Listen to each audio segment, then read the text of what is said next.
Qin Ran, raised in the countryside, mysteriously vanished for a year during her senior year of high school, subsequently taking a break from her studies. A year later, her biological mother brought her to Yun City No. 1 High School for temporary enrollment. Her mother remarked, "Your stepfather hails from a prestigious lineage. Your elder brother has always been a prodigy, and your sister is a top student at this school. Do not tarnish their reputation." In the capital city, those of notable status received a discreet warning regarding the young master of the Chung family. The young master's wife is a rustic girl, unfamiliar with the elite circles, ignorant of current affairs, and lacking in financial acumen. Her temperament is rather challenging, so let us all be understanding.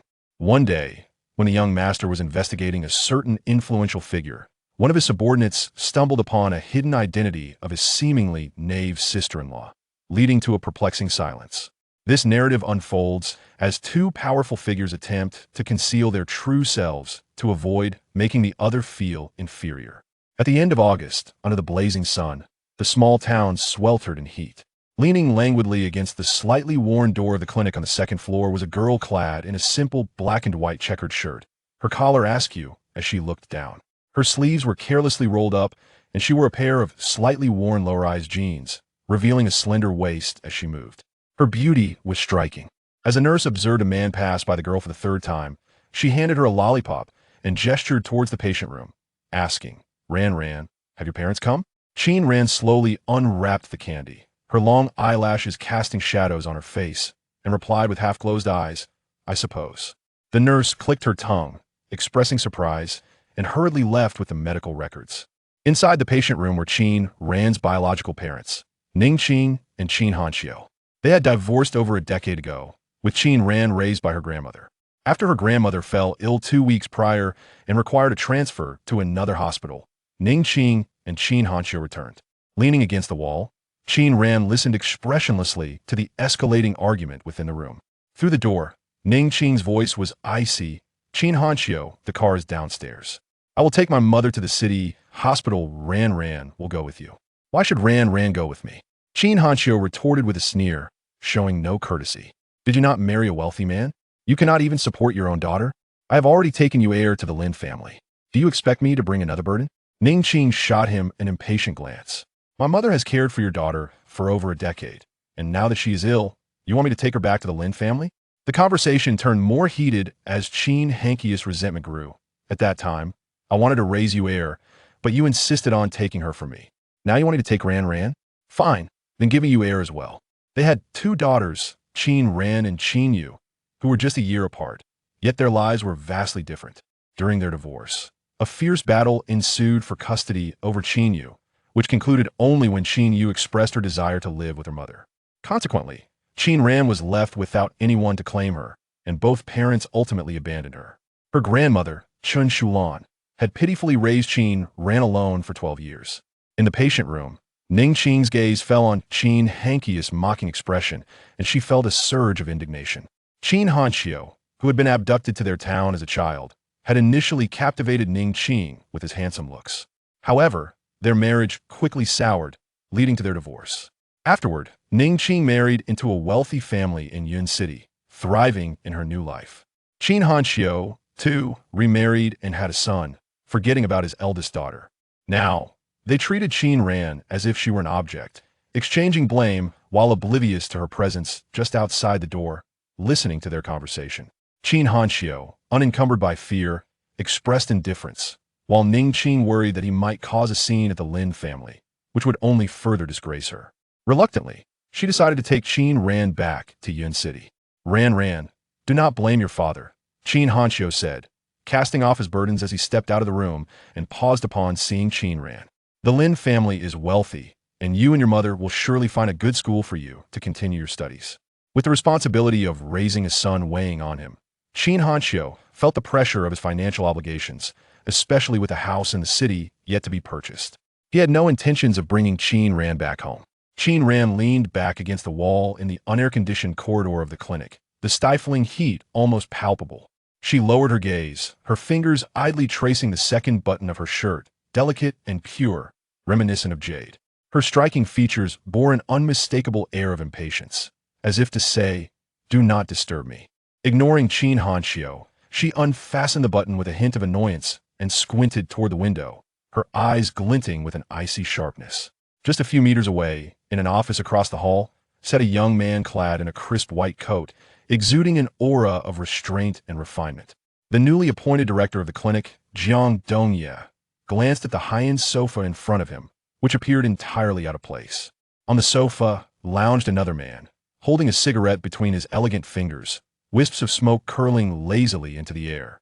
He appeared to be half asleep, his alluring features framed by a high nose and fair skin, his long eyelashes casting shadows over his eyes, embodying an effortless charm.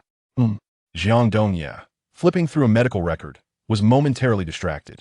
He raised his gaze and understood why the men and women of the capital were so enamored with this dashing figure. It was hardly a mystery. "None of your concern," Chang Jun replied, extending his long legs and speaking languidly. "In a few days, once the task here is completed, you will return to the capital." "And you?"程家隽爷snapped back to reality, extinguishing his cigarette in the ashtray. Rising, Chang Jun's tall frame exuded a lazy elegance, brushing imaginary ash off his clothing with a nonchalant air. "I have other missions." Ning's family car, a sleek black BMW with a Yun City license plate, awaited outside the clinic. After conferring with the doctor, Ning Qing took Qin Ran and her grandmother back to Yun City. "The Lin family has many rules. Do not bring your bad habits with you. Understood?" Ning Qing admonished, rubbing her temples with an air of exasperation. Qin Ran, carrying a simple black backpack, rested on her legs, half closing her eyes in a state of fatigue, nonchalantly nodding. Her legs, slender and straight, exuded an air of defiance, leaving one to wonder if she truly comprehended her mother's words. "Are you that tired? Did you sneak out last night?" Ning Qing, accustomed to the grace of a wealthy woman after 12 years in the Lin family, detested the rebellious spirit that Qin Ran inherited from Qin Hanqiu. Qin Ran retrieved a pair of black headphones from her pocket, seemingly unfazed. "I spent the night gaming at an internet CF." As she lifted her gaze, the headphones slipped down into her collar, resting against her neck. You are forbidden from going to internet cafes in the future." Ning Qing glared at her, teeth clenched in frustration. "Do not define me. If you could exhibit even a fraction of the diligence that you wear does, I wouldn't have to lecture you so incessantly. The Lin family is not your grandmother's household. Your every action affects your sister. If you have no desire to improve yourself, do not drag your down with you." The thought of having to leverage relationships to persuade Lin Qi to enroll Qin Ran in her senior year only exacerbated Ning Qing's agitation. Given Qin Ran's current predicament, it seemed unlikely that she would find a school in the entirety of Yun City willing to accept her. Years ago, Ning Qing had married the widowed real estate tycoon Lin Qi, drawn in by his handsome visage. He had a son and had expressly stated his wish for Ning Qing not to bear any more children. Qin Yu had always been exceptionally intelligent and charming in her youth. Her outstanding grades and remarkable talent had never once caused the Lin family to worry about her academic pursuits. No matter where she was always referred to as the exemplary child by others. The Lin family was exceedingly pleased with Qin Yu. Ning Qing felt elated to have brought Qin Yu into the Lin household. Yet, the prospect of now bringing Qin Ran into the family filled her with unease, robbing her of her appetite for lunch. At 4 in the afternoon, a black BMW glided to a halt in front of the Lin family villa in Yun City. "Madam," greeted a middle-aged woman in a blue top upon opening the door, her eyes widening in surprise at the sight of Ning Qing, along with Chun Shulan and Qin Ran. Ning Qing felt a heaviness and her chest or mind was in turmoil. "Sister Zhang, please escort my mother and Ran inside. Yuera is finishing her classes. I will go pick her up." Qin Yu was typically driven to and from school by the Lin family chauffeur. Today, however, Ning Qing had chosen to take matters into her own hands, a clear indication of her distress and desire to escape the tension of being indoors with Qin Ran. Sister Zhang watched Ning Qing depart before casting a scrutinizing glance at the two women. "Madam, Miss Qin," she said, her eyes subtly assessing them. "Please come in." With that, she turned and led the way, her lips curling into a slight smirk that went unnoticed by the two women.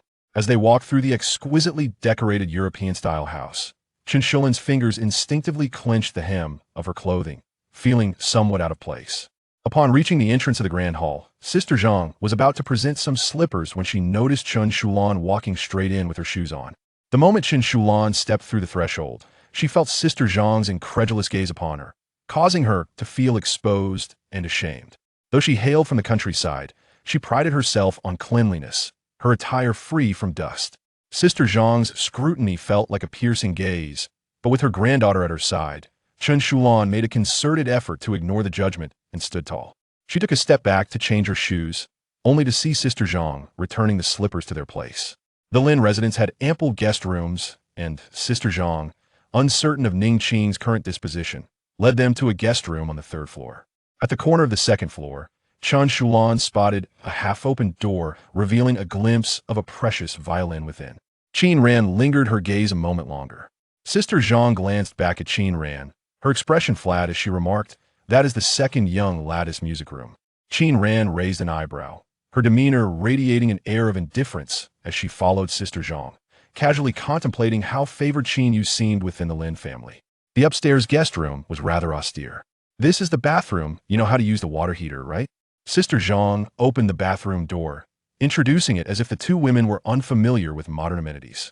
Qin Ran sat casually at the low table, one leg slightly bent, her hand idly toying with a bouquet of flowers atop the table, her sleeves rolled up to reveal her slender wrists.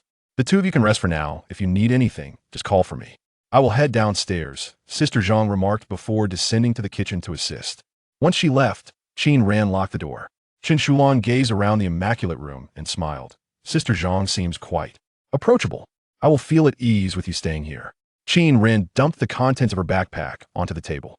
Raising an eyebrow at her grandmother's comment, she decided against mentioning Sister Zhang's barely concealed disdain, which had practically screamed, "These two impoverished relatives are here to take advantage of the Lin family."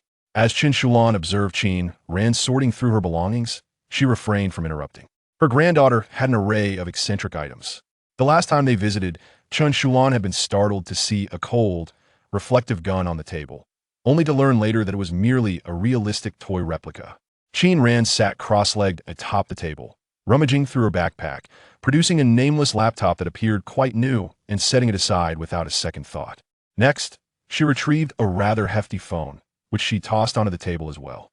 Her belongings were always in disarray. She sifted through the jumble until she found a white plastic bottle. Upon picking it up, it emitted a sloshing sound, revealing it contained water. The exterior bore a haphazardly drawn uppercase Q in black ink, accompanied by a sticky note. Qin Ran tore off the note, which was filled with a jumbled array of characters that would appear as mere gibberish to anyone else. After scrutinizing it for a moment, she cast it aside. Holding the white plastic bottle, she glanced at Chen Shulan, hesitated briefly, and then tucked it back into her pocket. Before long, Sister Zhang knocked on the door. "The master and young master have returned and are downstairs, wishing to meet you both." Downstairs, Lin Qi and Lin Jinxian were engaged in hushed conversation. As they prepared to welcome another daughter into their midst, Ning Qing lacked the audacity to take matters into her own hands. She had already contacted Lin Qi during her visit to the clinic. "I heard she took a year off from school and has accumulated quite a few disciplinary infractions. Sending her to Beijing might be a challenge," Lin Qi remarked, his brow furrowed in concern as he contemplated Ning Qing's request. Initially, he had assumed that Qin Yu, being so well-behaved, would have a sister of similar disposition and had not probed further. Now, however, he found himself in a predicament. The Lin family had never harbored someone with such a dubious background. Lin Jinxian remained indifferent, one arm draped across the sofa as he tilted his head, seemingly engaged in a conversation on his phone. While Lin Qi spoke, he didn't even glance up, appearing disinterested in the mention of Qin Ran. Only when he heard the sounds of footsteps on the stairs did he casually lift his gaze. He was taken aback. The Lin family was a distinguished lineage in Yun City, boasting 3 generations of notable reputation. At just under 50, Lin Qi lacked the typical corpulence associated with men of his age, still retaining hints of the charm he had in his youth, gentle and refined, with a glimmer in his eyes that hinted at his experience in the business world. Ning Qing's marriage to Lin Qi was regarded as fortunate, even by Qin Ran. Holding a cigarette, Lin Qi contemplated for a moment before placing it aside. "Xiaoqing has informed me about Ran's situation, rest assured. I have already dispatched someone to manage it." Chen Shulan, a rural woman with limited education, found herself flustered in such an opulent environment, feeling somewhat out of her element despite Lin Qi's kind demeanor. Lin Qi sensed her discomfort, but merely smiled, engaging her in casual conversation as they awaited Ning Qing's return. Qin Ran reclined against the sofa, lazily engrossed in her phone, likely playing a game. Her fingers were slender and delicate, glowing pale in the light streaming through the floor-to-ceiling windows. With her gaze lowered from Lin Jinxian's vantage point, he could see her long, curled eyelashes fluttering gently. As if sensing his scrutiny, she slowly lifted her head. Her eyes were clear and bright, devoid of the nervousness that characterized Chen Shulan. Her calm was akin to a still pond, dark and profound, exuding an aura of cool detachment. A hint of defiance lingered beneath the surface. Lin Jinxian paused, gripping his teacup, unbothered by the moment of surprise, and offered a distant smile. Qin Ran nonchalantly withdrew her gaze, shifting her posture as she continued to engage with her phone. An aura of defiance enveloped him, exuding a don't mess with me vibe. Lin Jinxian, who had never experienced coldness from others, was momentarily taken aback. After a brief pause, he collected himself, extinguishing the illuminated screen of his phone, leaning back slightly, and smirking. His gentle and refined countenance was tinged with a hint of roguishness. Just as Lin Qi had described, he was indeed a rebellious spirit, brimming with arrogance. Chen Shulan understood that Qin Ran enjoyed gaming, often indulging in it during her free time. Although she had contemplated intervening, the moment Qin Ran gazed at her with those exquisitely beautiful almond-shaped eyes, shimmering with a misty allure, she found herself utterly defenseless. What could she do? She could only indulge her. Not only gaming, but even when it came to skipping classes, Chen Shulan could easily turn a blind eye, like a complacent ruler. At her age, she had never been so indulgent toward her descendants. However, now that Qin Ran had been expelled from school for a year due to fighting, and with Chen Shulan recently discovering her ailment, this time she resolutely decided to ignore Qin Ran's pleas and insisted that she attend school in Yun City. With Lin Qi, the head of the Lin family, present, Chen Shulan was determined to ensure that Qin Ran left a favorable impression on him. She had repeatedly reminded Qin Ran not to play games and to behave well in front of Lin Qi. Yet, she found it hard to bring herself to scold her. Chen Shulan was troubled this young lady was quite the handful, and who would be able to manage her in the future when she was no longer around. The room was filled with unspoken thoughts, and conversation was sparse until Ning Qing returned with Qin Yu, causing the atmosphere to suddenly lighten. Seeing the obedient and charming Qin Yu following Ning Qing, Lin Qi's smile warmed a fraction. Zhang Sa, who had always been rather indifferent towards Qin Ran and Chen Shulan, stepped forward to take the backpack from Qin Ye's hands, speaking respectfully, "Madam, Mississippi." Everyone seated on the sofa, including Lin Qi, rose to greet them. Under Chen Shulan's watchful gaze, Qin Ran lazily stood up, leaning against the sofa with an air of cool detachment as she regarded Qin Yu and Ning Qing. Cold and proud, she merely glanced once before lowering her gaze to her phone, seemingly engaged in a chat rather than playing games. In the eyes of ordinary folk, Qin Ran's background would be deemed dismal, let alone in the presence of the extraordinary Lin Jinxian. This thought stirred a sense of irritation within Ning Qing. She felt no shame in discussing Qin Ran in front of Lin Jinxian, the heir of the Lin family. Thus, she continued conversing with Chen Shulan and Lin Qi, deliberately omitting any mention of Qin Ran. Yuera was rehearsing for the school's anniversary celebration, which is why she returned late.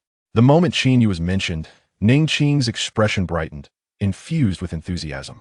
Violin performance? Chen Shulan expressed her surprise, casting several glances at Qin Yu. Zhang Sa, having just served 2 cups of tea, chimed in, "Miss has been learning the violin since childhood and has passed level 9.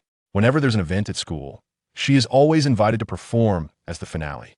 Those words filled Ning Qing with pride, a testament to her tireless efforts in nurturing her daughter. Chen Shulan, who had initially felt pleased, began to feel uncomfortable at Zhang Sa's insinuation. Her smile faded slightly. After returning, Qin Yu went directly to Lin Jinxian, linking her arm with his and looking up with a smile. "Brother, what brings you back?" "I have a project," Lin Jinxian replied, his voice unusually light and relaxed. Being the only girl in the Lin family of this generation, Qin Yu was greatly cherished, and Lin Jinxian tended to indulge her. As he spoke, he cast a glance towards Qin Ran, who was casually leaning against the sofa, one hand in her pocket and the other holding her phone, appearing rather unenthused. Qin Yu noticed Lin Jingshuan's unusual demeanor and instinctively tilted her head. On their way back, Ning Qing had prepared her for the presence of Qin Ran, so Qin Yu was already aware of her existence.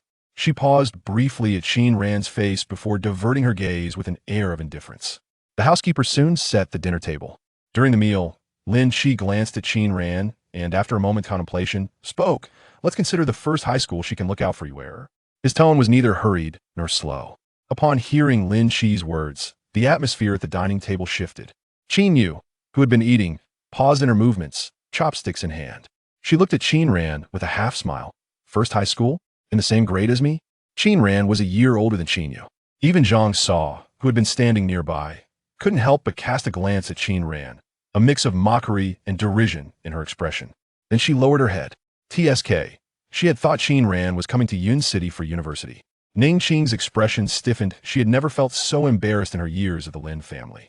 Beside her, Lin Qi remained composed, his tone gentle. "Your sister is repeating her senior year due to some circumstances."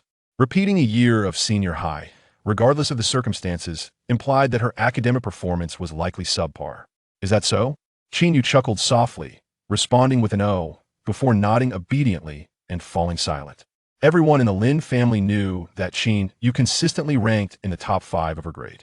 Ning Qing finally grasped the implication. She wanted to place Qin Ran in a private school. Yet Lin Qi was suggesting enrollment in First High School. It was common knowledge that First High School was the best school in Yun City. To thrust someone like Qin Ran, with a troubled past and dismal grades, into First High School was no small feat. It would require Lin Qi to leverage connections with the principal. First High School was predominantly filled with academic achievers, and someone like Qin Ran would stand out as an anomaly. However, First High School is not easy to get into. Ning Qing was acutely aware of this, her mood darkening and her appetite waning. After a moment's pause, she recalled something. Ran, I remember you took violin classes when you were little. What level are you at now?" First High School does indeed have an arts program. In the dining room, Qin Ran nibbled on a piece of rib, her head bowed in earnestness, her demeanor unconcerned, not even bothering to lift her eyelids.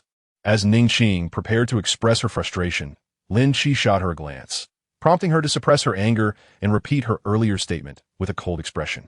Qin Ran's posture was anything but proper. She sat with one leg crossed over the other, holding chopsticks in one hand while the other elbow rested on the table. Her demeanor radiated both arrogance and defiance. It seemed only then that she registered the conversation, raising her eyes.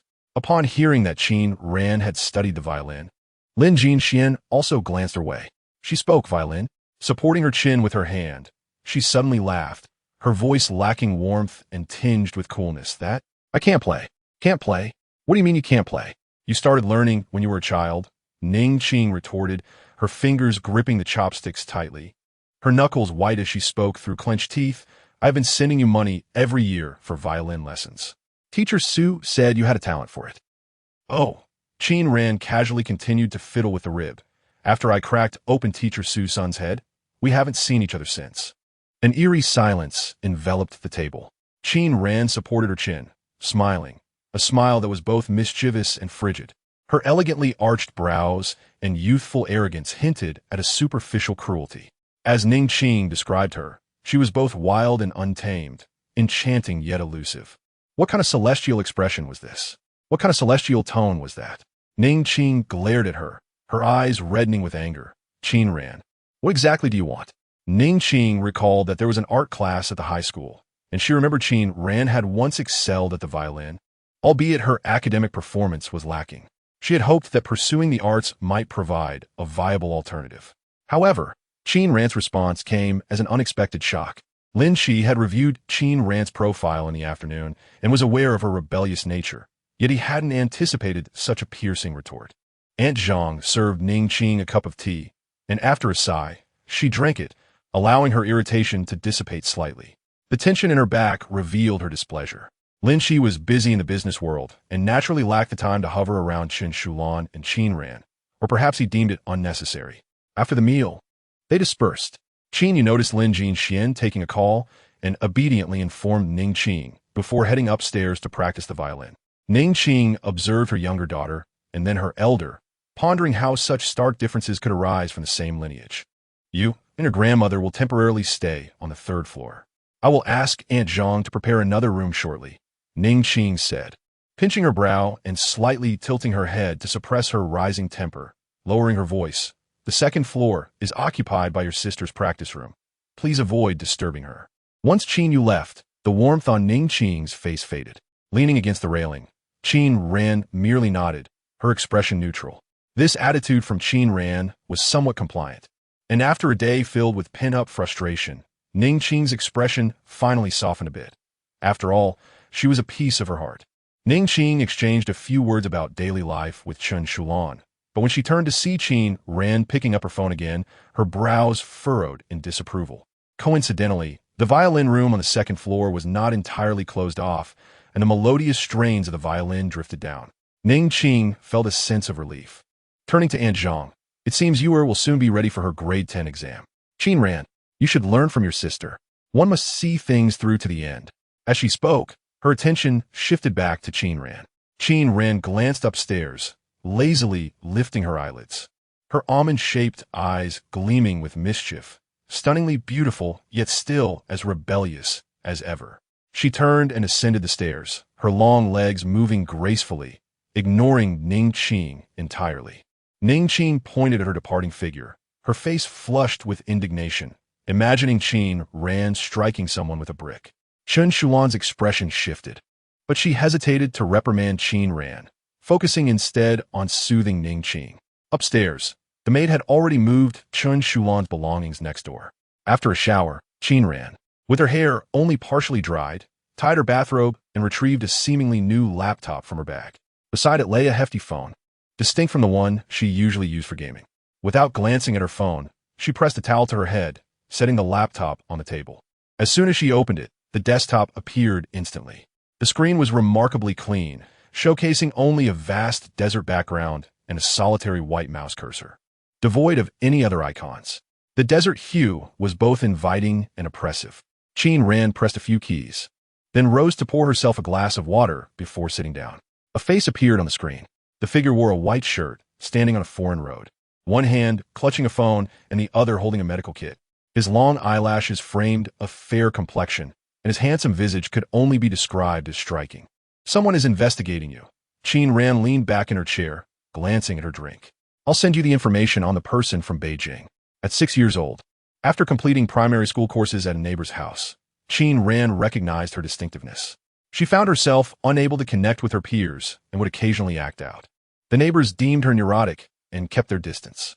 Ning Qing and Qin Hanxiu were preoccupied with their arguments, paying little attention to her, knowing only that she was prone to fighting and reluctant to attend school. During the divorce, they had no desire to take her with them. By 8, Qin Ran had self-studied high school subjects. At 9, she assembled her first computer and hacked into a website using her own coding. The man in the video had a slightly enchanting gaze, a high-nosed bridge, and a charming countenance that drew glances even in foreign lands. Gu Shiqi, a wandering doctor with exceptional medical skills and an eccentric temperament, traveled the world treating the poor. Following a recent terrorist attack in the Middle East, he promptly grabbed his medical kit to save the world. Qin Ran only knew him as a doctor, Gu Shiqi. He only knew her as a hacker, Qin Ran. Their lives had intertwined, yet they never pried into each other's affairs. "I'm fine," Gu Shiqi said, biting down on a cigarette, pulling out another phone to check the email Qin Ran had sent him, and casually remarked, "Kid, don't concern yourself with this matter. I'll handle it." After reviewing the information, Gu Shiqi discreetly returned the phone to his pocket. "Does he have a background?" Qin Ran set her cup down on the table. Gu Shiqi nodded nonchalantly. Qin Ran picked up the towel she had tossed aside, draping one leg over the table's edge, moving languidly and untamed. She continued drying her hair, speaking in a slow and steady tone. "Do as you wish. Don't be disheartened. As you grow, at least aim to be like that Q from Huameng that everyone has been talking about online lately. Then I'll take you to see the outside world." Gu Shiqi casually offered as he asked a foreigner for directions, attempting to soothe her. 004 recommendation, letter true, hackers operate in the shadows, instilling fear in those who dwell in the higher echelons, unreachable by ordinary people. Q, a code name, gender unknown, name unknown, age unknown, appearance unknown. 3 months prior, 7 university students went missing abroad. The embassy attempted to communicate with foreign authorities, but due to military satellite involvement, they were met with silence, causing a national uproar and inciting widespread condemnation online. Just as the embassy members found themselves at a loss, a hacker emerged, breaching that nation's military defense satellite system. Information was scarce. The embassy personnel could only catch a glimpse of the codename Q, a civilian hacker who had never appeared at any Black Hat conferences. This action catapulted Q to notoriety, placing them on par with the 5 prominent hackers in the community and drawing the attention of Interpol. Since then, the codename Q has gained immense popularity in the country, becoming a mysterious emblem, often referred to as the godfather of contemporary hackers. This incident resulted in a frighteningly high cutoff for computer science departments this year. Numerous tales and legends surround Q, yet no one has ever managed to uncover a trace. Qin Ran did not raise her head. With no outsiders present, she indulged in her careless posture, her legs casually draped, the light casting a cold pallor over her hand as she held the towel. So early? Gu Shiqi smiled and thanked the person on the other end who was directing him, then shifted his gaze back to the phone screen. Just as Qin Ran reached out to dismiss the link, he spoke up. Xiao Ran, your current condition is quite perilous. That night, in the medical room of Hengchuan High School, the lighting was soft. A girl sat across from the doctor, one hand pressed against her left cheek, her expression listless. The painkillers and metronidazole could only alleviate her toothache. She would still need to visit a larger hospital the next day.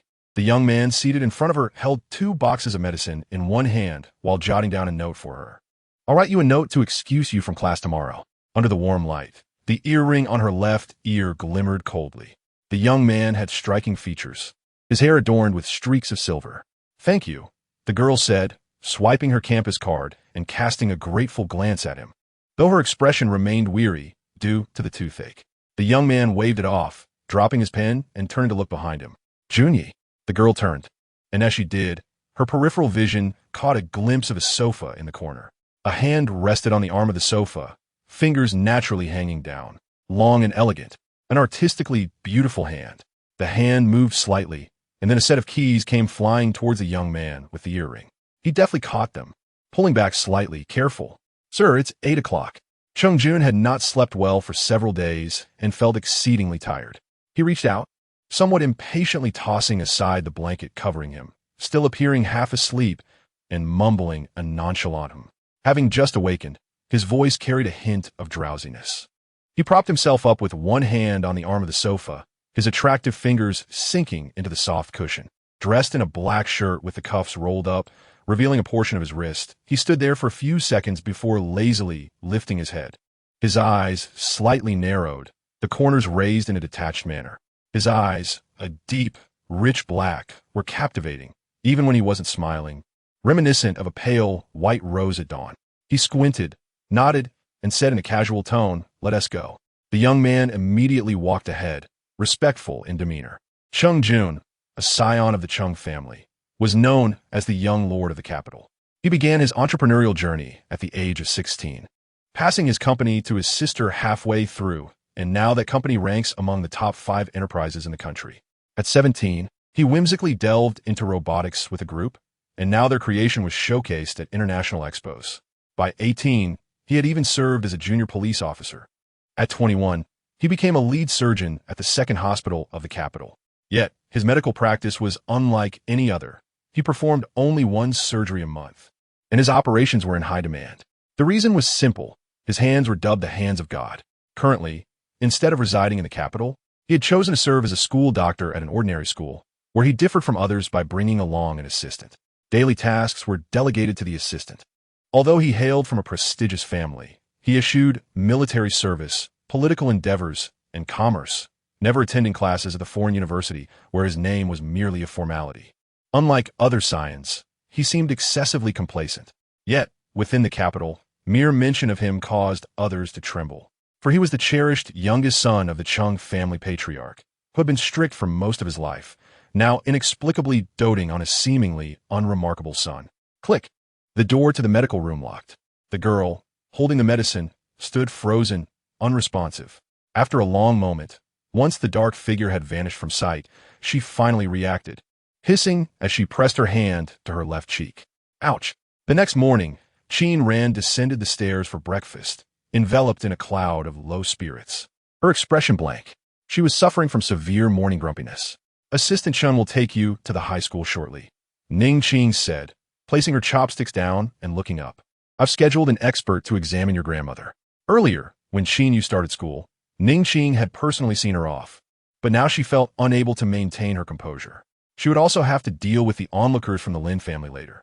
Ning Qing gritted her teeth, regretting that Qin Ran was so unambitious. As long as Qin Yu was satisfied with a fraction of her efforts, she would be content. Lin Qi, holding a newspaper in one hand and a phone in the other, walked into the room. Ning Qing inquired about the matter. Lin Qi's expression faltered as he replied, "It concerns Ran Ran." He glanced at Qin Ran, his tone apologetic. "Uncle is very sorry, but Director Ding just replied. And it seems you will likely not be able to enter the high school." Ning Qing clenched her fingers, feeling embarrassed by Lin Qi's words. Qin Yu finished her milk, took the bag handed to her by Aunt Zhang, and stood up, tilted her head to ask Lin Qi, "Dad, isn't it easy to get into the high school? Why can't my sister?" She tilted her head slightly, appearing obedient and lovely, her tone filled with confusion. Ning Qing's fingers trembled.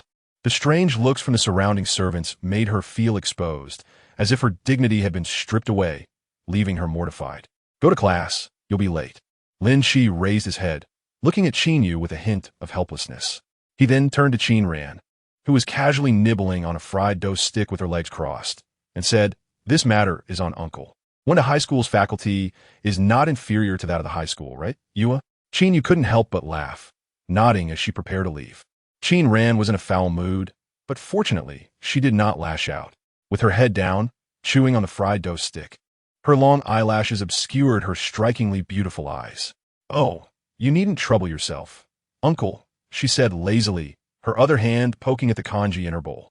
She lifted her gaze, her expression controlled yet unmistakably wild, and casually added, "I have a recommendation letter from the principal of the high school." Lin Qi had reviewed Qin Ran's records.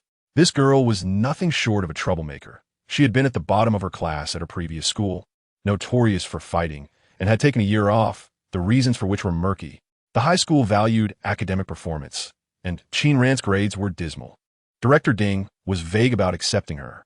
Knowing that Qin Ran was likely poor in academics, he had thought to place her in a private school instead. It was quite puzzling now. Qin Yu burst into laughter, leaning towards Qin Ran. "You said, you have a recommendation letter from our principal?" Hengchuan High School was a prestigious institution, and the person who could reach the principal's level certainly possessed formidable background and skills, especially the current principal. Rumored to be elusive, Lin Qi had only managed to contact Director Ding initially. Qin Ran's background was no secret, coming from a remote area. How could she have had the opportunity to meet the principal? "Yes," Qin Ran replied lazily, succinctly. She leaned back, her black backpack hanging from the chair's backrest, and reached inside for a white envelope. "That's enough." Ning Qing slammed her hand on the table, her voice sharp yet weak. "Who taught you this? If you don't study hard, why fabricate lies?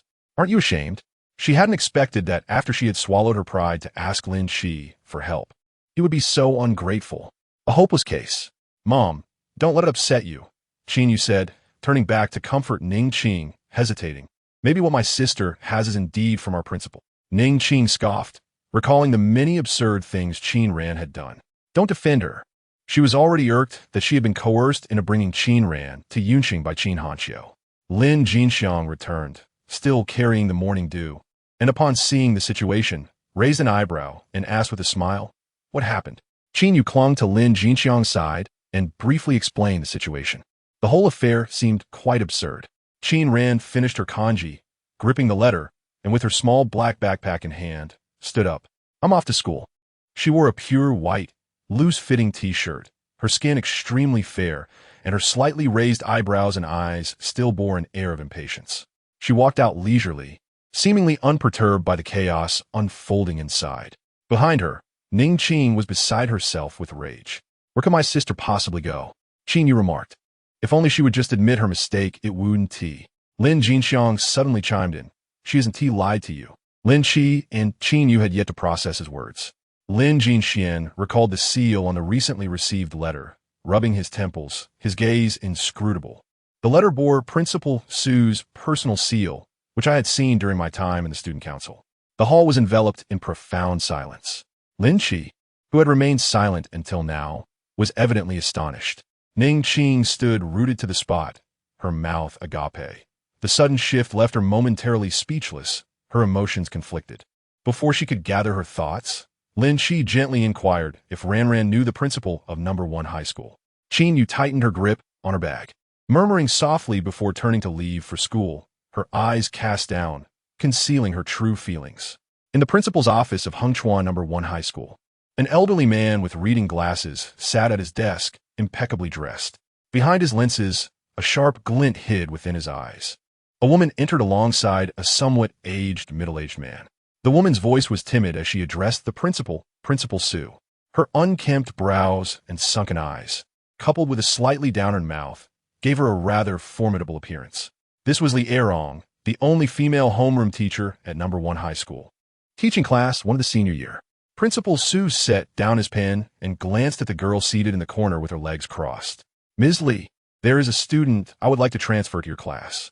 He succinctly outlined the situation regarding the transfer student, a rarity for the senior year.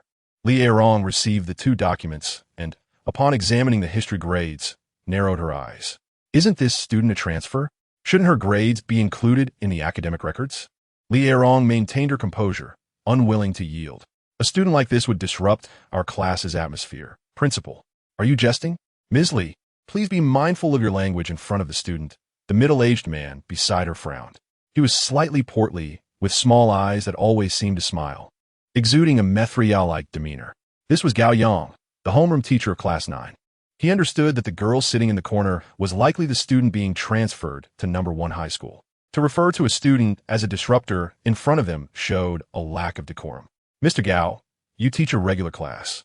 It's easy to make such remarks from a distance, but would you remain so calm if she were in your class? Instead of wasting time on idle talk, you should consider how to manage your students and improve their admission rates. Li Erong was infuriated. She taught a special class consisting of the top 100 students in the school, with aspirations to be among the top 10 outstanding teachers in the province next year, an accolade for which there was only one spot in the entire Yun City. Having a student who lagged behind would jeopardize her prospects. If she were my student, I would naturally take responsibility. Gao Yang had always disagreed with her differential treatment of students. Principal Sue remained silent in his chair, simply glancing at the girl seated before him, as if seeking her opinion. Qin Ran subtly nodded, her demeanor calm, but with a hint of youthful defiance hidden in her gaze. Principal Sue withdrew his gaze and gestured for Li Erong to pass the documents to Gao Yang. Mr. Gao, would you be willing to take this student? Gao Yang perused the documents swiftly, a surge of enthusiasm swelling within him. He was determined to guide this wayward girl. Upon his agreement, Li Erong sighed in relief, feeling as though she had escaped a calamity. Qin Ran, clutching her black backpack, followed Gao Yang at a leisurely pace, her slender form trailing behind him. When he asked her questions, she responded softly, her brows slightly lowered, her voice light and airy, imbued with a touch of wildness. What a charming and well-behaved student, Gao Yang mused. Li Erong strode ahead in her high heels, casting a sidelong glance at Gao Yang, her eyes sweeping over him with a sneer. No wonder, after 20 years of teaching, Mr. Gao remained stagnant. Gao Yang simply smiled at Qin Ran. Qin Ran, don't give up, there is still a year left. Everything is possible. Qin Ran nodded in acknowledgement. Li Erong shot Qin Ran a disparaging look, curling her lip in contempt. Gao Yang apiaret undeteret, preparing to take Qin Ran to collect her school uniform and textbooks. As they walked, Qin Ran inquired about the school nurse's office. Their conversation continued as they made their way outside. Gao Yang pondered the situation, concerned about her poor grades and unsure where to begin. Mr. Gao, please hold on. Principal Sue's voice called from behind the door as he adjusted his glasses. I have a test paper I would like you to review. Gao Yang, the head of the mathematics department at Hengchuan No. 1 High School, had previously taught a math competition class for first-year students. Principal, he hesitated as he entered. What paper do you need me to review? Principal Sue opened the first drawer and retrieved a book, The Kite Runner. The cover bore a dark red stain, reminiscent of dried blood. He lightly brushed his fingers over the cover, slightly bowing his head, and drew out a folded paper from within. The paper appeared worn, its creases suggesting it had been crumpled before. Upon seeing it, Gao Yang's eyes widened in surprise. This was last year's International Olympiad paper. Having taught the Olympiad class last year, he had worked through many problems, and it took him 3 attempts to fully grasp this set of problems. The characters on the page danced vividly, their strokes varying in thickness and style, exuding a unique rhythm. Even through the paper, Gao Yang could almost envision how the author wielded the pen, cool yet wild, smiling faintly in his direction. The problems presented were not widely circulated online, and Gao Yang had studied this set of problems last year. He could recognize that a significant portion of the problem-solving methods diverged from those he had seen before, though the general direction remained correct. I'm not well-versed in Olympiad problems, hence I wanted you to see how that student performed, Principal Su said, pouring Gao Yang a cup of tea. Gao Yang accepted the cup, but did not drink immediately. Instead, he continued to gaze at the paper with great reverence. Principal Su, whose work is this? Is this student from our school? Principal Su did not respond directly, instead holding the teacup and softly inquiring, almost with a sigh. How did they perform? More than well, Gao Yang replied, his tone tinged with regret and inquiry. Had I encountered this student 2 years ago, a gold medal in the Olympiad would have been assured. Principal Su smiled faintly, offering no further reply. Gao Yang couldn't help but ask again, is this student from our school? The most outstanding mathematics students in the school were Su Yaoguang from their class and Lin Jinxian, who graduated a few years back. Yet neither compared to the one who completed this paper. If they were indeed from their school, it would set a new record. However, considering the circumstances, it seemed unlikely. He would have heard of them otherwise. In the school nurse's office, the simple, pure gray door was ajar. Not far away, a group of girls enjoyed their physical education class, playfully glancing toward the nurse's office, as if it contained some treasure. Lu Zhaoying, adjusting her sparkling earring, smiled as she ushered out the 23rd girl of the morning, then turned to the boy lounging on the sofa. Cheng Jun, your charm remains ever so steady. Cheng Jun wrapped himself tighter in his blanket, his voice still hoarse from sleep, impatiently retorting, shut up, stop making noise. Lu Zhaoying playfully clamped her mouth shut. Her eyes lifted, and she exclaimed, wow, this girl is beautiful. Straightening her white coat, Lu Zhaoying grabbed a black pen and, in a flirtatious tone, greeted the newcomer. Hey there, what is bothering you? Qin Ran glanced past him at the array of medicines in the display case. Do you have any sleeping pills? Her response was neither warm nor cold. Sleeping pills? You're the first to come here genuinely seeking medication. Amidst all the girls pretending to be ill to see Cheng Jun this morning, Lu Zhaoying, intrigued, replied, sleeping pills are prescription medication. I can't just give them out. Suddenly, a voice, slightly nasal, interrupted, how many do you need? Lu Zhaoying turned in astonishment. Cheng Jun stood lazily against the medicine cabinet, wrapped in a blanket, his long and clean fingers resting on the box of sleeping pills, gaze lifted to meet Qin Ran's. He yawned, his eyes still heavy with sleep, a faint mist gathering within them. 10 tablets, he murmured, glancing at the box. Nodding, he counted out 10 pills, wrapping them in white paper before handing them to Qin Ran. She accepted them, pleasantly surprised at the ease of the transaction. Pausing, she looked back at Cheng Jun and expressed her gratitude. As she meticulously placed the medication away, her strikingly beautiful face bore little expression, though her delicate brows concealed an unmistakable rebelliousness. The whites of her eyes were tinged with subtle veins, hinting at a less than pristine clarity, imparting an untamed fierceness to her demeanor. Dressed in a pure white t-shirt, the contours of her collarbone were faintly visible, a dazzling white revealing the delicate blue of her veins beneath. Cheng Jun observed her sideways, still appearing quite drowsy. You're welcome. Prescription medications require a signature, he stated, sliding over a medical form. Qin Ran, holding a pen in her left hand, signed her name. Cheng Jun glanced down at the form. Once she left, Lu Zhaoying, realizing the situation, inquired, do you know her? Cheng Jun squinted slightly, his waist slim. He fell silent. Junyi, why are you giving medication to a young girl? Lu Zhaoying teased, stroking his chin with a smirk. Cheng Jun regarded the unsightly handwriting on the medical record and casually replied, I am the school doctor. It is my duty. Lu Zhaoying paused. So you're the doctor here? Just then, a group of girls jostled to enter through the light gray door. Lu Zhaoying turned his attention back to Cheng Jun, who lazily yawned again, pulling the blanket tighter around him as he sank back into the soft sofa, only his pale fingers visible against the sunlight. Then came 3 careless words, tinged with nasal undertones. Don't disturb me. Lu Zhaoying glanced in the direction Qin Ran had departed, noting that aside from her exceptionally beautiful face, there was nothing particularly remarkable about her. Her handwriting was adorably messy. Junyi wouldn't abandon all the socialites in the capital for her, would he? In Class 9 of the senior year, a mix of personalities thrived. At the back of the classroom, a buzz-cut youth rested on his desk, murmuring to Su Xiao, I heard that the school beauty, Qin, was upset this morning because of her sister. What does Uncle Lin think? Sending her to #1 high school. How embarrassing for her. I heard she got into a fight and took a year off. How terrible must she be? The buzzcut youth chuckled to himself, as if he had just arrived in Yun City, speculating that perhaps Qin, upon seeing the school, was determined to enroll here. Su Yaowang slammed his notebook onto the desk, retorting, "You can't paint a tiger and end up with a dog." The bell had yet to ring. Gao Yang entered the classroom ahead of time, brimming with excitement. Today, Class 9 welcomes a new member. Let us give a warm welcome. As soon as he finished speaking, whispers spread throughout the classroom. The buzzcut youth settled into his seat, poking Su Yaowang with a book. What a coincidence. She's in our class. Su Yaowang leaned back in his chair, arms crossed, his handsome features furrowed in displeasure. So, Xiao Sheng, do you know if the new student is male or female? Xiao Sheng's deskmate leaned in with interest. With the new school year beginning, teachers were strict, and this was the only bit of amusement. It's a girl, but don't get your hopes up. Xiao Sheng rested his hands on the desk, suppressing a smile. He didn't mention that the new student was Qin Yu's sister, as Qin Yu was now part of their circle, and Su Xiao's feelings for her were no secret.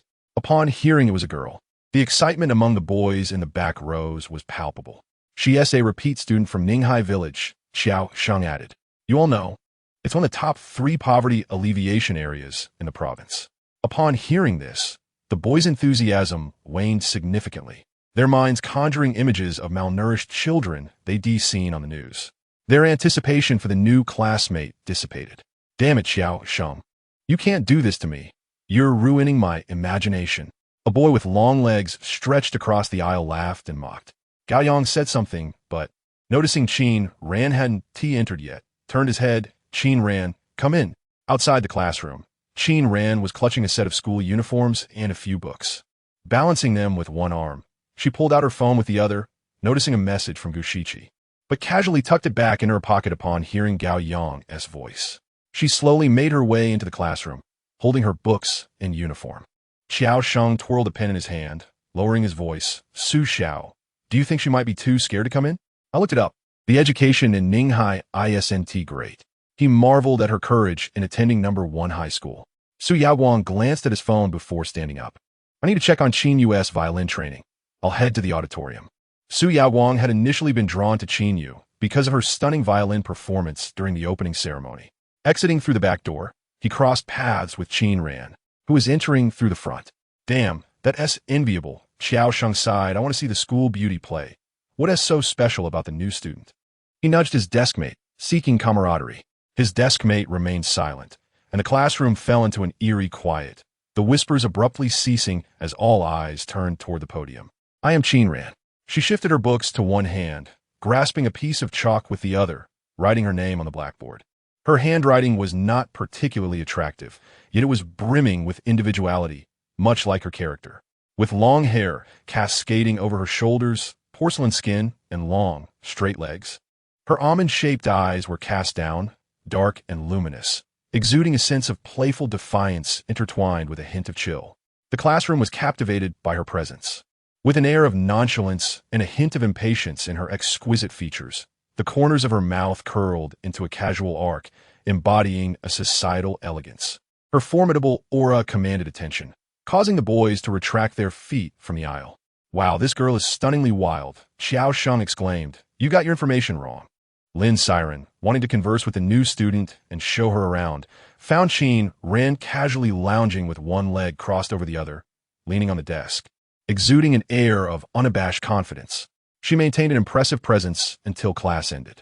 40 minutes later, back at the Lin residence, Miss Qin, why are you back again? ISNT school still in session? Aunt Zhang opened the door, her brow furrowed as she scrutinized Qin Ran. The latter simply met her gaze and replied succinctly, step aside. The pair of eyes was not merely a stark contrast of black and white. They bore subtle traces of bloodshot hues, and the previously frigid gaze simmered with an underlying ferocity. Zhang Sa felt a tightening in her chest and instinctively took a step back. Qin Ran ascended the stairs directly. Once Zhang Sa regained her composure, she scoffed, wondering if Mr. Lin would have permitted her presence in the Lin household had it not been for Qin Yu. Did she truly think herself of such significance? On the upper floor, Qin Ran found Ning Qing's door ajar, and the muffled voices within caught her attention. She paused, recognizing Ning Qing's tone, tinged with both grievance and agitation. You say I show favoritism, but what can I do? In a few days, when the Lin family's younger aunts arrive and inquire, how shall I explain? Chen Shulan is gravely ill, utterly weak. Should I tell them that Qin Ran was expelled for fighting and is now borrowing a place in Yin City to study? Ning Qing's voice dripped with resentment. At 19, still in her third year of high school, how could I possibly articulate such an embarrassing truth? The younger aunt of the Lin family already looked down on me. Do you think being a lady of high society is easy? Ning Qing confessed her bias towards Qin Yu, who had always been clever and brought her pride. Life in the upper echelons had not been kind to her, and with Lin Qian's declaration of no second child, all her hopes were pinned on Qin Yu, who excelled and was cherished by Lin Qi. To claim she was impartial would be unrealistic. Outside the door, Qin Ran kicked it open with a fierce and tumultuous energy. Ning Qing and Chen Shulan glanced toward the entrance, where Qin Ran stood, a piece of paper in hand, leaning against the doorframe with a half-smile that was both casual and chilling, laced with an undercurrent of mischief. Ning Qing had no intention of escorting Qin Ran to school. Thus, she fabricated an excuse, feeling a wave of awkwardness wash over her. As the mother of the esteemed Qin Yu, she often attended parent meetings at Hengchuan High. Many recognized her, and she was reluctant for anyone to discover that this rebellious student was also her daughter. Chen Shulan, not naive, attempted to speak with Ning Qing after rising. Aware that her time was limited, she felt compelled to look after Qin Ran, lest no one else do so. To their surprise, Qin Ran returned. Ning Qing, at a loss for words, managed to stammer, Ran. That's not what I meant, having risen from humble origins to a lady of high society. Ning Qing had faced scrutiny and disdain from most in the Lin family, except for Lin Qi and Lin Jinxian. After 12 years of effort, buoyed by Qin Yu's achievements, she had finally secured her position, yet deep down, she still battled feelings of inferiority. The sudden arrival of Qin Ran, with her unpredictable nature, only added to her unease. The complaints voiced in front of Chen Shulan were not meant for Qin Ran's ears. Qin Ran's expression remained unchanged as she slipped a hand into her pocket, her tone dismissive. Ning Qing stared at her in disbelief. Chen Shulan sighed. Ran, your mother merely lost her temper. Ning Qing regained her voice, unconsciously adjusting her shawl. You've returned at the perfect moment. I had the house tidied up for you. You'll be staying on the third floor, arranged just like US room. No need, Qin Ran replied lazily, narrowing her striking eyes. I'm staying in the dorms. With that, she turned and ascended to the third floor to gather her belongings. She possessed little, just a black bag, a laptop, and a phone. Chen Shulan followed her into the room. Staying in the dorms is fine, she mused, her expression slightly weary. Just make sure to get along with your classmates, and don't be too hasty. She rambled on while Qin Ran listened patiently, her gaze sweeping over the warmly decorated guest room, which bore a striking resemblance to Qin Yu's taste, a style to which she was unaccustomed. With her brows furrowed, she packed her belongings at a leisurely pace, zipping up her backpack. Chen Shulan watched her intently. Ran, why do you feel the need to deceive your mother? Qin Ran tossed the backpack on her back, her brows raised defiantly, urging Chen Shulan to continue. You were exceptionally skilled at the violin at 9 years old.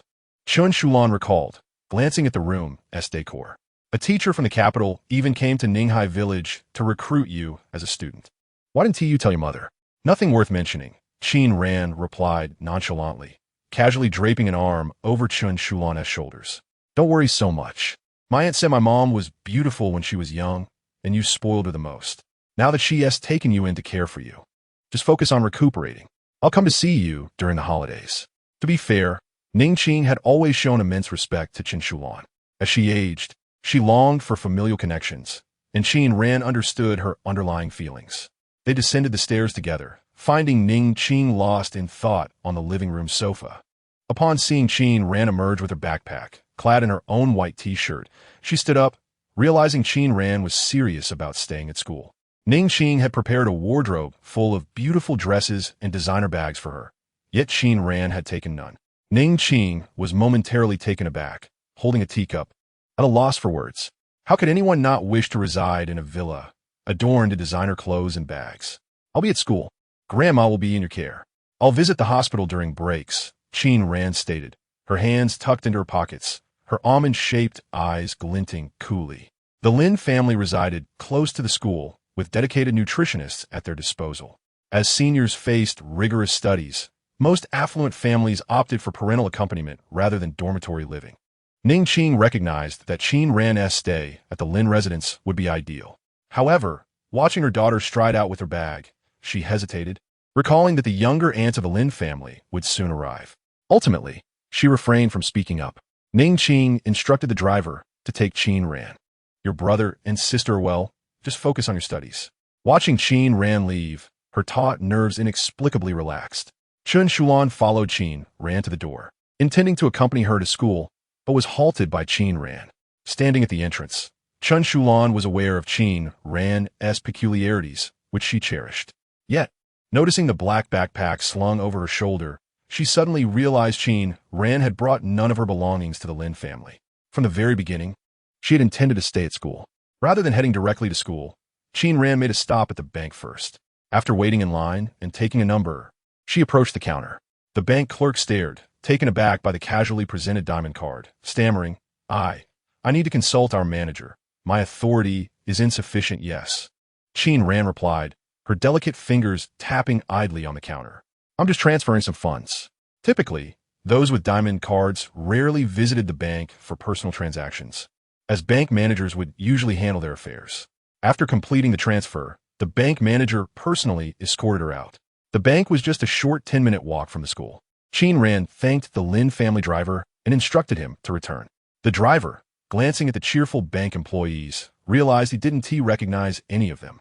Though he found it odd, he chose not to comment further. Qin Ran took a shortcut back to school. It was midday, and the heat was intense. Where's the restaurant that old Sue mentioned? She pondered. Under the bright sun, Lu Xiaoying's earrings sparkled as he dialed a number, glancing around at the intersection. Not far behind, Cheng Jun followed at a leisurely pace. Despite the fierce sun, the black shirt he wore didn't seem to heat him, as the sunlight mingled with the shadows of the nearby trees. His face, devoid of expression, was nonetheless handsome, serene yet distinct. He sought shelter under a tree while waiting for Lu Xiaoying, but upon looking up, he noticed a group of individuals with hair dyed a shocking color gathered around a young girl. The girl clutched a black bag, her fingers pale and slender. Carelessly draped in the oversized uniform jacket of Hung Chuan Hai, tall and slender, she possessed a striking appearance, her expression indifferent. Cheng Jun was momentarily taken aback.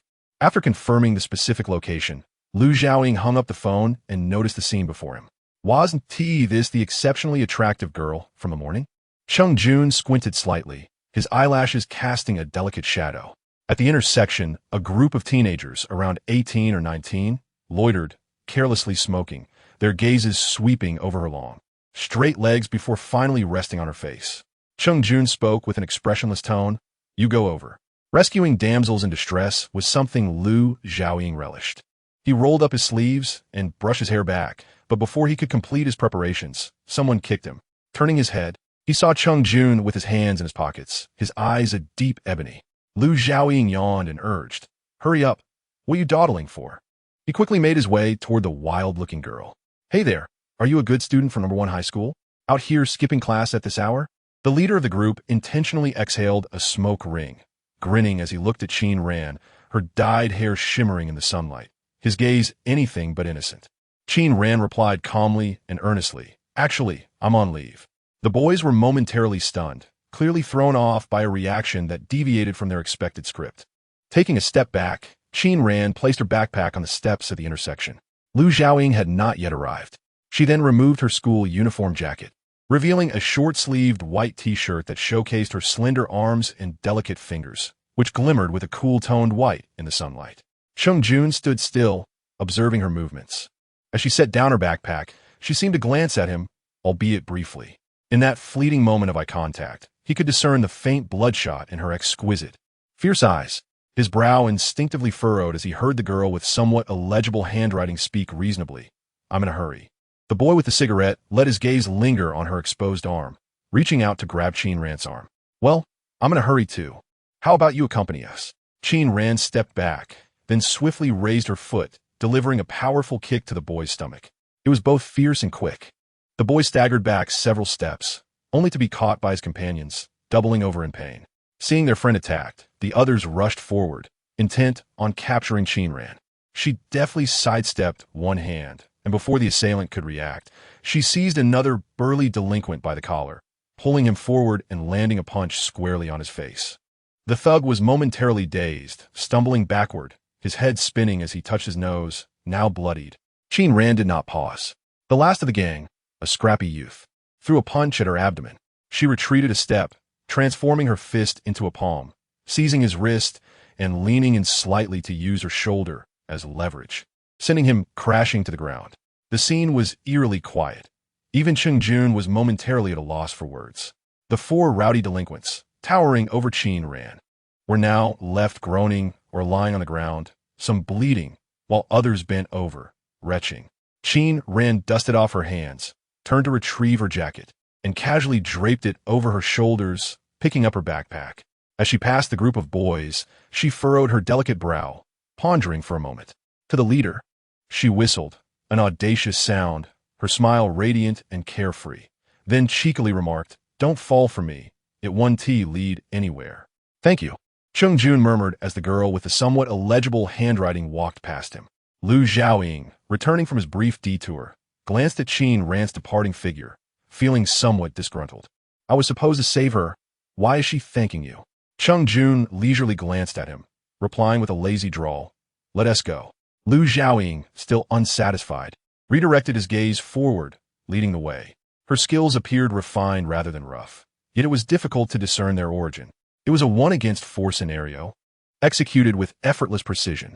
As they passed the four boys, Liu Xiaoying paused, teasingly stating, "Brothers, you're not up to par." Jun stole a glance towards Ran, noticing she seemed to have entered the communication room. After retracting his gaze, they soon arrived at an old restaurant nestled deep within an alley. "Principal Su," Liu Xiaoying greeted the elderly gentleman, who had already ordered their food. The principal smiled at him before shifting his attention to Jun. "Cheng Xiao, what brings you to this corner of the world?" When he first learned that Jun would be joining the school as the medical officer, Principal Su had been somewhat troubled, knowing the young man was not easy to manage. Jun held a cup of tea, the brown liquid indicating its poor quality. Yet he sipped it leisurely, as if savoring the finest tea. He smiled lazily, "Just come and take a look." He then changed the subject, expressing his curiosity about why Principal Su had remained at this high school for 3 years. "I'm looking for a successor," the principal replied, a hint of melancholy in his tone. Both Liu Xiaoying and Jun were taken aback. If news of Principal Su's search for a successor reached the capital, it would create quite a stir. "Who is it?" Liu Xiaoying could not contain his curiosity. "I have no intention of passing the baton." Principal Su shook his head, unwilling to divulge further. Liu Xiaoying's eyes widened in disbelief, while Jun, with his long legs casually crossed, sipped his tea without pressing for more information. Liu Xiaoying felt a surge of frustration. Ran was headed to the communication room to retrieve her belongings. She and Ningqing had arrived in Yuncheng a day prior, and her luggage had been sent to No. 1 high school. With 2 large, heavy suitcases, the doorman at the communication room, seeing her alone, kindly assisted in carrying her luggage back to the dormitory. Ran's assigned dormitory was on the 2nd floor, near the end of the corridor, room 216. It was a 6-person dormitory, but only 3 were currently residing there, leaving 3 beds available, though they were cluttered with the belongings of others. The beds by the window were occupied, so Ran chose a less cluttered bed. After collecting her sheets and blankets, she unpacked her belongings from one suitcase, hanging her clothes and organizing her daily necessities. The second suitcase remained unopened, shoved beneath the bed. Once she finished tidying up and had a bite to eat, she set off for class, passing by the art building. The window on the 2nd floor was ajar, allowing her to see the instruments inside. As she ascended to the 2nd floor, the art building was serene, nearly deserted. She pushed open the door to the instrument room and immediately spotted the violin positioned at the center. She had a fondness for the violin, as it brought her tranquility. Lowering her head slightly, she reflected on how she often sought out a space to play. "Su Xiao, I'm serious. That transfer student is incredibly beautiful. You have no idea." The entire class was stunned. Xiao Sheng exclaimed, holding a can of soda, animatedly recounting his impressions. Outside, they did not mention that she was Qin Yu's sister. Su Yawang paid no heed to Xiao Sheng, clutching a cup of vanilla milk tea he had bought for Qin Yu. His handsome features remained aloof, showing little interest in Xiao Sheng's enthusiastic descriptions of the transfer student. As they passed the art building, Su Yaowang suddenly halted. A faint, melancholic sound of the violin drifted from above. He raised his head, his gaze piercing. Xiao Sheng, who lacked a musical ear, typically regarded Qin Yu solely for her title as the school beauty.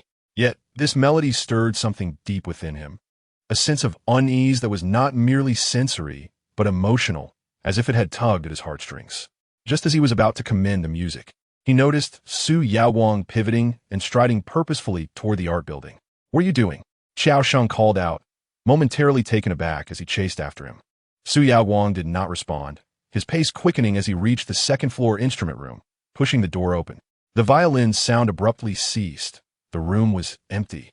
The windows open, allowing a gentle breeze to flutter the sky-blue curtains. Su Yaowang paused, scanning the room, wondering, where did everyone go? Xiao Sheng found it peculiar, as if the melody he had just heard was a fleeting dream. Approaching the window, he chuckled softly, pondering whether someone had leaped from the second floor. Su Yaowang remained silent, casting a glance at the open window before refocusing on the violin in the center. It wasn't until someone arrived to practice in the art building that Su Yaowang stirred, leaning gracefully against the piano, exuding an air of casual elegance. His cool gaze fell upon the girl who entered. "Is anyone practicing here this afternoon?"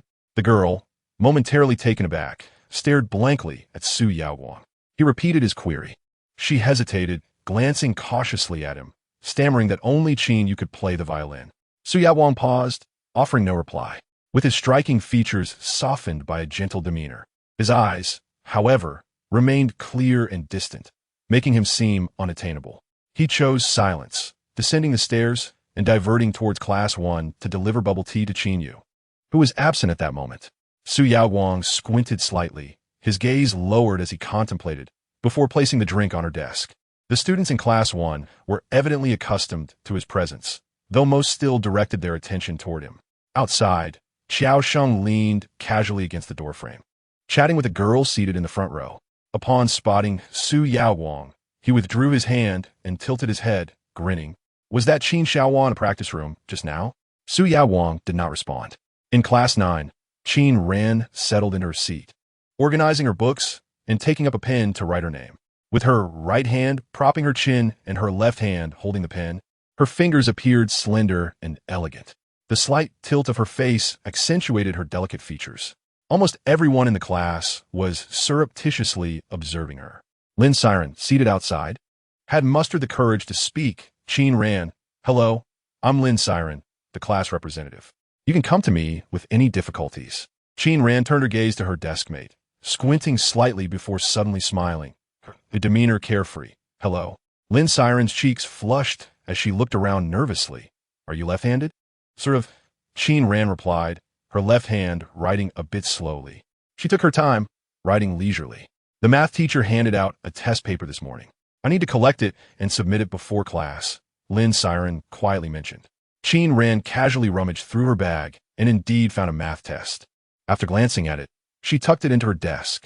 Having just finished with the violin, her mood was notably improved compared to the previous days, less cold and irritable. She tilted her head, her beautiful apricot-shaped eyes half closed, resting her chin on her hand. "Can I not submit it?" Lin Siren's face turned crimson, and she quickly gathered her stack of papers, rushing to the office. Qin Ran emitted a low chuckle, then pulled out a book, crossing her legs and lazily inscribing her name with elegance. The classroom was filled with curious glances directed at Qin Ran, even more than in the morning. Boys from other classes could be seen loitering near the door, peering in. Qin Ran was accustomed to such attention and paid it no mind. She sat inside, putting on her headphones while launching a popular competitive game on her phone. The surrounding boys hesitated to approach, deterred by her commanding aura.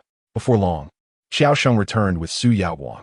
Xiao Sheng plopped down his seat, legs crossed, then poked Su Yaowang's shoulder, excitedly nodding toward the direction. "Look, that's Qin Ran." Su Yaowang pulled out the textbook needed for the next class, his gaze lowered, emanating an aloofness that kept others at bay, not even lifting his head. The boy with the buzz cut beside him glanced at his phone, chuckling softly. "When have you ever seen Su Xiao's eyes stray to anyone else?" "Shut up," Xiao Sheng kicked his chair, feeling bored, before inquiring, "Why are there so many people outside?" "Probably to see the new students," the buzzcut boy replied without looking up, continuing to scroll through his phone. Suddenly, he paused, then lifted his phone. I think I know why." Xiao Sheng leaned closer to see the screen. It was a post on the school forum, the highlighted title reading, "Is there a goddess with such stunning looks at our school? Is it the campus flower Chinyu? How come I've never seen her before?" Below, it was a photo depicting a group of disheartened boys from a vocational high school, with a girl in a school uniform standing amidst them, seemingly unfazed by the bloodstains on the ground. Her figure was slender, her gaze downcast, yet her smile was radiant, exuding a carefree nonchalance. Even in a poorly edited photo, her exquisite features were striking. Beneath that post were over 500 comments. 2L, give me all the information on this girl in a minute. 3L, Chinyu doesn't he look like this? Is she a new student? Before reaching 100 replies, several students from Class 9 had already responded personally. The buzzcut boy lowered his voice, leaning closer, suppressing his excitement. "Did you know the campus flower of our school has changed?" Qin Ran was blissfully unaware of all this. She was engrossed in her game, seated sideways. Her school uniform slightly unbuttoned, revealing a glimpse of her white shirt and collarbone. When a call from Gu Shiqi popped up, she nonchalantly hung up. Unfazed, he called again. Qin Ran hastened her gameplay, supporting herself on the desk and standing up leisurely, making her way outside. As she moved, all eyes in the classroom and outside turned in her direction. The previously whispering class fell into sudden silence. A cluster of people gathered around the back door. With her phone in hand, she removed one earphone and calmly addressed the crowd. "Excuse me, please make way." The group parted with a rustle, allowing her to pass through toward the restroom at the end of the corridor. Gu Shiqi's call came through again. She found a stall, sat on the toilet, and pressed the call button. In the Middle East, Gu Shiqi had just finished bandaging a child, gently patting their head before stepping aside with his phone. His handsome visage was charming. Lighting a cigarette, he chuckled, "You don't reply to texts in the morning, and now you hang up my call. I'm at school." Qin Ran fiddled with the earphone wire, casually responding, "If you have something to say, hurry up. I have class." "There's something," Gu Shiqi exhaled a smoke ring, accepting a medical kit from someone and thanking them, continuing, "I checked the information you gave me." "What did you find?" Qin Ran glanced at the door. Gu Shiqi paused, then in a low voice said, "Darling, I checked with Interpol, but why did I see your name there? Am I mistaken?" Qin Ran remained silent for a few seconds, shifting her position impossible. Gu Shiqi, securing the medical kit, chuckled softly, his voice warm and melodious. "You seem quite confident." The restroom door creaked open as someone entered. Qin Ran responded with a faint hum, lowering her voice. "What exactly did you see?" But Gu Shiqi wouldn't deceive her. "Your name is indeed on their list. They are investigating you." He smiled at a boy offering him candy, then narrowed his eyes, walking in another direction. "Is it possible that while you were checking my information, something got leaked?" "That is even less likely. No one should have found out." Qin Ran stood up, her brows slightly raised as she carelessly brushed her hair back from her forehead. "If there's nothing else, I'm hanging up." Outside, a few girls were whispering. Qin Ran opened the stall door and stepped out. The girls were not there to use the restroom. They were standing by the sink. And Qin Ran immediately spotted Chinyu in the center, lips pressed together, seemingly unfamiliar with Qin Ran, not even lifting her head as she stood among the other girls. With someone unexpectedly emerging from the stall, the whispers abruptly ceased, and the corridor fell silent. Qin Ran tucked her phone back in her pocket. Taking a couple of steps forward, her hair slipping slightly, her exquisite face devoid of expression, yet polite as she spoke. "I'm just washing my hands. Thank you." The group of girls stepped aside. Her gaze was irresistibly drawn to her. It wasn't until Qin Ran had washed her hands and departed that the group of girls began to react. Chinyu pressed her lips together. A few girls exchanged glances. Qin Ran's face was too distinctive. One girl with a doll-like face recognized her, exclaiming, "ISNT that Qin Ran?" Another girl, observing Qin Yu's expression, immediately poked the doll-faced girl in the side. The doll-faced girl, biting her tongue, quickly retracted her statement, muttering that she was merely average. The boys in the vicinity seemed as though they had never encountered a girl before. "Chinyu, don't take those words on the forum to heart. Fighting, skipping classes, mingling with those from vocational school. It's obvious she's not serious." The first period of the afternoon was mathematics taught by Gao Yang. Before class began, Xiao Sheng pulled out his phone and located that post. He kicked the chair in front of him and handed the phone to Su Yaowang. "Su, Our school beauty has changed. It's Qin Yu's sister. Take a look. Su Yaoguang was engrossed in solving a math problem and didn't glance over as class was about to start. Damn! Xiao Sheng retrieved his phone, saving the photo for himself. The boy beside him leaned over the desk, chuckling. Su, your heart only belongs to Qin Yu. Give it up, Xiao Sheng. With one hand holding a pen and the other scrolling through the campus forum. Xiao Sheng was dumbfounded after a moment. She really did get into a fight with those from vocational school? How do you know? Several boys nearby, keenly interested in Qin Yu's affairs, leaned in closer. Xiao Sheng pointed at a post on the screen, frowning. She has crossed paths with Wei Zihong's group. They planned to block her after school. Upon mentioning Wei Zihong, the boys in the back row fell silent, casting a glance at Su Yaoguang, afraid to speak. In the entire school, the only one who could stand up to Wei Zihong was Lin Jinxian, who had graduated 2 years ago. Now it was Su Yaoguang. However, the aloof, academic prodigy, Su usually only conversed with Qin Yu, and it appeared he held a poor impression of the new school beauty, offering no help. Life would not be easy for this newly crowned beauty. Qin Ran rested her chin on her hand, leaning against the wall in her seat. Her almond-shaped eyes slightly squinted as she looked down, her bangs brushing her brow, idly twirling her pen with her left hand. After class, Lin Xiu handed her neatly taken notes and whispered, "Would you like to see them?" Qin Ran propped herself up and slowly accepted them, curling a finger and tapping her lips. She tucked the notes away, glanced at her deskmate, and chuckled softly. "Thank you. Do you know where I might buy some books?" "No need to thank me." Lin Xiu blushed. It turns out the new deskmate looks fierce, but is actually quite approachable. "I'll take you." Qin Ran was looking for extracurricular books, and Lin Xiu led her off campus, simultaneously enlightening her about the school. "There is someone you absolutely must not provoke. I've been promoted directly from the middle school, so I know this place well. It's Qin Yu from class 1. Before you, she was our school beauty." Qin Ran, with one hand in her pocket and the other holding her phone, merely smiled lazily at this. Qin Yu is from the Lin family. She is quite remarkable, ranking the top 5, beautiful, and plays the violin.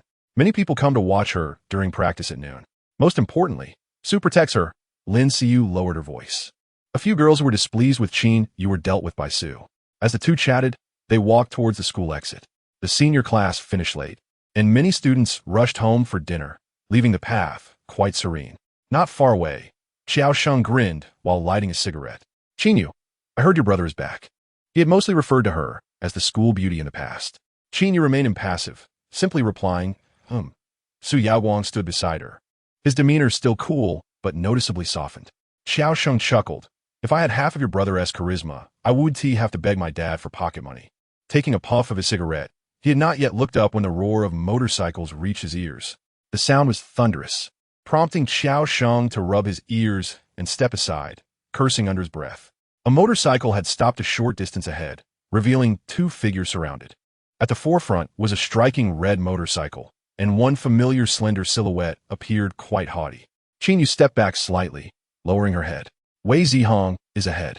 Let's take another route." Su Yaoguang frowned. There were 2 girls ahead, their backs turned, obscuring their faces, although one slender figure appeared rather proud, though he remained silent. Xiao Sheng interjected, "Qin Yu, you should head back. If a fight breaks out, it won't bode well for you." Xiao Sheng had deliberately taken a roundabout way to get here. Qin Yu glanced at Su Yaoguang, who remained indifferent to the chaos ahead, his demeanor still cool. She felt slightly reassured.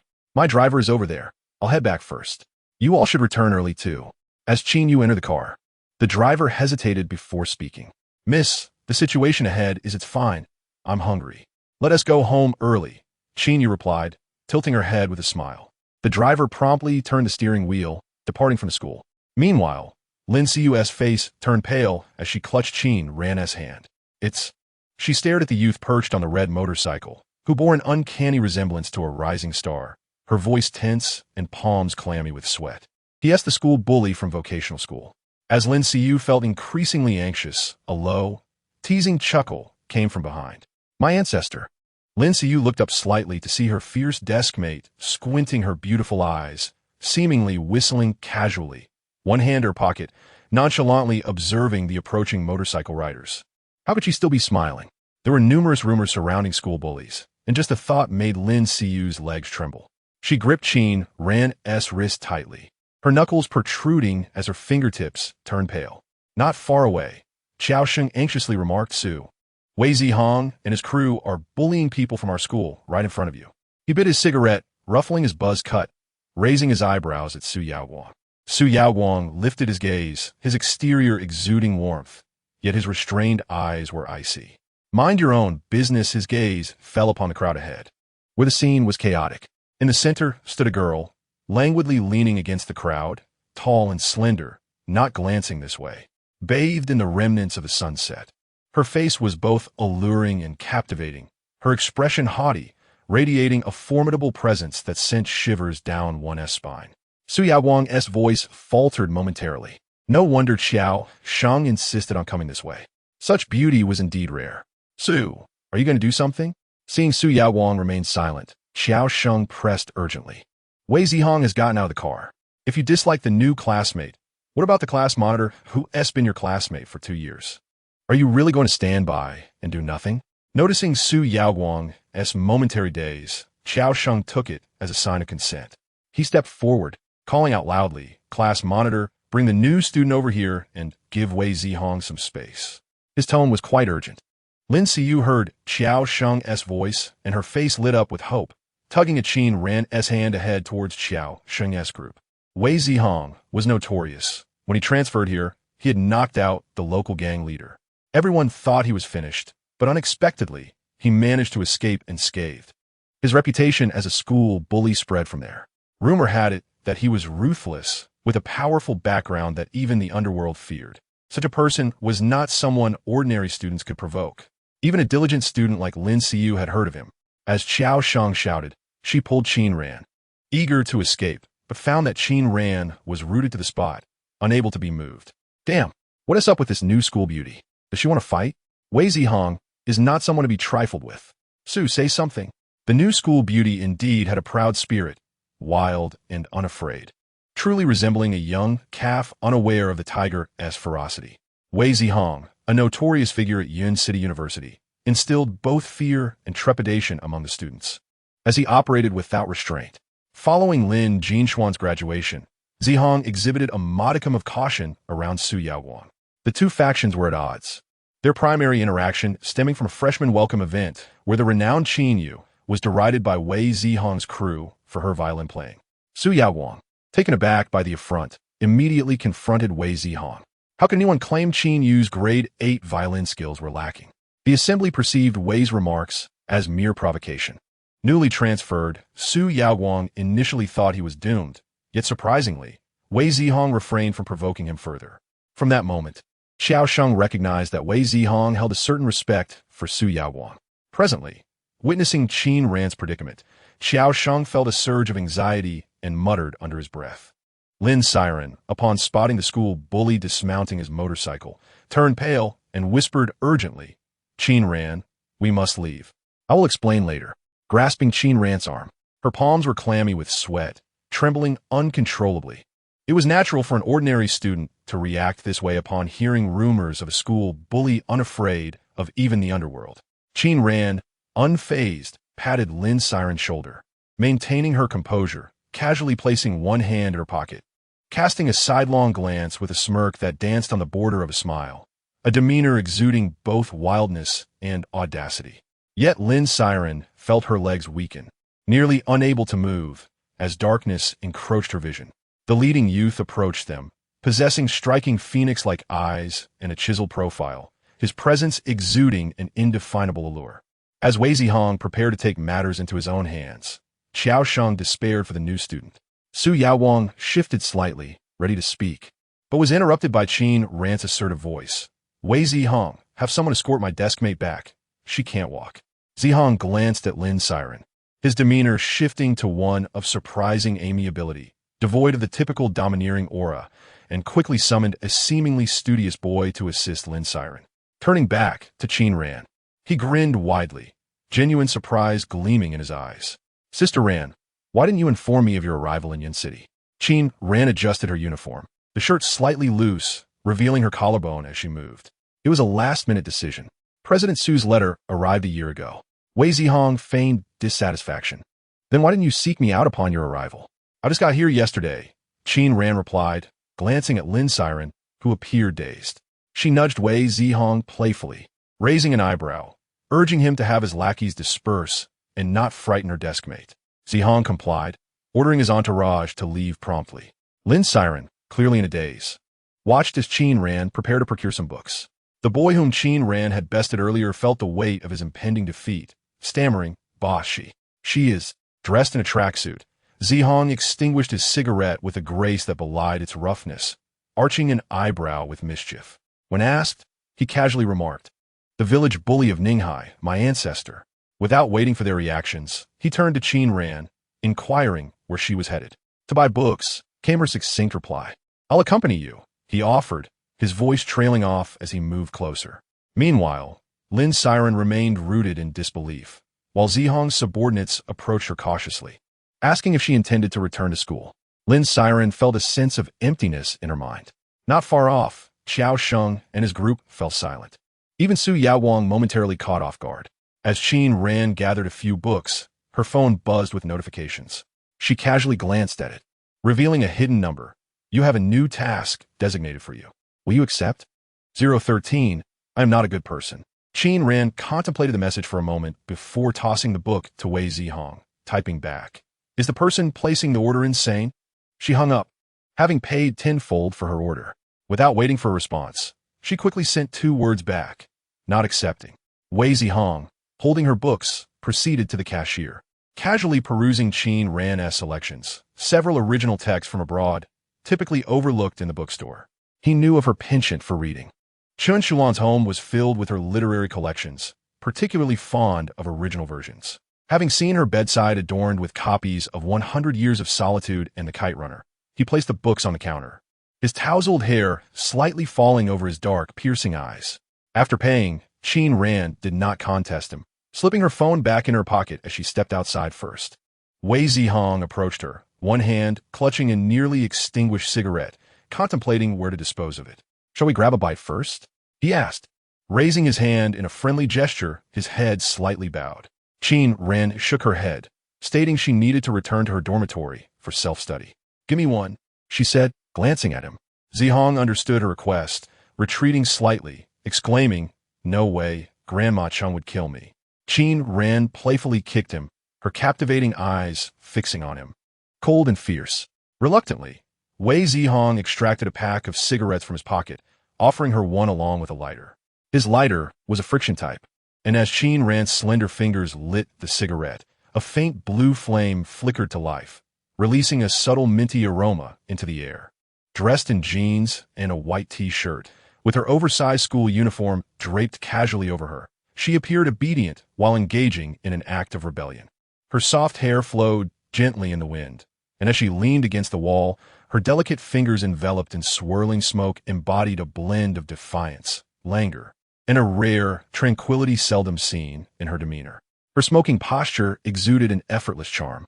Wei Zihong squatted at the corner, keeping watch, unable to resist glancing back. His brow furrowed. The cigarettes were his idea. Years ago, Qin Ran had knocked on his door in distress, her body bloodied, her eyes cold and haunting. He rarely pried into her affairs and had learned to smoke as a coping mechanism during his own troubled youth. That night, he had kept her company as they smoked together until dawn. Unlike him, Qin Ran seldom smoked, only a few times a month and only when overwhelmed. She would seek refuge in his home. If discovered, he would face his grandmother's wrath, while those 2 old folks would believe she was merely following his lead. "Smoking is harmful," Wei Zihong lamented, peering around to ensure no one was watching before retracting his head, earnestly advising her. Now, he longed to return to those years past and prevent the version of himself that had introduced her to smoking. After half of it, Qin Ran extinguished the cigarette, discarding it into a nearby trash bin. She took a few steps back, adjusting her hair, and upon hearing Wei Zihong's voice, she lazily glanced his way. A low chuckle escaping her lips, the ending note teasingly inviting, "Get lost. I reflect on myself numerous times daily, questioning how I led you down this misguided path." Wei Zihong replied, tugging at his collar. "What's so bad about it?" Qin Ran asked, her tone languid as she took the books from him. Her voice airy and indifferent, yet a playful smile lingered in her eyes. "I'm not exactly a good person either." "You are a good person," Wei Zihong insisted earnestly. As Qin Ran walked away, she waved a hand in his direction, nonchalantly smiling, finally sighing softly. That's because you don't know me. Upon returning to her dormitory, she found it empty, the time before evening study sessions too brief, as most seniors had already returned to their classrooms after dinner. Qin Ran placed her books carelessly on her desk, opening a metal box resting on her bed, retrieving a solitary white sleeping pill, which she swallowed with water. After taking her medication, she did not immediately head to class. Instead, she retrieved her black backpack, unzipped it, and pulled out a rather hefty black mobile phone. The screen remained dark. She pressed her temple and activated the power button. In less than a second, the phone illuminated, revealing a map page rather than the home screen, with a red indicating the school infirmary. Meanwhile, at the Lin residence, Lin Jinxian had not ventured out today. The family was gathered around the dining table for dinner. Lin Qi inquired about Qin Ran, and upon learning that she was boarding at school, he expressed surprise but refrained from further comment, shifting the conversation to Principal Su. Do you know Principal Su? Ning Qin and the others were unaware of his identity, though Lin Jinxian, having returned from the capital, had heard some rumors. Ning Qin served Qin Yu some dishes, recounting that Principal Su had gone to Ninghai village for poverty alleviation 3 years ago. The conversation at the table revolved around Qin Ran for several minutes. Qin Yu's spoon clinked against her bowl, drawing the attention of those present. Lin Qi, concerned, asked, "What are you thinking so deeply about?" "I think I saw my sister after school." Qin Yu hesitated, but she was with some vocational school students. Vocational school? Ning Qin's voice rose slightly, her fingers turning pale. "Isn't she at number 1 high school?" Qin Yu's gaze fell, gripping her spoon tightly.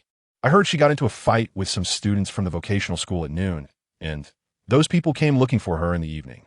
I'm a bit worried about her." "Worried about what?" Ning Qin's tone turned icy, her eyes sharp as if concealing a blade. She glanced at Qin Yu, restraining her anger and lowering her voice. "You focus on your studies. Even if she seeks you out, ignore her." Ning Qin was too agitated to finish her meal. Lin Qi continued to eat without probing further. Qin Ran, being no more than Lin Jinshuan's stepdaughter, had received ample arrangements for her residence and schooling. Had she been like Qin Yu, he might have worried more, but Qin Ran offered little that captured his attention. He was too busy with business to spare time for such matters.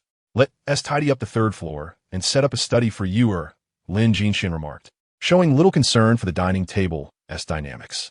Lin Jinxian was curious about Qin Ran, yet his affection for Qin Yu outweighed it. Rarely did a prodigy like him deign to regard others. Ning Qin's expression softened. She would not let anger linger.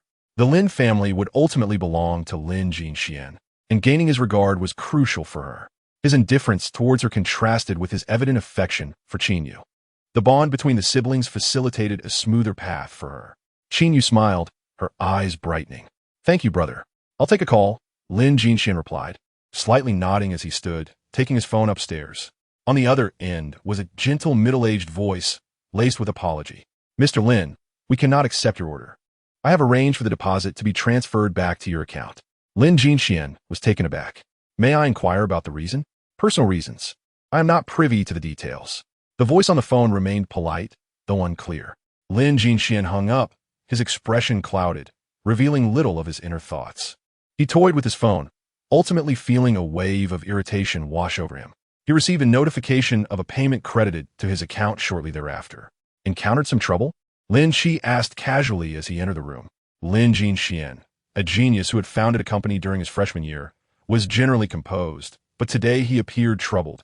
Having skipped dinner, he rubbed his forehead and nodded. He hadn't even lit the cigarette he had taken out, merely rolling it between his fingers.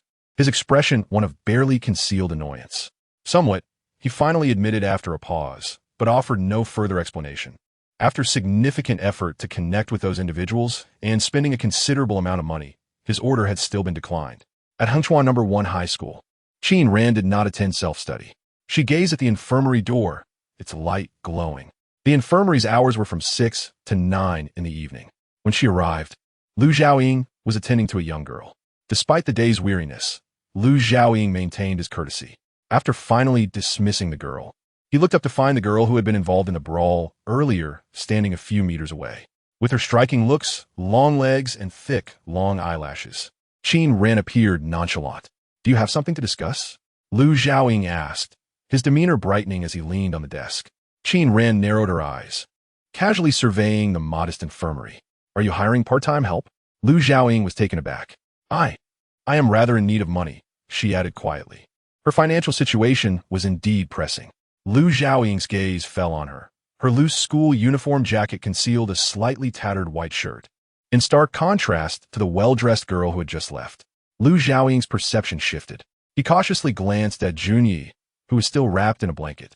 The female students visiting the infirmary had all come to see Junyi that day, yet he had not shown himself. Lu Xiaoying wished to retain Qinran. As the infirmary was short-staffed, but with the housekeeper arriving from the capital the next day, Junyi was known for his aversion to outsiders, particularly women. Before Lu Xiaoying could voice his concerns, a languid voice interrupted, low and husky from sleep. "Can you cook?" Cheng Jun lifted the blanket from his head, revealing a slender wrist and pale skin. After a moment, he opened his eyes, which were hazy yet captivating. Qinran nodded. "Yes, daytime and evening shifts, with daily payment starting tomorrow. Is that agreeable?" Cheng Jun, just awakening, yawned. Once Qinran departed, Lu Xiaoying rested his chin on his hand, unable to suppress his curiosity. "You do remember the housekeeper arrives tomorrow, right? You'll be at the villa." Leaning lazily against the sofa, Cheng Jun took a cigarette. His voice was still muffled from sleep. As Lu Xiaoying was about to inquire further, his phone rang. It was the head of the criminal police from the capital. Covering the phone's speaker, he looked at Cheng Jun and lowered his voice. "It's Captain Hao. He has." Before he could finish, Cheng Jun interrupted. "Tell him to consult the professor at the capital university." Cheng Jun, unable to find a lighter, set the cigarette down, appearing somewhat lackluster. Lu Xiaoying fell silent. Initially, when he started associating with Junyi, he felt intellectually inadequate. After learning from the housekeeper about Junye's exceptional intelligence, he had calmed down. The genius's thought processes and communication style were beyond his comprehension. Organizing the medical files on the desk, Lu Xiaoying recalled something. "Junyi, did you really hear that old Su found a successor? That seems improbable since neither his son nor grandson meets his standards. In the vast capital, where talent abounded, old Su had spent a lifetime without finding a suitable successor. Now, in this small city of Yincheng, he had seemingly discovered one." Cheng Jun squinted, seemingly indifferent, as he had no reason to jest. Qinran returned to Class 9. During the evening's self-study session, the chemistry, physics, and English teachers distributed papers. Self-study lasted from 6 to 10 o'clock. Having completed 3 papers, the time was nearly up, yet not a single student stirred as the class drew to a close. Lin Siren had longed to speak with Qinran, but with the limited time allocated for the exam, she found herself stifled. As a diligent student, she refrained from uttering a word while focusing intently on her work, thereby missing her opportunity. Qinran set her paper aside and picked up a new book she had purchased that evening, perusing its pages at a leisurely pace. Occasionally, Lin Siren caught a glimpse of her, noting that she seemed to be jotting down notes with her pen.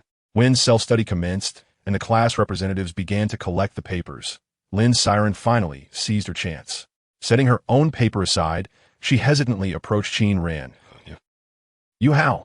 With her book still in hand, Qinran propped her chin on one hand, leaning casually against the wall, a smirk gracing her lips. "What about me?" "Well, I was just wondering why that student," Lin Siren stammered, her mind a muddled haze. She intended to inquire why Wei Zihan appeared to heed Qinran's words so readily. Qinran closed her book, arching an eyebrow, and replied nonchalantly, "Because I was once quite renowned." Lin Siren was momentarily taken aback, unable to process her response. In the back row, Su Yaowang set down his pen, a small portion of his physics paper still unanswered. "So you have questions too?" Xiao Sheng leaned in, noting that Su had left most of his answers blank, save for one small section. I'll ask Qin you later," Su Yaowang replied, his gaze cool and detached. As the physics class representative, he methodically collected the papers from Qinran and Lin Siren's row. Noticing that Qinran's 3 papers were entirely blank aside from her name, her handwriting was hardly admirable, resembling that of someone who had only just begun to learn to write. Su Yaowang's mind drifted to Qin Yu's elegant script. Qinran, the physics teacher, is quite a tyrant. You must complete the paper, so just copy mine." Lin Siren immediately pushed her paper toward Qinran. Su Yaowang, still focused on his task, coldly remarked, "Copying is hardly worth the effort." Qinran took up her pen and began to transcribe the answers to Lin Siren's physics questions, occasionally altering a few numbers. She was adept at this, clearly accustomed to replicating assignments. However, her left-handed writing was not particularly fluid, and the hastiness further marred its appearance. In their elite school, most students were high achievers, disciplined and diligent, and instances of copying homework were rare. Her posture was decidedly unrefined, her eyes half closed, resting her chin in her hand. The classroom was warm, prompting her to shed her uniform jacket, leaving only a shirt that had slipped from her shoulders, revealing a hint of pale skin and faint veins, making her appear strikingly fair. Unperturbed by Su Yaowang's demeanor, Qin Ran completed her copying and handed the paper over. Su Yaowang merely took it from her without a word. Not glancing back at her, having already admonished her, he deemed further conversation unnecessary. If she chose not to complete her work, then so be it. There was little he could do for someone who seemed oblivious to their own shortcomings, wasting the goodwill of the Qin family. As he moved to the next row, his expression remained as frigid as ever. After submitting his paper to the office, Su Yaowang descended the stairs alongside Qin Yu, the physics class representative. He inquired about the last question on the physics exam, for though he excelled in all other subjects, physics remained a slight weakness. Qin Yu, who had participated in provincial competitions during her second year, often discussed physics with him, earning his admiration. I was considering that formula as well. I'll rework it later, Su Yaowang said, his icy demeanor softening slightly as his gaze warmed. Qin Yu, noticing his mood, casually asked about the events of the previous evening. Is my sister all right? Su Yaowang recalled the hastily copied paper and furrowed his brow, shaking his head in response, unwilling to elaborate. Observing his reticence, Qin Yu smiled subtly but chose to remain silent. Qin Ran shared a dormitory with Lin Siren. The third occupant was the English class representative, a girl with short hair, possessing a delicate appearance and a keen eye for social standing. Rumors of Qin Ran's prior altercation and subsequent retention year had already circulated since her arrival, and the English representative had witnessed her copying answers from Lin Siren. Moreover, at their school, most privileged students had accompanying guardians or drivers, and the dormitory conditions were generally poor. Qin Ran's attire appeared quite ordinary, suggesting it had been worn for several years. The English representative busied herself with several bottles of high-end skincare products on her desk, the clattering of glass echoing in the room. After bathing, Qin Ran donned her sleepwear, which was rather loose, exposing a generous expanse of her fair shoulders, revealing a hint of crimson that resembled a tattoo. Her alabaster skin contrasted sharply with the vivid red. The English representative cast a lingering glance at her. Unfazed, Qin Ran returned to her bed, drew the curtains, and took out a sleeping pill, contemplating before swallowing a second one without water. Instead of succumbing to sleep, she turned on a dim lamp and began to peruse a foreign language book at a leisurely pace. When Lin Siren awoke, she noticed the soft glow of the lamp illuminating Qin Ran's bed. The following morning, as they made their way to class, the campus was shrouded in mist. Qin Ran lounged on her chair, legs crossed, lazily retrieving materials from beneath her desk. A number of light blue envelopes cascaded to the floor, adorned with pink hearts. Qin Ran casually picked them up and placed them back. Lin Siren's eyes widened. Qin Ran, these are love letters, several of them. A few students nearby turned to observe. Many had received love letters in class, particularly Qiao Sheng and Su Yaowang, but it was rare for someone to accumulate so many in just one day. Qin Ran responded with a nonchalant flipping through her foreign language book while leaning against the wall, her long eyelashes casting shadows over her eyes as she perused the pages with indifference. Lin Siren, glancing at the book, noted it was one she had never seen before. Receiving so many love letters, doesn't he excite you at all? She asked, tilting her head slightly. Qin Ran turned another page, her loose school uniform slipping down her arm to reveal a pale wrist adorned with a red string. Not my first time, she replied lazily. During lunch, the English representative awaited Qin Yu at the designated spot for first-year students. Qin Yu was the epitome of a top student, coming from a privileged background. Chauffeured to school each day and closely associated with the celebrated Lin Jinxian, who still graced the honor roll. Su Yaowang also protected her, making her a topic of conversation among both boys and girls. It was evident she was no ordinary student. In addition to being the English representative, many girls at school sought to befriend Qin Yu. The English representative, feeling slighted, commented on how Qin Ran had managed to surpass Qin Yu, the school beauty, on her very first day. Did you know? She copied all 3 papers last night. She doesn't even understand English, yet she pretends to read foreign literature. Su Yaoguang was vexed by this, bewildered by the boy's fascination with her. Qin Yu, already aware of Qin Ran's academic struggles, remained silent, taking a few more bites of her meal. That evening, Cheng Jun and his group were still preparing their kitchen, so Qin Ran would not be joining them until later. Qin Ran was preparing lunch and dinner for Cheng Jun and the others. In a corner of the school infirmary, there was a meticulously designed little kitchen stocked with various ingredients, though sadly devoid of vegetables. Cheng Jun, clad in a black shirt with a keychain dangling from his hand, had an extraordinary countenance, his features finely drawn. The group of schoolgirls loitering at the entrance of the infirmary gave him a headache. He opened the car door, his tall and slender figure evident, and mentioned that he would first take her to gather the ingredients since there were patients with Lu Zhaoying. Cheng Jun parked the car at a private hotel not far from the school. Qin Ran took a glance and quickly discerned that it operated on a members-only basis. Cheng Jun leaned back lazily in his seat, resting his hand on the steering wheel, his fingers clean and elegant. After answering a phone call, Qin Ran decided to step out for some fresh air. Ning Qing had just parked her car. Today, Lin Jia's little aunt had come, and Lin Shi had reserved a table at this private club half a month in advance. After enjoying a spa, she stepped out of the car with her bag. Upon exiting, she noticed a girl in a loose plaid coat 2 parking spaces away, her expression momentarily stiffening. The Lin family was not the most prestigious family in Yin City, but they were certainly well regarded, and the entire clan was not to be underestimated. Ning Qing was reluctant for her less refined relatives to be seen by the Lin family, fearing they would become the subject of ridicule, especially her own daughter, who had been embroiled in fights and had even repeated a grade. Such behavior would be unacceptable even in an ordinary family, let alone in front of the Lin family. Thus, she had allowed Qin Ran to leave the Lin household and board at school. "What are you doing here?" she asked, glancing around to ensure Lin Jia's aunt was not present before quickly approaching Qin Ran, her voice low and her expression less than pleasant. Fearing that Lin Jia's aunt might see them, Ning Qing acted furtively, lowering her head and keeping an eye on the parking lot. "Shouldn't you be at school right now?" Qin Ran, preoccupied with her phone, lifted her gaze slightly, her expression remaining unchanged. Her dark eyes lacked their usual brightness, the whites slightly reddened, exuding a wildness. With a nonchalant demeanor, she replied, "I have something to attend to," her hand tucked in her pocket, her eyes narrowing slightly. Ning Qing, biting her lip and recalling what Qin Yu had said the previous night, lowered her voice further, her face cold. "Did you get into a fight again yesterday?" Inside the car, Cheng Jun completed his call and raised his head, noticing the girl standing awkwardly, conversing with an unfriendly-looking woman who appeared anxious and was glancing around. The two of them shared a slight resemblance in profile. Initially, he intended to wait for the hotel staff to deliver the ingredients, but upon seeing the situation, he decided to step out of the car, leaning casually against the door with an air of nonchalance, his eyes cast down, exuding an aloof elegance.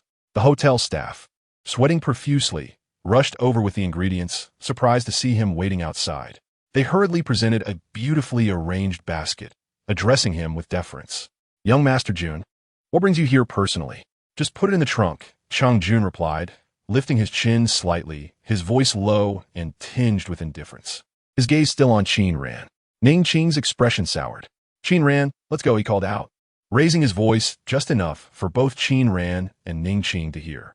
His fingers resting on the door were slightly drooping, the cuffs of his shirt rolled up, the black fabric glimmering in the sunlight, contrasting sharply with the exposed skin of his wrist.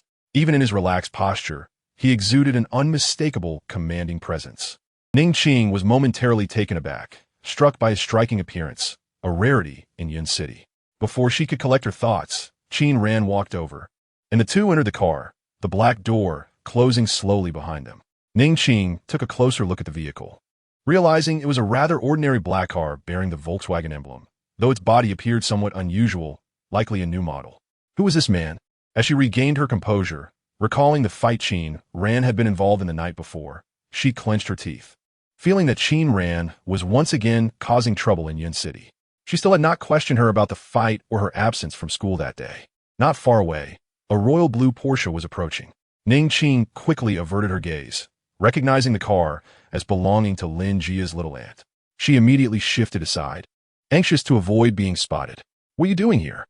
Lin Jia's aunt, well-preserved and in her 30s, had her hair elegantly pinned up with a jade hairpin, dressed in a pale blue qipao that accentuated her graceful figure.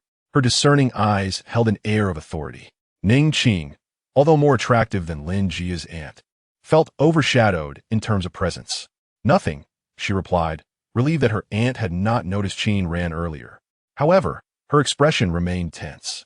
If Qin Ran were like Qin Yu, she would have been proud to show her off rather than hide. Lin Jia's aunt did not press further, merely glancing hesitantly at the Volkswagen parked nearby, her brow slightly furrowed as if the license plate seemed familiar. At a red light, Cheng Jun rested his hands casually on the steering wheel, idly tapping his fingers. "Was that your relative?"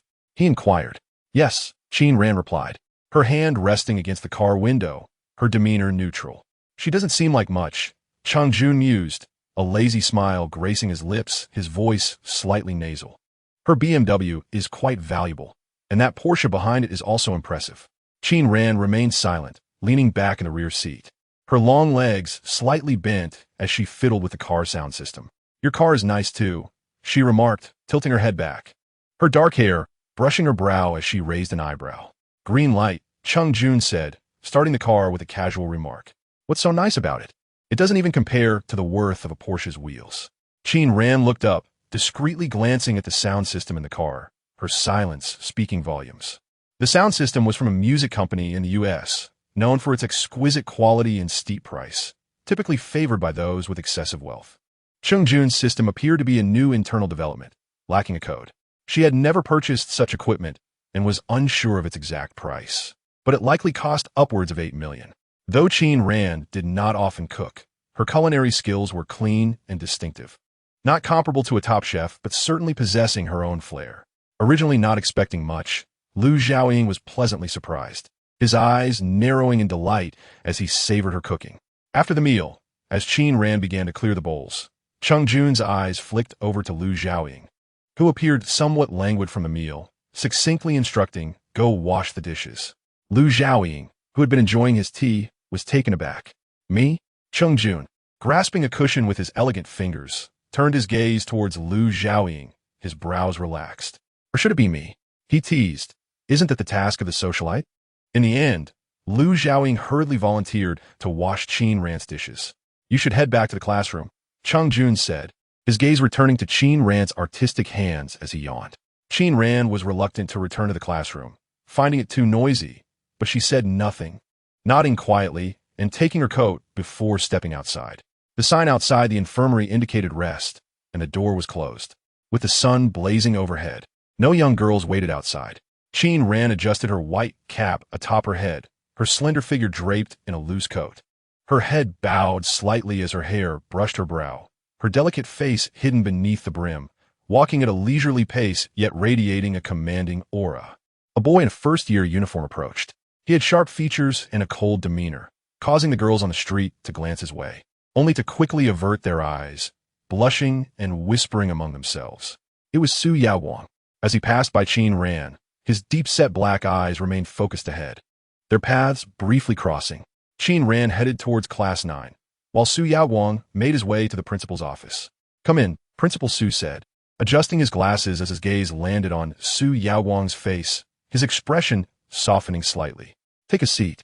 "Grandfather," Su Yaowang addressed him respectfully. Principal Su, the elder Su family patriarch, and Su Yaowang may not be particularly well-versed in the affairs of their own family. Yet they are acutely aware of the profound respect that their relatives hold for the grandfather. From a young age, there's been an undeniable admiration for him.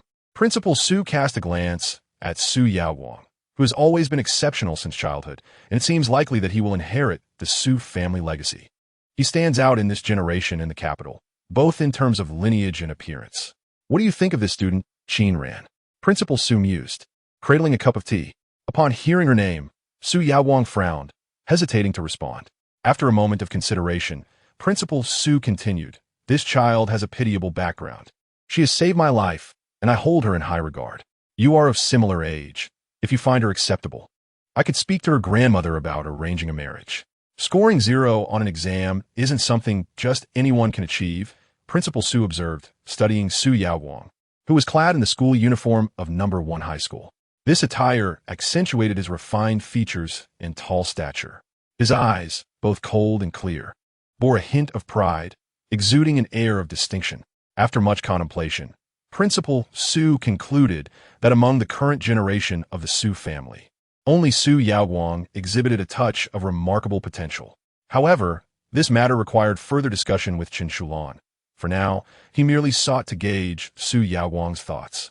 Clearly taken aback by Principal Su's unexpected proposition, Su Yaoguang raised his eyebrows in astonishment. "Grandfather, you mean she saved you?" Recently, he had heard Qiao Sheng mention Qin Ran several times and had even witnessed her copying homework. He was surprised that his grandfather would take an interest in a new transfer student, knowing well that his grandfather had always maintained high standards. Even if she had saved him, he found it hard to believe that it would lead to the notion of her joining the Su family. Could it be her own request? Su Yaoguang lowered his gaze, remaining silent. "I encountered some difficulties while providing aid to Ninghai village," Principal Su remarked, choosing not to elaborate further. "She has done us a favor by saving my life. We can repay her in other ways. The Qin family has other exceptional members." Su Yaoguang considered this, but still wore a frown. Principal Su glanced at him, encouraging him to continue. "Qin Yu from Class 3 is her sister. She excels in physics, consistently ranking among the top 5 in her year." Su Yaoguang noticed that Principal Su seemed unaware of the details and continued. "She's the one who played the violin beautifully during the freshman performance in our first year, and she's quite attractive too." Upon hearing this, Principal Su's mind immediately conjured an image of Qin Ran's face. He coughed lightly, realizing he now had a clearer impression of her. Slowly setting down his cup, he remarked, "So it's her." His voice was understated. With Su Yaoguang's description, Principal Su discerned that he was attempting to evade the issue. Although there was a sense of regret, he had not slept well in recent days. Nevertheless, he was reluctant to pressure him. Adjusting his glasses, he said, "Forget it. This matter was my oversight as well. You may return to your class and ponder it further." As Su Yaoguang exited the room, he closed the door behind him. Unbeknownst to him, after his departure, Principal Su held his teacup with a face full of regret and inner turmoil. Once outside the principal's office, Su Yaoguang felt an immense weight lift from his heart, instantly feeling relieved. If his grandfather had remained steadfast in his opinions, he would have been powerless. Upon returning to class, he noticed that the physics papers from the previous night were being distributed. Since he had been absent, Xiao Sheng was assisting in handing out the exams. Su Yaoguang instinctively glanced in Qin Ran's direction, where she was busy copying exercises from Lin Siyuan's math workbook. Once again, she was engaged in the act of copying homework. With an expressionless face, he sat back down at his desk, not daring to lift his gaze or glance at Qin Ran again. Instead, he retrieved his own physics exam, picked up his pen, and began to apply the concepts he'd discussed with Qin Yu the previous night, meticulously recalculating the problems. Lin Siyuan's exam was also being handed out. When it reached her, Lin Siyuan did not examine her own paper. Instead, she grabbed Qin Ran's, only to be utterly bewildered. "Qin Ran, how did you manage to avoid all my correct answers?" Those who copy homework know that it is essential to avoid identical answers, especially on exams. The copier typically alters a few responses. Last night, Lin Siyuan had learned that Qin Ran had changed her answers, but she never anticipated that Qin Ran would successfully evade every correct option. Among so many multiple-choice questions, not a single one was correct. Such misfortune seemed almost unfathomable. Qin Ran appeared indifferent to her own exam, reclining with her legs crossed, a cap resting on the windowsill. She idly flipped through her desk, mate's math workbook, her eyelashes casting a shadow over her eyes. Upon hearing Lin Siyuan's voice, she tilted her head slightly and pulled out her own test paper. Propping her chin up with one hand, she lazily replied, "I think I did quite well." Xiao Sheng, seated behind her, chuckled aloud. Leaning over his desk, he poked Su Yaoguang's back with a pen, stifling a laugh. "Su, did you know? Just now, when I was distributing the papers, Qin Ran scored 0, and she still thinks she performed well. Filling an exam sheet is no easy feat, and achieving a score of 0 is quite the challenge." Su Yaoguang was momentarily stunned. Even if he aimed for a 0, it would be quite difficult. Yet, upon reflecting that it was Qin Ran, he shook his head, questioning his own sanity. He pulled out the exam he would need for the next class, deciding to dismiss thoughts of Qin Ran. The first class of the afternoon was English. Li Erong scanned the room and spotted Qin Ran lounging against the wall, engrossed in a book. Her brow furrowed deeply. But recalling that this individual had connections to the principal, she refrained from voicing her discontent. Later that evening, at the Lin household, when Qin Yu returned, she found Lin Shi and Lin Wan seated on the sofa in the main hall. Lin Wan, though possessing a gentle name, exuded a commanding presence. Her sharp gaze rendered others defenseless. Qin Yu obediently greeted her aunt. "Ah, Tia, you've grown so beautiful," Lin Wan remarked, her demeanor considerably warmer towards Qin Yu than it was towards Ning Qing. Qin Yu nodded politely. This aunt had married into the capital and seldom returned home. "I'm going upstairs to organize some items my mother needs for the hospital," she said. Ning Qing, feeling uneasy in the presence of her sister-in-law, seized the opportunity to excuse herself and head upstairs. Aside from reading, Qin Yu also practiced the violin for half an hour each evening. She initially spent some time downstairs with Lin Wan and Lin Shi before ascending to the second floor. Just as she reached the second floor, Ning Qing emerged with a bag in hand. She did not disturb Qin Yu's practice, exchanging only a few words before descending the stairs. As she turned, a wrinkled piece of paper fluttered from the edge of the bag. Qin Yu casually picked it up, opening it to glance at the contents. She intended to call out to Ning Qing, but upon seeing the writing, she suddenly froze. The paper appeared to be a hastily scribbled violin score, the handwriting somewhat messy and the lines carefree. Upon reading the first line, Qin Yu's heart raced as if something had stirred within, and her hand instinctively tightened around the paper. This was a violin score that she had been unable to produce for years. Qin Yu placed the violin aside, leaning back slightly in her chair, her eyes cast down. She had seen Qin Ran's handwriting before. It was not particularly neat and somewhat large, so it couldn't possibly belong to her. Besides, Qin Ran had mentioned that she no longer played the violin.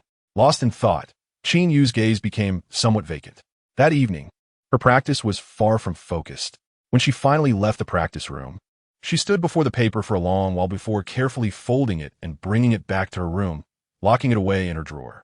Downstairs, after Qin Yu and Ning Qing ascended, Lin Wan and Lin Shi continued their conversation. "I heard she's causing trouble again. Planning to bring along her burden?" Lin Wan sipped her tea, her tone somewhat indifferent. Lin Shi smiled gently, adjusting his gold-rimmed glasses perched on his nose. "That is Qin Ran, a rather attractive young lady." Lin Wan furrowed her brows, having just returned to Yin City and only knew a little about Qin Ran. Lin Shi's remark was merely that she was good-looking. "Do not hide the truth from me. I've heard her character is not so admirable." Lin Wan placed her teacup on the table, her expression sharp, scoffing. "Expelled for fighting, a year of suspension, and you're left to clean up the mess. My sister-in-law, after all these years, has not matured at all, and her offspring reflects that pettiness." Born into a prominent family, Lin Shi was well aware of Lin Wan's disdain for Ning Qing, despite her own second marriage. "You misunderstand. I genuinely wish to assist," Lin Shi replied, shaking his head, his smile remaining warm. "However, that young lady possesses her own fortune. She enrolled in Beijing and did not even stay at home, packing her things to leave the next day. She does not seem like the typical child." Lin Wan smirked slightly, suppressing her voice. "I did not expect her to leave a favorable impression on you. She appears to be a sensible and honest child." Just as Ning Qing felt a moment of relief at the corner of the staircase, Lin Wan's voice cut through again, laden with implication. "Today's youth are quite cunning. If she has made such an impression on you, her methods cannot be inferior to her mother's." "Sister," Lin Qi interjected. Lin Wan shook her head. "I am merely cautioning you. That young lady is certainly not one to underestimate. Those who appear harmless can be quite dangerous. A barking dog rarely bites. Have you not noticed how soft her demeanor has become towards Jin Xian? The business world is rife with treachery." Lin Shi had not given it much thought until now, and fell silent. Lin Wan instructed Sister Zhang to refill her cup, taking a sip and maintaining her dignified demeanor. "In this household, I recognize only Yu as my niece. I know you hold a fondness for Yu." Lin Shi replied as he pulled out a cigarette and lit it. The Lin family indeed cherished Qin Yu. Such familial affection often intertwines with interests. Over the years, despite being a stepdaughter, Qin Yu had brought much honor to the Lin family. Mentioning Qin Yu softened Lin Wan's expression. "In due time, I shall take you heir to Beijing. Our old patriarch has a penchant for the violin and has mentioned her several times. Additionally, Teacher Wei Lin has been seeking a disciple, and I plan to introduce Yu to her." Lin Shi paused, then smiled. To be favored by the old patriarch is indeed a blessing for Yu. At the corner, Ning Qing hesitated for a while before descending the stairs. Upon her arrival downstairs, Lin Wan continued her composed tea-drinking, uttering nothing further. Ning Qing proceeded directly to the hospital to deliver supplies.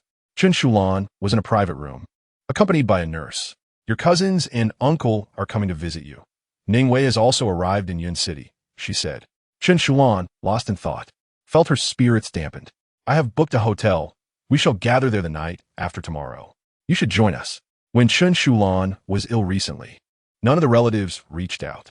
Now that they learned she was in Yun City, they began to call her one by one. Ning Qing felt a twinge of annoyance while dealing with these relatives, fearing they might visit the Lin family villa and cause her embarrassment in front of Lin Wan. Qin Ran received her wages daily. She prepared 2 simple meals without even needing to wash the dishes, earning a total of 200 for less than an hour's work each day. In the evening, after finishing her cooking, she stepped out to eat. Sitting at a stall outside the school, casually crossing her legs while eating noodles, her face slightly turned. In the glow of the setting sun, her profile was striking, radiant and fair. Her features were delicate, and she ate slowly and absent-mindedly. A group of boys jostled their way to the same stall to eat. Not far away, inside a car, Lu Xiaoying was taken aback. Wait, is that all social sister eats? A bowl of plain noodles adorned with a few vegetable shreds was rather bland, especially when compared to the boys beside her, each enjoying a bowl of beef noodles. Lu Xiaoying, resting his hand on the steering wheel, pondered. Didn't I just pay her today? Is she on a diet? Chung Jun, lounging in the passenger seat, caught sight of Qin Ran. He leaned back, his eyes half closed, appearing lethargic and his deep-set gaze obscured. His long legs, clad in casual pants, revealed a glimpse of his ankles. Get out. Chung Jun shifted his position, his eyes lazily half-lidded. Lu Xiaoying, perplexed, replied, Huh? Feeling hungry. Buy some beef. Chung Jun responded nonchalantly, his voice slightly nasal. Lu Xiaoying quipped, Did you just feed social sister's meal to the dog? He scratched his nose, exited the car, and bought a generous portion of beef, making sure to greet social sister. Before leaving, he thoughtfully left her half a plate. As the black Volkswagen slowly drove away, Lu Xiaoying observed social sister pinching a piece of beef, leaning against the backrest, eyes narrowed in enjoyment. Her slender fingers resembled green onions. She isn't on a diet. Lu Xiaoying mused, momentarily stunned. Chung Jun remained silent, slightly tilting his head. Let us go. Butler Chung is probably waiting. Upon reaching the villa, Lu Xiaoying parked and bit down on a cigarette. His phone buzzed in his pocket. Upon checking, he found a message. Jun Yi called out. Noticing Chung Jun leisurely getting out of the car, the order we placed last night was canceled. At Yizhong, Qin Ran rested her chin on her hand, engrossed in a game as multiple notifications popped up. Her expression remained stoic as she swiped through them. After finishing a round, she exited the game, stood up, and bent down to retrieve her headphones from the table, donning her cap as she headed to the restroom. Entering the last stall, she put on her headphones, activating the voice changer, lowering her tone. Which fool placed a 5-fold order? Is someone burning through cash? 019, hidden number Qin Ran sat atop the toilet seat, her fingers tracing the black earphone cord. The stall door was ajar. Suddenly, a girl in school uniform burst in, momentarily stunned upon seeing someone else seated there. The girl's gaze was bold, her expression haughty as she smirked, illuminated by the dim light filtering through the stall's window, her features exquisite. Seeing her, the girl raised an eyebrow, exuding confidence. Oh, I'm sorry. Her cheeks flushed as she quickly exited, opting for another stall. Qin Ran's expression remained unchanged. She had set an exorbitant price, clearly not intending to accept any orders. Despite previous orders, she found it absurd that someone would attempt to place a 5-fold order again. Her impatience was palpable, even amidst the presence of other students in the restroom. The person on the other end of the call dared not utter another word. Promptly hanging up, Qin Ran slipped her phone back in her pocket, the headphones still in her ears, the black cord accentuating her fair profile. She leisurely washed her hands before exiting. After evening study sessions, she walked back with Lin Siren. Xiao Shang was just a few steps ahead, occasionally calling out to Qin Ran and Lin Siren. Su Yaoguang, clutching 2 reference books, walked beside him, his gaze cast down the corridor, his demeanor cold and indifferent. Su Yaoguang's frigid demeanor was notorious. It was no wonder the other girls remarked that getting close to him felt like stepping into Antarctica. Lin Siren whispered gossip to Qin Ran, who slowly took off one headphone but remained silent. As the evening study session concluded, the corridors filled with students eager to leave. Qin Ran and her companions avoided the peak rush, and the hallway was relatively empty. Qin Yu awaited them at the stairwell, holding books. As Qin Ran and Lin Siren passed by, she lowered her voice, addressing only Qin Ran. Tomorrow evening at 6 at Inu Grand Hotel. Relatives from Mom's side will be coming. She made no exaggerated gestures, yet her tone carried an inherent superiority. Qin Ran, with a hand in her pocket, squinted slightly, her pace unaltered, noting Qin Ran's unchanged expression, which even appeared somewhat frosty. Qin Yu continued, Aunt will also be attending. Only then did Qin Ran react, her hand still in her pocket as she slightly turned her gaze, offering a faint. The exchange lasted no more than 3 seconds, nearly brushing past each other, with Lin Siren oblivious to their conversation. Let us depart. Lin Siren heard Qin Yu cheerfully conversing with Su Yaoguang and Xiao Sheng. Su Yaoguang, unusually, joined the conversation. Lin Siren couldn't help but reflect on how Qin Yu was truly a winner in life. She whispered to Qin Ran about their family of prodigies, with parents and an older brother who all doted on her. Each year, her birthday was celebrated with great fanfare, and at school, Su Yaoguang also protected her. That is why I told you not to provoke her, she remarked. Qin Ran raised an eyebrow at her, but said nothing. Behind them, Qin Yu spoke with Su Yaoguang, and it was evident that many girls at school envied her for being associated with Su Yaoguang's circle. When Su Yaoguang addressed her, she instinctively glanced at Qin Ran, who did not turn around. Su Yaoguang casually switched the book to her other hand and asked, Have you composed any new pieces lately? Qin Yu tilted her head, momentarily taken aback, then smiled, subconsciously recalling that sheet of music, her gaze drifting. What's the matter? Oh, nothing, just asking. Su Yaoguang paused. So there is something new. How did you know? Qin Yu replied with a smile. Su Yaoguang halted for a moment, her gaze softening. Next time you practice, I'll come to watch you perform live. The next evening, Qin Ran emerged from the school infirmary and proceeded to a small road by the school gate to wait for a ride. Earlier that day, Ning Qing had called, mentioning that Lin Jinxian would pick them up. The weather was pleasantly mild that evening. Qin Ran observed the swaying trees across the street and checked her phone. 10 minutes remained until 6 o'clock. A black car approached slowly from the direction of the school gate. As it passed her, it reversed back to the end of the road. The driver's window rolled down, revealing a remarkably handsome face, who casually adjusted his sparkling earrings. Qin Ran, what are you doing here? Lu Zhaoying, ever talkative and familiar with everyone, assumed he had a strong camaraderie with Qin Ran. Qin Ran, holding her phone, appeared rather impatient, her finger resting against her lips, her brows slightly furrowed, exuding an air of discontent. She cast a glance toward the school road, remaining silent. If it were anyone else, Lu Zhaoying would have undoubtedly lost his temper. Yet, in the presence of this confident and haughty young lady, who was stunningly beautiful, he found himself at a loss for words. Lu Zhaoying was about to say something when the rear window of the car opened. Cheng Jun leaned against the car door, his striking features reminiscent of a meticulously painted landscape, and spoke lazily, his voice husky. Where to? Yunyu. All right. Cheng Jun nodded, his black shirt unbuttoned at the collar, lazily revealing a hint of his collarbone. Come in. I'll give you a ride. Lu Zhaoying nearly bit his tongue in surprise. Ride? Where? Qin Ran, not bothering to be courteous, stepped forward and opened the back door. Cheng Jun slowly shifted to the side, his long eyelashes casting shadows over his eyes. He watched as the girl opened the door, her delicate fingers resting on its edge, impeccably manicured. If she were to become a hand model, it would undoubtedly be a costly endeavor. As her loose school uniform slipped slightly with her movement, revealing a pale wrist, Cheng Jun noticed that his car lacked any fragrance. He despised such things. Yet now, he caught a faint, sweet scent wafting through the air. Cheng Jun subtly leaned closer to the door. Yunyu was not far from the school, about a 20-minute drive. Lu Zhaoying's phone rang, and unable to find his Bluetooth headset, he tossed his phone to the back. Jun, could you answer that? Cheng Jun, leaning against the door, glanced at the incoming call. With his tall figure slightly cramped in the back seat, he elegantly pressed the answer button. Qin Ran had not intended to eavesdrop, but the phrase uttered by Cheng Jun sounded familiar.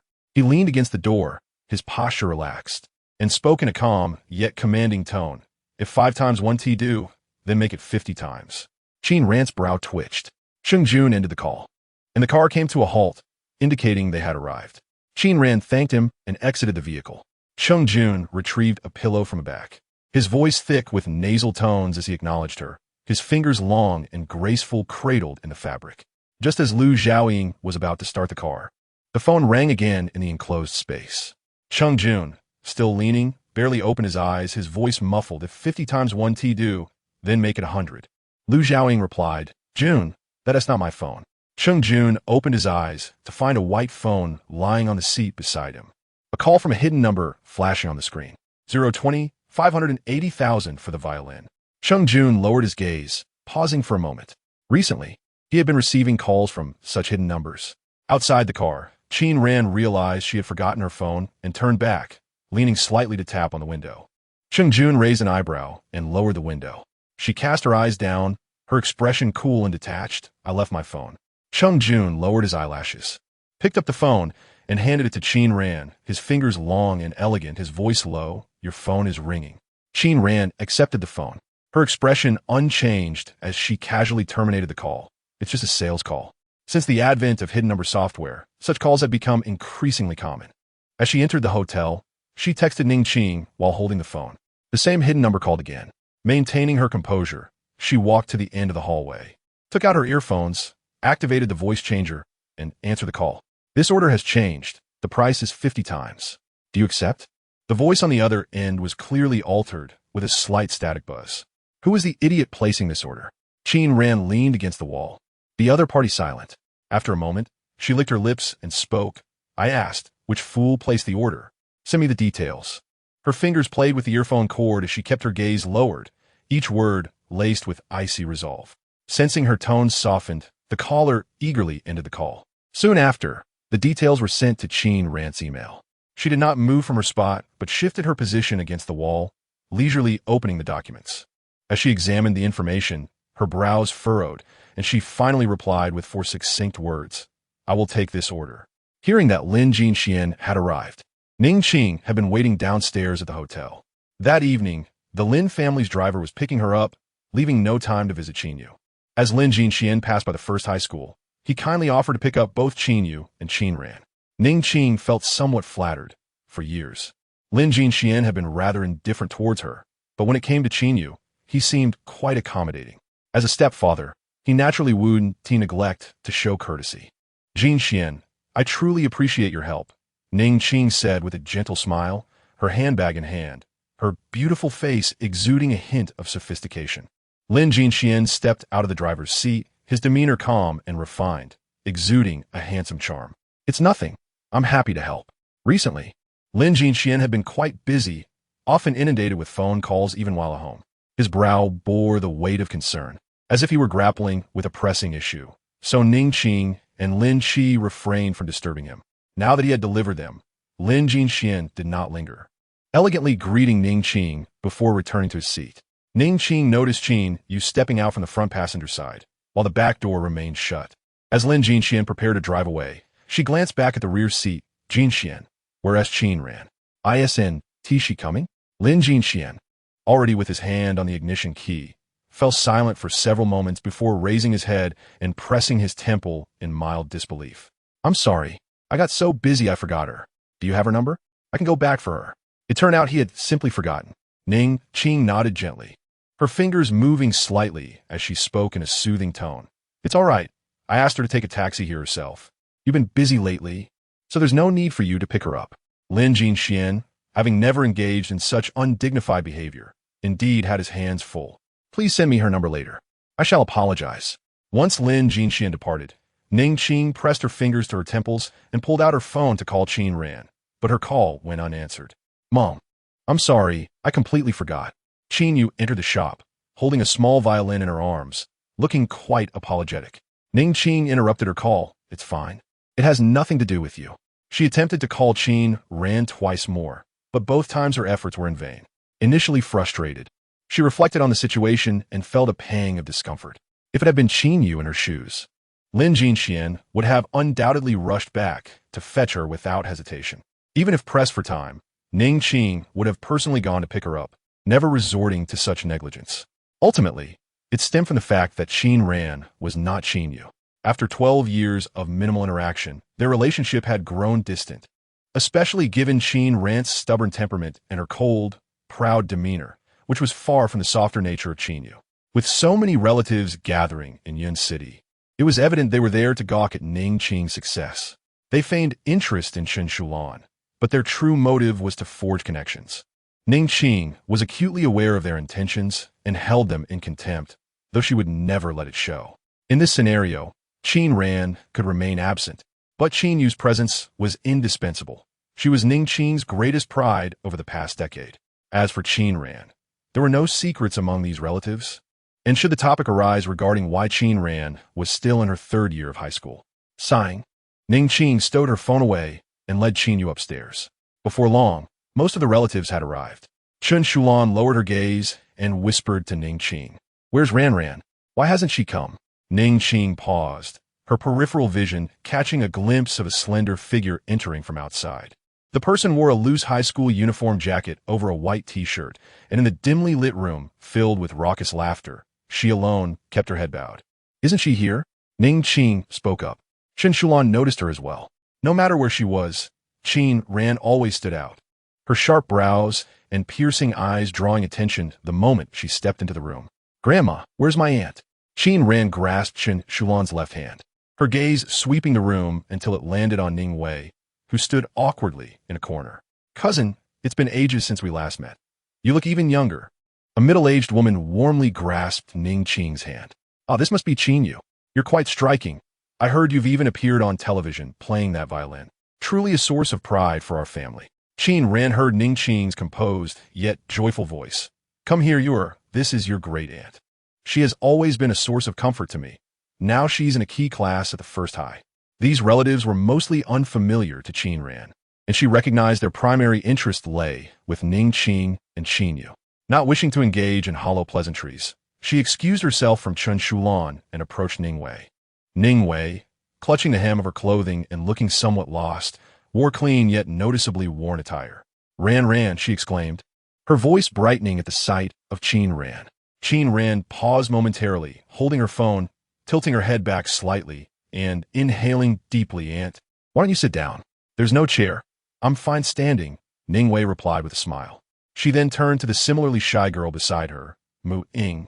"This is your cousin Ran." Before Mu Ying could respond, Qin Ran was already in motion. Without uttering a word, she scanned the surroundings with a gaze that was chillingly indifferent. 9 parts cold, 1 part restless. Not far away, there was a stool holding a violin. With an exasperated sigh, she displayed an impatient expression, flexed her fingers, and strode toward it. Just as her slender fingers approached the violin, a sharp voice erupted nearby. "That violin costs 580,000. Miss Qin, please don't touch." It was Zhang Sa, who had been following Qin Yu closely. She stepped forward, her brow furrowed, and her voice sharp, drawing the attention of everyone in the room. Ning Wei understood that Qin Ran intended to fetch her a seat. However, Zhang Sa's piercing gaze made everyone uncomfortable, and Ning Wei bit her lip, striving to ignore it. A collective gasp filled the air from the other relatives, filled with envy and astonishment. No one found this behavior unreasonable. It seemed everyone accepted it as a matter of course. Goodness, 580,000? That's enough for a down payment on a house in Yun City. In our town, you could buy 2 houses with that. Ning Wei clenched her fists and stepped closer. Whispering urgently, Ran, I'm fine." Qin Ran lifted her chin, then smiled, a wicked, chilling smile. 580,000? That's quite a sum. She glanced sideways at Zhang Sa and the others. In the dim light, her eyes seemed even redder, narrowed slightly, radiating a fierce determination that almost pierced the ceiling. "Qin Ran Yu," Ning Qing's voice faltered. Initially addressing her as Ran, it had shifted to Qin Ran. "What of it?" Qin Ran paused momentarily, then deliberately picked up the 48,000 yuan violin, weighed it in her hand, and casually tossed it onto the table. Leaning slightly forward, she kicked the chair toward Ning Wei. "Aunt, please sit." The entire room fell into an eerie silence, all eyes fixed on her. Ning Wei's body stiffened, feeling uneasy about the violin. At that moment, Zhang Sa realized, "Mrs. Violin, what violin? Who brings a violin to a meal?" Qin Ran licked her lips, tilted her head, and smiled, her eyes glinting ominously in the dim light. "Annoying, isn't it? I'll compensate you 100-fold if anything happens." Qin Ran felt she was being quite restrained now. It was just that Ning Qing and the Qin family's maid were somewhat out of touch. How exhausting it must be to look down from the pinnacle of the pyramid every day. The room remained silent, the relatives still. Qin Ran raised her chin, her eyes narrowing, spotting a passing waiter outside the door. Leaning against the table, she confidently snapped her fingers. "Come here, serve the dishes." After the meal, Qin Ran escorted Ning Wei and Chen Shulan out first while Ning Qing continued to engage with the relatives.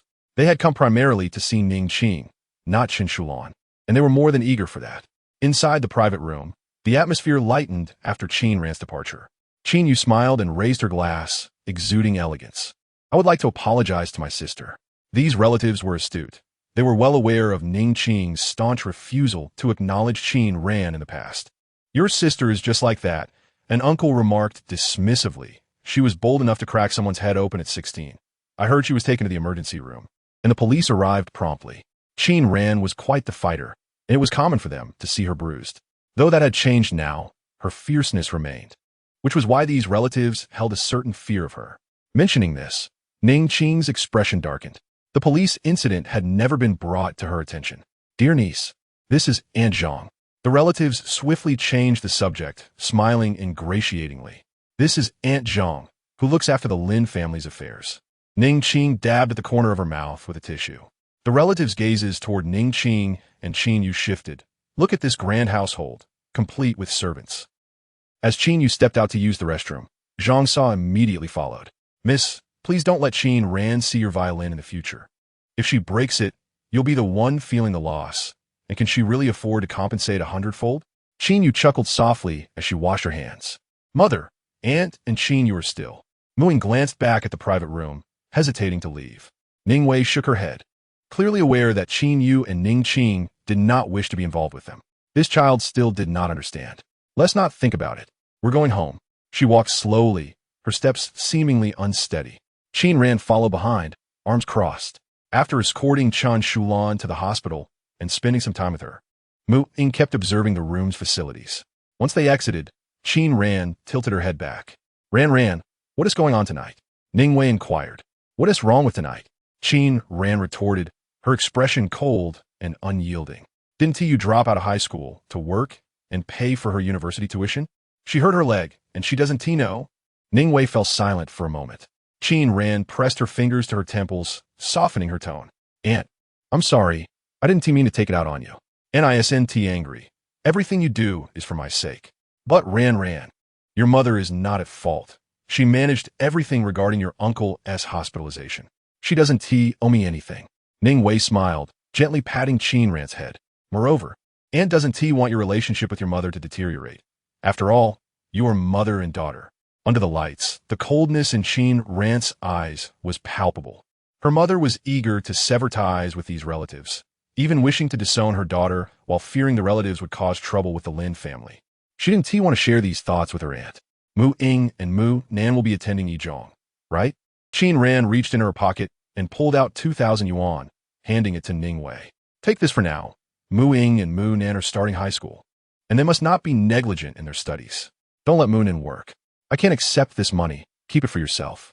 Or I can buy you some clothes instead," Ning Wei said, her gaze falling on Qin Ran's attire. Qin Ran ground her teeth.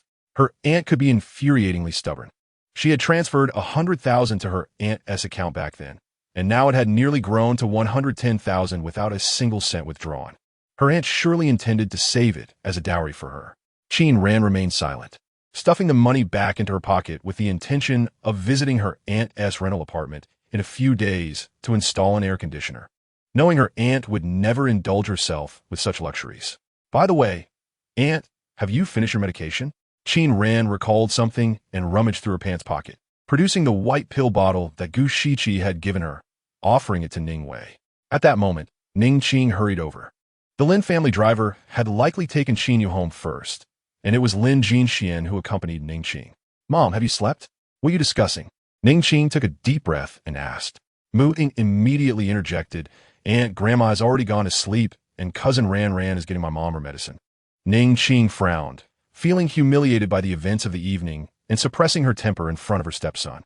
Yet Qin Ran with a raised eyebrow and a smirk that conveyed disdain, seemed to find an outlet for her frustration, exploding with emotion.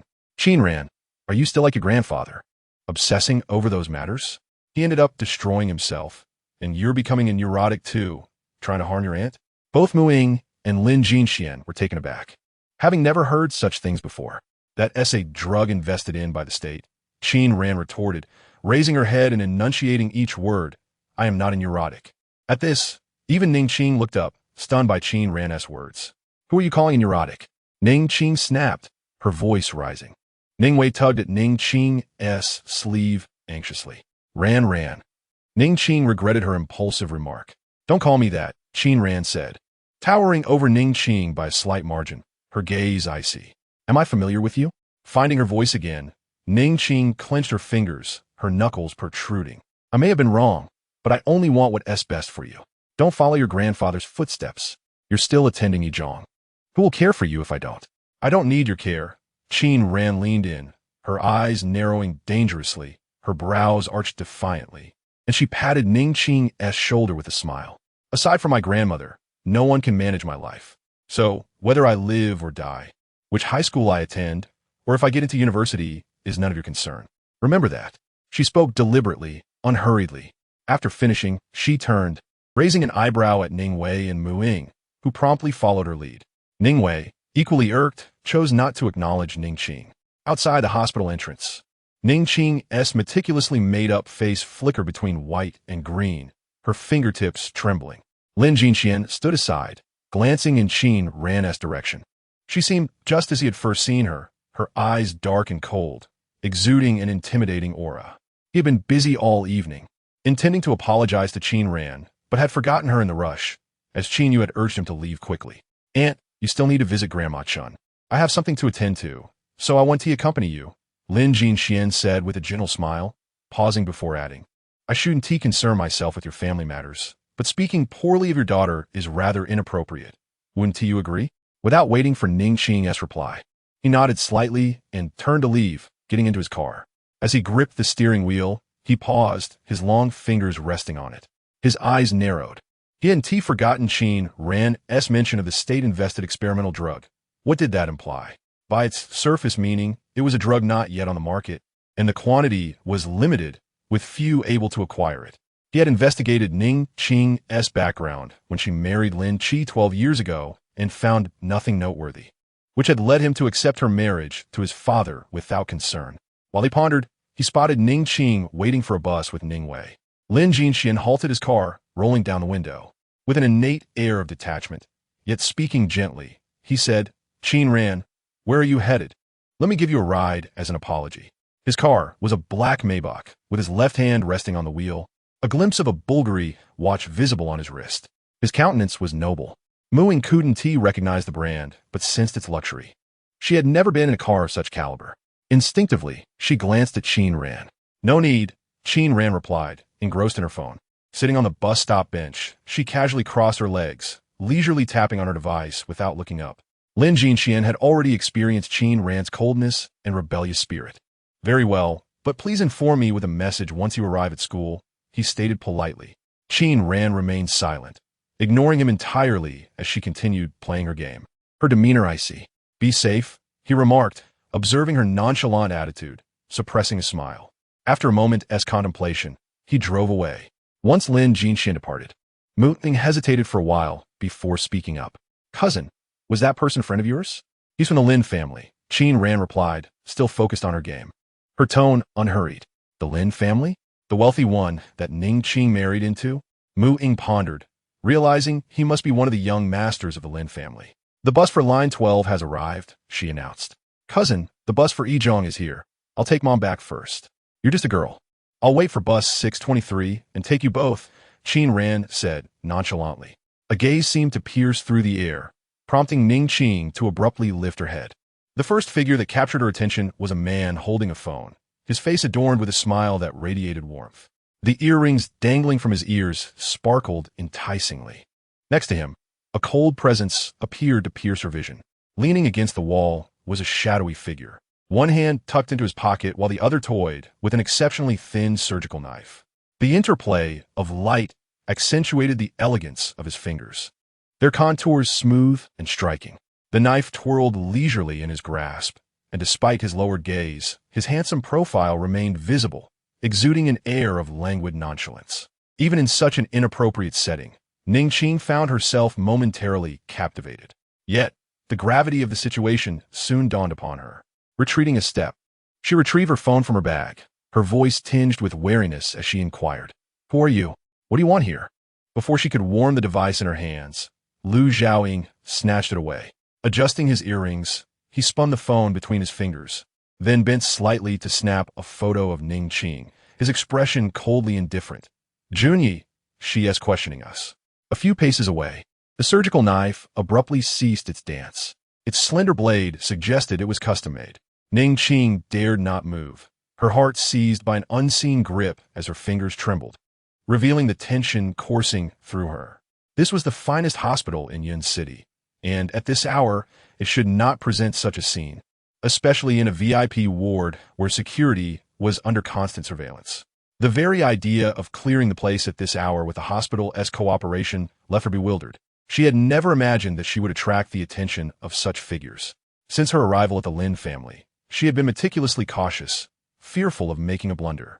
As Ning Qing's anxiety escalated, Junyi raised his head, his striking features still captivating, though the usual laziness in his gaze was absent. Leaning against the wall, he regarded her with a stark indifference, his beautiful peach blossom eyes now cold and piercing. She had never encountered someone like him in Yun City. Ning Qing's fingers quivered violently. His mere gaze rendered her breathless. This gentleman," she stammered, recalling Lu Xiaoying's earlier words. "Junyi, I'm unaware of any offense I may have caused you." Before her words could settle, Lu Xiaoying let out a derisive laugh. Cheng Jun lowered his gaze, and after a prolonged moment, tossed the surgical knife to Lu Xiaoying, pulling a cigarette from his pocket. Under the corridor's lighting, his tall figure and finely crafted features stood out. He continued to observe Ning Qing, a faint smile gracing his lips as he spoke in a languid, nasal tone. "Who were you calling insane just now?" Lu Xiaoying, playing with the knife, chuckled. Ning Qing began to grasp the gravity of the situation. Was this man a friend of Qin Ran? She was uncertain of Qin Ran's acquaintances, but most seemed dubious.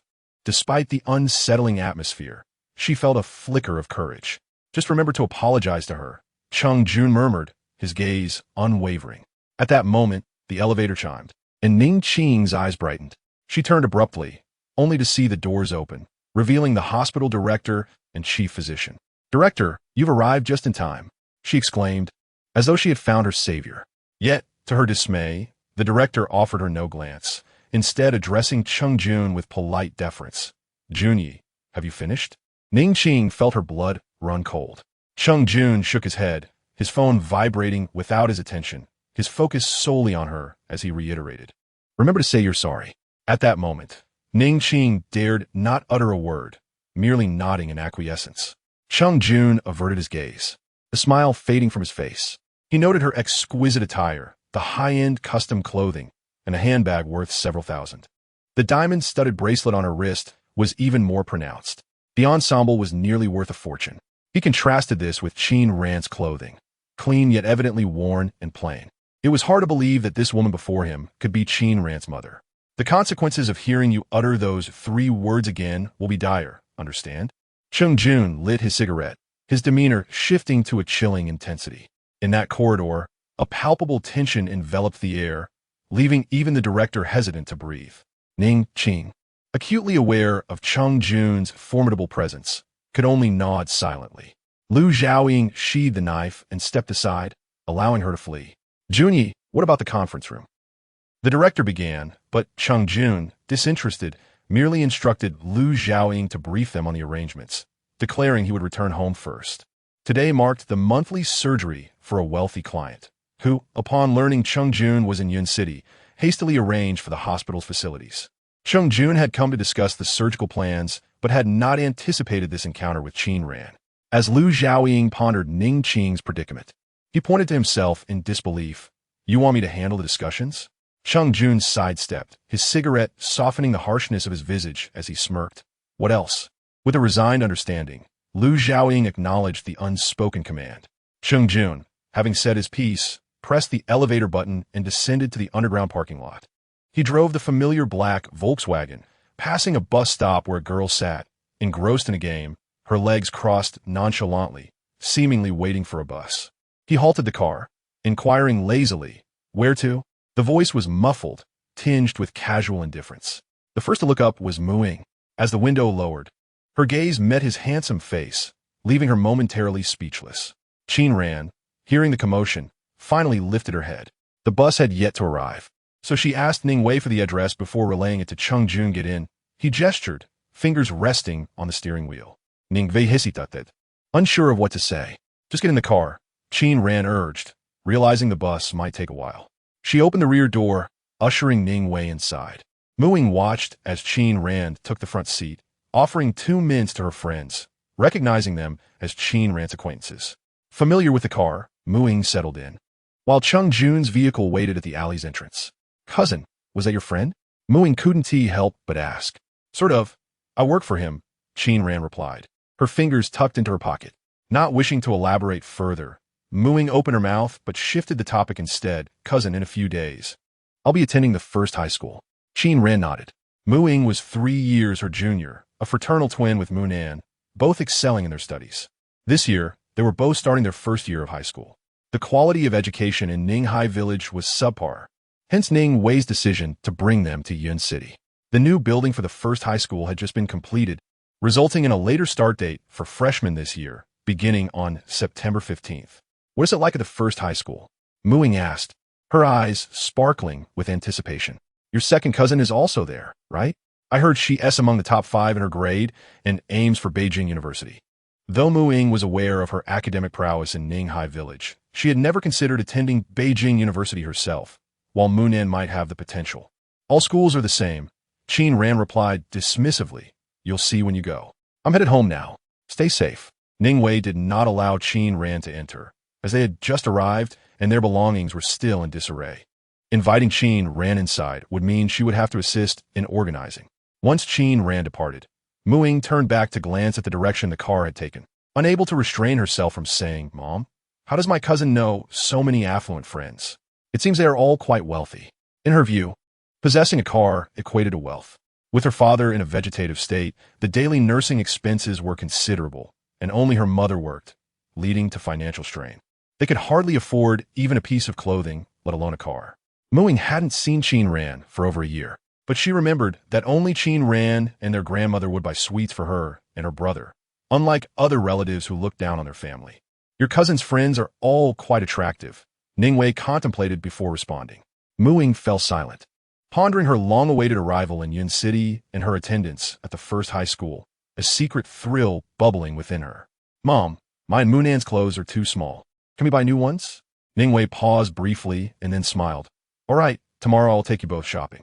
Hearing the conversation, Mu-nan opened the door to let them in. The Ning family members were all notably good-looking, and Ningwei's children were no exception. Mu-nan had a strikingly handsome face, perhaps even surpassing Mu-ing. However, he was rather aloof. Coldly, he remarked, "No need, just buy for Mu-ing." Ningwei frowned at the exposed ankle he revealed Mu-nan. With that, he retreated to his room and closed the door. Ningwei surveyed the surroundings, noting that Mu-nan had tidied up everything. "Mom, why didn't you accept Annie's money today?" Mu-ing inquired as she glanced at the room she shared with Ningwei. Ningwei shook her head. "Your aunt is wealthy, but she believes in helping in emergencies, not in alleviating long-term poverty. She is under no obligation to support our livelihood. Besides, had it not been for your aunt during your father's accident, he would not be here today, and I wouldn't dare to ask for her money. Remember, while your aunt may have wealth, it belongs to the Lin family. Being a stepmother is not an easy role. You should not accept anything from her in the future. Understand?" Mu-ing pursed her lips. "I understand." Ningwei sighed as she organized the remaining items. Mu-ing assisted her, eager for the school year to commence. She had heard that the school beauty at First High was her second cousin, who played the violin beautifully, a fact well known outside the school. Additionally, there was a school heartthrob named Sue, who seemed to know her cousin. A classmate's brother attended First High, and during summer vacation, she had heard stories about the school and even searched for pictures, impressed by its grandeur and beauty. Meanwhile, Ran was making her way back, noticing that Chungjun had been following them at a distance. As she approached, he extinguished his cigarette and turned around. Cheng Jun took the driver's seat while Qin Ran opened the back door. Cheng Jun glanced at her from the corner of his eye before refocusing on starting the car. Instead of heading straight back to school, he made a detour to the hospital to pick up Lu Xiaoying. Initially, Lu Xiaoying leaned against the passenger seat, watching Qin Ran play a game, then scratch his head. Qin Ran, why are you short on cash? Qin Ran, disinterested in answering, maintained a stoic expression, her eyes bright and imposing. Lu Xiaoying quickly backed down. You don't have to answer that, really. As he turned away, he pulled out his phone to play the same game. Just then, a message notification popped up on his screen. His eyes widened, his voice trembling. What the hell? Junyi, that person, that big shot has accepted our order. The abrupt screech of tires filled the air as the car came to a sudden halt. Qin Ran, absorbed in her game, nearly caused her character to perish due to the unforeseen jolt. She looked up, her expression unchanged. Lu Xiaoying, not perceiving anything amiss in Cheng Jun's reaction, continued, Boss, why did they suddenly accept the order? I'm a bit unaccustomed to this, aren't they? He hesitated, noticing Qin Ran was also present, and abruptly switched topics. Hey, look at the moon tonight. It's beautiful, haha. Qin Ran resumed playing her game, unfazed, her movements deliberate and unhurried. She remained silent, her expression unchanged, as if she hadn't heard anything. Lu Xiaoying exhaled a sigh of relief and glanced at Cheng Jun, who was slightly turned away, the streetlights outside blurring his features, making it difficult to discern his expression. However, the hand resting on the steering wheel appeared less steady. After several minutes, Cheng Jun restarted the engine. During the return journey to school, Lu Xiaoying remained quiet, fidgeting in the passenger seat, glancing around, fiddling with his phone, and tugging at his seatbelt, clearly anxious. Upon arrival at the school, he refrained from playfully insisting on escorting her back to the dormitory. Qin Ran returned close to 10 o'clock, just as evening study hours were about to commence. The dormitory door was ajar. She first took a shower, and when she returned, Lin Siren entered carrying a few books. Following her was a girl with short hair, black-framed glasses perched on her nose, fair skin, and big, bright eyes, exuding an air of quiet, obedient beauty. Unmistakably the studious type. Qin Ran cast a glance her way before resuming the drying of her hair. Dressed in an oversized, short-sleeved nightgown, the red string on her wrist stood out, accentuating her fair and delicate complexion. Qin Ran, you're back, Lin Siren remarked, pulling out 2 test papers from her desk and handing them to the girl, Pan Mingyue. Pan Mingyue seemed lost in thought, but snapped back to reality upon hearing Lin Siren's voice, accepting the papers with a soft thank you. Lin Siren smiled, saying it was no trouble, then grabbed her water bottle and left the room with Pan Mingyue. That was my desk mate. Isn't she pretty? Lin Siren noted. Pan Mingyue, who had been quietly listening, paused at the door of her dormitory and pulled out a lollipop from her pocket, asking, Lin Siren, could you give this to your desk mate? Lin Siren switched her water bottle to the other hand, taking the lollipop with a quizzical look. My desk mate is so cool. Would she eat something like this? Pan Mingyue pursed her lips, seemingly smiling. She would. That night, Lin Siren woke up groggily to use the restroom, noticing a few rays of light seeping through the gap in Qin Ran's bed curtain. In bed, Qin Ran set aside her book, retrieved her backpack from the hook, and emptied its contents. She took out her black phone and opened it, the screen still displaying a red dot indicating messages from the school infirmary. Don't think about it. I checked and found no obvious signs, she said casually, tossing the phone aside and lazily pulling over her computer to open it. Her fingers danced over the keyboard, typing out lines of code. The phone stubbornly lit up with a red dot, and it took several minutes before it finally disappeared, the page reluctantly transitioning to the normal home screen. The following day, the morning consisted of English, Chinese, mathematics, and physics classes. After 4 lessons, everyone felt drowsy and had headaches. After the 4th class ended, Su Yaowang brought the physics papers from the office, catching sight of Wu Yin with the English test she had completed a few nights prior.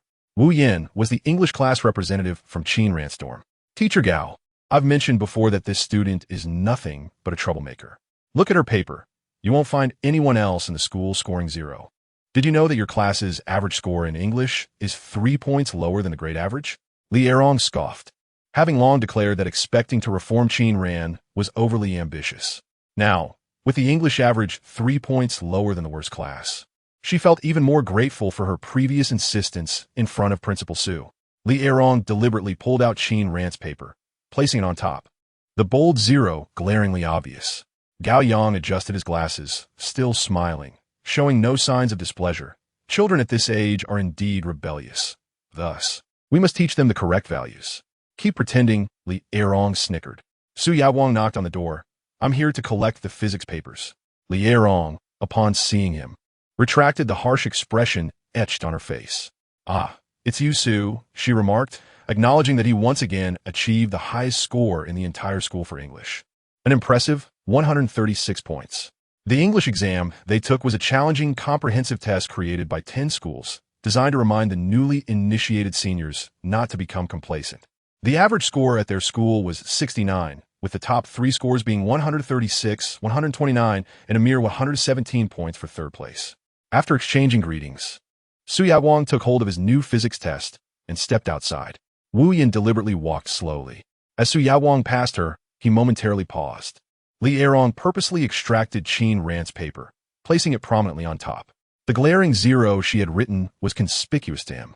The English multiple-choice questions accounted for a substantial 115 points, a remarkably high value. Given the format of the answer sheet, surely, even by chance, one could answer at least one question correctly, right? Su Yaowang himself was uncertain about several of his answers. Could you show me your answer sheet? Su Yaowang inquired softly. Wu Yin, taken aback by Su Yaowang's request, felt a flush of embarrassment and stammered, sure. She promptly handed Qin Ran's answer sheet to him. Su Yaowang placed his physics paper on his desk and began to compare his English test with Qin Ran's answer sheet. Xiao Sheng was still waiting for Su Yaowang to join him for lunch, sitting at his desk with his long legs stretched into the aisle, idly playing with a basketball. Leaning forward, he suddenly chuckled. Wait, she scored 0 again? Hurry, Su. Hand me your paper. I need to mock her at lunch. Qin Ran, usually aloof and unapproachable, had quickly gained a reputation as the newly appointed school beauty, drawing attention from many boys who lingered around Class 9 during lessons. Yet, she remained like a high-altitude flower, indifferent to all, conversing only with Lin Siren and Xiao Sheng. Some boys from other classes attempted to engage her, but reconsidered, knowing Xiao Sheng's reputation.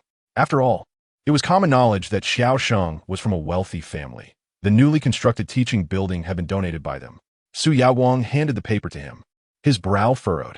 The paper was filled, yet still bore a 0 score. Su Yaowang pondered, feeling something was amiss. We should hurry.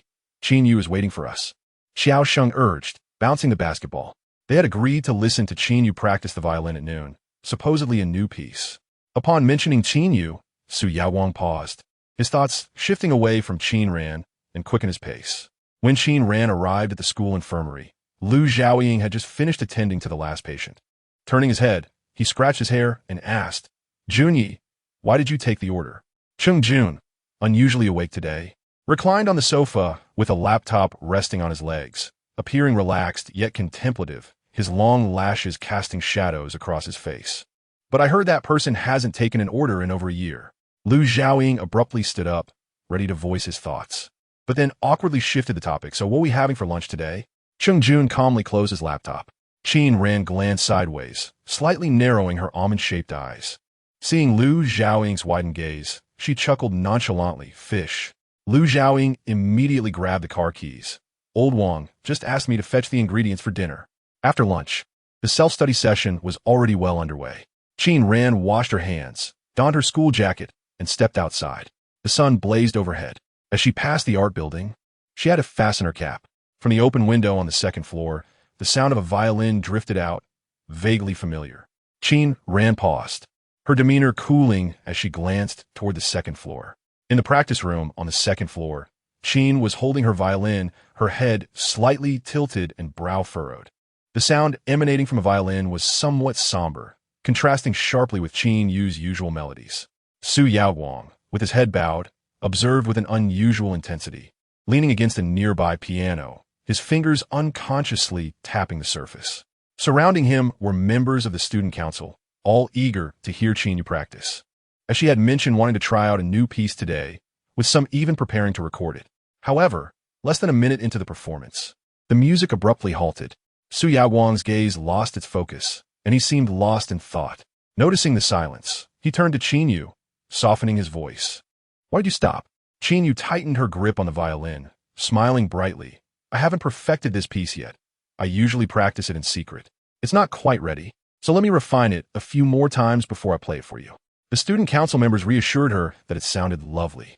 Su Yaowang remained quietly in place, saying nothing. His expression was warm yet slightly aloof, causing all but a few, like Xiao Sheng, to keep their distance. He had some knowledge of the violin and could discern that her recent performance was rather obscure. It's fine. Take your time, he stood straight. Though his face bore no smile, his voice remained gentle. I won't disturb you. Qinyu watched as he left. She pulled a chair over and sat down. Most of the student council members had followed Su Yaowang out, leaving behind a few girls who usually surrounded her. Why did you stop? One girl with a doll-like face, unable to detect the obscurity, still felt that the violin sounded pleasant. I think it sounds lovely, she chimed in. Yes. Wu Yin, having finally integrated into Qinyu's circle, quickly added her agreement. Leaning back in her chair, Qinyu shook her head, her brows lowered. The sheet music was short but disorganized, taking her an entire evening to memorize. While she could manage to play it, she felt unable to convey emotion or truly immerse herself in it. Others may not notice, but Su Yaowang certainly would. The performance was quite obscure, prompting her to stop. The overall tone of the piece was grand and intensely personal, leading Qinyu to wonder what kind of person could compose such music. She found herself lost in thought. Wu Yin moved to the window, preparing to draw the curtains open, only to catch sight of Qin Ran below. What is she doing here? Wu Yin remarked with a disdainful tone, her words lacking friendliness. The new school beauty had made quite a name for herself among the boys, but among the girls, speculation ran rampant, especially since her year-long suspension due to a fight had become common knowledge. The girl with the doll-like face glanced over, noticing Xiao Sheng chasing after Qin Ran, her fingers instinctively tightening. Why is Xiao Sheng hanging out with her? Wu Yin scoffed, relishing the gossip. You all might not know, but she just got a 0 on her English test again. And Qinyu scored 117, far surpassing her. Qinyu had initially been feeling down about the sheet music, but upon hearing Wu Yan's comments, her spirits inexplicably lifted, a smile creeping onto her lips. Really? Why are you all comparing yourselves to her? What's the point? Meanwhile, downstairs, Qin Ran had hoped to listen further, but found the music abruptly ceased, leaving her uncertain. Just then, Xiao Sheng and Su Yaowang descended, prompting her to continue towards the classroom. Xiao Sheng followed closely, mocking her. Qin Ran lowered her cap, retrieved her headphones from her pocket, and donned them with a cool motion. Xiao Sheng leaned closer, amplifying his ridicule. Qin Ran pressed her hand against her headphones, turning her head slightly, her hair brushing across her forehead as she raised an eyebrow and extended a delicate finger to her lips, signaling him to be quiet. Her eyes, filled with a cold glare, fixated on Xiao Sheng. Xiao Sheng, taken aback, stepped back silently. Qin Ran smiled lazily, continuing her stroll towards the academic building. Upon reaching the classroom, Xiao Sheng extracted Qin Ran's test paper from his book and passed it to her. Leaning against the desk of the person seated in front of Qin Ran, he exchanged a few words with Lin Siren. Qin Ran settled into her seat, leaning against the wall, one hand retrieving an extracurricular book while the other pulled out a lollipop. Tossing the book onto the desk, she leisurely unwrapped the candy and bit into it, still leaning against the wall, casually flipping through the book with an air of nonchalance. Aren't you a bit childish? Still eating candy? Xiao Sheng couldn't help but remark. Qin Ran casually flipped another page, her mood seemingly elevated, rendering her less unapproachable than usual. With a drawl, she remarked, What do you want? Just leave. Xiao Sheng touched his nose, returned to his seat, and rested his head on the table.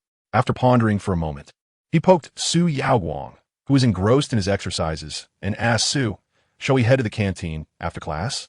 Su Yaowang, though indifferent, relented, assuming Xiao Sheng was hungry, and merely replied with an As evening fell, Qin Ran once again visited the school infirmary.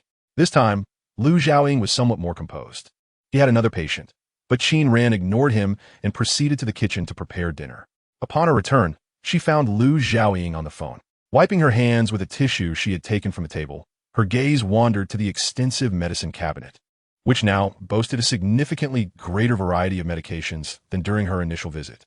She paid little attention to the additional types, fixating instead on a particular shelf housing sleeping pills.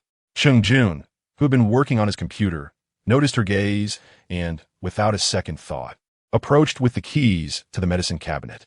He opened the doors, slightly turning to the side, his fingers lightly resting on the sleeping pills. His voice, languid and relaxed, carried a hint of languor, devoid of aggression, making it easy for others to let their guard down. Are the sleeping pills finished? Qin Ran replied, not bothering to be polite. Cheng Jun lowered his head, meticulously counting out 10 pills before fetching a paper bag. The cabinet was situated conveniently behind Lu Xiaoying's desk, allowing easy access for him. Cheng Jun reached over Qin Ran to retrieve the bag, and both were lost in their own thoughts, failing to notice how close they had become. Suddenly aware, Qin Ran caught a faint whiff of mint, a cool warmth brushing against her cheek, igniting a subtle heat. She stepped back imperceptibly. Cheng Jun, initially preoccupied with data, also sensed the shift and sidestepped to create space. As he placed the medication into the bag, his mind wandered, contemplating how the young girl was dressed in a pristine white shirt, the collar slightly askew, revealing a hint of her collarbone. A glimpse of a red tattoo peeked from her shoulder, contrasting vividly with her fair skin and creating a strikingly beautiful effect.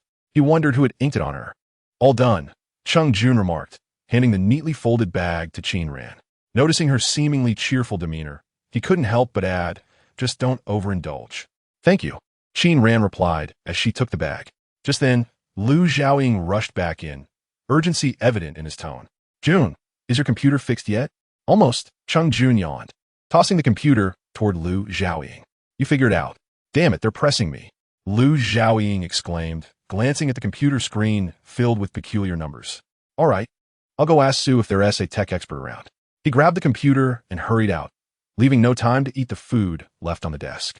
Qin Ran, having grabbed her coat and initially prepared to leave, paused upon seeing Lu Xiaoying's agitation. Actually, Sis 026, which school do you intend to apply to? As Lu Xiaoying fiddled with the computer, Qin Ran noticed the screen displayed a series of data, not a malfunction, but an attack. The method was sophisticated, easily discernible to an expert. Someone was attempting to breach their computer to seize data. Clearly, Cheng Jun's firewall was designed by a professional, and the intruder would require more time to succeed. The delay in consulting Principal Su could prove detrimental, and it was uncertain if they would find anyone to help. Lu Xiaoying rushed out, clutching the computer, too hurried to even touch the food on the table. Qin Ran contemplated saying something, but held her tongue. Cheng Jun, however, leisurely rolled up his sleeves and sat down to eat, his demeanor polite as he inquired, Care to join me? With her mind occupied, Qin Ran donned her coat and made her way outside, lost in thought. Behind her, Cheng Jun cast a glance, brow furrowed, as he methodically picked at a fishbone. Upon exiting the infirmary, Qin Ran's phone rang. It was her aunt, her voice cheerful and evidently pleased. Ran, your mother and sister are coming over for dinner tonight. You should join us. Sure, I'll come over later. I might be a bit late, so don't wait for me. Qin Ran responded, tucking her phone away as she turned toward the dormitory. Lu Xiaoying, clearly anxious, rushed to find Principal Su. He seemed to be in a hurry, suggesting that the initial individuals he consulted regarding the computer were merely tech enthusiasts. Once they realized the computer was under attack, the data within could easily be compromised. Qin Ran was not one to meddle, but she pondered Cheng Jun's order as she returned to the dorm room, finding it empty. Taking out her laptop, she settled at the desk and powered it on. The desktop was pristine, devoid of clutter, save for a vast ocean image, lacking any other icons. Cheng Jun's computer was connected to the infirmary's private network. Locating the IP was straightforward. Half the screen was filled with pulsating characters, an amalgamation of zeros and ones. The speed was rapid. Typically, such operations would slow even high-end computers, yet hers remained remarkably swift. Voices echoed in the dormitory hall, the sounds of doors opening and closing. Wait for me. Mingwei, I need to grab a carton of milk, Lin's siren called out as she hurried to the dormitory. Upon pushing the door open, she was taken aback to find Qin Ran inside. Qin Ran, what are you doing here? Pan Mingwei, standing behind Lin's siren, turned at the sound, her gaze directed at Qin Ran. Qin Ran had nearly completed her task, and when someone entered, she calmly switched screens to conceal her gaming. Lin's siren retrieved 3 cartons of milk from the table, handing one to Qin Ran and another to Pan Mingwei. Leaning closer, she exclaimed, Oh, Ran, you play this too? A lot of people in our class are into it.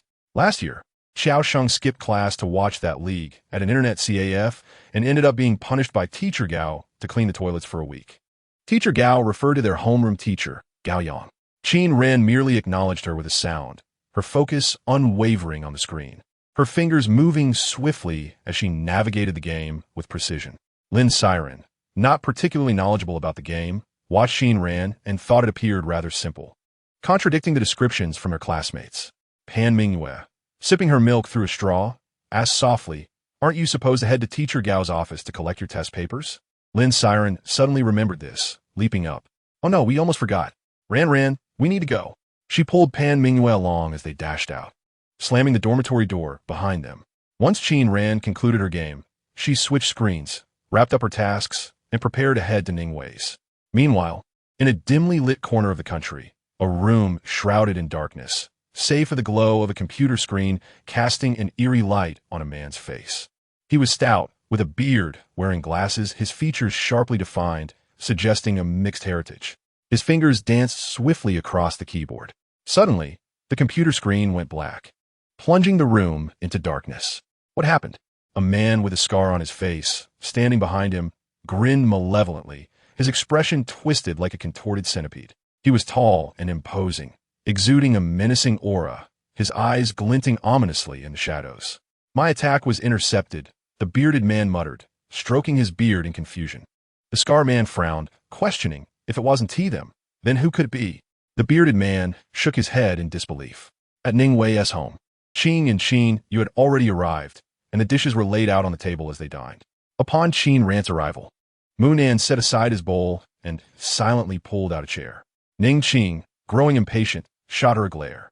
"You were supposed to leave class with your sister. Why are you so late?"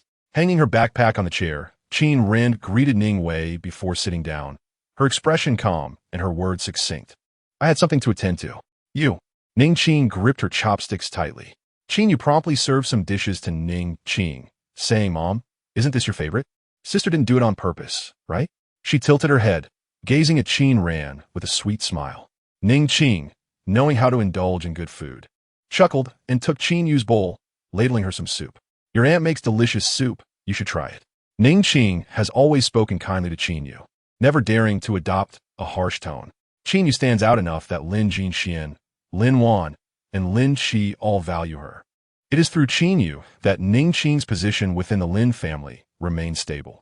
She lives with a clear understanding of her desires and what is beneficial for her. Furthermore, disregarding the Lin family, Qin Yu's current trajectory suggests her future will be promising. "It's really good," Qin Yu smiled. Ning Qing scooped another spoonful for her, saying, "See, your aunt is a great cook. If you want more, I can ask her to make it again." Engrossed in her conversation with Qin Yu, she paid no heed to Qin Ran. Qin Yu chuckled, raising an eyebrow as she discreetly glanced at Qin Ran. Qin Ran's expression remained unchanged, and she silently gnawed on a rib. When they were young, their neighbor had bought many books for her. Qin Yu would take them, and when she tried to stop her, Qin Yu would cry. By the time the adults arrived, it would turn into a narrative of Qin Ran taking things from Qin Yu, with heartfelt admonitions urging her to yield to her younger sister. After a few instances, Ning Qing and Qin Hanqiu grew quite impatient with her. As she matured, she realized that crying children often receive treats. Ningwei then offered Qin Ran a piece of rib, and Mu Ying, sitting beside her, seized the opportunity to speak. "Second cousin, I will soon be attending Yizhong. My mom says you're in the key class, so your grades must be excellent. Which school do you want to apply to?" "I want to apply to Jing University," Qin Yu replied silently, while Ning Qing interjected with a gentle tone. She wants to attend the same university as her brother. Jing University, the nation's premier institution, is the aspiration of nearly every senior high school student, accepting only a handful from Yunqing each year. Mu Ying gazed at her with envy, exclaiming, "Second cousin, that's impressive." Qin Yu had little appetite. Ningwei's home was small and chaotic, and aside from sipping some soup, she had not touched her chopsticks. Hearing this, she turned her head to Qin Ran, a subtle smile playing on her lips. "Don't just focus on me. My sister is also a senior. By the way, sis, which school do you wish to apply to?" This remark plunged the room into an awkward silence. Ning Qing lowered her head, eating at a leisurely pace, her expression stiffening, and she refrained from speaking. Mu Ying felt uncomfortable, glancing between Qin Yu and Qin Ran. Unsure of what to say, Mu Ying didn't even lift his head. Yet Qin, you seem to realize something, playfully sticking out her tongue. Mom, did I say something wrong? No.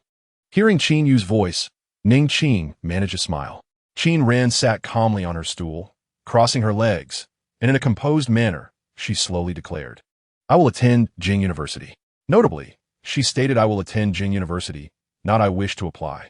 However, those at the table did not catch the distinction.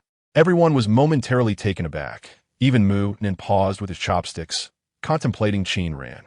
Qin Yu burst into laughter, helping herself to a vegetable while chuckling. So, my sister wants to apply to Jing University too. Go for it. I will be waiting for you there. With a sudden clap, Ning Qing could no longer contain her frustration. She tossed her chopsticks down and confronted Qin Ran. What do you mean you want to apply to Jing University? Do you think it's that easy to get in? Qin Ran, let me be clear. Next year, regardless of which school you get into, you must go. She was particularly concerned about appearances, especially given the stark difference in family backgrounds between the Ning and Lin families. In front of the Lin family, she treaded carefully. Thus, she could not afford to let Qin Hanqiu prevail, reluctantly bringing Qin Ran to Yunqing for high school. Ning Qing could endure for a year. But now that Qin Ran expressed her desire to apply to Jing University, how many years would she have to spend at Yizhong? Ning Qing absolutely refused to allow such a situation to unfold. Qin Ran casually picked up a piece of rib, glancing at Ning Qing with a smile. You needn't worry about that. It's none of your concern. If I don't concern myself, then who will? I have lived my life for these past 10 years. Qin Ran interrupted, lifting her head with a sly smile. Let me remind you, when I came to Yunqing, which of my matters did you ever manage? Ning Qing's expression stiffened. Her face turned pale, and she suddenly felt awkward. She could not control Qin Ran's education. The things she bought for Qin Ran were never accepted by her. She had insisted on Qin Ran staying with the Lin family, but Qin Ran had refused. Her daughter had changed too much. The information she had gathered was correct. Qin Ran was indeed a rebellious spirit. Realizing this made Ning Qing's demeanor change. And Qin Ran returned her gaze, casually crossing her legs, as if to say, it's good that you remember. The only person who could manage her was their grandmother. Ning Qing felt a mix of embarrassment and anger. Qin, you had never been so disrespectful. Fine, you think you're so important. Just remember, if you fail to get in, don't come begging me or the Lin family for help with university arrangements. I will wash my hands of you. Thank you. Qin Ran replied sincerely. Ning Wei cleared her throat, offering a boneless piece of fish to Qin Ran. Ran fan, perhaps you should say a little less. Qin Ran lowered her head, fiddling with the fish, and gave an okay sign. Besides their grandmother, she held more respect for Ning Wei than she did for Ning Qing. After finishing their meal, Qin Yu suggested returning home, expressing her disdain for Ning Wei's old and chaotic residence, having grown accustomed to living in a villa. Aunt, second cousin, I'll see you out. Mu Ing immediately stood up. Qin Yu cast her a fleeting glance, with demeanor neutral. Thank you. Mu Ing was taken aback. You're welcome. As they were leaving, Ning Qing passed by Qin Ran and said, about what happened last time, I apologize. I was too harsh. I just don't want you to end up like your grandfather. Listen to me. I will spend some money to get you into a third-tier university. Qin Ran remained silent, holding a strawberry-printed mug to drink, her special cup at her aunt's house, which her aunt had kept for her. She recalled Ning Qing's mention of the hospital incident from yesterday and took a sip of water. She hadn't expected Ning Qing to apologize. Standing by the window, she gazed downstairs, momentarily lost in thought. After a while, she examined the cramped room and decided to call the air conditioning installation company to come tomorrow. Not waiting for Ning Wei's nagging, she returned to school. At Hengchuan Yizhong, Lu Xiaoying hurriedly brought his computer to Principal Su's office. After pondering for a moment, Principal Su arranged for someone to come over. This was Feng Ci, currently majoring in computer science at Jing University. Principal Su introduced the two, mentioning that Feng Ci was now running a company with a partner, developing software with some success. Mr. Liu, Feng Ci, with a ruggedly handsome face, extended a long, clean hand, lightly calloused, with deep-set eyes and thin lips, his nose prominent, exuding the aura of a successful young man. Feng Ci was aware that Principal Su was keen on fostering connections. Liu, he was at Jing University, and having pondered the dynamics of the capital over the past 2 years, if he was indeed the Liu family member, he truly owed Principal Su a favor. Feng Ci had brought a USB drive and some repair tools. He first opened Lu Xiaoying's computer. How is it? Can it be repaired quickly? Lu Xiaoying leaned in, the earring in his left ear glinting. Feng Xiai frowned slightly, having checked several times without finding any significant issues. He opened the command prompt and typed a long string of code, displaying a flurry of data that would be incomprehensible to most. He lingered on the timestamps. "Mr. Liu, your computer has indeed been attacked," Feng Xiai revealed while pulling up the history logs. The attacker had left their mark. It appeared to be the hacker known as Black Hawk. "Black Hawk?" Liu Xiaoying exclaimed, intrigued. "Is our data still intact?" "Yes." Feng Xi's expression remained inscrutable as he examined the computer. "Someone has counterattacked on your behalf." "Oh." Liu Xiaoying was now curious. Black Hawk was a name he had heard during a previous mission. This individual was a notorious hacker, known to take on any job for the right price, and law enforcement had been tracking him for quite some time.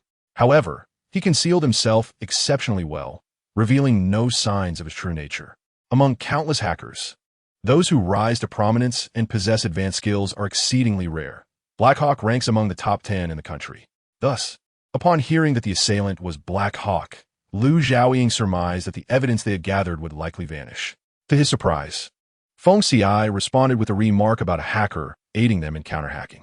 Was there truly a hacker capable of confronting Black Hawk directly? "Do you know who it is?" Liu Xiaoying's expression turned serious. Feng Xiai shook his head, indicating that no clues had been left by the individual. Suddenly feeling a wave of darkness above him, Liu Xiaoying looked up and stood. Outside the door, Cheng Jun had arrived, his tall figure leaning lazily against the doorframe, eyes partially closed. "Is it fixed?" Liu Xiaoying began. "Junyi, you arrived just in time. The data is fine. I've already transmitted it. However, this matter is rather complex. A mysterious expert, who prefers to remain unnamed, assisted us. Do you know him?" Observing Liu Xiaoying's demeanor, Feng Xiai glanced at Cheng Jun, surprised by the title, Junyi. He paused. If Liu Xiaoying's identity were accurate, this Junyi would be Code 028Q. Feng Xiai had graduated from Hengchuan No. 1 High School, where Principal Su taught the mathematics. He participated in math competitions, and Principal Su had privately given him numerous lessons, making him somewhat of a prodigy. In truth, he hadn't considered the significance of this connection until he began his entrepreneurial journey in the capital, realizing just how advantageous it was to be known as a protege of Principal Su. He had also come to understand the weight of Principal Su's status. In the capital, only a handful could be worthy of being called Young Master Liu by Principal Su. As for this Junyi, Feng Xiai knew little about him. He was relatively well regarded in Yin City, but in the face of the elite society in the capital, he hardly stood out. Even leveraging Principal Su's name, he only knew that within that circle existed a presence that was untouchable, unmentionable, and unoffendable. Feng Xiai averted his gaze. Cheng Jun leaned against the doorframe, his eyes fixed on the computer screen, his expression inscrutable, lashes lowered. After about a minute, he lifted his head and stated resolutely, "I'm not sure. There are currently no suspects." Based on Liu Xiaoying's understanding of him, in that minute, Cheng Jun likely eliminated everyone he knew. There was nothing to be done. Liu Xiaoying felt a tinge of regret as he turned towards the screen, calling up the data, eager to send it out and avoid any further complications. Noticing that they seemed to have other matters to discuss, Feng Xiai politely took his leave. Liu Xiaoying leaned back in his chair, fiddling with his earring and smiling. "Wait, we should exchange WeChat. I must thank you for your assistance today." Feng Xiai hadn't anticipated that these two young masters would be so agreeable.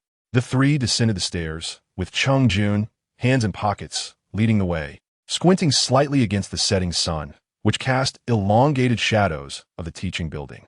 In the dim light, his features appeared slightly blurred, his brows and eyes aloof. Unlike the youthful naivety of Hengchuan students, he ambled leisurely, yet his inherent pride was unmistakable, evident from the glances of girls who dared not approach him. Liu Xiaoying trailed half a step behind Cheng Jun, engaging Feng Xiai in conversation. Nearby, Lin Siren and Pan Mingyue had returned from the academic office with their papers. Liu Xiaoying recognized Lin Siren, having seen her a few times at the socialites' gatherings. "Lin, why haven't I seen your desk mate?" Liu Xiaoying greeted familiarly, his gaze flitting over Pan Mingyue's face, smiling. "Hey, do you choose friend based on looks?" Lin Siren, who followed Qin Ran, had also encountered Liu Xiaoying a few times, and he had even bought her milk tea once. "She has something to do." Lin Siren held her papers, aware of the school nurse's identity, and was not shy. Cheng Jun paused slightly, nodding slightly at Lin Siren before departing. Feng Xiai headed towards the school gate, surprised to see the two young masters showing interest in a girl. Was she yet another notable figure? He instinctively glanced over. Lin Siren felt somewhat uncomfortable and softly said, "Mingyue, let us go. Why did you move out to live on campus?" Before she could finish, a low voice interrupted her. Lin Siren was taken aback as she looked at the distinguished figure of Feng Xiai standing opposite her, then at the obedient and docile Pan Mingyue, sensing something was amiss.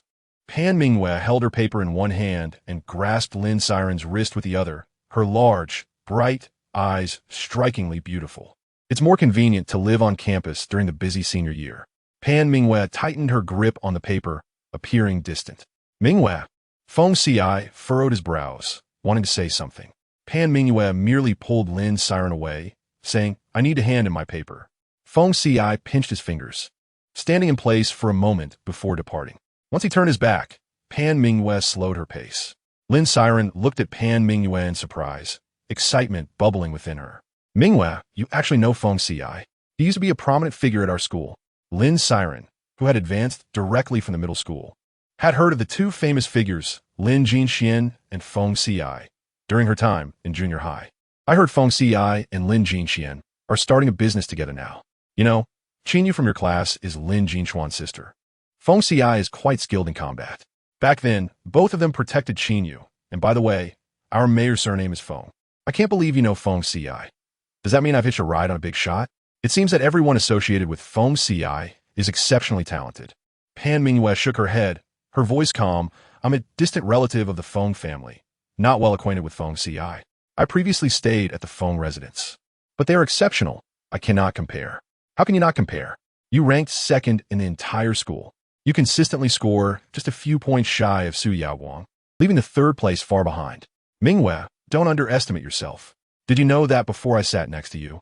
There's a debate on the forum about whether you or Qinyu is the school flower." Lin Siren protested. "But ever since Qin Ran arrived, such posts have vanished." Pan Mingyue suddenly smiled, tilting her head to glance at Lin Siren with a distant gaze. "I used to have poor grades, scoring single digits in math. Don't try to fool me." Lin Siren was skeptical. Pan Mingyue's math grades were only second to Su Yaowang. And math was unlike other subjects. It was built on cumulative knowledge. It was hard to believe she had ever performed poorly. Pan Mingyue chose not to explain, merely smiling. The two parted ways at the stairwell. Lin Siren watched Pan Mingyue's retreating figure.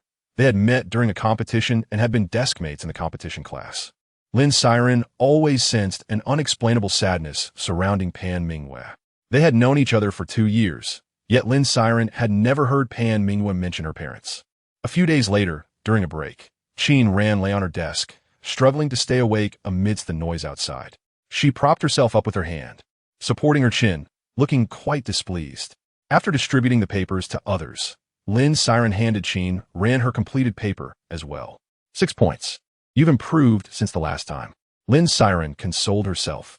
With new students starting school, the noise was relentless. Noticing Qin Ran's flushed face, Lin Siren grew concerned. She appeared somewhat unwell. Ran, are you sick?" She knew Qin Ran was working part-time and had returned soaked from a milk tea shop during a heavy downpour the previous night. "I'm fine." Qin Ran's voice was muffled as she sat sideways against the wall, lacking energy. Lin Siren felt uneasy and sought out cold capsules from other classmates. Watching Qin Ran take one. After taking the medicine, Qin Ran appeared even sleepier, yet the noise from the new students downstairs buzzed incessantly like flies in her ears. She put on headphones, turning the music up high. Finally, when lunch break arrived, the school was bustling with students. But the nurse's office in the corner remained tranquil as always, offering Qin Ran a sigh of relief. Inside the nurse's office, due to the influx of new students, it was unusually quiet. Lu Xiaoying held his laptop on his lap, logged onto a pitch-black web page, and was chatting with someone. The text composed of special symbols that most people would struggle to comprehend. He chatted casually until the other party sent a message that nearly caused him to choke. "June." "Mr. June." Lu Xiaoying stared at the computer screen, his eyes wide open, stuttering as if he had stumbled upon a clue. Chung Jun lounged on the sofa, perusing case files, a pen in hand, exuding an air of nonchalance and elegance, not bothering to lift his gaze, calmly advising, "What is there to panic about? Speak." According to the information gathered by the poker-faced investigator, we managed to counteract a wave of threats from someone codenamed Q. A sudden jolt seemed to resonate within Cheng, causing the pen in his hand to clatter against the table. Just moments ago, he had admonished Liu Xiaoying not to be overly excited. Yet now he found himself losing his composure. Cheng casually set the pen aside, reaching for a cigarette without lighting it. As he fell into a tranquil silence, his brow was shrouded in an ethereal haze, reminiscent of a Jiangnan landscape painting. He raised his chin slightly and inquired, "Are you certain?" "They don't seem to be particularly enthusiastic." The poker-faced investigator had also delved into a case involving the disappearance of 7 university students 3 months prior, and the traces left behind bore an uncanny resemblance. Liu Xiaoying found it to be rather peculiar. His hands remained poised over the keyboard as he turned to Cheng, asserting, "I too believe it resembles that cue. Are you truly unfamiliar with them?" Cheng twirled a lighter in his hand, catching sight of a young girl sauntering toward them. Her cheeks were unnaturally flushed, contrasting starkly with her pallor, as she ambled lethargically, despite the warmth outside, tugging her collar up to her chin. The corners of her eyes were tinged with red, presenting a softer demeanor than usual. Typically aloof, with a hint of hostility in her gaze, she now appeared more approachable. Cheng, biting on his cigarette, refrained from further comments to Liu Xiaoying. Liu Xiaoying also noticed Qin Ran, who, aware of their previous discussion, chose to avoid them, though she was indifferent, especially feeling a bit lightheaded at that moment. She first headed to the kitchen to see what was available. Cheng tidied up the documents, wrapping his fingers lightly on the table, his tone devoid of emotion. "Are you unwell?" "Yes." Qin Ran casually rolled up her sleeves, her steps slow as she made her way into the kitchen, her voice lacking vigor. "Qin Xiaoran, what ailment afflicts you? Rest for a moment. I shall check your temperature." Liu Xiaoying immediately rose, urging her to sit. He took the initiative to fetch the thermometer for her. "It's no big deal. I took some medicine this morning." "Let me cook first," she replied nonchalantly. "Well, our socialite sister remains as obstinate as ever." Liu Xiaoying scratched his head. "Why act so tough when you're unwell?" "Sit down," Cheng insisted, moving aside to clear a spot on the sofa, his expression slightly troubled. "Liu Xiaoying, call Enya to bring us some food." Surprised by Cheng gesture, Liu Xiaoying nonetheless picked up his phone to make the call. "Do not go to the cafeteria, too many people. First, let us take your temperature," Cheng said, handing the thermometer to Qin Ran. Qin Ran did not consider her fever a significant issue, thinking it no worse than a mere cold. Upon taking her temperature, she registered a reading of 39.5 degrees. Cheng furrowed his brow, prepared the medication for her 4, and brought a glass of warm water, sweetening it with a hint of rock sugar for her sore throat. The sofa was quite comfortable as she sipped the sweetened water. Cheng continued to sift through the documents, his voice a mere whisper. Overcome with drowsiness, Qin Ran felt herself drifting off. The gentle sound of his breathing enveloped her. Cheng set aside the files, glancing at her with a mix of complexity. Perhaps due to her illness, the sharpness that usually characterized her demeanor had dissipated, her lashes casting a delicate shadow across her cheeks, her frame appearing frail. To avoid disturbing him, she curled up on the sofa into a small bundle. Her hand, resting at the edge of the sofa, was thin, almost bony, with the area around the foresight turning a faint blue. After observing her for a while, he felt an inexplicable tug at his heart.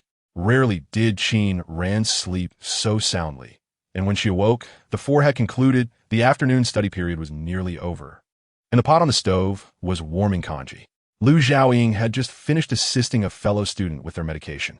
Noticing her eating congee at the dining table, he tilted his head and asked, "Would you like me to help you request a leave of absence?" "No need." Qin Ran shook her head, smiling. "Thank you both for today." Cheng shot her a disapproving glance. He wished to have someone stay and rest for the afternoon, but lacked the authority to impose.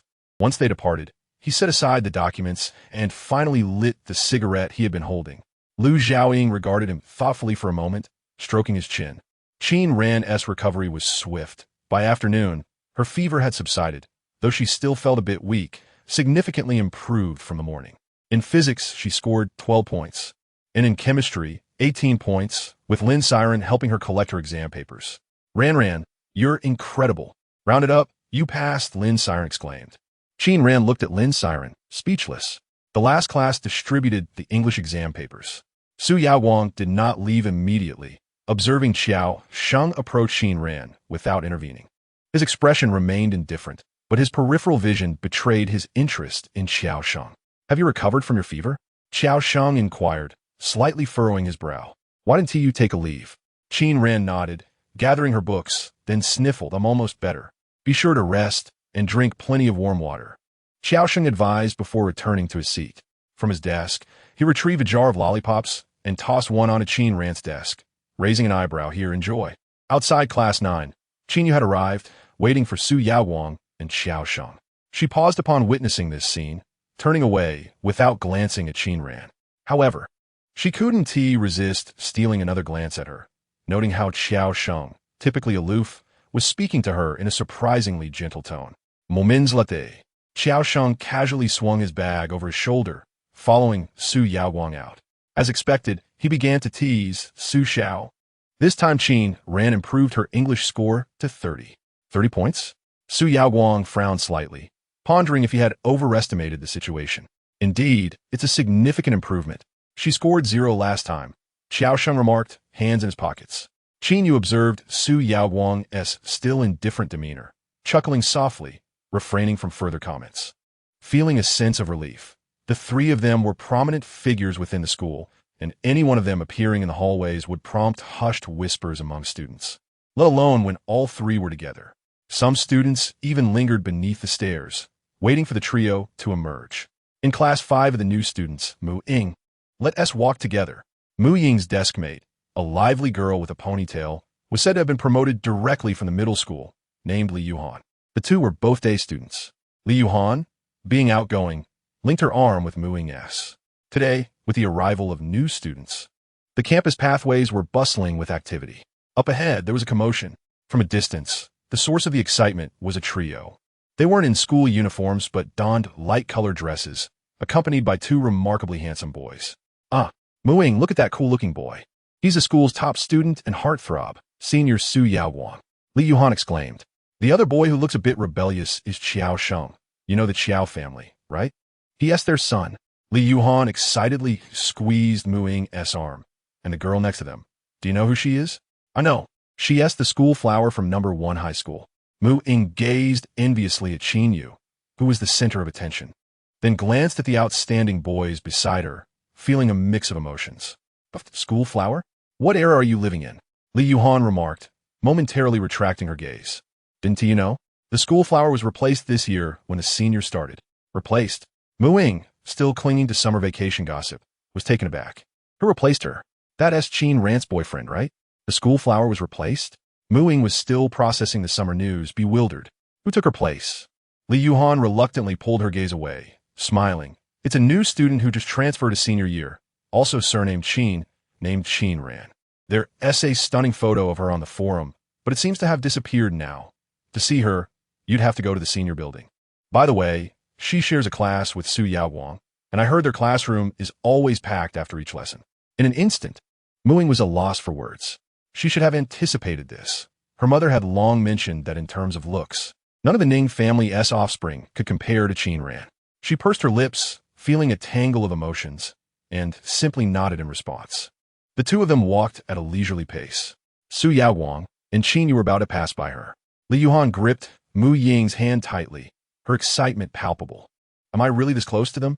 Mu Ying also regained her composure. As she observed Qin Yu conversing with Su Yaowang, she opened her mouth to call out cousin, but was taken aback when Qin Yu bypassed her.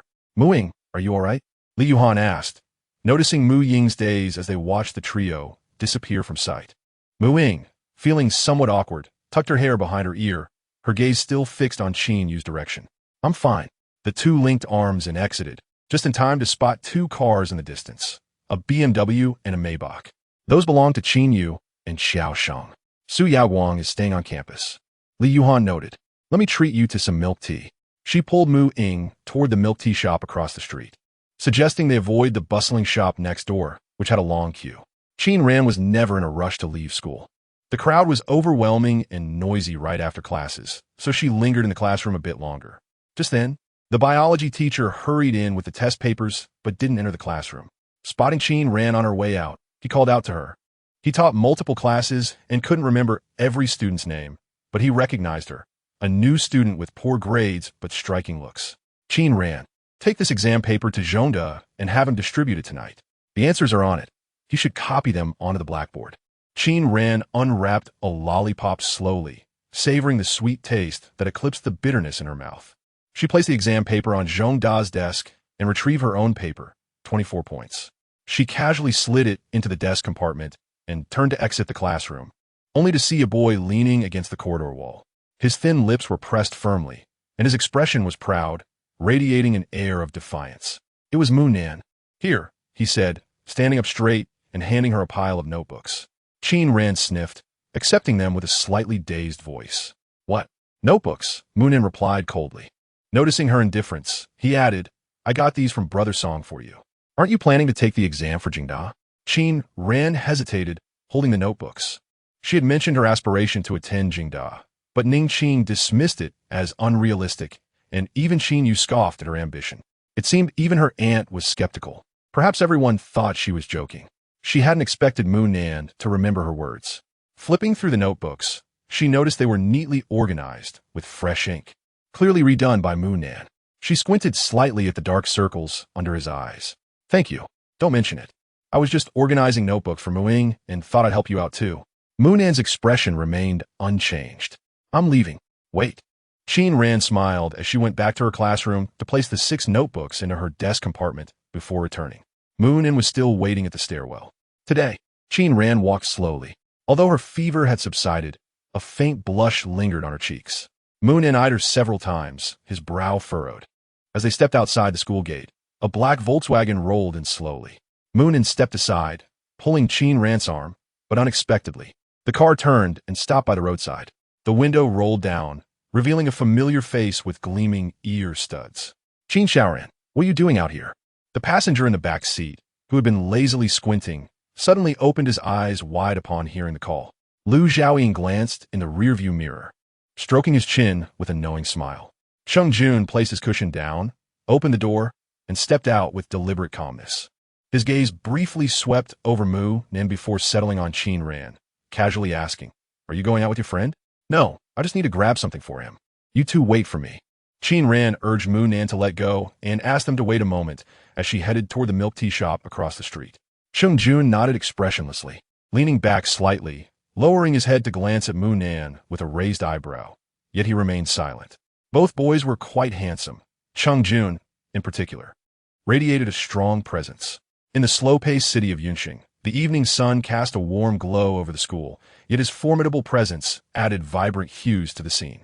Just then, Mu Ying and Li Yuhan emerged from the milk tea shop, momentarily stunned. Last time, during the evening, Cheng Jun's features had been blurred by the dim lighting. But this time, under bright light, Mu Ying was taken aback once more. The most striking person they had encountered in reality was likely Su Yaoguang from school, followed by various stars from the entertainment industry. While many from the entertainment world were exceptionally attractive, the screen and filters dulled their impact compared to seeing them in person. Wow, oh my gosh, Li Yuhan finally reacted, shaking Mu Ying's arm excitedly. That's the new school doctor. I've seen posts claiming he is absolutely stunning. It must be him. Oh my god, I finally see him in person. She remained exhilarated for quite some time before calming down. Who is that handsome guy next to him? He is also quite good-looking, wearing our school uniform. Wow, I've never seen him before. Is he a new student? The new students this year are exceptional. That's my brother, Mu Nan. We're fraternal twins, Mu Ying replied, grasping Li Yuhan's hand, her heart racing. Let me take you over. Mu Nan, typically aloof, glanced at Mu Ying and nodded slightly, remaining silent. His gaze was fixed on the bustling milk tea shop. Qin Ran returned quickly, having only been inside for a minute. Her and Cheng Jun's eyes met with purpose, while Mu Ying and Li Yuhan instinctively looked in their direction. They immediately spotted the girl in oversized school uniform emerging from the shop, holding a shopping bag, her delicate features finely sculpted. Mu Nan promptly crossed the street to assist her with the bag. The school bell? Li Yuhan thought to herself, feeling incredibly fortunate. On her first day at school, she had seen all the influential figures. Lu Xiaoying had been watching from the driver's seat. Honestly, it was the first time he had seen Qin Xiaoran being so tolerant with a boy, letting him get so close and even allowing him to carry her bag. If it were him, Lu Xiaoying thought, she would have likely slapped his hand away, observing Cheng Jun leaning against the car window. Expressionless as he watched Mu Nin naturally help her with the bag, Lu Xiaoying couldn't help but chuckle. He rolled down the driver's side window, leaned out, and called out to Qin Ran. "What are you carrying, Qin Xiaoran? You still dare to make us wait?" He glanced at Cheng Jun's expression, clicked his tongue, and then turned to Mu Ying with a smirk. "Do you all know each other? Is that student Qin Xiaoran's boyfriend?" No, that's my brother. Qin Ran is our cousin. She is 3 years older than us and just transferred to Hengchuan No. 1 high school for her senior year." With a rare opportunity to speak, Mu Ying stammered slightly. "Ah, so she has family? 3 years older?" Lu Xiaoying looked at Xing Yun, who had heard Mu Ying was related to the socialite, and smiled warmly. "Did you skip grades?" Mu Ying shook her head, hesitating to speak. "No." She repeated a year because of her behavior. The previous school did not accept her, and that's why she transferred in No. 1 high school. 031. "Do you have other computers?" The rumors circulating were new to almost everyone present, especially to Cheng Jun and Lu Xiaoying. Li Yuhan was astonished. The school belle is a repeat student? If she is here, her grades must be decent. What happened for her previous school to refuse her? Her grades were very poor. She was always skipping classes and fighting, almost always at the bottom of the class. Eventually, the teachers stopped caring. The only reason she could come to know one high school was. Mu Ying glanced in Qin Ran's direction and lowered her voice. "Well, I want to go into details." After she finished, Li Yuhan appeared deep in thought and eager for gossip. Mu Ying raised her head to glance at Cheng Jun and Lu Xiaoying. Noticing Cheng Jun casually leaning against the car door, looking relaxed as he fiddled with his phone. His hands were remarkably elegant, with long fingers and clean fingertips, slightly protruding at the knuckles from gripping his phone. His brows and eyes were slightly lowered, yet it was evident he was gazing in the direction of Qin Ran, completely indifferent to her words. As for Lu Xiaoying, he rested his hand on the car window, grinning widely. "Junyi, I didn't expect Qin Xiaoran to be this cool." Their reaction surprised Mu Ying, leaving her with an indescribable feeling as she pursed her lips and stood still. She planned to return the bag to her aunt, which she had bought the previous night but hadn't had time to deliver. It was convenient for him to take it back. Upon returning, Qin Ran did not allow Mu Nan to hand her the items. After hearing this, Mu Nan furrowed his brows. He wanted to say something but remained silent and simply took the items, turning to leave. Mu Ying, somewhat hesitant to look at Qin Ran, softly said, "Cousin, I'm leaving." After Mu Nan and the others departed, Qin Ran got into the car, which had yet to start. A young girl from the milk tea shop rushed out, her face flushed from running, handing Qin Ran a cup of milk tea. "Thank you for helping me with overtime last night." Leaning back in her seat, Qin Ran replied weakly, "It's nothing." The girl hurried back to her job. Cheng Jun sat in the passenger seat, leaning back and observing her through the rearview mirror. Holding the milk tea cup, her complexion had improved considerably, yet her spirit remained low. "Are you still working part-time at the milk tea shop?" he asked. Qin Ran punctured the straw and nodded. Cheng Jun raised an eyebrow. "Are you in need of money?" He recalled Ning Qing's designer clothes. He was unaware of her family situation, but she did not seem to come from a financially strained background. "Yes," Qin Ran admitted without hesitation. Cheng Jun fell silent. That evening, Lin Wan and Lin Jinxian were at home, and Qin returned directly without attending night study. As the night study at the first high school was primarily for boarding students, granting her a degree of freedom. At the dinner table, the Lin family discussed 3 main topics. Lin Jinxuan's recent endeavors, when Lin Wan would return to Beijing, and Qin Yu's current academic performance. "Feng Ci has returned, hasn't he?" Lin Qi casually conversed with Lin Jinxian. Lin Jinxian nodded. "Our project is in Yun City this time. He naturally needs to come back." Lin Qi patted his shoulder. "Make sure to follow him closely." The Feng family was a true prestigious family in Yun City. Feng Ci's father was the mayor, and the relationship between the Lin and Feng families was average. Even Lin Qi could not easily meet the mayor. However, Lin Jinxian had a good rapport with Feng Ci. Lin Wan smiled, serving Lin Jinxian some food, her tone gentle. "The Feng family has deep roots. You two collaborating shouldn't encounter any significant issues." Lin Jinxian smiled back. "I know." After discussing Lin Jinxian, the conversation shifted to Qin Yu. Lin Wan inquired in more detail, and upon learning that Qin Yu had performed well on her exams, she readily praised her. This time it was just a regular test. Being ninth doesn't hold much weight. Qin Yu smiled, humbly replying. Yet her voice betrayed a hint of pride. You still managed to be modest, Lin Chi chuckled. The atmosphere at the table was pleasant, with Ning Qing sitting beside Lin Chi, serving him food with a beaming smile and calling for Aunt Zhang to bring another bowl of soup, exuding the demeanor of a hostess. Lin Wan glanced at her and set down her chopsticks. I heard your sister is also at the first high school. How did she fare? Lin Wan inquired with a smile. Ning Qing's expression stiffened. Qing, you maintained her composure. I'm not in the same class as her, so I'm not quite sure. However, I did see she scored 30 in English. She just arrived at the first high school and might still be adapting to the academic style here. She'll be fine after some time. Lin Wan casually wiped her mouth with a tissue, her tone indifferent. The education in Ninghai village is indeed lacking. Fortunately, you grew up with our Lin family. Ning Qing's complexion worsened. After finishing the meal, everyone dispersed. Qing, you went upstairs to practice the violin, placing the sheet music in front of her. After several attempts, she struggled to produce a smooth sound. Although the piece was beautiful, she found it too time-consuming to practice and decided against continuing. In the study on the second floor, Lin Chi poured a cup of tea for Lin Wan, speaking gently. When do you plan to return to Beijing? Lin Wan pressed her temples, appearing fatigued.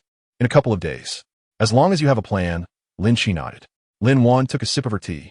I heard from Heiress that she played the violin yesterday. She mostly plays pieces that are quite familiar to others. She's still young, Lin Chi chuckled. She can't be expected to compose at this age. Teacher Wei prefers talented students. Mainstream music doesn't impress him. Once I secure the spot, I'll ensure Heiress can focus on composing.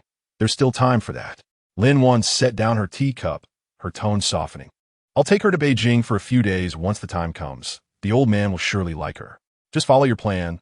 Lin Chi had no objections, having treated Qin Yu as his own daughter over the years. The atmosphere on both sides remained agreeable. Meanwhile, Ning Qing, entering her room with a grim expression, felt a surge of frustration as Lin Wan seemed to be putting her down, and upon her return, Aunt Zhang and others were practically fawning over Lin Wan. She felt a vague unease. She scrolled through her phone contacts and pressed a number.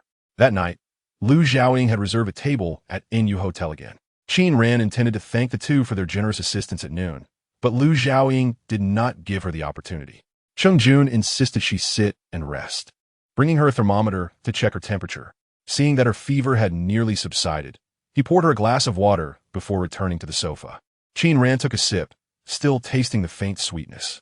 It was not just a fleeting impression from noon. Her mood inexplicably brightened. Holding her cup, she observed Cheng Jun and Lu Xiaoying. Despite their capitalist tendencies, they were remarkably kind as employers, since they wouldn't let her work. She pondered how to contribute in other ways. Sniffling, she looked at Cheng Jun, ready to speak, when her phone buzzed in her pocket. Answering it, she recognized Ning Qing's agitated voice, filled with suppressed anger aimed squarely at her. Qin Ran, why aren't you studying properly even after arriving at the first high school? Scoring 30 means I can't even buy you a school. Do you know what was said at the dinner table today? Qin Ran had little interaction with Ning Qing. The headache she already had intensified as the harsh voice made her temples throb. Coughing a couple of times, she replied flatly, I'm hanging up. If possible, Ning Qing would prefer to ignore her, but as her mother, she felt the weight of others' judgment, always pointing her out as Ning Qing's daughter. The one at the bottom. She took a deep breath. Starting this week, I've arranged for several tutors for you. You will attend the tutoring classes diligently during breaks, and refrain from causing any trouble. She was cut off as Qin Ran decisively hung up. Putting her phone away, Qin Ran leaned back, tilting her head, her beautiful eyes half closed, exuding an air of defiance. Do you have another computer? 032. Let's work together. It will save time. Cheng Jun didn't inquire about her intentions, merely setting down his belongings and handing her another computer. After she received it, he asked, Who was that? So irritating? Qin Ran's cool fingertips glided over the computer, her expression devoid of mirth, revealing a hint of coldness and nonchalance. The situation was not complicated. Qin Ran succinctly explained her reason for being in Yun City. Though her account was somewhat disjointed, Cheng Jun grasped the gist. He regarded her in silence for a moment before asking, Is your mother really your biological one? Qin Ran's voice sounded weak and strained, still coughing, and Cheng Jun scarcely glanced at the documents, focusing instead on her condition. It was surprising that Ning Qing didn't even bother to inquire. He furrowed his brow. This question made Qin Ran chuckle, genuinely amused. Ah, indeed. She always carried her USB drive with her. She rose to her feet and surveyed the entire room before carrying her laptop to the tatami mat by the window. Chungjun had provided her with a privacy screen for her laptop. This corner was a blind spot, visible only to someone standing behind her. She casually plugged in her USB drive and began to work, reflecting on the fact that she had not taken on any assignments for over a year. Chungjun, preoccupied with preparations for the upcoming surgery on Sunday, found it difficult to concentrate. He stared at the words he had written on the paper, each one familiar, yet their collective meaning eluded him. He tilted his head back slightly to glance at the girl still seated on the tatami mat. She was wrapped in a shirt, her expression devoid of the usual carefree abandon, replaced instead by an earnestness he had never witnessed before. Her eyes were narrowed in focus, and though she appeared to be engaged in some unknown task, she radiated an almost ethereal glow. He moved his hand, which hung loosely by his side. After a pause, he turned to fetch a cup, pouring himself a glass of warm water and placing a few pills beside it. Throughout this process, Qin Ran's gaze remained fixed. At that moment, Lu Xiaoying returned from closing the courtyard gate, carrying the meal just delivered from Enya Hotel. He intended to call out to Qin Ran, but was interrupted by a glance from Chungjun. "Let us eat later," Lu Xiaoying said, placing 2 wooden boxes on the table. "Have you arranged everything for the surgery on Sunday, June?" He approached to sneak a look at Chungjun's notebook. "Oh, it's still the same one I saw at noon." Lu Xiaoying was puzzled. "Why haven't you finished yet, June?" Chungjun shot him a sidelong glance, his elegantly slender fingers picking up a cushion as he replied matter-of-factly, "No time." After finishing her tasks and eating, Qin Ran had already spent 10 minutes in the infirmary. After taking her medicine, she began to organize her belongings. Just as she was about to leave, Chungjun caught hold of the corner of her shirt. Had it been anyone else or any other setting, she might have frowned or impatiently twisted their hand away. However, at that moment, she felt surprisingly cheerful. She turned slightly to face Chungjun, her eyes casually lifting at the corners. "Take this cup with you," he offered, handing her a new cup that had not been used before. His demeanor relaxed. His dark eyes paused for a moment before he added, "You shouldn't always drink cold water." Qin Ran often carried a bottle of mineral water or a can of soda when she visited the infirmary. Chungjun had observed this multiple times and concluded that she certainly lacked a cup. Instinctively, she accepted the cup. When their fingers accidentally brushed, she felt a chill from the contact, prompting him to withdraw his hand discreetly. "Thank you." Qin Ran waved at Chungjun as she departed. Chungjun watched her retreating figure, his expression complex as he raised his hand, contemplating for a while. "June, what are you looking at?" "We should leave." Lu Xiaoying chimed in, prompting Chungjun to retract his hand and rise to follow. Qin Ran returned to her classroom for evening self-study. Her routine involved reading and copying exercises. After neatly arranging the notebook given to her by Munan, she began sorting through the test papers, organizing them in ascending order of difficulty before contentedly placing them back in the desk. She then picked up an untranslated foreign language book to read. My idol has a new album out, and it goes on sale tomorrow at 9. Lin Siren's voice, though deliberately subdued, was still quite loud. Fortunately, it was after class, so her excitement didn't seem out of place. She shook Qin Ran's arm, exclaiming, Ran, look at my idol. Isn't he handsome?" Qin Ran glanced at the screen, which displayed a close-up of a young man dressed in black punk attire, his eye makeup bold yet surprisingly fitting. He possessed striking features that stood out in the entertainment industry. "Do you know him?" "He is." Lin Siren eagerly began to inform Qin Ran about her idol. "Yen Shi." Qin Ran nonchalantly replied, "Not really. Are you a fan of looks too?" Lin Siren's eyes lit up. Qin Ran remained expressionless. "No." Lin Siren, undeterred, continued passionately promoting her idol. In just 3 years, he has become a sensation nationwide, singing all the hit songs. Qin Ran unwrapped a lollipop and popped into her mouth. After evening self-study, Qin Ran and Lin Siren headed back to their dormitory, walking down the corridor until they passed by Pan Mingyue's room. Pan Mingyue had returned early and was preparing a bottle of hot water when a rather attractive girl blocked her path. "Pan Minggu, why did you get an extra 20 points on your college entrance exam? Are you from a minority?" The girl, with shoulder-length hair, squinted at Pan Mingyue. Pan Mingyue lowered her head, remaining silent and avoiding eye contact. "Enough, Jiang Han, don't say that," another girl interjected, trying to pull the speaker away. Jiang Han shrugged off her hand with a sneer. "Why shouldn't Ti? She scores about 20 points lower than Su Yaowang every time." Teacher Lee said she would surely score top marks if she got an extra 20 points. Pan Mingwe, you tell us. Isn't that disgusting? A few girls stood in the middle of the path, not blocking it completely, but enough to be an annoyance. Qin Ran's gaze remained steady, showing no signs of being the type to compromise. She spoke succinctly and politely. Please move aside. Her tone was calm, yet her eyes held a slight redness as she weighed the cup in her hand. Jiang Han was taken aback. What did you say? This Jiang Han was likely quite influential at school. Upon witnessing the scene, other girls in the corridor hastily retreated to their dorms, too intimidated to approach. Qin Ran licked her lips, her voice turning chilly, infused with an underlying fire. I said move aside. You're blocking the way. Can't you understand? Jiang Han froze.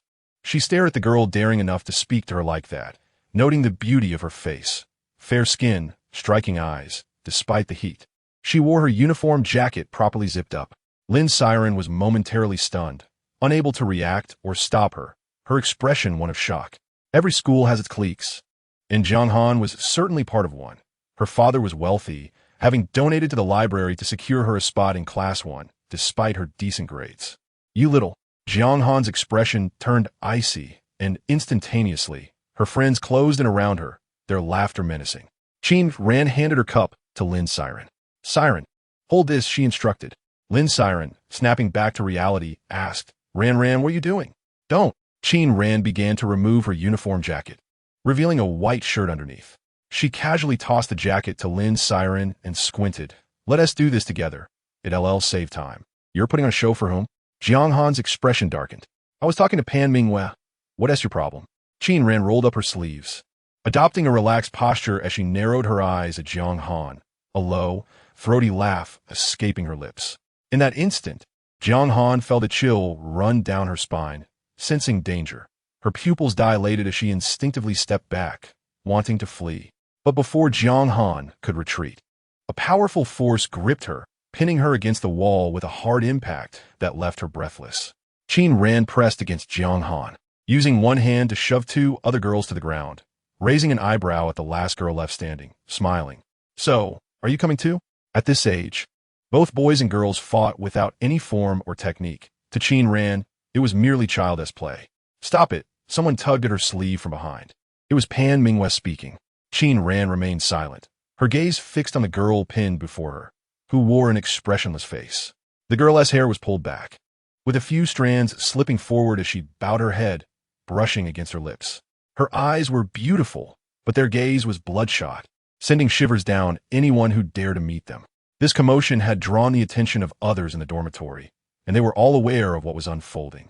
Wu Yan felt a tinge of fear, yet after glancing at Jiang Han and the others, she stood by the door and spoke.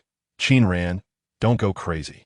I need to find the dormitory manager. Qin Ran, growing impatient, kicked the adjacent door. Bang! The door slammed against the wall and rebounded violently, producing a loud crash.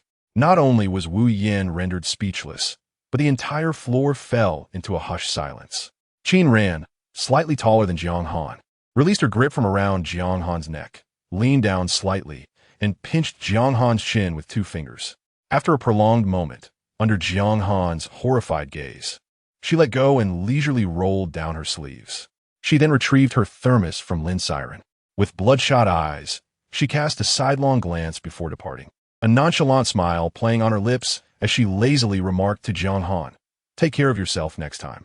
Clutching her cup, she made her way back to her dormitory, while the last remaining girl, resembling a startled rabbit, jumped aside to clear a path. The girls in the corridor huddled near their dormitory doors, watching her enter. For several minutes, the floor remained in a state of shock, enveloped in an eerie quiet. After showering, Lin Siren found Qin Ran absent from the dormitory, and after frowning at not finding her in the hot water room, she proceeded to the balcony.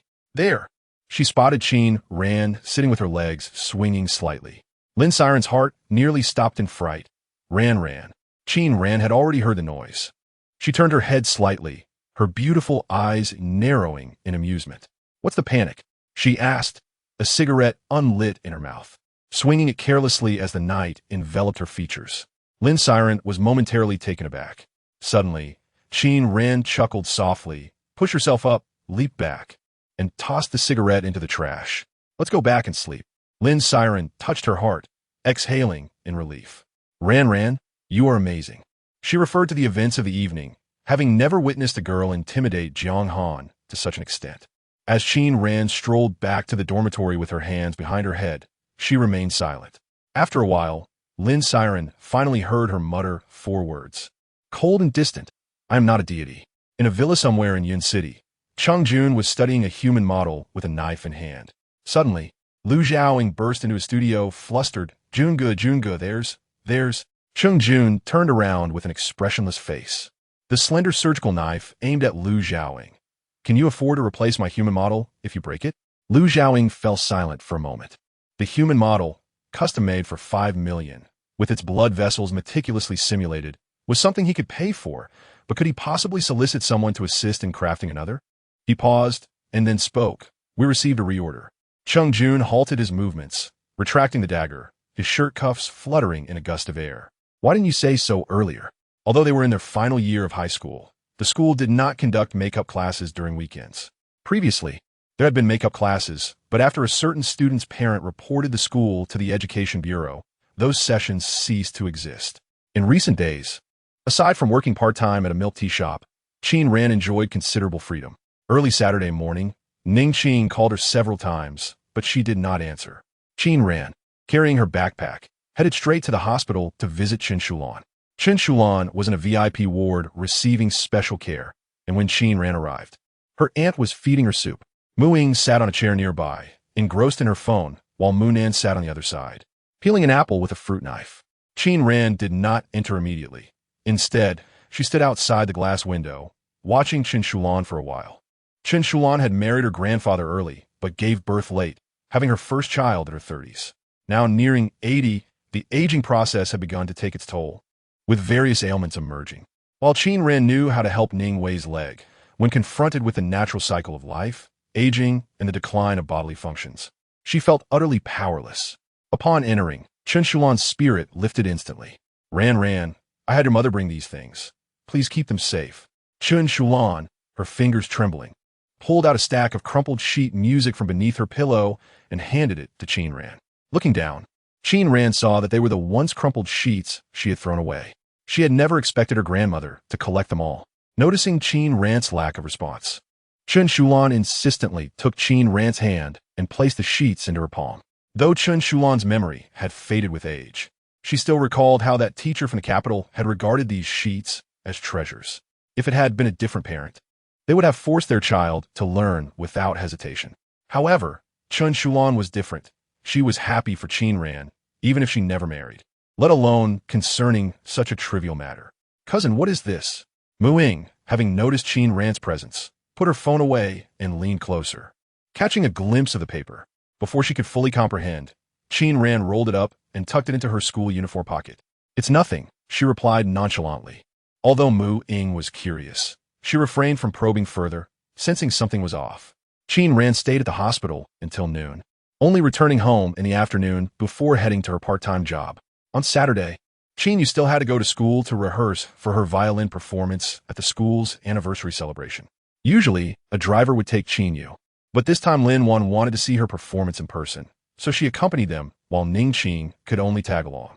On Saturdays, vehicles were allowed on campus. As they passed the entrance, Qin Yu expressed a desire for milk tea, and the three exited the car. The driver went to queue for milk tea for Qin Yu. Qin Yu, linking arms with Lin Wan, cheerfully updated her on the current situation at the school. Out of the corner of her eye, she spotted a familiar figure at the milk tea shop, causing her to momentarily freeze, the words caught in her throat. Lin Wan noticed Qin Yu's sudden change in demeanor. What's wrong? She inquired, following her gaze. Mom, how can my sister be here?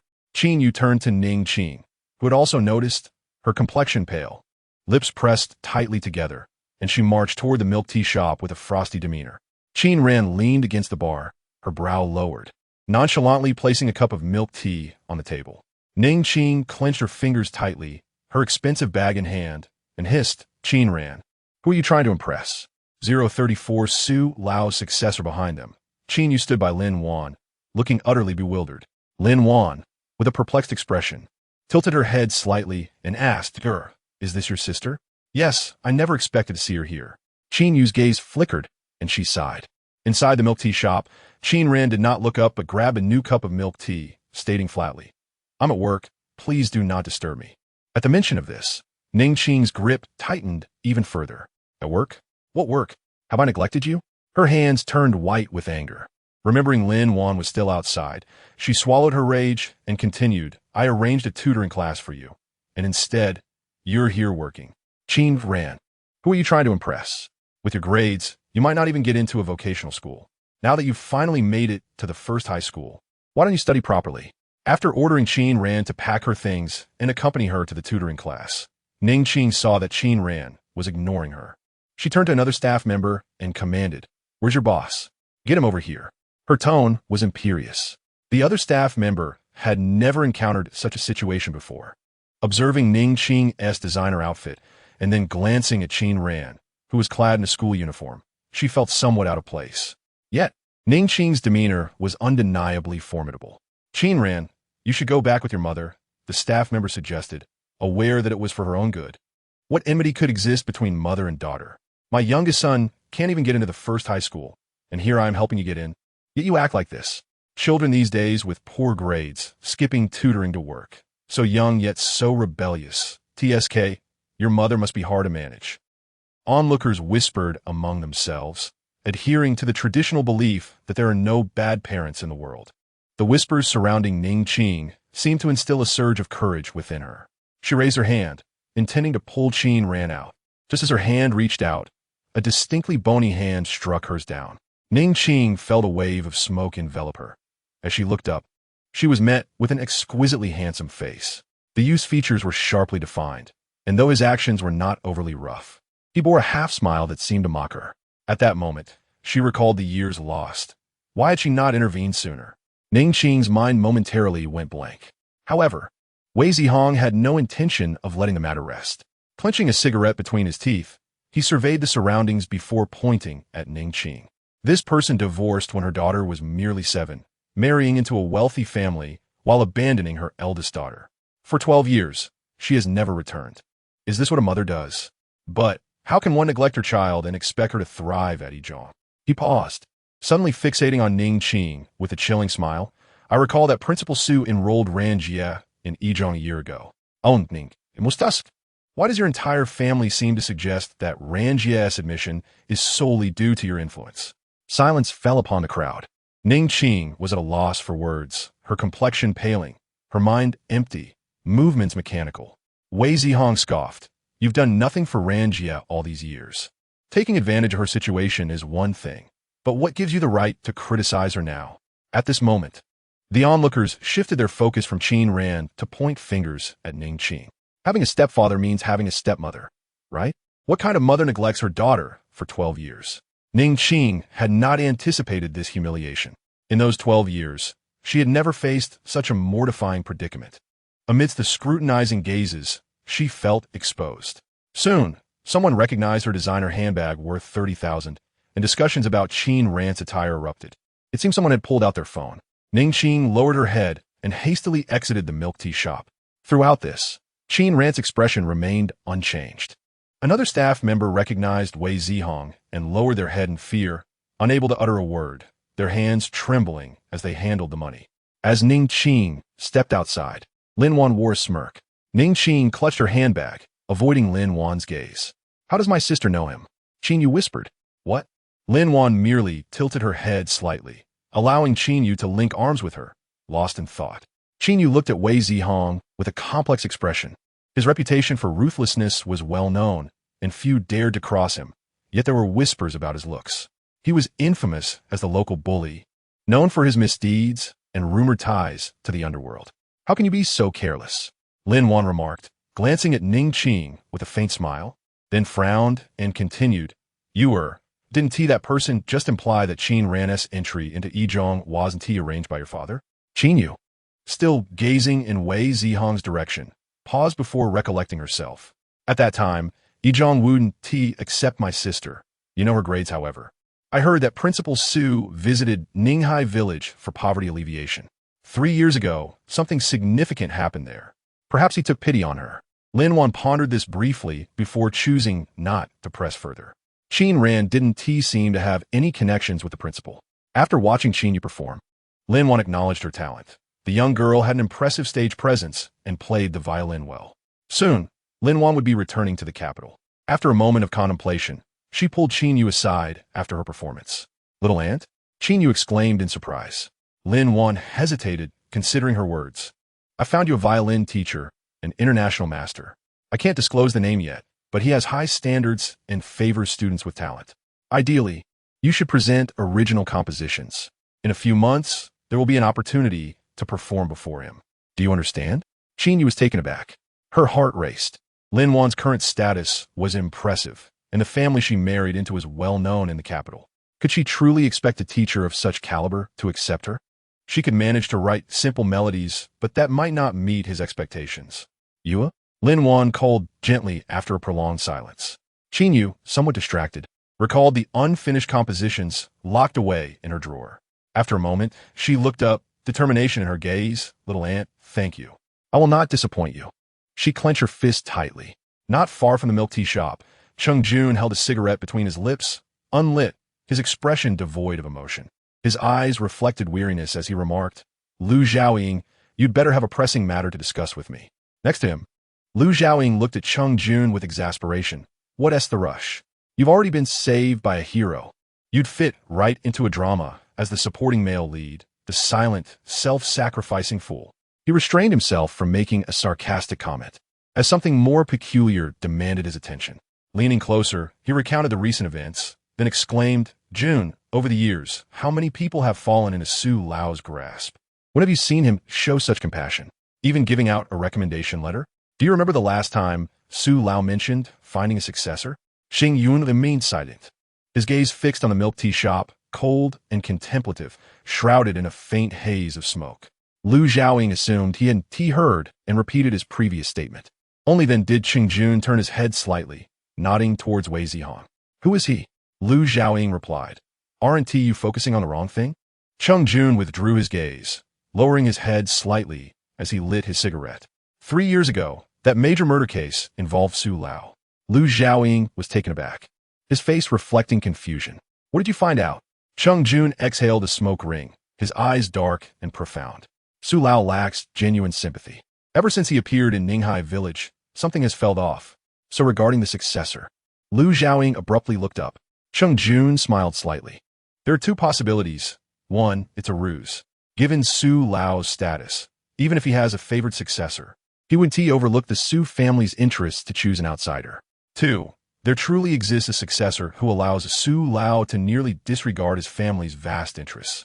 He approached us voluntarily, mentioning the successor. If this is true, the power dynamics in the capital will shift, and the survival of this successor remains uncertain. Protecting someone from a Chung family is indeed much easier than from the Su family." Lu Xiaoying had anticipated this deeper implication. He was not adept at such reasoning and scratched his head in mock amusement. "But this doesn't add up. Qin Xiaoran should be one of the survivors, right? Su Lao wouldn't be interested in her, would he?" Chung Jun remained silent, grappling with another crucial point. What role Qin Ran played in all this? For someone like Su Lao to personally provide a recommendation letter made the situation feel profoundly suspicious. He exhaled another smoke ring, his gaze fixed on the milk tea shop. Deep in thought, if there truly is a successor he values, a storm is brewing. Considering Su Lao's identity, Lu Xiaoying began to grasp the situation's gravity. He opened his mouth, intending to say more, only to witness Chung Jun entering the milk tea shop. On weekends, the shop was not particularly crowded, and Qin Ran had instructed Wei Zihong to wait aside. As she turned to place a cup of milk tea on the table, a familiar, cool aroma wafted up, hinting at a subtle mint fragrance. Looking up, she found Chung Jun leaning against the counter, his tall stature casting a relaxed yet subtly imposing presence as he casually regarded her. Evidently, he had never tasted milk tea before. He stared at a long list of milk tea names, furrowing his brow before glancing sideways at her, seemingly displeased. "One cup that is truly delightful," he said, producing a card to make a payment. Qin Ran cast a fleeting glance at it, realizing that Mr. Chung likely had never ventured outside, as the milk tea shop only accepted online payments, and who would present a limited edition card for a transaction. She gently pressed down on his hand, saying, "Allow me to treat you." Chung Jun remained silent, merely lowering his head to observe his fingers. His hands were fair, long, and elegantly shaped, yet the pads of his fingers lacked delicacy. The tips were indeed cold, resting against the back of his hand, yet felt like a raging fire. He raised his head politely, casting a glance at Qin Ran, who was intently focused on preparing the milk tea. She appeared serene and absorbed in her task, her slender fingers deftly wielding a small spoon to stir the fruit tea in her cup without touching its sides. The transparent milk tea cup bore a logo, filled 2/3 with a vibrant green fruit tea, swiftly followed by a gentle pour of freshly whipped cream, and finally, a sprinkle of brown chocolate powder. Qin Ran approached these tasks with utmost seriousness. Although she usually exuded an air of cool detachment, she seemed to shed all her sharpness when immersed in an activity. Even the graceful curve of her long lashes appeared particularly enchanting. "Thank you," he said as he accepted the 2 meticulously prepared cups of milk tea, his gestures imbued with a relaxed elegance. Moving aside, he subtly tightened his fingers. "In the Feng family of Yun City. Mingyue, eat a bit more. How is school? Are you comfortable in your lodging?" Feng Lucheng served a generous portion of food to Pan Mingyue, his demeanor gentle, yet imbued with the sharpness that accompanies one accustomed to holding high office, his eyes piercingly astute. "Thank you, Uncle Feng," Pan Mingyue replied softly, her short hair softly framing her face. "The classmates are all quite nice. Just right. Your elder brother Feng is home too. Don't return to school this weekend. Stay here and let Aunt prepare some delicious meals for you." Feng Lucheng smiled warmly. He was shrewd and composed in his dealings, but seemed to reserve all his gentleness for the girl before him. Madame Feng abruptly tossed down her chopsticks, declaring, "I'm finished." She clacked her high heels loudly as she ascended the stairs. Feng Ci frowned slightly. Pan Mingyue tightened her grip on her chopsticks and then looked up at Feng Lucheng with a smile. "Uncle Feng, we have our monthly exam soon. I still need to return to school to study." "That's just how your aunt is," Feng Lucheng observed, sighing. "Mingyue, Uncle, I've finished eating. I'll just go upstairs to get my clothes." Having polished off the food Feng Lucheng had served her, Pan Mingyue went upstairs. Her room was aesthetically pleasing but lacked warmth. Upon opening her wardrobe, she found it sparsely populated with clothes, most of which were old and somewhat small for her. Being a man, Feng Lucheng did not attend to every detail, merely depositing money into her account each month, which she had yet to spend. However, she didn't mind. She gathered several pieces of clothing and made her way downstairs. As she turned the corner, she overheard Feng Ci speaking with Feng Lucheng. "Father," Feng Ci said, placing his chopsticks down as he wiped his mouth with a napkin. "Not only does my mother want to know, but I also want to know who exactly Mingyue is. Why you bring someone home and treat her so well? Is she your illegitimate daughter or the daughter of your first love? Why are you so much like your mother?" Feng Lucheng snapped, his lips pressed together, his expression notably cold. "Feng Ci, do not bring up such matters in front of Mingyue. As long as she is not an illegitimate child, it's fine. It's not just mother. I also want to know, even if her parents have passed away, she must have relatives. Why would you take in this burden?" Feng Ci lit a cigarette. At the staircase's corner, Pan Mingyue's knuckles turned pale, and after a long moment, she lowered her head. She descended the stairs to greet Feng Lucheng. Although Madame Feng generally held her in disdain, she did not mistreat her. Moreover, Feng Lucheng treated her as if she were his own daughter. "Be careful on your way," he said, softening his demeanor towards Pan Mingyue. Feng Ci watched Pan Mingyue exit the door before standing up himself.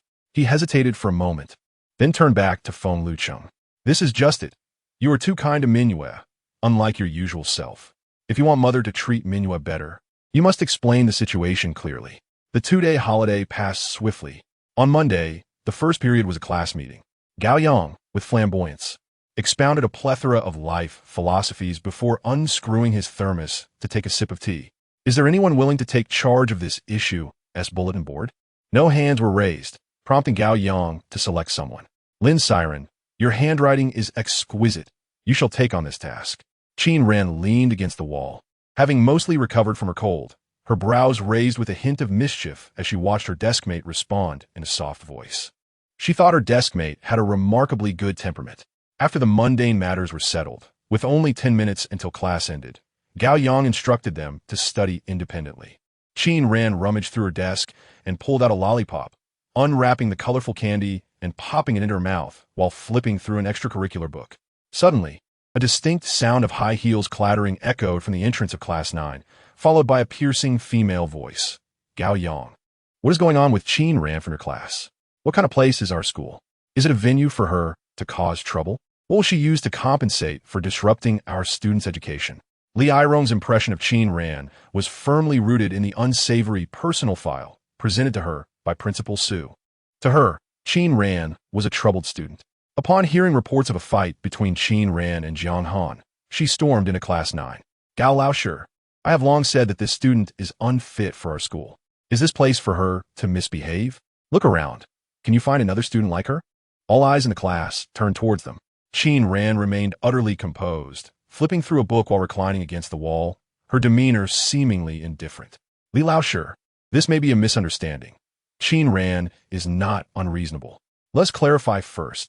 Gao Yang frowned slightly, moving towards the doorway, adjusting his glasses. A misunderstanding? What more could there be? Gao Laoshi, you should just stop. You may not care about your class's studies, but I care about my students' examinations. I will take this matter to the principal, and please inform Qin Ran's parents to come. Li Airong fixed her gaze on the girl, still sitting and reading, speaking directly. Li Airong turned to Gao Yang with a scoff. Gao Laoshi, spare us your comments. Whatever you have to say, save it for the principal. She pivoted on her heels, her high heels clicking sharply as she prepared to leave. Whispers began to ripple through the classroom. What is happening? Did Qin Ran really get into a fight with Jiang Han? She doesn't seem like the type. What do you mean, doesn't seem? Haven't you heard? Qin Ran has a history. The police have been involved. Is that true? What did she do? The classroom buzzed with chatter once more. What are we fighting over? Didn't Jiang Han tell you? Qin Ran finally set her book down, standing up to meet Li Airong's gaze with intensity. Li Airong was taken aback by her response, pausing before sneering. So what if you fought? Do you think you have any justification? Indeed, Li Laoshi seems very concerned about your students, Qin Ran replied, glancing at Gao Yang, signaling him to remain silent. Our class is focused on getting into good schools. Li Airong's voice dripped with sarcasm. No matter what you say, it's futile, Qin Ran. Today I must. At some point, Qin Ran had picked up a mobile phone, tossing it casually onto the desk. Who are you speaking to? Principal Su? You need not seek him out. He'll be here shortly. In truth, Li Airong's mention of the principal was merely a facade. Principal Su was notoriously busy, and most matters within the school were handled by the vice principal. It was not easy to find him, especially with the numerous unknown visitors seeking him out, often arriving in luxury cars or displaying impressive red license plates. Over the years, both students and teachers had come to understand that Principal Su's background was anything but ordinary. Finding him was akin to attempting to reach the mayor's hotlines on a whim. The classroom fell into an unexpected silence, with the students of Class 9 gazing at Qin Ran in astonishment. Li Airong, momentarily taken aback, soon spoke up, her expression seething with anger. Do you really think I would believe your words? I could just as easily claim that Principal Su is currently in my home. What is all this commotion about? Before she could finish her sentence, a deep voice resonated from behind. An elderly man, hands clasped behind his back, strolled toward them, his sharp eyes hidden behind spectacles. Principal Su rarely made appearances, and most students at the school were unfamiliar with him. However, his commanding presence was undeniable. Principal Su? Both Li Airong and Gao Yang jumped in surprise, astonished that he had indeed arrived. Su Yaowang could not help but glance at Qin Ran, wondering what kind of person she was to have her grandfather summoned at a moment's notice. For a fleeting moment, Class 9 was enveloped in silence. Li Airong paused, casting a glance at Qin Ran. Gritting her teeth, she declared, Principal Su, your timing is impeccable. This new transfer student has only just arrived at our school and is already causing trouble. Last night, she even had a fight with our classmate Jiang Han, disrupting the studies of our students. As you know, we are preparing for key examinations and cannot afford to be distracted. Principal Su maintained a warm demeanor, glancing at Qin Ran, who kept her eyes lowered, lost in thought, rendering her emotions inscrutable. After a prolonged silence, Li Airong's gaze turned increasingly mocking, questioning Qin Ran's silence now that the principal was present. Once Principal Su entered, the class erupted into a cacophony of voices, predominantly female. Is she pretending to be aloof? She must have run out of words now that Principal Su is here. Why pick a fight with Jiang Han of all people? She has decent grades, and her father is wealthy. He even donated to the school library. One act she's putting on, she's practically a regular at the police station. Both are surnamed Qin. Yet how can they be so different? Most of the remarks came from the girls in the class. With Qin Ran's arrival, she had quickly become a figure of intrigue at the school, attracting admirers every day after class.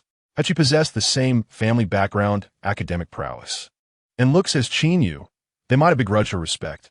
However, with someone like Qin Ran, all they felt was envy. Amidst the clamor, a voice cut through the noise. "Li teacher, you seem so concerned about your students. Why are you unaware that Pan Mingwei has been threatened with violence by Jiang Han?" Qin Ran lifted her head, a smile gracing her lips as she spoke calmly. "You." Li Erong was momentarily stunned. "No need to argue. The dormitory corridor is under surveillance. You may review the footage." Qin Ran's smile faded, her gaze shifting to Li Erong as her voice turned icy. "You claim to care about the students, yet I wonder why you have turned a blind eye to Jiang Han's consistent verbal abuse directed at Pan Mingwei, especially regarding her college entrance exam score. Is it because your so-called concern only extends to those with wealth and influence?" Her final words successfully directed the gaze of Class 9 toward Li Erong, whose complexion gradually turned shade of purple. The matter concerning Pan Mingwei caught Principal Su's attention as well. He spoke sternly.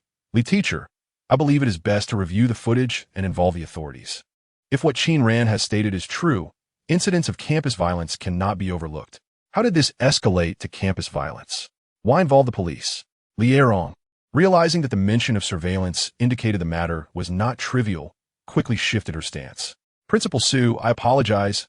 I was unaware that this incident involved Pan Mingwei. This matter is beyond your purview. It is Qin Ran who is the witness." Principal Su gently reminded her. Li Erong's face turned an ashen hue. Being asked to apologize to a student, especially one she looked down upon, was humiliating. Nevertheless, she steeled herself and, in front of the entire Class 9, awkwardly uttered, "Qin Ran, I misunderstood you. That is hardly necessary. After all, I had always heard that you were a teacher of great integrity. Yet I did not expect you to be so biased, favoring the affluent." Qin Ran replied nonchalantly. Several boys in Class 9, including Xiao Sheng, could not help but chuckle at her response. Li Erong, eager to escape, lowered her head and left, her humiliation palpable. As she passed Gao Yang, she seethed with indignation, venomously stating, "Gao teacher, don't get too smug. Just wait and see how many of your students will excel in the college entrance examinations."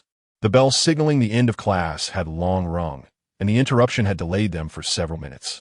A crowd had gathered outside Class 9. Xiao Sheng kicked a chair aside and stood up, resting his long legs on the aisle, boldly declaring, "Qin Ran, what exactly happened? Do you need me to teach Jiang Han a lesson?" The students of Class 9, who had just been gossiping about Qin Ran, fell silent once more. Qin Ran organized her books, casually responding, "No need." Su Yaoguang glanced at Qin Ran before averting his gaze, gathering his books and stating coolly, "Let us go." Qin Yu mentioned there is a new music training tonight. He had been particularly focused on Qin Yu's new piece lately, which Xiao Sheng was aware of. Not finding Su Yaoguang and Qin ran downstairs, he ascended to wait for them. Noticing the throng gathered at the entrance of Class 9, he overheard snippets of conversation about Qin Ran, nearly oblivious to her presence, which caused Qin Yu to clench her fingers in frustration. She bit her lip, looked up, and sighed, her worry evident. "I keep hearing them talk about my sister. Has she stirred up trouble again?" Su Yaoguang was as taciturn as ever, pausing momentarily to glance at Qin Yu, maintaining his silence. However, Xiao Sheng suddenly tilted his head, looking at Qin Yu with curiosity. "Why do you hold such a bias against your sister? She is not the person you all describe.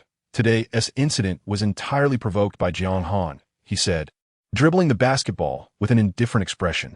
Qin Yu faltered, taken aback by Xiao Sheng's words. "I'm heading to the playground to play ball. I want to be going to the art building today," he announced to Su Yaoguang before calling over a few boys to join him, neglecting to apologize to Qin Yu.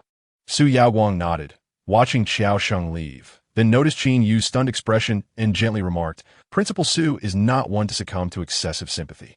"Really?" Qin Yu was momentarily bewildered. After a brief pause, she smiled slightly. "You jest. How do you know what kind of person Principal Su is?" With that, she hugged her books tightly and walked in silence, observing Xiao Sheng as he joined a group of boys heading to the basketball court, feeling quite dejected. She was uncertain of Su Yaoguang's identity. He had once defended her in front of Wei Zihong, leading her to believe that anyone capable of standing up to Wei Zihong must be extraordinary. Yet for the past 2 years, Su Yaoguang had lived simply in the dormitory. with modest clothing and meals.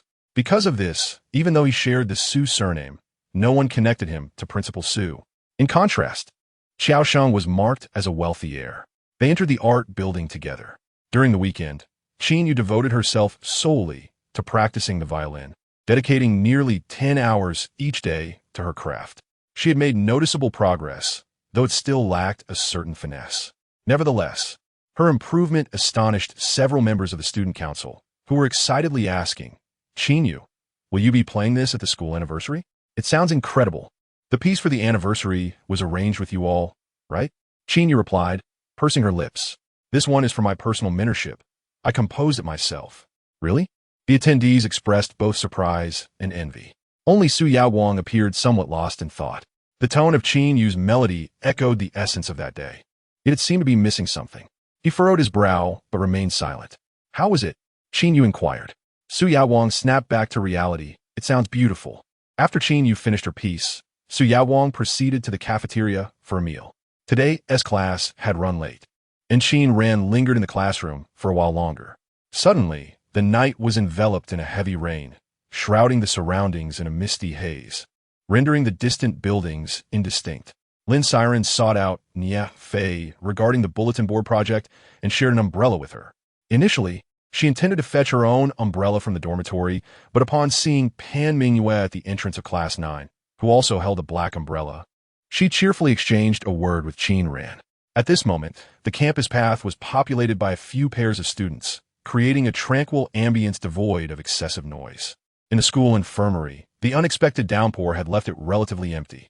Lu Xiaoying leaned back in his chair, legs crossed, tapping his fingers on the table while glancing at Cheng Junjun.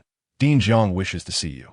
Cheng Jun, engrossed in a rather rare medical case, did not lift his gaze, indifferently turning a page, his demeanor languid. "I won't go.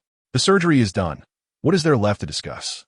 Knowing that Cheng, a man known for his impatience regarding such matters, would not be swayed, Lu Xiaoying glanced toward the door with concern. "With this heavy rain, I wonder if Qin Xiaoran has an umbrella.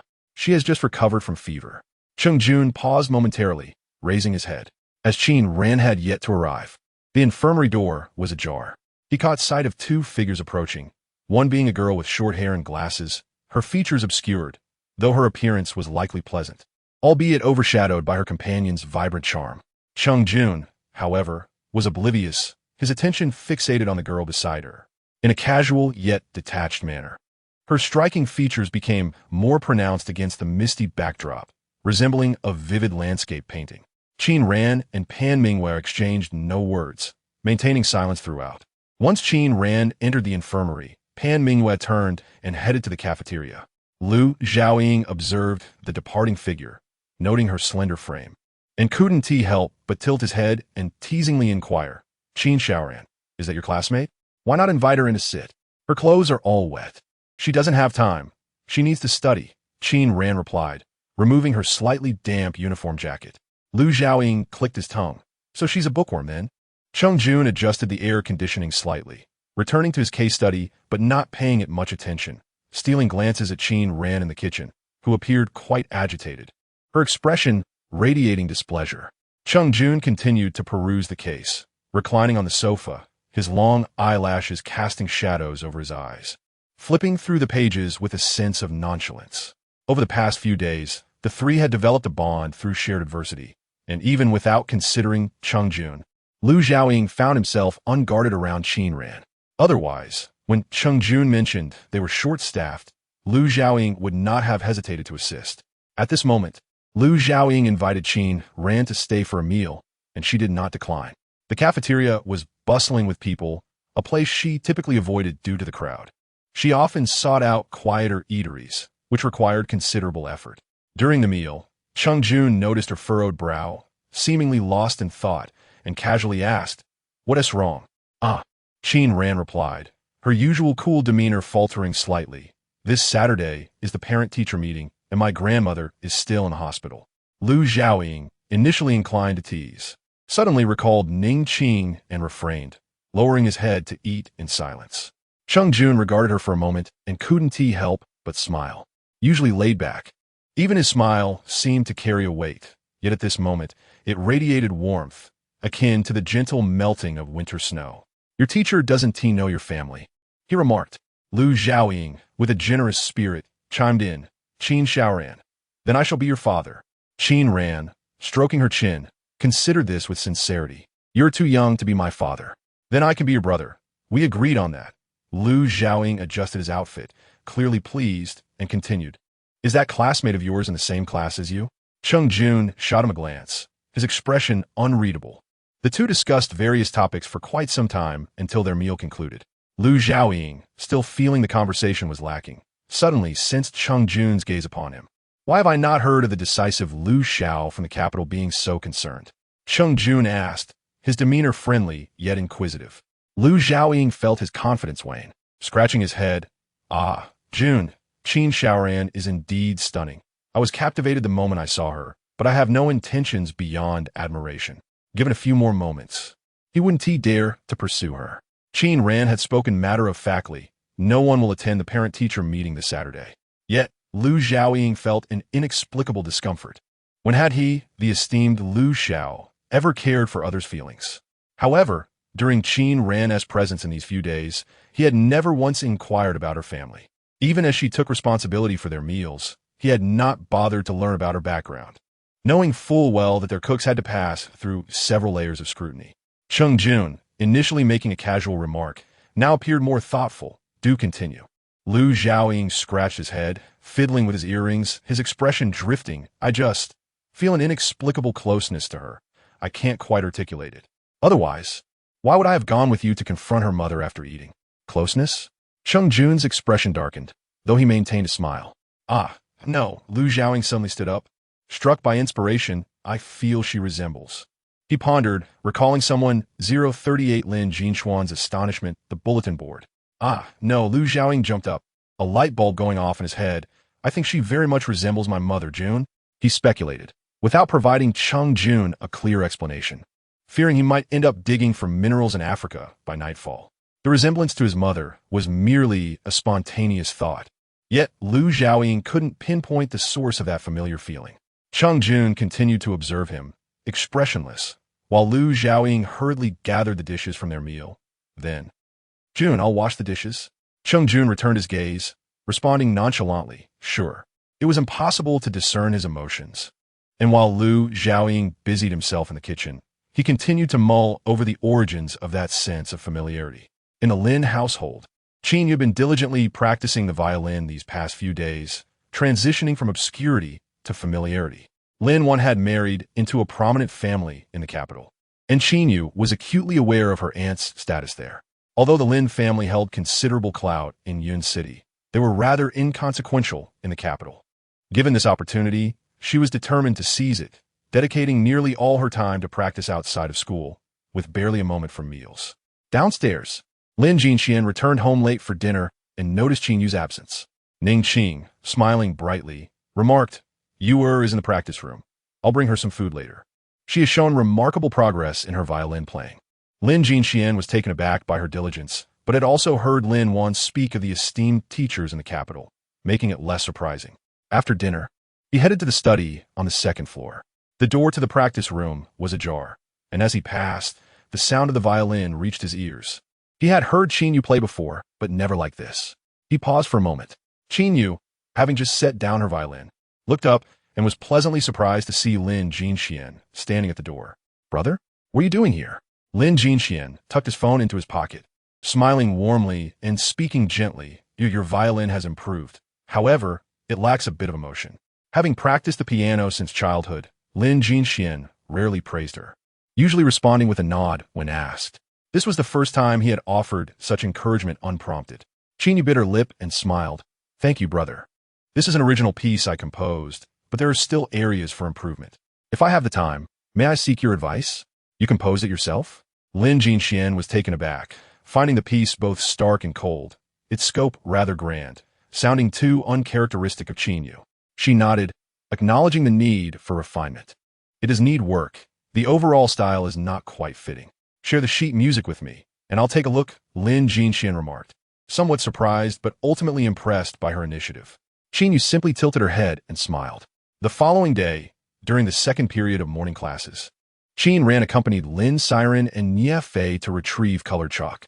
As they were in their final year, few students were interested in creating bulletin boards. And with only 2 days from Tuesday to Wednesday, time was of the essence. Lin Siren had managed to find only Nie Fei as a companion. Nie Fei was in charge of the artwork, and with time running short, Lin Siren insisted on having Qin Ran join them. Wu Yin went to the office to collect the English test papers and happened to encounter Qin Yu, who was also fetching the physics exam papers. She decided to wait for Qin Yu at the office door. As they walked down the corridor, Qin Yu spotted Qin Ran and Lin Siren downstairs, making their way from the comprehensive building to the teaching building, while second-year boy boldly passed a love letter to Qin Ran. Recalling the events of the previous day, Qin Yu noted that Xiao Sheng had not sought her out today. She bit her lip and casually inquired, "How is your class's Xiao Sheng getting along with that new student?" "You mean Qin Ran?" Wu Yan's expression grew quite complex upon mentioning her. Xiao Sheng is quite protective of her. No one in class dares to cross Qin Ran. From the incident with that large jar of lollipops to Xiao Sheng confronting Jiang Han's group yesterday, no one in class 9 dares to whisper about Qin Ran anymore. I see. Despite her expectations, Qin Yu's face betrayed little emotion. She was not particularly familiar with Xiao Sheng, primarily due to Su Yaowang. It was puzzling how a rich second-generation student like Xiao Sheng would follow Su Yaowang around. Qin Yu had met Xiao Sheng through Su Yaowang. At that moment, she found herself at a loss for words, lapsed into silence. Observing Qin Yu gazing at Qin Ran and the others below, Wu Yin lowered her head, pouted, and remarked with a hint of jealousy, "It's our class S bulletin board, and no one wants to take part. Teacher Gao assigned it to Lin Siren. And though Nie Fei can draw, I don't know what Qin Ran is doing there. What could she contribute? Her handwriting is horrendous. I hope she doesn't ruin our chances in the bulletin board competition." As Qin Yu listened on the side, her thoughts drifted. They had 2 days to create the first issue themed around the college entrance examination for the seniors. Lin Siren had good handwriting and utilized her free time to write. Nie Fei was brainstorming the artistic content. By Tuesday, Lin Siren had nearly completed all the written content during lunch study sessions, leaving space for Nie Fei to draw. On Wednesday, Nie Fei managed to sketch a little during lunch and awaited the evening study period to continue her work. Their evening study ran from 6 to 10, providing ample time. However, by the time school ended, a significant portion of the bulletin board remained blank. Qin Ran sat on a stool, flipping through her books while leaning against the wall, idly resting her chin in her hand, waiting for Lin Siren to leave first. Before either could depart, Nie Fei approached, nervously twisting her fingers. "Siren, Qin Ran, I'm really sorry, but I can't continue working on the class bulletin board. I just received word that the student council has a campus bulletin that requires my assistance." Nie Fei was a member of the student council's literary department, and this was considered official duty. Lin Siren, understanding the situation, forced a smile and replied, "It's fine." Once Nie Fei left, Lin Siren slumped back in her chair. Her brow furrowed as she gazed at the blank section of the bulletin board that had yet to be filled. Ran, what are we going to do? If it had been yesterday, I could have found someone. But now it's already evening, and with some people commuting, they want tea at 10 study hall. I want tea be able to find anyone. As Lin Siren fretted, a girl approached from ahead and lowered her voice. "Siren, did you offend Qin Yu?" The girl spoke softly. Lin Siren was taken aback and shook her head vigorously. She had even warned Qin Ran that one should never provoke Qin Yu at school. How could she have made such a mistake? "I don't know," the girl replied, glancing at Lin Siren. "This afternoon, when I went to the comprehensive building, I saw Qin Yu asking Nie Fei to help with the student council's promotional bulletin. Given Qin Yu's esteemed background and academic prowess, it was hardly surprising that Nie Fei would assist her over Lin Siren. Despite understanding this, Lin Siren was still disheartened about the remaining bulletin board. With no one else available, she resolved to tackle it herself. Qin Ran tucked her hands into her pockets, stood up, and lightly tapped the table, her brow slightly furrowed, her face obscured in a gentle shadow, making her expression hard to discern. "You should go have your meal." Her voice was soft. Lin Siren, lacking the spirit for banter that day, wore a sullen expression as she headed to the cafeteria. The cafeteria was quite large and located far from the teaching building, requiring nearly 10 minutes to walk there. Su Yaowang, who was dining with Principal Su that evening, did not go to the cafeteria but returned to the classroom to fetch his jacket. The classroom door was unlocked, and as he returned the key, he walked towards the front door. Just as he reached out to open it, he noticed someone standing at the blackboard, sketching something. Su Yaoguang instinctively paused a short distance from the door, narrowing his eyes to observe. Look behind you. He was aware that the bulletin board needed to be redone. As he was still a member of the student council, the evaluation of the bulletin boards the next morning would be conducted by him and a few other student council members. Su Yaoguang examined the simple drawings on the blank section of the board. The lines were smooth and fluid, depicting chibi characters that seemed to spring to life. He found the expression of the character somewhat familiar, but could not immediately place it. The artist sketched rapidly, effortlessly outlining a figure that was nearly complete in an instant. And the coloring was bold, indicative of artistic skill. Su Yaoguang had never anticipated encountering such a caliber of artwork on a bulletin board. The figure was turned away from him, slightly angled, adorned with black headphones, the cord swaying gently with her movements. She stepped back, seemingly to admire her completed character. Su Yaoguang lingered at the classroom door for a while, and as he took a step back, he saw her turn her face. She appeared nonchalant, one hand toying with the headphone cord while the other held a piece of chalk, tilting her head to appreciate her creation with an air of casual confidence. Her eyes were slightly squinted, slow and languid. Su Yaoguang's heart skipped a beat. It was Qin Ran. His understanding of Qin Ran had mostly been limited to her poor academic performance and lackadaisical study habits. Her handwriting resembled that of a primary school student. During class, she would either rest her head on her desk or read a book, anything from novels to foreign literature and magazines, without discrimination. This was common knowledge among the students of Class 9. Su Yaoguang took a step back, pressed his lips together, and watched as Qin Ran seemed to search for chalk. Instead of going in for his jacket, he cast one last glance at her and, silently, turned to leave. How had it come to this? Su Yaoguang found a black car parked along the road by the school and stepped inside, eventually arriving at NU Hotel, where Principal Su glanced at him.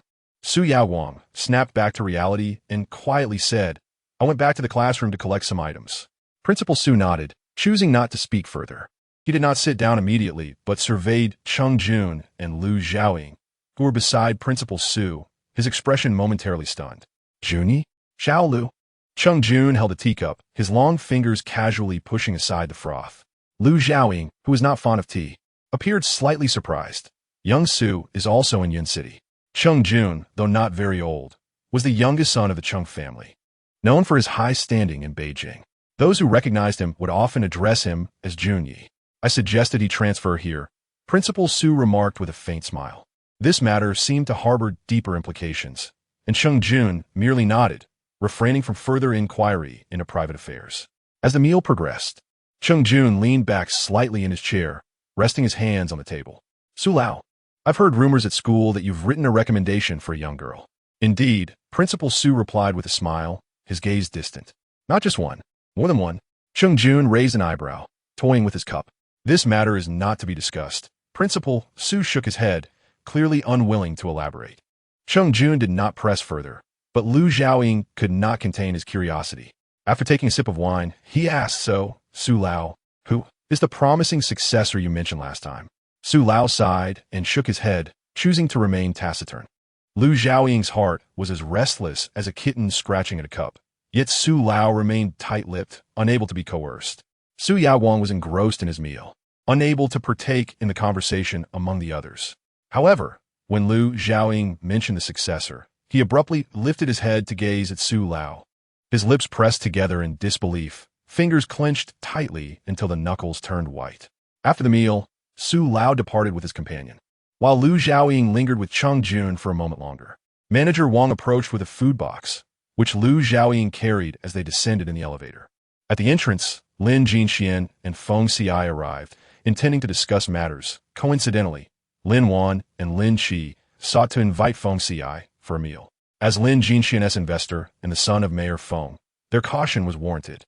Mayor Feng was known for his principled demeanor and rarely attended social gatherings, making it difficult to reach the Feng family. This opportunity was not to be overlooked by Lin Wan and Lin Qi. Upon seeing Cheng Jun and Lu Xiaoying, Feng Xiai appeared momentarily startled, pausing in his steps, addressing Lu with a tone of respect. As for his titles for Lu Xiao and Junyi, he refrained from using them, unfamiliar with that circle in the capital. Cheng Jun, accustomed to wielding influence in the capital, remained silent, while Lu Xiaoying greeted Feng Xiai with a smile. Their familiarity was limited, and after exchanging pleasantries, they departed. Once they left, Lin Jinxian spoke up about the two individuals from earlier, referencing the Cheng and Lu families in the capital. Feng Xiai lowered his voice, and Lin Jinxian took a deep breath, gradually calming himself, acknowledging the reality of the capital's social hierarchy, where even a casual passerby could be someone formidable. This realization contributed to Lin Jinxuan's determination to embark on his own venture. Brother Feng, a light voice called out as Qin Yu, waiting upstairs, hurried down, linking her arm with Lin Jinxian while pondering who they had just conversed with. She had only just exited the elevator, and from a distance, could only make out two figures. Feng Xiai had slightly bent his waist, exhibiting respect. Indeed, it was Feng Xiai, the son of Mayor Feng, a figure even Lin Jinxian would tread carefully around. As they entered the elevator, Qin Yu couldn't help but glance back. Upstairs, upon noticing Mrs. Feng seated beside Lin Wan, Feng Xiai paused. Mother? Mrs. Feng shot him a glare before smiling at Qin Yu. Come over and sit with Aunt. It was evident she held a fondness for Qin Yu. Lin Wan exchanged surprised glances with Lin Qi, both taken aback by this unexpected warmth. The following morning at school, upon entering Class 9, the noise was nearly deafening. It was early reading time, yet the windows and doors were surrounded with a throng of spectators, mostly girls. Xiao Sheng frowned and kicked the door open, irritated. It's so loud. Wow, young Master Qiao, you finally made it, exclaimed a boy at his desk, brimming with excitement. What? Xiao Sheng glanced over, adjusting his crew cut. As he spoke, the crowd at the window continued to swell. The boy gestured behind him, his face flushed with excitement. Look back, look back. Simultaneously, members of the student council were inspecting each class for their assignments. Starting from the senior year, the council president asked Su Yaowang quietly, what's going on in your class? Qin Yu seemed in good spirits, a smile playing on her lips as she followed Su Yaowang with a clipboard. Upon witnessing the commotion in Class 9, she chuckled. Perhaps the bulletin board is exceptionally well done. She led the way, parting the crowd as she entered Class 9. Qin Ran was quite popular at school, a standout who had dethroned her as the school flower upon her arrival. Beautifully striking, not only did she garner attention from Hengchuan No. 1 High School, but students from nearby institutions would skip classes just to catch a glimpse of her. The school's forum was flooded with blurry snapshots of Qin Ran, yet the comments were a flurry of praises for her stunning beauty. Qin Yu had often claimed she disliked excessive attention, but now, as discussions about Qin Ran intensified, she found herself feeling resentful. Why did Qin Ran deserve such admiration? Her academic performance was lacking, and she had a penchant for fighting. She embodied all the traits of a troublesome student. Qin Yu was well aware of the progress on Class 9's bulletin board, having consulted Nie Fei the previous night, who had barely begun any artwork. The students in Class 9 were nearly all craning their necks or leaning back to gaze behind them. Just as Qin Yu's smile was about to widen, she caught sight of the bulletin board's content and froze in shock, her feet rooted to the spot.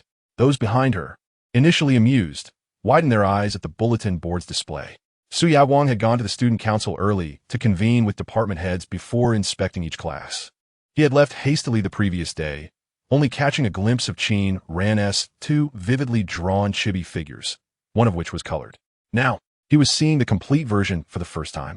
Lin Siren had divided the bulletin board into 4 sections, transcribing 2 poems and several motivational quotes for the seniors, while leaving a blank space for the countdown to the college entrance exams. The remaining 4 blank areas were adorned with chibi characters. Viewed from right to left, the first figure wore a white shirt and black pants, with tousled hair and expressive, youthful eyes. The second donned a t-shirt and held a microphone, gazing into the distance. The third was clad in a cotton jacket, an arm in a sling. The fourth sported a punk outfit, standing beneath a barrage of spotlight beams. The entire blackboard was transformed into a stage, with colorful chalk art depicting spotlights that perfectly framed the poems, quotes, and characters. At the very bottom, countless tiny white figures, barely 2 fingers tall, held up placards. Even though he had only caught a fleeting glimpse the previous day, Su Yaowang was profoundly struck by the grandeur of the scene.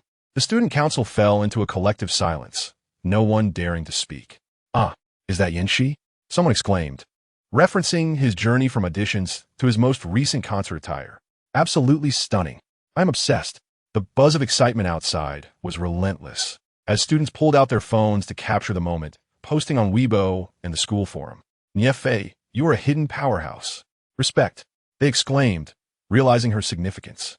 Nye Fei, who had spent the entire night working on the bulletin board, had just entered the classroom, her expression one of shock.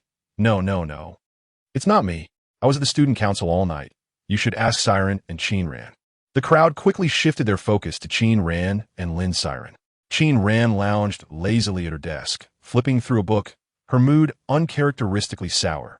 Her beautiful face bore a cold expression, and the students in Class 9, well aware of her temperament, dared not approach her, although they incessantly whispered her name. Qin Yu noticed Xiao Sheng kick a chair and occupy the seat in front of Qin Ran, tilting his head as if inquiring about something. There was nothing to criticize. It was flawless. The head of the life department waved his hand, presenting the first freshly graded assignment. Qin Yu cast another glance at Su Yaowang, who was also focused, diligently writing down a score. Her grip on the pen tightened. Qin Yu, you are remarkable, exclaimed the life department head, giving her a thumbs up. How did you know Class 9's bulletin board was exceptional enough to come here first?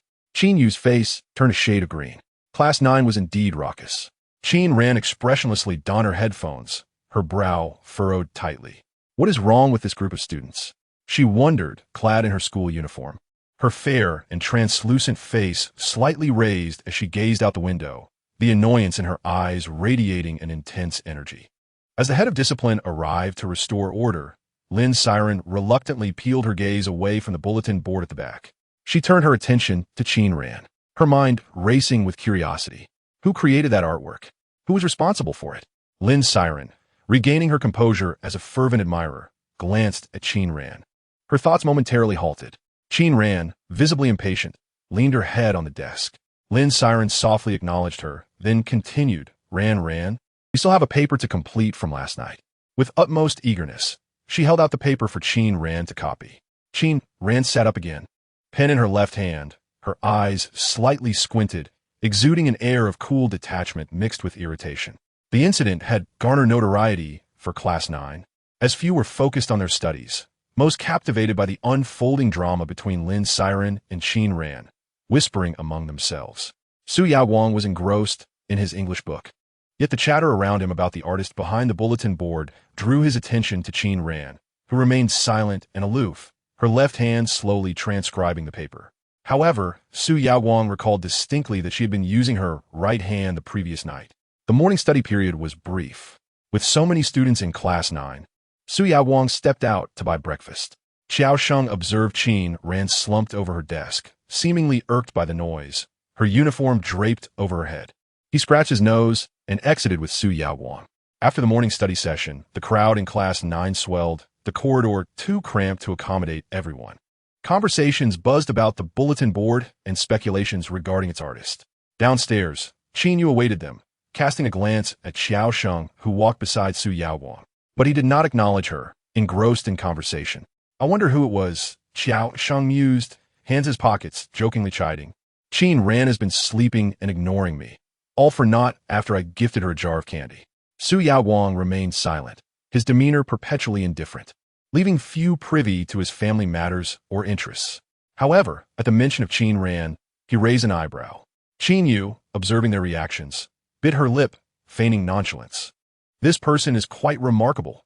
They must not be from our school, or someone would have claimed it. The artwork was indeed flawless. Qin Yu could not in good conscience declare it unattractive. The artist is a student from our school. Su Yaowang suddenly interjected. Both Xiao Sheng and Qin Yu were taken aback, staring at him in disbelief. Su Yaowang's expression was complex as he stated, it is Qin Ran. Both Qin Yu and Xiao Sheng momentarily lost their composure, their expressions betraying surprise. Xiao Sheng scratched his head, a low chuckle escaping him. Don't joke around. Qin Yu clenched her fingers, internally skeptical, yet knowing Su Yaowang was not one to jest. His gaze was steady, seemingly calm, but his lips were tightly pressed together, remaining silent. Xiao Sheng gradually fell quiet. Qin Yu was aware that Su Yaowang was not one to joke, especially not about such matters. Upon reaching the cafeteria, he purchased a box of soy milk, inserting a straw, and, after a moment, remarked, Damn, is it really her? Yes, Su Yaowang confirmed, carrying a bowl of porridge with a cool demeanor. Xiao Sheng fell completely silent, while Qin Yu sat between them, feeling entirely overlooked for the first time, her mind racing with confusion. How could it possibly be Qin Ran? What could she do? In her eyes, Qin Ran was a person devoid of talent, known only for her fighting skills. Previously, aside from playing the violin, she had no interest in extracurricular activities, her eccentric personality alienating her from peers. How could she be an artist? And a good one at that. Qin Yu had always believed she held some measure of control over Qin Ran, knowing everything about her. Yet today, she realized how little she understood after years of separation. Clenching the disposable chopsticks in her hand, she forced a smile. I'll go back and practice the violin, Su Xiao. I'll look for Qin Ran. Xiao Sheng suddenly stood up. Su Yaoguang nodded, his expression still cold. Go ahead. Class 9 was teeming with students, and Lin Siren had stepped out for breakfast. Xiao Sheng took Lin Siren's seat, while Qin Ran remained cocooned in her uniform, sleeping. He poked her arm gently, leaning in a whisper. Did you draw that in the back? Xiao Sheng. Qin Ran mumbled, still hidden beneath her uniform. Her voice hoarse and low, a hint of irritation evident. Don't make a fuss. She was reluctant to elaborate, recalling how she often frowned when the class became noisy, immediately silencing herself. As more students crowded into the room, it felt like a bustling market, the noise becoming unbearable. With a decisive kick, he struck the desk across from him, producing a harsh, grating sound. The chatter subsided, and Xiao Sheng placed a hand on the desk, observing them sideways, urging them to lower their voices. Gradually, the noise diminished. The students were well aware that provoking Xiao Sheng was an unspoken rule among them. After a while, Qin Ran lifted her head, the cacophony of voices fading away. She removed the uniform from her head, exhaling a deep breath, and sat up straight, leaning against the wall. That drawing, Xiao Sheng glanced at her. From this angle, he could clearly see her long, thick eyelashes, and he thought to himself that the nickname Eyelash Princess bestowed upon her by the other students was indeed fitting. It was me, but keep it to yourself. Qin Ran frowned again, envisioning the chaos that would ensue if her classmates discovered it. She would be the center of attention, treated like a spectacle. Damn it. Xiao Sheng fell silent for a moment, then stiffly asked, how did you manage to draw Yan Shi? Do you like him? Who likes that thing? It's Lin Siren. Qin Ran retorted, crossing her arms and leaning against the wall, her posture relaxed yet exuding a subtle aura of annoyance, though it did nothing to diminish her exquisite features. I understand, Xiao Sheng chuckled softly. In their school, if one were to randomly select 10 individuals, at least 7 would be fans of Yan Shi. It was the first time he had encountered someone dismissing him so casually. The identity of the artist behind the bulletin board in Class 9 remained a mystery, with the forums and Weibo buzzing for 2 days without any resolution. No one came forward to claim credit, nor had anyone uncovered the truth. Yet, this did not impede Qin Ran's rising popularity. Lin Siren had been particularly attentive to her over the past few days, and the buzz had only increased Qin Ran's standing among her peers. News of the legendary beauty from Class 9 transcended even the senior class, reaching freshmen in the first year who were eager to catch a glimpse of her, though they lacked the courage of the second and third-year students to approach the senior building. After classes, Qin Ran headed to the school infirmary with a thermos in hand. Lately, the students had been acting strangely. Not only were the girls peeking around, but the boys were also doing the same. Lu Zhaoying, with glimmering earrings, remarked, Junyi, your charm has skyrocketed. Even the boys can't resist. Sheng Jun remained silent. Under the sun, Qin Ran's slender figure was intercepted by a boy who seemed to hand her a letter with a pink envelope. The girl politely accepted it, while the boy stood outside the infirmary door, watching her retreating figure. Lu Zhaoying burst into laughter. Ah, so he is here for Qin Xiaoran. I finally encountered someone whose charm rivals yours. Sheng Jun's expression remained inscrutable. Dressed in a shirt and casual pants that accentuated his long legs, he exuded a sensuality, his deep-set eyes captivating yet lacking any expression. Qin Ran set down her belongings and peered into the kitchen. Noticing Sheng Jun's gaze upon her, she hesitated, asking, Is something wrong? Young lady, he replied calmly. The third year is crucial. I believe it is imperative to focus on studies and not be distracted by other matters. Lu Zhaoying raised an eyebrow. Qin Ran nodded seriously. Thank you, I agree. Sheng Jun smirked. You're quite obedient. Qin ran and stepped inside. Outside, there were still people lingering. Young Master Cheng leaned back casually against the sofa and said, Lu Zhaoying, close the door. In the Lin family's dining room, Qin Yu sat at the table, somewhat distracted. The joy on Ning Qing's face was unmasked as she quietly remarked, I heard that Madame Feng is quite fond of you. Upon mentioning this, Qin Yu's mood improved significantly, and she perked up. Ning Qing's eyes brightened, becoming even more cheerful. You should get along well with Madame Feng. As for Feng Ci, the Feng family held considerable power in Yun City, and forging a good relationship with them was no small feat remarkably. It was the first time in all these years that Lin Wan had treated her with such kindness. As Ning Qing pondered, her gaze towards Qin Yu softened further. Lowering her voice to a whisper, just audible to Qin Yu, she asked, "What's wrong?" Lin Wan, seated opposite, also noticed something amiss with Qin Yu and gently inquired. "There's a parent-teacher meeting on Saturday," Qin Yu replied, coming back to herself. She smiled, contemplating the matter of Qin Rant's drawing. She could never disclose it. It truly was a concern. Hesitating, she began, "The whole senior year is involved, and my sister is also in her final year. Mom, could you attend my sister's meeting and have brother or dad go to mine?" Ning Qing, who had been smiling, let her expression dim slightly upon hearing the latter part of Qin Yu's statement.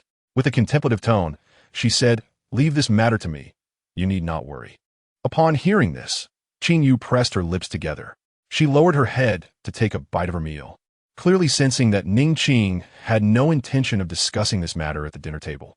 After dinner, Qin Yu deliberately observed Ning Qing's movements and saw her step outside to make a phone call. Contemplating for a moment, she decided to follow. Ning Qing dialed Qin Rant's number twice, but there was no answer. Frowning, she stubbornly made a third attempt. Finally, Qin Ran picked up, her voice somber and direct. "What's the matter? You have a parent meeting on Saturday, right?" Ning Qing pressed her fingers to her temples. "I need to arrange something for you, Could you give your aunt a call and have her attend your meeting?" Organizing parent-teacher meetings was closely linked to students' performance and behavior. Ning Qing had already attended several meetings for Qin Yu, especially during her first year when the classes had not yet been divided, and several students in Li Irong's class had been troublesome and performed poorly, leading to their parents being called out. Given Qin Rant's usual habits and academic standing, Ning Qing certainly would not be attending her meeting. As Qin Yu's mother, she took pride in Qin Yu's commendable school performance and popularity, often receiving attention from other parents at these meetings. Faced with such a choice, Ning Qing would never consider attending Qin Rant's meeting. Standing at the door, Qin Yu felt her fingers tighten. Truth be told, she would rather have Lin Qi or Lin Jinxian attend her parent meeting than Ning Qing. To her surprise, Ning Qing didn't even consider Qin Ran. Qin Yu felt a pang of frustration. In moments like this, she wished Qin Ran would perform better. Qin Ran hung up the phone impatiently, her lips curling into a mocking smile at the other end's words. Her aunt had 2 children in school, and her uncle was at the hospital. Her aunt barely had time to visit her grandmother, let alone attend a parent meeting for her. The thought had never crossed her mind. Holding a thermos filled with water, she walked towards the classroom, her expression dark and emanating a cold aura. This did not deter others from watching or whispering about her. In just a few days at school, Muing had felt the fervor surrounding Qin Ran. Whether in the school forum or on the streets, discussions predominantly revolved around her, while Qin Yu received comparatively little attention. After all, Qin Ran was a newcomer, her striking beauty overshadowing Qin Yu's. Although Qin Yu was also quite attractive after 2 years, people had developed a certain aesthetic fatigue, especially when compared to someone as stunning as Qin Ran. Muing, still undergoing military training in her freshman year, returned to the dormitory after dinner to continue practicing. That day, her class had been assigned to clean the playground. A group of them walked along the path when, unexpectedly, they spotted the topic of conversation, Qin Ran. "Muing, look, there's your beautiful cousin," Li Yuhan exclaimed in a hushed tone, excitement evident on her face. Having just ended a call with Ning Qing, Qin Ran was not in the best of moods. When Muing called out to her from a distance, she raised her head slightly, her expression softening a bit. She nodded, switching the thermos to another hand, and glanced over. "How are you adapting to the class?" "The new students are all wonderful," Muing replied with a smile, noticing the decorative diamond-like embellishment on the thermos lid, which sparkled and looked exquisite. Qin Ran nodded, pausing for a moment, making the surrounding gazes even more pronounced. "Qin Ran, wait for me." Not far away, Xiao Sheng jogged over, wiping sweat from his brow with the hem of his shirt. The boy had a well-defined abdomen from playing basketball and was quite handsome, a well-known rich heir at the school. As he approached, more eyes turned towards them, and Muing overheard someone calling out to Xiao Sheng. She certainly knew who he was, unable to resist stealing a glance at the campus heartthrob. "Give me a cup of cola," Xiao Sheng instructed his subordinate. Then turned to Qin Ran, asking, "What would you like?"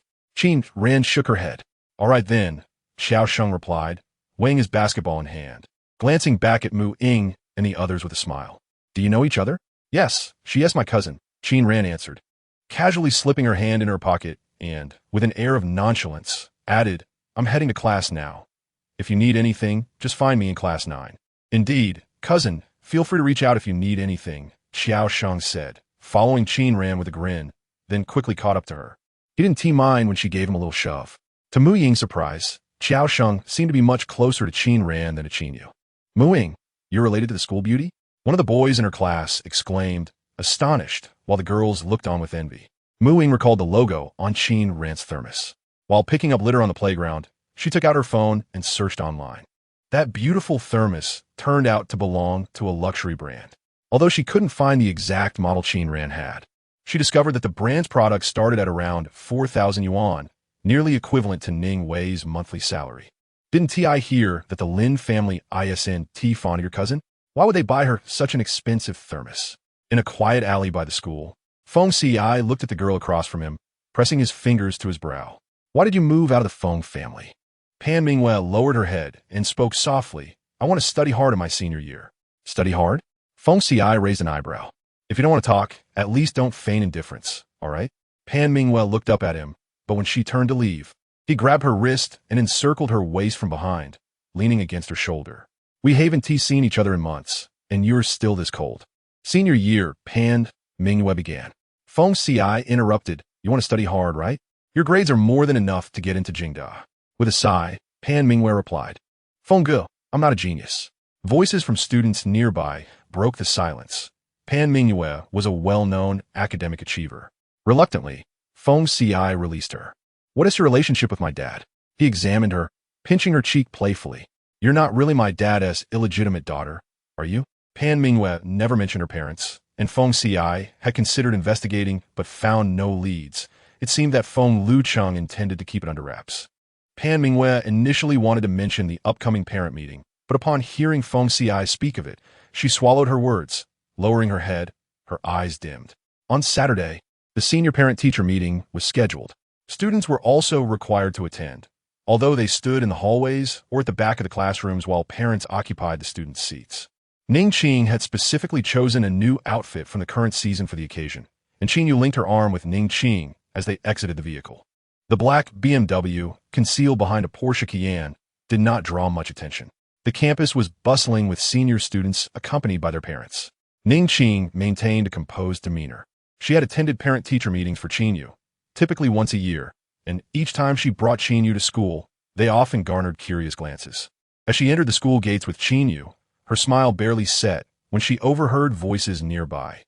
"Qin Ran's parents didn't come? Mom, I wanted to introduce you to my future in-laws. Dad, Qin Ran is the school beauty I told you about. After the meeting, I'll take you to see the amazing bulletin board in Class 9 that she organized." A wave of excitement surged as another student squeezed past Ning Qing, phone in hand, exclaiming in fervor, "Is that really Qin Ran's brother? What does he look like?" The fervor surrounding Qin Ran was palpable. With so many seniors and guardians arriving simultaneously, the atmosphere was electric. However, the chatter around her diverged from what Ning Qing had anticipated. The students at this prestigious school were not only academically gifted, but also hailed from affluent backgrounds, each exceptionally accomplished. It was no easy feat to stand out among such brilliance, and for a long time, Ning Qing had been regarded as just another parent of someone else's exceptional child. In previous visits to this school, she and Qin Yu were the center of attention, but now, the buzz was all about Qin Ran, leaving Ning Qing feeling somewhat out of place.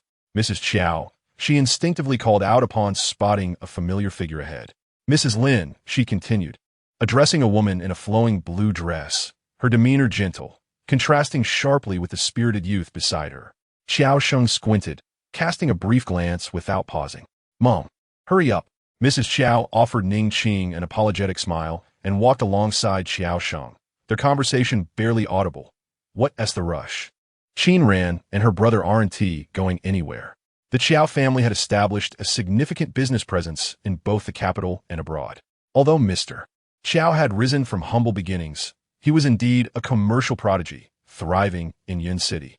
Mrs. Qiao, rumored to be a daughter of high society from the capital, was well known in elite circles, which Ning Qing, while not fully versed in such matters, recognized as a point of respect in Yun City. In the past, due to Qin Yu, she could manage a conversation with Mrs. Qiao, albeit not comfortably. Qiao Sheng, while appearing flamboyant, was notoriously aloof. Now, as she listened to their casual mentions of Qin Ran, it felt as though they were old friends. "You are," Ning Qing remarked, feeling the sting of neglect. She turned to Qin Yu. "Is there another Qin Ran at your school?" Qin Yu lowered her head slightly, hesitating to respond. She too felt a twinge of frustration. Qin Ran was indeed the center of attention, admired not just by boys, but also by girls. "It's almost time, Mom. Let's head to class." Qin Yu evaded Ning Qing's inquiry. "Ah, I see him. Qin Ran's brother is so handsome. My goodness, they truly are a family of beauties." The surrounding voices filled Ning Qing with an unusual irritation, causing her to overlook Qin Yu's earlier response. As for Qin Ran, she seemed out of place among the elite students of this school, lacking any notable skills to stand out. Many affluent families had their children in senior year, and Ning Qing recognized a few of the prominent mothers. This was also why she hesitated to attend Qin Ran's parent meeting. Initially, the principal was reluctant to accept her. The parent meeting primarily focused on the crucial aspects of senior year. "Mom, my seat is over there," Qiao Sheng pointed to his desk inside the classroom, surrounded by several girls. "That's Qin Ran's brother." He gestured towards Qin Ran's seat, but noticed she was absent. "Mrs." Qiao smiled subtly as they approached Qiao Sheng's desk, her gaze drifting towards the girl frequently mentioned by her son. This girl had been a regular at the Qiao household, often referenced by Qiao Sheng. Upon looking up, she spotted a languid, striking young man seated in that spot. "Mrs." Qiao faltered slightly, her expression shifting visibly as she steadied herself. Among the many eyes on him, Cheng Jun discerned Mrs. Qiao's gaze.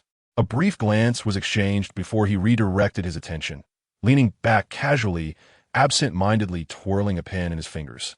The afternoon light casting a soft glow on his well-defined features. His long legs lounged uncomfortably beneath the desk. A middle-aged woman at the front hastily pulled out a chair, unintentionally jostling the desk. The young girl's belongings tumbled out, scattering across the floor, a flurry of pink, powder blue, and white envelopes adorned with red hearts. "Dozens of them. Your classmate is quite popular," remarked Lin Siren's father, leaning in with familiarity. Noticing Cheng Jun's youth, he playfully ruffled his hair. "Are you her brother or her little uncle?" Cheng Jun, maintaining a stoic expression, collected the fallen items, lifting his gaze with a hint of displeasure, yet remaining polite. "Neither." "What is it then?" Cheng Jun reiterated patiently. "I am not her relative."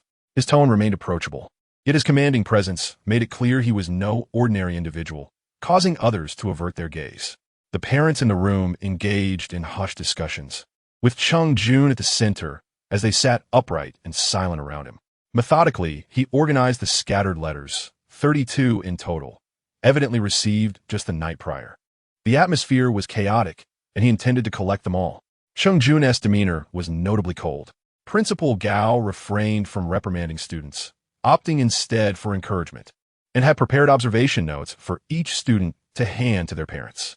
Meanwhile, the other classes' meeting proceeded swiftly, with Li Erong highlighting exemplary students and addressing those who had fallen behind, concluding the meeting early. Qin Yu, being an exemplary student and involved in the school's anniversary preparations, received special commendation. In this era, gatherings often revolved around showcasing one's husband or children, and Ning Qing clearly relished the attention. Her initial hesitation upon entering the school began to fade. "You excels academically, looks stunning, and possesses talent.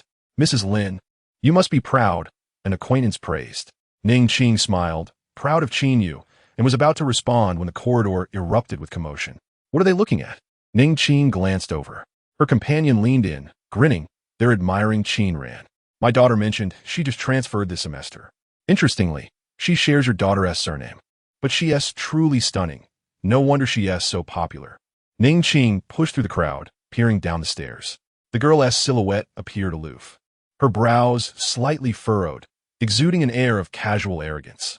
A boy beside her carried several bottles of water. The familiar face struck a chord within Ning Qing. leaving her momentarily speechless. Xiao Sheng inquired of several students before discovering that Qin Ran had initially accompanied her brother, but had since gone to the convenience store. Watching Gao Yang engaged in a lengthy discussion, he decided to search for Qin Ran. Your brother. Initially, Xiao Sheng thought the rumor circulating about Qin Ran's brother being Lin Jinxian was false, but upon glancing at the classroom door, he found it was not the case. He had never heard Qin Yu mention that they had another brother. Take your water. Qin Ran glanced up at the second floor, her gaze landing on Ning Qing momentarily before she nonchalantly averted it, raising an eyebrow with an unreadable tone. Xiao Sheng scratched his head. Recalling that Ning Qing had arrived with Qin Yu earlier, and realizing they were related, he fell silent, following her closely. Is that Xiao Sheng? Ning Qing's friend opened her mouth in confusion. Xiao Sheng appeared harmless, yet he was indeed a young master from the Qiao family. Aside from Su Yaowang, it was rare to see him being so amiable towards anyone. Ning Qing naturally noticed that downstairs, a boy casually followed Qin Ran, holding a bottle of water and occasionally turning his head to converse with a girl beside him, who seemed rather indifferent and reluctant to speak. Yet, the young master remained unfazed, still smiling cheerfully. I'm going to the restroom, Ning Qing said, her emotions somewhat tangled. She spoke absent-mindedly, fearing that if she attended the parent-teacher meeting for Qin Ran, she would be embarrassed, worried that others would point fingers at her, saying, "Look, that's Qin Ran's mother." But now, she turned on the tap and splashed some water on her face. The parent-teacher meeting for Class 9 was nearing its conclusion. Gao Yang kept Cheng Jun behind the office for a conversation, handing him a small observation diary and contemplating, Qin Ran isn't unintelligent. If she puts in the effort sincerely, it's not impossible for her to gain admission to university. It requires your cooperation as parents to guide her. Please take some time to care about her daily life. Children cannot simply be left to their own devices. Facing Cheng Jun, Gao Yang felt an inexplicable pressure, a sensation he did not even experience in front of Xiao Sheng's parents. He pondered silently, noting how the other party was polite yet unassuming. Cheng Jun flipped through the small diary, which had only a few pages but was quite detailed, even noting the books Qin Ran usually read. Thank you, teacher, Cheng Jun said, putting away the observation diary. Normally, when others sought to curry favor, Cheng Jun was quick to respond. But today he listened earnestly to the teacher's guidance. I will make sure to guide her well. After speaking, he exited the room, where Qin Ran and Xiao Sheng were still present, accompanied by Madame Xiao. Are you Qin Ran's? Xiao Sheng assumed Cheng Jun was a cousin or uncle of Qin Ran, marveling at how good the genes were. Cheng Jun remained silent, merely stuffing the handbook into his pocket and gazing at Xiao Sheng with a calm demeanor, which somehow made Xiao Sheng feel uneasy. I'm not her brother, Cheng Jun replied, lowering his eyes, his expression languid, with dark, fathomless eyes that seemed to linger on Qin Ran's face, his voice rich and deep. Just as Xiao Sheng was about to ask something further, his mother kicked him urgently and forcefully, causing him to swallow his words. Qin Ran still had to visit her grandmother, and the four of them parted ways at the school gate.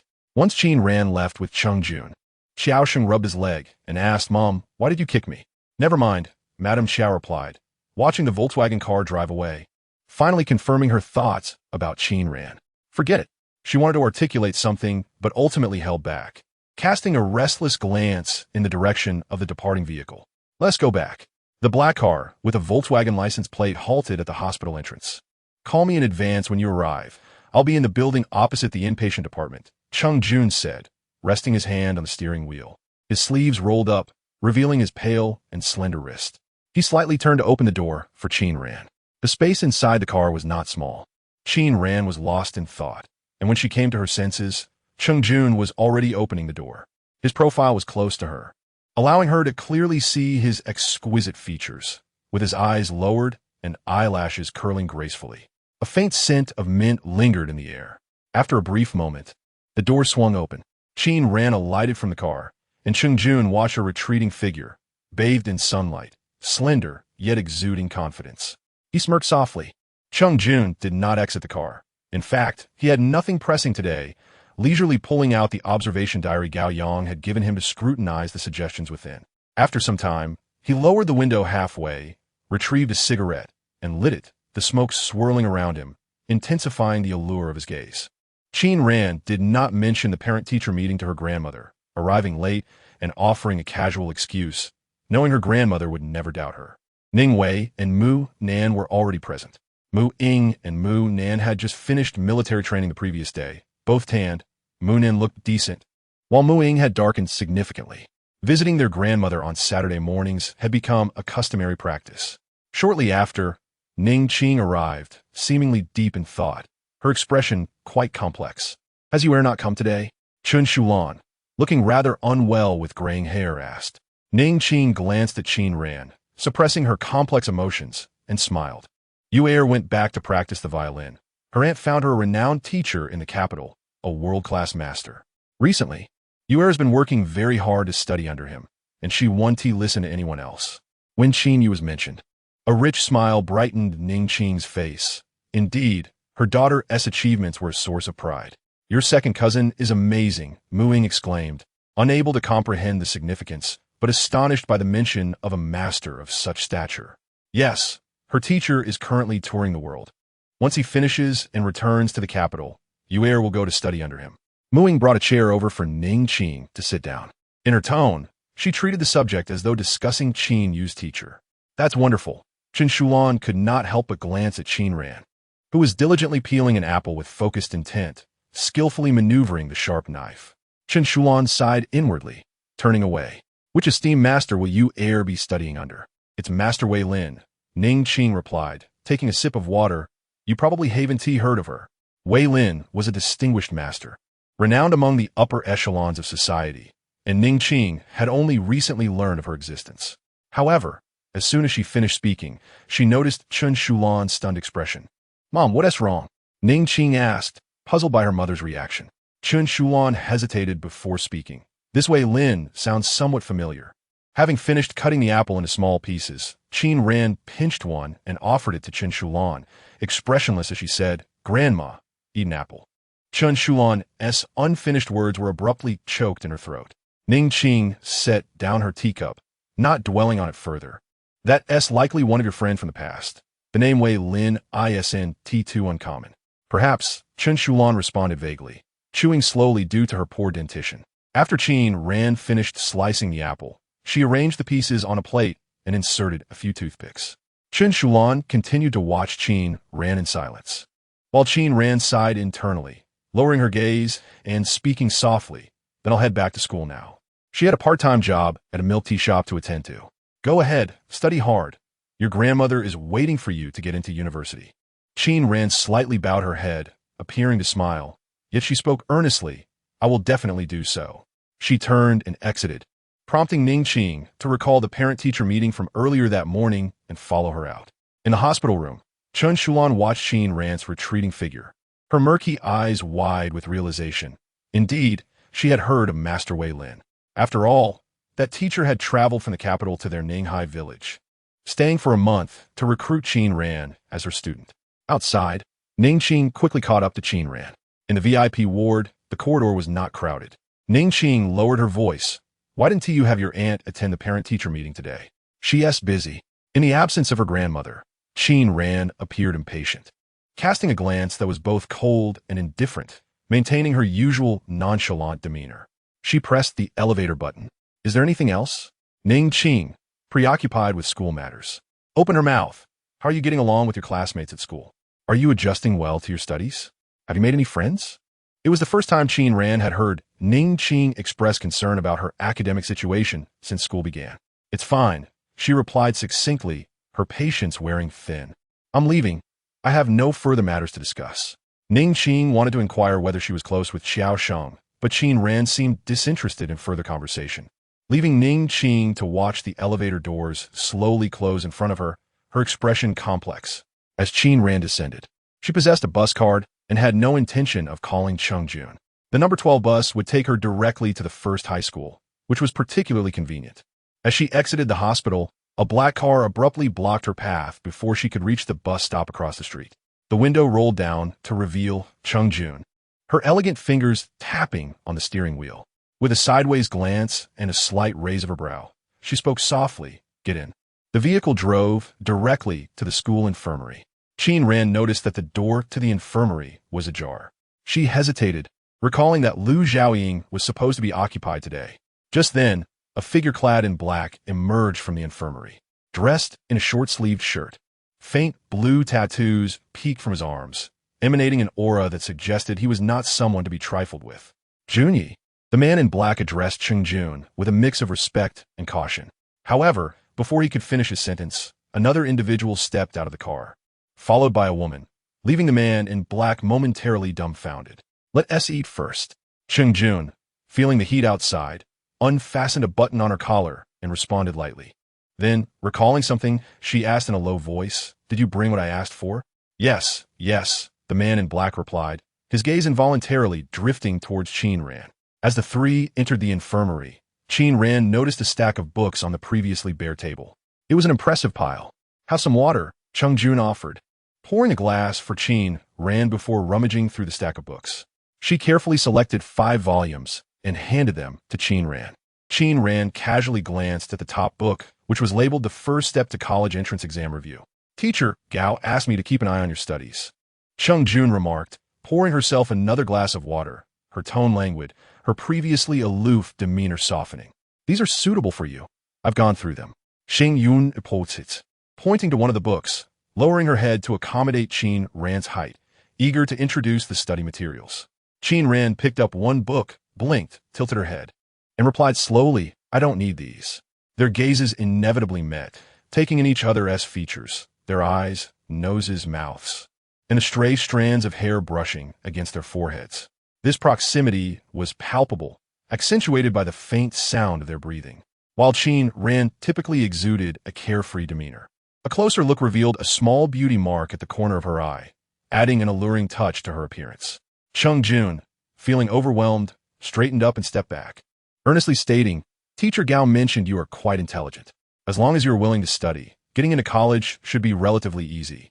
Qin Ran tilted her head, focusing entirely on the books, realizing she had never seen this study material before. She gathered all 5 books, noting one marked with a hyperbola and a smudged number, while another contained physics review content. After a brief pause, she expressed her gratitude. "Thank you." The meal that day was again delivered from a hotel, while the man in black tried to blend into the background, suppressing the urge to glance at Qin Ran. After finishing her meal, Qin Ran returned to her dormitory, where, on this weekend, she found it empty. Wei Yin had gone to study in class, and Lin Siren had gone home with her father. She placed the study materials on her desk and pulled out her laptop, quickly powering it on.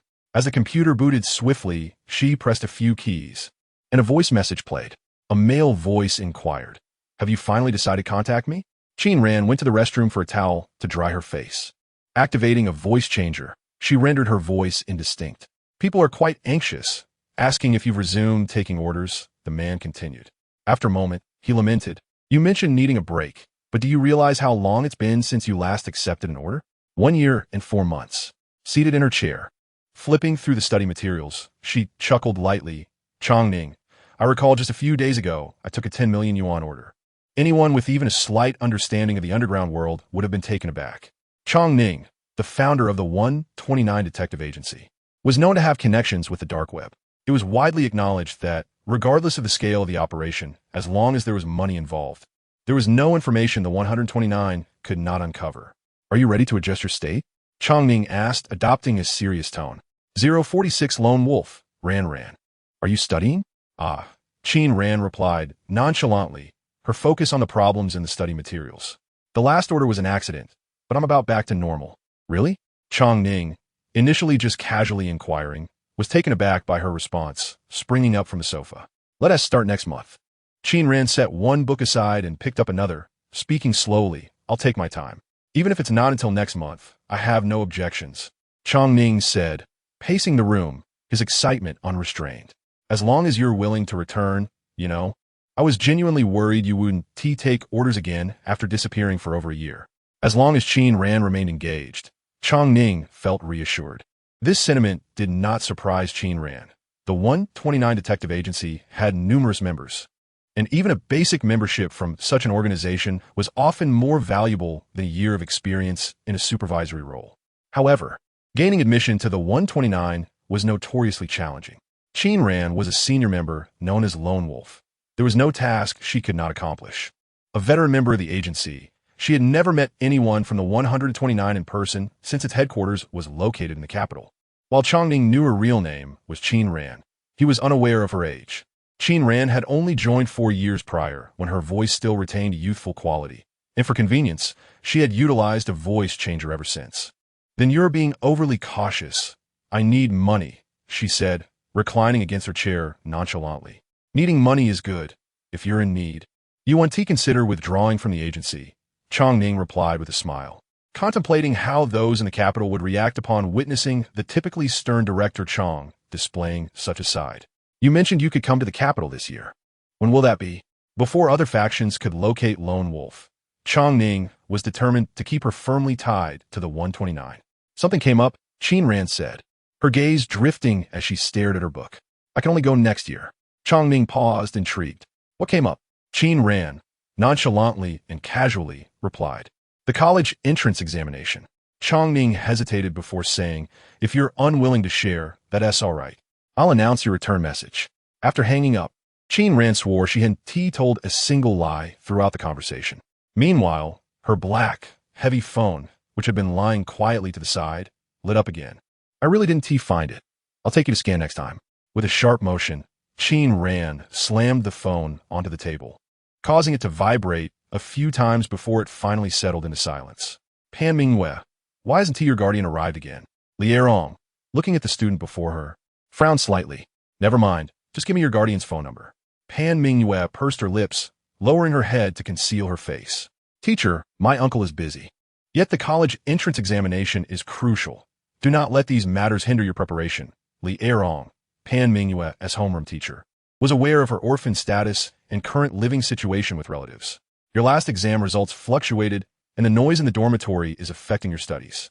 I hope to have a proper discussion with your guardian to allow you to continue as a day student." "Teacher, I assure you I will perform better next time," Pan Mingyue replied simply. After a brief exchange, Li Erong said no more. Before Pan Mingyue could return to class, a middle-aged man intercepted her outside the school, stating, "Madam is looking for you." Pan Mingyue silently followed him outside. Not far from the school gate, a Porsche awaited them. She settled into the driver's seat, and the elegant woman in the back finally lifted her head. "Pan Mingyue, who do you think you're doing this for?" Pan Mingyue was momentarily taken aback. "Aunt." Mrs. Feng sneered and replied, "Your Uncle Feng is not here, so there's no need for such formalities. You're attending the parent-teacher meeting today, aren't you?" "Pan Mingyue, I have seen much more than you. Do not think your actions will sway anyone. I will tell Feng Luqing the truth tonight." Pan Mingyue exited the car, watching as the Porsche drove further away. Despite the bright sunlight above, she felt a chill enveloping her. Lu Xiaoying wandered around outside and finally returned to school just before noon. The campus was relatively empty at that hour, and as he walked towards the infirmary with his phone, he spotted a familiar figure squatting by the edge of the path, her head buried in her knees. He observed her for a while, but she did not look up. He recognized her short hair. "Classmate, you must be Qin Sharon's friend, right? What's wrong?" Lu Xiaoying brushed his hair back, one hand tucked in his pocket, and squatted in front of her to inquire. Pan Mingyue lifted her head slightly, her complexion pale and eyes slightly red. Lu Xiaoying regarded her thoughtfully, then dashed to the nearby milk tea shop to buy a cup of hot milk tea. Qin Sharon's favorite. Pan Mingyue glanced at Lu Xiaoying, and after a moment, she seemed to recall something. She accepted the drink, offered a fleeting smile, only to have it vanish just as quickly. She murmured a quiet thank you before sidestepping him and walking away, appearing rather timid. Lu Xiaoying noted how she wore long pants, yet a portion of her ankle was exposed, fair and delicate. She and Qin Shaoran truly were friends, both seemingly struggling financially. Young Master Lu, known for his carefree demeanor, could effortlessly attract a multitude of admirers in the capital. He turned to watch Pan Mingyue leave without a backward glance and chuckled softly to himself. Xiao Sheng leaned on his desk, gazing in the direction of Qin Ran, who today seemed disinterested in her extracurricular books, opting instead for a review material he had never seen before. Qin Ran, with her headphones on, slouched in her chair, her legs crossed. From this angle, he could see most of her profile, her brow furrowed in impatience as she perused the lengthy workbook. "Su Xiao, you weren't here yesterday, but I've heard that Qin Ran has resumed studying today, and her temper is quite foul." Xiao Sheng dared not provoke her at that moment. So he poked Su Yaoguang's shoulder, mentioning that Qin Ran's brother had arrived, though he was unsure of their exact relation. Regardless, their family's genetics were impressive. During parent-teacher meetings, Su Yaowang's family never attended, but he consistently ranked first, leaving the school with no objections. Upon hearing Qin Ran's name, Su Yaowang's eyebrows twitched slightly, though he did not raise his head. "Su Xiao, I'm off to collect the physics papers," he said, influenced by Xiao Shang. Most referred to Su Yaowang as Su Xiao. He set down his pen and headed to the office to retrieve the physics papers. Qin was also there, moving slowly. When she noticed Su Yaowang's arrival, she hesitated for a moment before casually walking out with him. "This physics test was incredibly difficult. I heard less than half of us passed. Did you manage to solve the last fill-in-the-blank question?" Su Yaowang picked up the paper, knowing physics was typically his weakest subject. He had leads on the other questions, but the last fill-in-the-blank stumped him.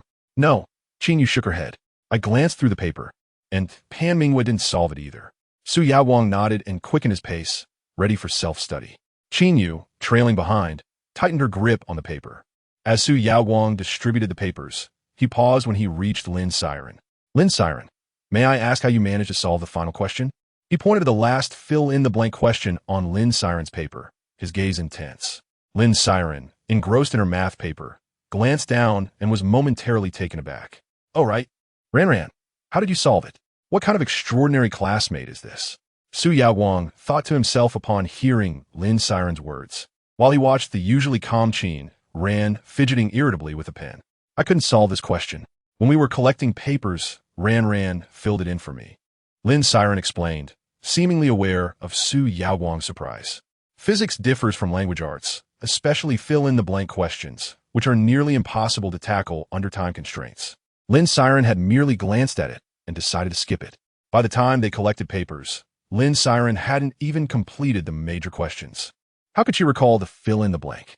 Lin Siren believed Qin Ran had a compulsive streak. She filled every blank on her papers, unable to tolerate even one empty space, and had insisted on filling it in for him. Knowing Qin Ran's accuracy in guessing answers, Lin Siren had allowed her to write it down, never expecting it to be correct this time. Lin Siren shook Qin Ran's arm, calling her name repeatedly. "You must be a fool." Qin Ran pressed her temples, placing her pen on the desk, leaning back against her chair, and glanced at the question. "You can't solve this, yet you're aiming for Jingda?" She glanced at Lin Siren again, pondering. As the highest institution in the country, Jingda ranks among the world's elite universities, and most students from their school aspire to attend. As for this question, Qin Ran lifted her chin, clearing her throat. "I just wrote whatever came to mind." To casually produce an answer of 5 over 2 times the square root of 11. Who would write something so intricate without a care? The average person might guess 2 or the square root of 2. Both Lin Siren and Su Yaowang clearly doubted her. "That's indeed the answer," Qin Ran asserted, sitting confidently, one hand tapping the desk, while the other gestured for Lin Siren to retrieve her math paper from beneath her book. Lin Siren, perplexed, complied while scrutinizing Qin Ran's expression. Qin Ran allowed her to observe, maintaining her nonchalant demeanor, her eyes slightly narrowed.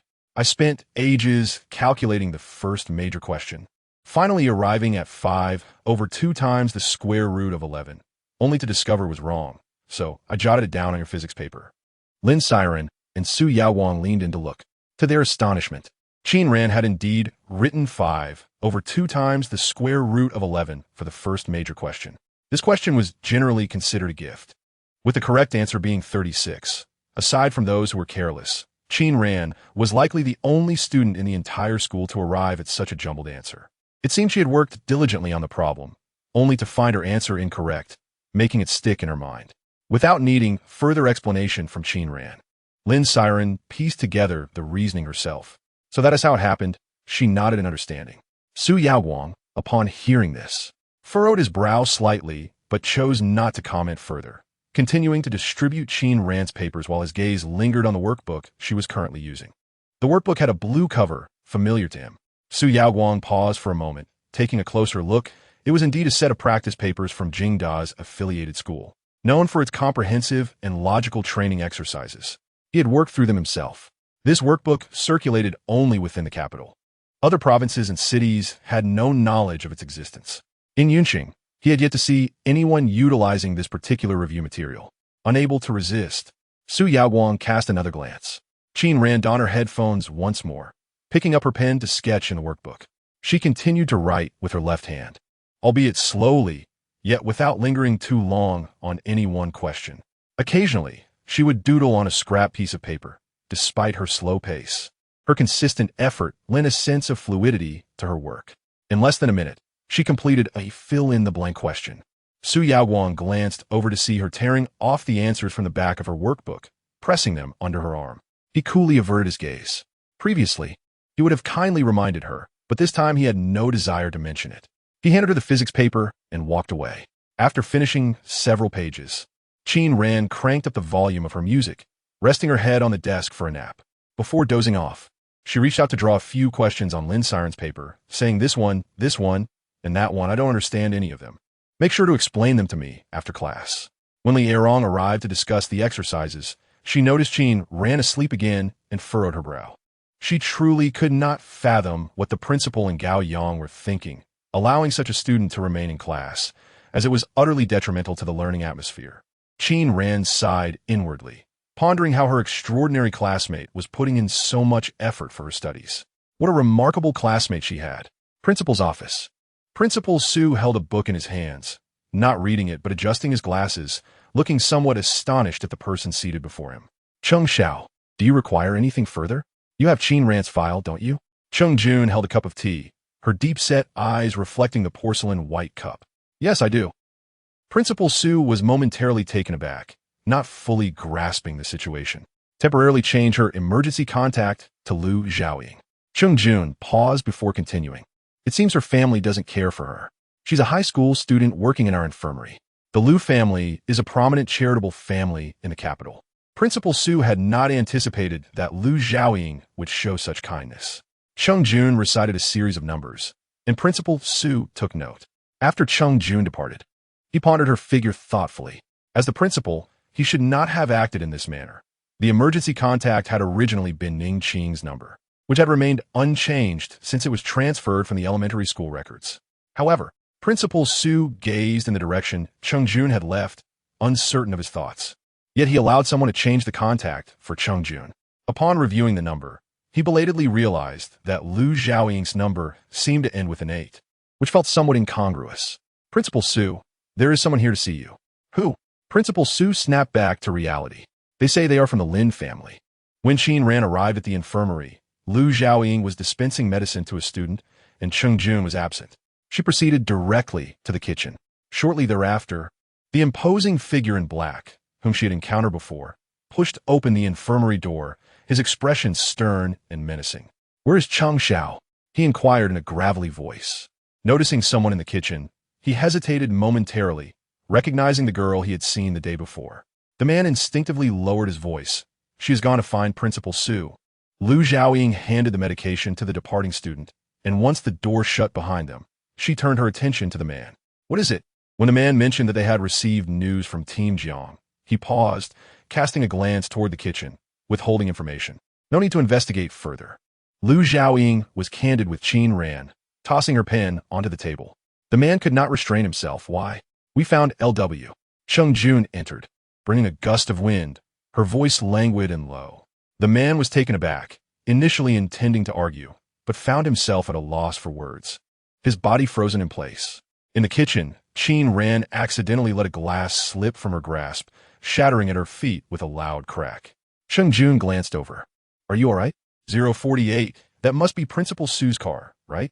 Qin Ran squatted down, gathering the shards of glass, her expression unchanged. I'm fine. Cheng Jun joined her in cleaning up the mess. Once he stepped out to converse with Lu Zhaoying, Qin Ran halted her movements, standing still with her eyes lowered, seemingly lost in thought. Her black phone lay abandoned nearby, and once Cheng Jun exited, it lit up briefly. 2 minutes later, it lit up again more insistently. Qin Ran snapped back to reality, noticing it flashing vigorously, and turned her head away, her expression impassive. Cheng Mu, outside, Lu Zhaoying rested his foot on the table, spinning his pen with a casual air. I emailed Jiang Dongya last time. The specific details must not be leaked. Cheng Mu remained silent, deep in thought. After a long pause, he regained his voice, cleared his throat, and asked, Junyi, how did you manage that? LW, Lone Wolf. is the #1 detective at 129 Detective Agency. The external community refers to him by this nickname due to his international connections. Although Chung Mu had once been a leader in the SWAT team, he had failed to qualify for membership after 3 attempts, not even reaching the level of an ordinary member. In the field of criminal investigation and criminology, no one had not heard of the genius from 129. Chung Mu glanced again toward the kitchen, lowering his voice, trembling slightly. I heard he hasn't taken any cases for over a year. How did you manage to? Just as he spoke, Qin Ran emerged from the kitchen with several bowls. Chung Mu immediately fell silent, cutting off the conversation. Reflecting on it, he felt foolish for being so paranoid. After all, the girl was merely a student in her school uniform.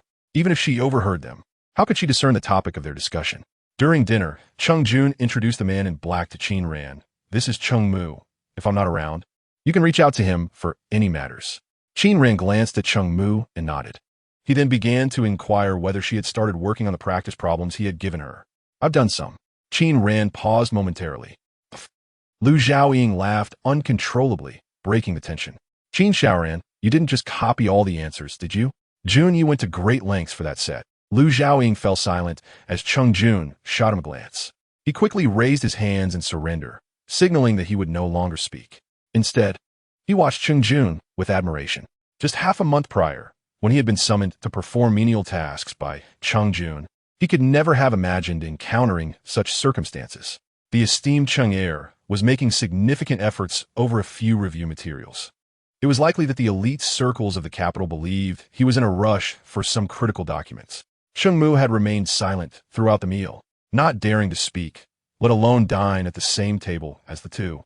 After finishing dinner, he observed Qin Ran and Chung Jun leaving together, his brow furrowing in hesitation. Lu Xiao, that girl just now. Stay out of it. Don't provoke her. Lu Zhaoying leaned back in his chair, initially intending to wash the dishes, but decided against it upon seeing Chung Mu present. He chuckled. Your young master is quite attentive. Chung Mu glared, pondering what extraordinary abilities that girl possessed. There were countless women in the capital vying for Chung Jun's attention, including his own goddess. Yet none could compare to a high school senior. She didn't appear to excel academically either, but was undeniably stunning. No one in the capital could surpass her beauty. The military training for the first-year students had concluded, and for the past few days, there had been no newcomers in camouflage racing to the cafeteria. Qin Ran sat at her desk, diligently battling through the exercise book. With black headphones dangling from her ears, the volume was turned up high, yet for some inexplicable reason, the classroom remained quite noisy. Qin Ran felt as if her mind were being compressed, a buzzing filling her head. Her eyes were slightly reddened. Strands of hair fell across her forehead, and with a sharp snap, she tossed her pen aside, propping her chin up with one hand while tapping the desk with the other. After several days, Lin Siren had nearly grasped Qin Ran's character and habits, and she leaned in closer, speaking softly. I heard that the guy from the opposite class, that Wei Zihong, transferred to our school. Lin Siren hesitated, recalling that Qin Ran was acquainted with Wei Zihong, a sports student. Wei Zihong had not previously been a student at #1 high school, yet his reputation there was hardly inferior to that of Su Yaowang and his peers. In fact, in some respects, it even surpassed theirs. He had previously attended a vocational school, and while students at #1 high school feared him, it was not to an exaggerated extent. However, now that this school bully had transferred to #1 high school, it was akin to placing a wolf among a flock of sheep, inciting a flurry of discussion and anxiety among the students. Oh, him? Qin Ran nodded, picking up her pen to continue working on her problems, raising the volume of her headphones slightly. Fortunately, the class bell rang, silencing the discussions. That evening after school, Qin Ran deliberately waited until most people had left before she began to pack her belongings. Ran, we're heading out to buy materials. Lin Siren gathered her books and stood by, waiting for Qin Ran. Li Erong had assigned a new review material book, instructing them to purchase it from the bookstore near the school for future classes. Meanwhile, outside the school gate, the streets were not particularly crowded, but compared to the few minutes immediately after school, there were still several people walking in groups. Auntie, are you here to visit Principal Su? Qin Yu greeted Su Yaowang as she approached with a stack of books. No one noticed that Su Yaowang hesitated slightly upon hearing the name of Principal Su. He had always been rather proud and had never been seen greeting others first. Lin Wan did not pay attention to Su Yaowang and gently shook her head upon seeing his assistant. How many people in the capital had the privilege of meeting Principal Su? In the capital, she likely did not rank among them. Principal Su was notoriously difficult to encounter. Qingyu was not surprised and lowered her head again. The group was quite eye-catching, especially Lin Wan, who exuded an air of nobility. Just as they were about to get into the car, Mu Ying, who had been delayed in cleaning and arrived later, exclaimed, "Auntie, cousin, what are you doing here?" Mu Ying was not in her school uniform today. She wore a new dress purchased by Ning Wei from the mall, though the hem was a bit long. With a family to support and a comatose father, Ning Wei had little money to spare. So the dress was merely a slightly newer version of last year's discounted items, affordable yet lacking in style. Having spent considerable time in the capital, Lin Wan's discerning gaze exerted pressure on Mu Ying, making her feel somewhat uncomfortable. She fidgeted with her dress and, upon noticing a figure approaching with hands in pockets, waved eagerly. Cousin Ran, Annie is here. Qin Ran, uninterested in their presence, rolled her eyes and turned up the volume on her headphones. A jeep slowly pulled up beside her, honking the horn and lowering the window. Lin Wan noticed the license plate was from the capital, leaving her stunned. Was that not Principal Su's vehicle? In the capital, such plates were rare, and only Principal Su was known to belong to the city. Thus, Lin Wan's surprise was understandable. However, Principal Su was typically elusive, and no one knew what kind of car he drove. Ning Qing and Qinyu exchanged glances, slightly shaking their heads. Qinyu pursed her lips in silence, while Ning Qing regarded Qin Ran with a complex expression, uncertain. As the window descended, Principal Su sat upright in the back seat. Qin Ran released her grip and greeted him. Principal Su. He regarded her thoughtfully, recalling a prior conversation with Cheng Jun, and tapped his knee, curious about their destination. Are you going out to eat? Would you like to join us? His gaze was warm and reminiscent of a kind elder, and his tone was polite and inviting. Qin Ran shook her head. I'm going out with my deskmate to buy books. After a brief exchange, which did not last long, Lin Siren stood beside Qin Ran, staring wide-eyed at her conversation with Principal Su. When the car drove away, she remained dazed before being pulled along by Qin Ran. Qin Ran grasped Lin Siren's arm while adjusting her headphones back in place, the color still lingering in her gaze, her expression cold and slightly impatient. They passed by Ning Qing and Lin Wan, ignoring them entirely. Neither Ning Qing nor Qinyu called out to her. As Lin Wan's gaze met the car window, she noted its tinted glass, obscuring the interior. She was aware that the recommendation for Qin Ran had been penned by Principal Su, a fact that had long puzzled her. This was her first encounter with Qin Ran, whose beauty was striking. It was no wonder Lin Qi spoke of her with such admiration. Lin once scrutinized Qin Ran, her gaze appraising. Upon returning to Yun City, she always observed others from a position of superiority. Noticing Lin Wan's scrutiny, Qinyu smiled. I heard that my sister was supposed to be in our class, but our homeroom teacher felt it might disrupt our studies, so she was not accepted. Lin Wan averted her gaze. She had not closely followed Qin Ran's background, but she had heard enough about her during her stay with the Lin family, particularly from Aunt Zhang. After a moment's contemplation, she shifted her focus and spoke. Let us go. Throughout the encounter, she had not exchanged a word with Mu Ying. Lin Wan radiated an aura of authority, causing Mu Ying, who had intended to call out to Qin Ran, to hesitate upon noticing Ning Qing and the others had remained silent. She ultimately closed her mouth. Ning Qing did engage Mu Ying in conversation before following Lin Wan and the others. Mu Ying stood behind them, watching as Lin Wan and her companions entered a sleek black BMW. Her attention was drawn to the driver, who had just taken Qinyu's backpack, revealing a delicate pink cup hanging from the bag's edge. This cup resembled one Qin Ran owned. Though it was pretty, it bore no logo, suggesting it was not from a luxury brand, akin to those Mu Ying had seen in boutique stores, and was relatively inexpensive.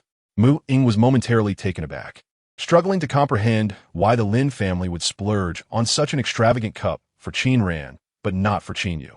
With all the materials the school distributes, our English teacher still expects us to purchase extracurricular exercises. Lin Siren finally broke her reverie regarding Principal Su and directly approached the store manager. Li Erong teaches several English classes, and all the English materials here are sold out. The manager advised us to return tomorrow morning for a new shipment. The bookstore was relatively quiet, with Qin Ran's headphones draped around her neck, not playing any music as she leaned against a bookshelf, casually holding a foreign language book. Her tone was indifferent as she suggested, let us go back, concerned about the possibility of missing out on the books tomorrow. Lin Siren asked the bookstore owner to reserve 2 copies, leaving a deposit before they departed. The bookstore was the largest near the high school, located in a quiet alley. While there were several patrons browsing, the adjacent streets were rather tranquil. Thus, the sounds echoing from the end of the alley were particularly clear. A group of boisterous youths could be heard, and Qin Ran noticed their uniforms did not belong to her school or the nearby vocational school. As their raucous voices filled the air, Qin Ran inserted her headphones back in her ears. Lin Siren, feeling uneasy, tugged at Qin Ran's sleeve. Ran, let us head back to class.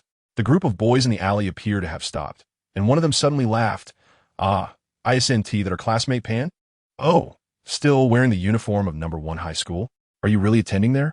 The tone was distinctly unpleasant. Lin Siren frowned, pulling Qin Ran back as they prepared to notify the security guard at the school gate. Mere seconds later, the obnoxious voice continued. Pan Mingyue, you caused me such trouble. Yet you still stroll around number 1 high school like nothing happened. You're quite something. Several students from number 1 high school hurriedly fled from the alley, and Lin Siren froze, gripping Qin Ran's hand tightly. Her voice tense. Ran, is that Mingyue? She pulled out her phone, first calling the police, then seeking out the gatekeeper. Ha, Sugo, you've gone too far. Be careful, a knife might graze a girl's face, and that would be unfortunate. Her skin is so fair. Several mocking laughs echoed. Hold this for me. Qin Ran handed her book to Lin Siren, slightly tilting her neck and loosening the collar of her uniform. I'll go take a look. Lin Siren watched her calm demeanor, urging her not to act recklessly, before running off to find a security guard. The police would not arrive quickly. Qin Ran had always been mindful of ensuring her grandmother could enjoy a peaceful old age without worry. Since arriving in Yun City, she had restrained herself, avoiding trouble. But now, as she observed Pan Mingyue leaning against the wall, her glasses ripped off and cruelly discarded, her eyes wide with fear, it felt as if the tension she had maintained snapped. A boy with silver hair, referred to as Sugo, gripped Pan Mingyue's face with one hand while brandishing a knife in the other, tracing it across her skin. With a sudden bang, the tightly wound nerves that Qin Ran had held since arriving in Yun City unraveled. Someone had already noticed her. A youth with violet hair was the first to spot her. What are you looking at? I promised my grandmother to study hard and be a good person. Qin Ran murmured softly, feeling as if she was about to betray that promise. A person with purple hair was the first to notice Qin Ran. With a cigarette clenched between his teeth, he spoke with malice. What are you staring at? Scenes flickered through his mind. Screams, explosions, blood soaking the earth. Qin Ran withdrew her earphones, discarded her school uniform, and looked up, licking her lips as she fixed her gaze on the man known as Sugo. Su Shun, do you remember I told you to steer clear of me from now on? She stepped forward, reached out, and seized the dagger from Su Shun's hand. Blood flowed from her palm, startling the group of youths. The once boisterous boys fell silent, all eyes on her. Su Shun, momentarily taken aback, stepped back, his expression darkening with a fierce and predatory glint. With a composed demeanor, Qin Ran released her grip, and the dagger clattered to the ground, trembling slightly. She stepped back, creating distance, and executed a spinning kick to Su Shin's chest. The impact sent him sprawling, and as the others regained their senses, they rushed toward her. Qin Ran raised her other hand, pressing down on one person's head while simultaneously delivering a swift kick to another's abdomen. Qin Ran. Su Shun struggled to rise, spitting blood but failing to get up. Not far away, the sound of police sirens echoed. Qin Ran tightened her fist, donned her jacket, and stood beside Su Shun, glancing down at the unzipped jacket stained crimson with blood. Crouching slightly, she stepped on Su Shun's hand, her beautifully shaped eyes narrowing as she extended a delicate finger, pressing against his throat. Meanwhile, Qin Yu, who had been walking with Ning Qing and Lin Wan, paused at the roadside, needing to buy some materials for Li'erong. She instructed the driver to stop, intending to purchase books while the driver took Ning Qing and Lin to a nearby hotel. Upon witnessing the scene, Qin Yu hesitated and refrained from entering the bookstore, instead pulling out her phone to call Ning Qing. Mom, it looks like Qin Ran is in a fight and might be taken to the police station. On the other end, Ning Qing's expression shifted. She stepped outside the private room, ensuring that Lin Wan and Lin Qi could not hear, and whispered, "What exactly is happening?" Qin Yu struggled to articulate the situation, providing vague details. "Don't mention this to Dad or your aunt. I'll head to the police station first." Yun City Police Station. A young officer sat across from Qin Ran with a notebook and pen. So you're Qin Ran? Please provide your parents' contact information and explain why you assaulted someone. Leaning back in her chair, Qin Ran's right hand clenched, blood seeping through and staining her school uniform. Her expression remained impassive. Under the fluorescent lights, her features were striking. Yet she avoided the officer's gaze, instead toying with her left fingers and crossing her legs nonchalantly. I just found him unpleasant. Given the police station's proximity to the school, the officers had encountered all sorts of students, but Qin Ran's demeanor led them to believe she was a habitual offender. You think it's acceptable to beat someone just because you found him irritating? You've got some nerve, young lady. Soon, a medical assessment report emerged, revealing that Su Shun had sustained the most severe injuries and would require hospitalization for several days. The officer slammed his hand on the table, having seen many juvenile delinquents, but he had never encountered one who remained unrepentant after such violence. All right, I see the type of student you are. I've already notified your school. Given the severity of your actions, you are looking at detention until your family arrives. There was a knock at the door. Officer Li, their family has arrived.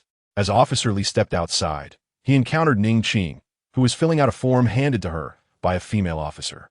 Spotting Officer Li, Ning Qing tightened her grip on her bag, feeling ill at ease in such an environment. Officer Li, I'm Qin Ran's mother.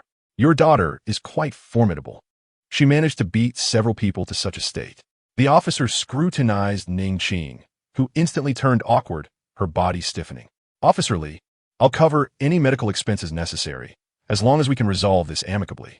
Officer Li gave her a sidelong glance. How are you raising your child? Clearly, she is well practiced at targeting sensitive areas, that is rather ruthless.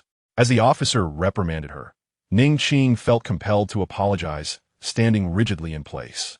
The eyes of everyone in the station seemed to be fixed on her, and for a fleeting moment, she contemplated abandoning the matter altogether. However, Lin Wan was still in Yun City, and with so many in the Lin family aware of her eldest daughter's existence, they would soon learn of Qin Ran's predicament at the police station. Su Shun, gravely injured, was sent to the hospital while the police took statements from the others. The other youths recounted the events in fragmented detail, but only Pan Mingyue remained silent, her head buried in her knees, refusing to listen to anyone, appearing even less cooperative than Qin Ran. Your daughter is quite stubborn inside, refusing to admit her fault or cooperate. If she continues this way, she'll be sent to a detention center. Officer Li tossed the report onto the table. Ning Qing's mind raced. Officer Li, let me in.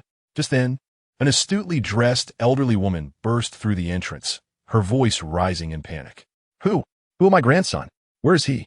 Upon seeing the woman, Ning Qing froze. Grandma Su. She had previously sought a violin teacher for Qin Ran, and this woman was indeed the grandmother of that teacher. The elderly lady, frantic for her grandson's well-being, squinted at Ning Qing upon hearing her voice and took a moment to recognize her. Grandma Su, let us discuss this calmly. How much do you need? Ning Qing lowered her head, speaking in a subdued tone. Her mind went blank. Detention? That would leave a criminal record. It was absolutely unacceptable. Who wants your money? The elderly lady shrieked, dialing her family. Forget about the violin. Your son has been beaten and hospitalized. You need to call Director Shun immediately. What a disaster. In the school infirmary, Lu Xiaoying glanced out the door, fiddling with his earring. Where's Qin Xiaoran? Cheng Jun shot him a glance, but remained silent, continuing to peruse his medical textbook. His fingers, well-defined, held a pen as he diligently wrote, while Lu Xiaoying rested his chin on his hand, watching him. Let us see how long you can endure this. 5 minutes later, Cheng Jun lifted his head, set his pen aside, and closed his book. Checking his phone, he found no new messages, only a text from Qin Ran sent over 10 minutes ago, simply stating something came up, taking leave. His subsequent inquiry seemed to vanish into thin air. Cheng Jun furrowed his brow, and it wasn't until mealtime that he received a call from the school. He sprang to his feet. Lu Xiaoying, holding chopsticks, was momentarily startled. Jun, where are you going? 051 The Truth. She's at the police station. Cheng Jun donned his coat, heading for the door while searching for a number on his phone. Lu Xiaoying, initially smiling, froze at this revelation and promptly stood up. The police station? Who is she? Cheng Jun, aware that Lu Xiaoying knew he meant Qin Ran, urged him to grab the car keys. I have Jiang Hui coming back. Cheng Mu followed behind them, his expression grim. He recognized Jiang Hui as the younger uncle of Jiang Dongye, who had previously been rumored to be assigned to some third-tier city. It turned out he was in Yin City. However, was it truly necessary to go to such lengths? High school squabbles typically didn't warrant such a response. In a private dining room at the restaurant adjacent to the school, Lin Chi chuckled. Since they're both at the same school, why hasn't anyone brought Qin Ran over? I heard from her mom that she is quite popular at school, Lin Chi remarked. Qin Yu, nervously tapping her cup against the table's edge, responded, Where's your mom? She mentioned having something to deal with. Lin Chi, noticing the noise, looked over and inquired. He had been waiting for a while, yet Ning Qing had yet to arrive. Qin Yu, holding her chopsticks, bit her lip and replied, She is probably at the police station. The police station? Lin Chi was taken aback, instinctively setting down the menu. Lin Wan lifted her gaze. My sister just got into a group fight at school and was taken to the police station. I'm worried about her, Qin Yu sighed. Lin Chi stood up, frowning. What if something happens? I'll go. He had barely finished his sentence when Lin Jinxian, who had just entered, stood up, wiped his hands with a tissue, and said, Dad, you and Auntie can eat first. I'll go check on the police station. Lin Jinxian held a respectable position in Yun City, with connections that were no less significant than those of his father. Lin Chi nodded, all right, go see what is going on. Call me if anything comes up. Qin Yu watched Lin Jinxian's retreating figure, never having seen him so concerned about anyone before. Dad, I'm a bit worried about Mom and my sister. I'll go with my brother. Be careful. Lin Chi considered for a moment, but ultimately did not refuse.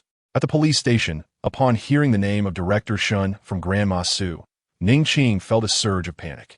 If this matter truly involved such people, how could she possibly handle it?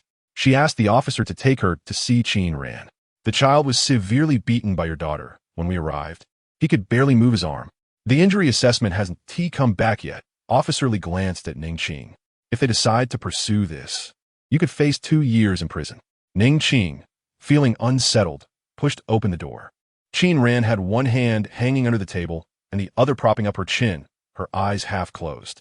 Hearing the noise, she slightly raised her gaze, visibly irritated as she shifted her position.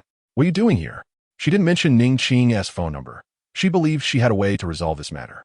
Qin Ran, I sent you to Yun City to avoid trouble, and within less than a month, you've already beaten Su Shun. Su Laoshi has done you a great favor. How can you repay him like this? Ning Qing gripped the table, her knuckles white as she spoke through gritted teeth. Do you realize that if they pursue this, you could end up in prison with a criminal record that would ruin your life? Qin Ran leaned back, casually curling her lips in a sardonic smile, her eyes gleaming with defiance. I told you long ago not to meddle in my affairs. I'm your mother. If I don't care, who will? Ning Qing gasped for breath. Look at the trouble you cause every day. You need to sincerely apologize to Grandma Su and to Su Laoshi. If they can avoid pursuing this, that would be best. After this is over, you must obediently go abroad. Staying in Yun City will only bring you trouble. You've completely tarnished the Lin family's reputation, Qin Ran. Outside, several officers hesitated to take on this case. Grandma Su insisted on involving Director Shun. With his name attached, they wouldn't dare act recklessly. They all waited patiently. Ning Qing took Qin Ran out, ready to apologize to Grandma Su and the group of youths. The small office was nearly packed with people. Ning Qing forced a smile as she approached Grandma Su. Having been in city for a while, she had always been cautious in her dealings, but had never lowered herself like this before. It's useless to say anything now. My grandson is still in the hospital. Grandma Su glared at Qin Ran. We will definitely pursue this matter to the end. Ning Qing found herself utterly at a loss, having to trample on her pride as she picked up her phone to contact Lin Chi. But before she could dial, she received a call from Lin Jinxian. At this hour, most police officers had finished their shifts. Lin Jinxian stood out in the crowd, tall and poised, immediately recognizable as someone of significance. He scanned the area and spotted Qin Ran leaning against the wall, her lips pressed together defiantly. Lin Jinxian hesitated for a moment before stepping closer to Ning Qing. Annie, what happened? Ning Qing opened her mouth, but felt a sense of relief, knowing her stepson's capabilities. Lin Jinxian asked a couple of questions to the officers. Are you all family members of Qin Ran? Grandma Su's sharp gaze fixed on Lin Jinxian. Let me make this clear. This matter cannot be settled privately. My grandson's arm was broken by her, and he is still in the emergency room. She must go to prison. We will investigate this matter thoroughly. They're all students, and the implications are too severe. Lin Jinxian, still unaware of the specifics, remained calm as he tried to soothe the situation. Other parents of the unruly youths had also arrived, expressing their outrage. How could a child be so violent? What kind of upbringing is that? Which parent would dare send their child back to school after this? That girl looks like nothing but trouble. We need an explanation for this. Amidst the commotion, Qin tugged at Lin Jinxian's sleeve, smiling sweetly. Uncles and aunties, I believe my sister isn't the type to cause trouble without reason. There must be more to this. Brother, Mom, since they refuse to settle this privately, we should take it to court. No, Ning Qin immediately retorted, with a throbbing headache. She knew Qin Ran must have instigated this fight. If it went to court, she feared imprisonment was inevitable. The police station was crowded. Lin Jinxian glanced at Qin Ran, who stood with her head down, silent and unyielding. Apologizing for a mistake is not that difficult, Qin Ran, Lin Jinxian said, picking up his phone to call Feng Ci. I didn't teach you to behave like this. Ning Qing reached out to pull Qin Ran back. Qin Yu stood behind Ning Qing, biting her lip.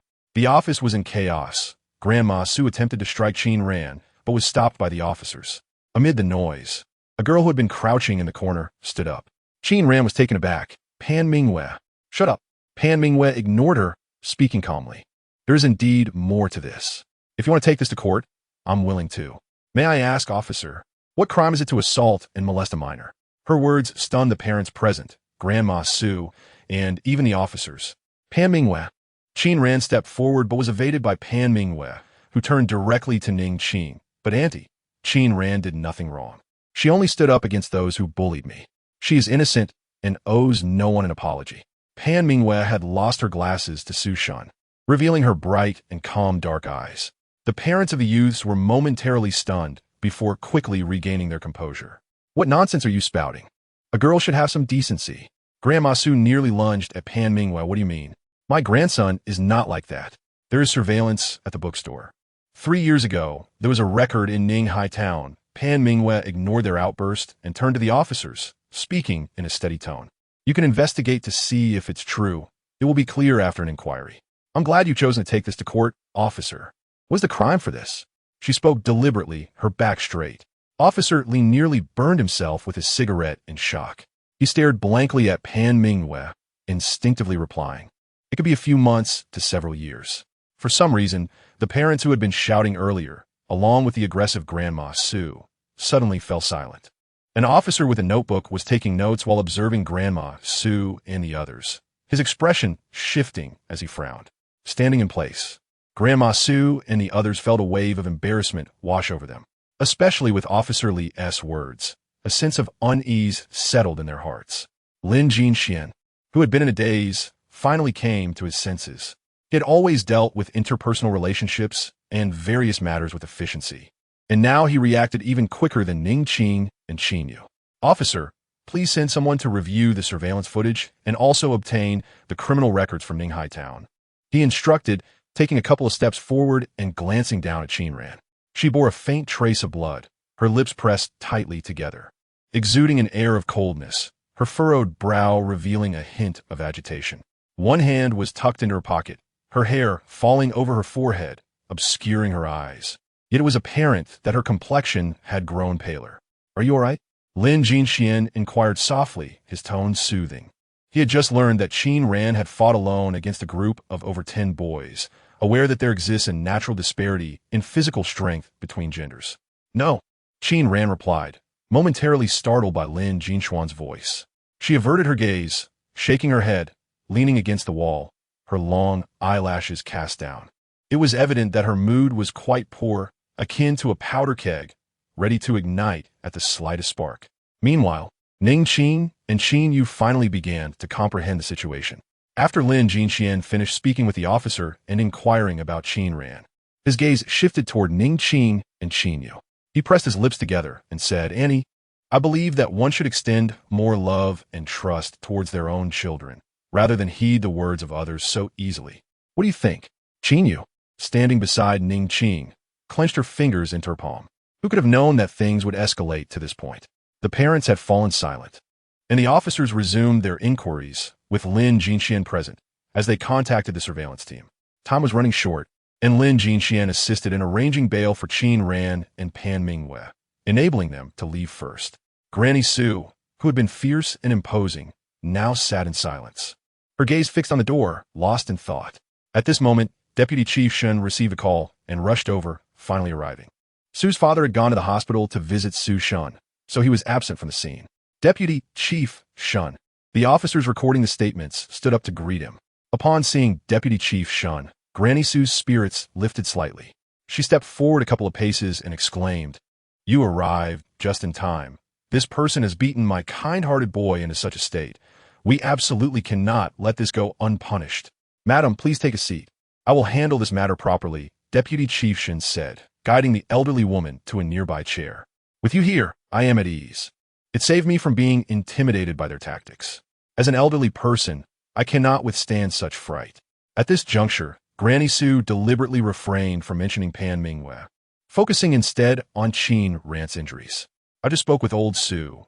It's a level 2 disability, and there will certainly be an explanation for you," Deputy Chief Shun affirmed with clarity. "Director Shun, this incident was an attempted assault by Su Shun." Lin Jinxian observed Deputy Chief Shun, his brow furrowing slightly, and spoke in a measured tone. Deputy Chief Shun turned his head slightly, recognizing Lin Jinxian, and was taken aback. "Ah, it is young Master Lin. I am aware of the circumstances. It was merely a scuffle among youths, and the other party's defense was excessive. However, Su Shun is still lying in the hospital." "What are you doing?" Deputy Chief Shun frowned upon seeing the documents in the officer's hands. "The matter has not yet been clarified. How can we allow anyone to leave? We shall wait until Su Shun awakens tomorrow and provide a statement." "Deputy Chief Shun, what do you mean by that?" Lin Jinxian smiled slightly. "We have yet to gather all the evidence. We are merely acting impartially. Would you not agree?" Deputy Chief Shun was asserting his authority, maintaining a stance that was both fair and reasonable, leaving no room for error. He sought to establish dominance first, postponing discussions of resolution until tomorrow. The officers treated Deputy Chief Shun with utmost respect, though they cast somewhat derisive glances at Granny Su. Their conduct remained proper. "Jin Xian, who is that person?" Ning Qing asked Lin Jinxian, her anxiety palpable. "That is Deputy Chief Shun from Yun City," Lin Jinxian replied, his brow furrowing. "The Lin family has had little interaction with him. I will inquire with my aunt upon returning to see if she recognizes anyone from the police department." The Lin family primarily operated in the catering industry and had not encountered anyone in the criminal investigation field. Even if Qin Ran's intentions were noble, without proper documentation, it would be challenging to arrange for her return home tonight. "Take all these individuals into custody," Deputy Chief Shun instructed, ensuring that Qin Ran and the group of boys were secured. Deputy Chief Shun, Ning Qing, due to her family's circumstances, had always been cautious, especially after marrying into the Lin family, which revealed the vastness of the world to her. Hearing the title of chief instilled a sense of terror within her, in her eyes. Such officials wielded great power, capable of turning the tides with a mere gesture. She did not wish for the Lin family to offend Deputy Chief Shun over Qin Ran's incident, especially considering he was the deputy chief of the bureau. And even Lin Jinxian felt the situation was precarious. "Then we shall return for now," Ning Qing reached out, eager to pull Lin Jinxian away, her heart racing with anxiety. "I will return to find my father and aunt," Lin Jinxian stated, glancing at Qin Ran, pausing for a moment before reassuring her. "Do not worry about this matter, knock." Knock. At that moment, someone rapped twice on the doorframe. It was an abrupt sound, causing everyone to instinctively turn their gaze. Granny Su, now seated with tea in hand, felt emboldened by her newfound support. She cast a sidelong glance at Qin Ran and the others, turning her head upon hearing the noise. Her eyes quickly fell upon the young officer. "May I ask which one is Miss Qin Ran?" The officer scanned the crowd, finally resting his gaze on the girl clad in the uniform of Hengchuan First High School. Though she turned her face slightly, her striking profile was still evident. Her skin was fair, and her uniform was worn properly, though the white shirt beneath bore several drops of blood, outlining her delicate figure. Among the throng, she was the most conspicuous. As the officer's eyes instinctively settled on her face, she raised her gaze slightly, questioning him. Only then did the officer realize she was Qin Ran. "Miss Qin, Director Jiang requests your presence in the lounge." The officer inclined his body slightly, gesturing for her to follow. Qin Ran hesitated, one hand still in her pocket. She tilted her head slightly, narrowing her eyes in contemplation of who might be seeking her. She didn't recall anyone with the surname Jiang in her acquaintance. Lin Jinxian glanced at her inquisitively, and Qin Ran lifted her chin, speaking nonchalantly. It's nothing. I'll go take a look. She proceeded towards the door. Jiang Hui had been exiled from the capital. In ancient times, he would have been akin to an imperial envoy, representing the highest authority in this region. Deputy Chief Shun would certainly recognize him, though he was uncertain whether the Jiang Hui referred to by the officer was indeed the same person he knew. Observing the officer directing Qin Ran, Deputy Chief Shun was taken aback and politely inquired, "Who is this Director Jiang?" The officer glanced at him without replying and turned to leave. In the lounge, Jiang Hui, nearing 40, appeared well-preserved, looking barely over 30. Time had left few marks upon him. He sat in a chair, poured 2 cups of tea, and glanced at the tall figure standing by the door with a smirk. "Please, have a seat and enjoy some tea. I've already dispatched someone to investigate. Seeing you so anxious made me think something serious had occurred. The matter concerning this young gentleman should not be delayed." Who would have thought that the urgency stemmed merely from a dispute among high school students? Cheng Mu, seated nearby, nodded vigorously in agreement. Indeed, it was a matter that could be resolved with a single phone call, yet they had unnecessarily summoned Jiang Hui, wasting precious time. In ancient times, their family Jun would certainly have been deemed a foolish ruler. Lu Xiaoying fiddled with her earrings and tilted her head. "Uncle Jiang, has the person not yet arrived? What has to hurry?" Jiang Hui inquired, intrigued about the young girl who had stirred such urgency in them. Outside the window, 2 figures could be seen approaching. Jiang Hui picked up his teacup and calmly remarked, "Look, they are here." He did not divert his gaze. Cheng Jun maintained a rather indifferent expression, his charming eyes half closed, arms crossed, casually leaning against the doorframe, his tall figure striking. As a familiar silhouette emerged, Cheng Jun instinctively straightened up, his attention fixed on her. The young girl followed the officer, her head slightly bowed as she walked over slowly, the loose-fitting uniform jacket draping over her, making her appear even more slender. The jacket was unbuttoned, revealing the white shirt underneath, stained with blood. Cheng Jun's acute senses picked up the strong scent of blood even before she arrived. Cheng Jun leaned against the door, gazing at her for a few moments, his expression rather indifferent. As Qin Ran lifted her eyes, she caught sight of Cheng Jun standing by the door, observing her. She pursed her lips and glanced at him, then slowly withdrew her hand from her pocket. Amidst the bustling crowd, it seemed no one had noticed the state of her hand. Lu Xiaoying, relieved to see Qin Ran appear unharmed, felt a pang of concern as he noticed her fingers emerging from her pocket. The young lady's hands were delicate and fair, her nails meticulously trimmed and glistening. Lu Xiaoying had often remarked to Cheng Jun that she possessed the hands of a pianist. Yet now, that hand was stained with crimson blood, some dried, while others still dripped. Cheng Jun lowered his gaze and gently pried open her fingers, revealing 2 wounds that traversed her palm. The cuts were narrow, and despite the passage of time, blood continued to seep from them. As a doctor, how could he not discern the depth of those injuries? He studied her hand intently, shadows flickering in his eyes. "Cheng Mu, bring the car over." The sight of the grotesque wounds prompted Cheng Mu to steal a glance. His expression wooden, merely pursing his lips slightly before silently heading to fetch the vehicle. Lu Xiaoying, snapping back to reality, fixated on the shocking injury, suddenly stood up. "What happened?" Jiang Hui, who had initially accompanied the 2, observed Cheng Jun's demeanor with growing unease. Over the years, he had rarely witnessed Cheng Jun exhibit such fury, prompting him to glance sideways. Sitting up straighter, he turned to the director, knocking a teacup against the table, producing a clattering sound. The director had just returned home, his seat still warm, when a call from a police officer interrupted him. Director Jiang had come to inspect their bureau. Though he was unfamiliar with Cheng Jun and Lu Xiaoying, he recognized Jiang Hui. Seeing Jiang Hui treat Cheng Jun with such deference and witnessing the teacup shattering, his heart raced. "What is going on? Have you resorted to vigilantism?" He immediately turned to the officer, who handed over the statements gathered and recounted the details. The break room was silent, save for the officer's voice, which gradually dwindled. Cheng Mu had yet to return with the car, and Lu Xiaoying, accustomed to dominating the capital, had pulled Qin Ran into a circle. A faint chuckle escaped him. The officer felt a knot in his stomach as he cautiously looked up. "Whether it's settled privately or publicly, we'll handle it all," Lu Xiaoying remarked, tugging at his collar, the cold sheen of his earrings glinting as he stepped outside, nodding slightly toward the officer. "Where are they?"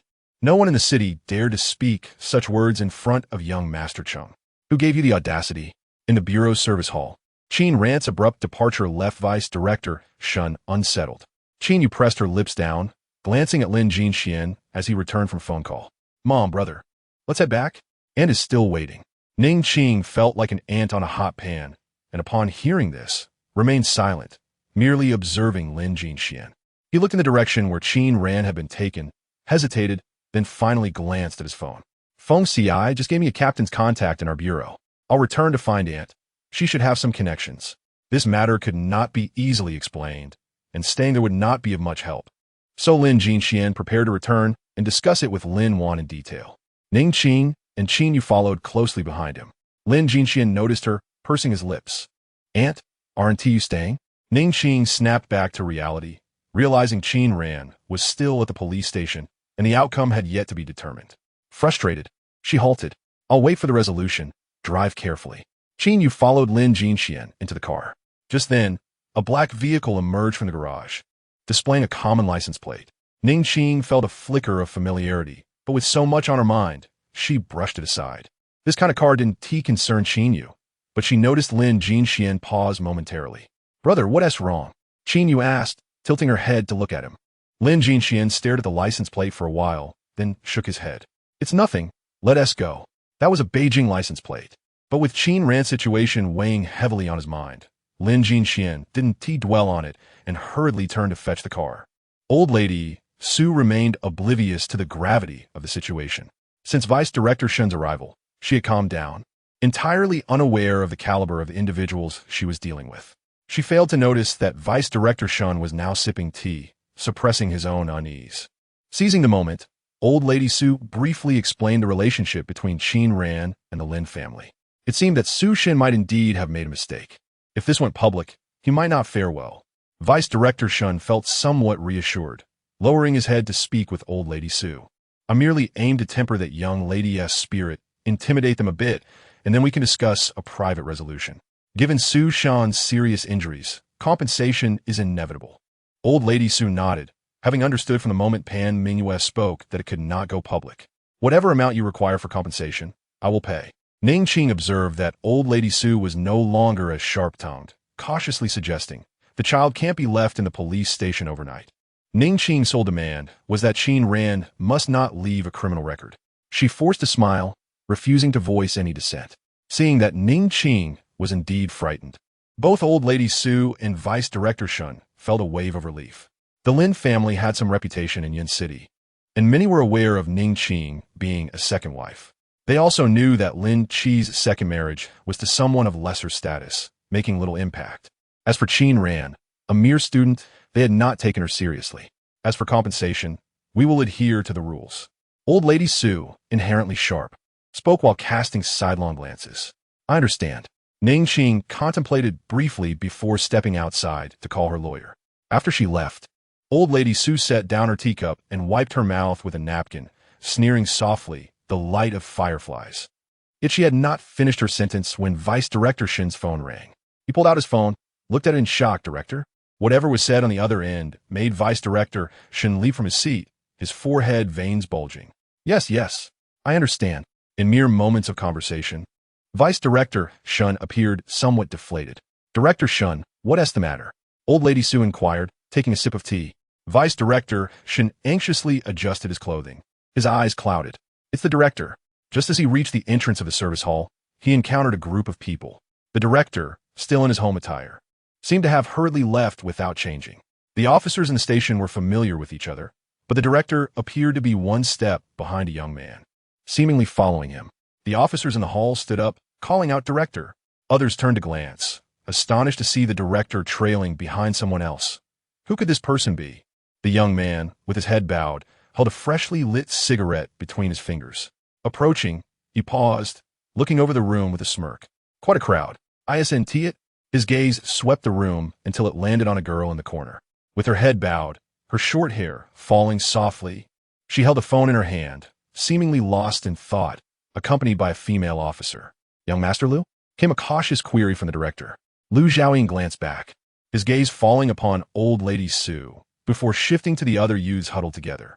You must be Qin Xiaoran's classmate. Come here. I'll take you to find her. Instinctively, Lu Xiaoying softened his tone. Director, let us settle this privately first, then consider making it public.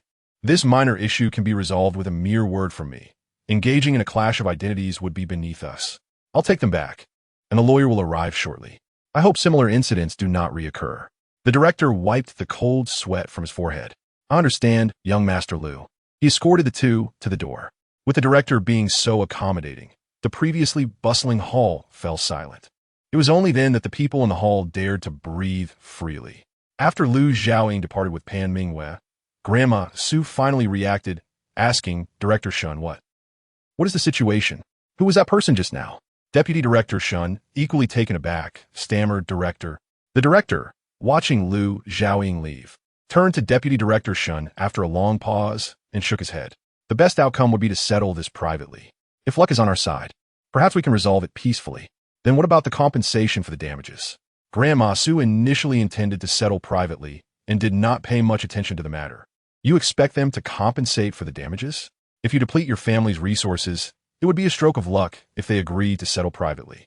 They intend to pursue both public and private remedies against you. Deputy Director Shun, have you lost your mind? Who gave you the audacity to involve Director Jiang in this? In a moment of realization, Deputy Director Shun felt weak, his legs trembling and palms sweaty. Jiang, Director Jiang? The director shook his head and instructed Officer Li to step outside for a detailed inquiry. Grandma Su sensed something was amiss and squeezed her hands, her murky gaze locking onto Deputy Director Shun. Deputy Director, I didn't quite catch that. Who did the director just mention? Director Jiang, Jiang Hui, the one frequently reported in the Yun Chung Evening News. You have truly put me in a dire situation. Deputy Director Shun wiped his face, his expression grave, before hastily pursuing the director. He had indeed stumbled into a predicament. Given his amicable relationship with Su's father, he presumed this was merely a minor altercation among high school students and thought he would merely oversee the matter. Little did he know that even Jiang Hui was implicated, leaving him nearly unable to safeguard himself. Ningqing had just finished a call with her lawyer. She had not seen Su Shan's injury report, but estimated the severity of the injuries and stated that, to settle privately, they would require at least 800,000. This was a trivial sum for the Lin family.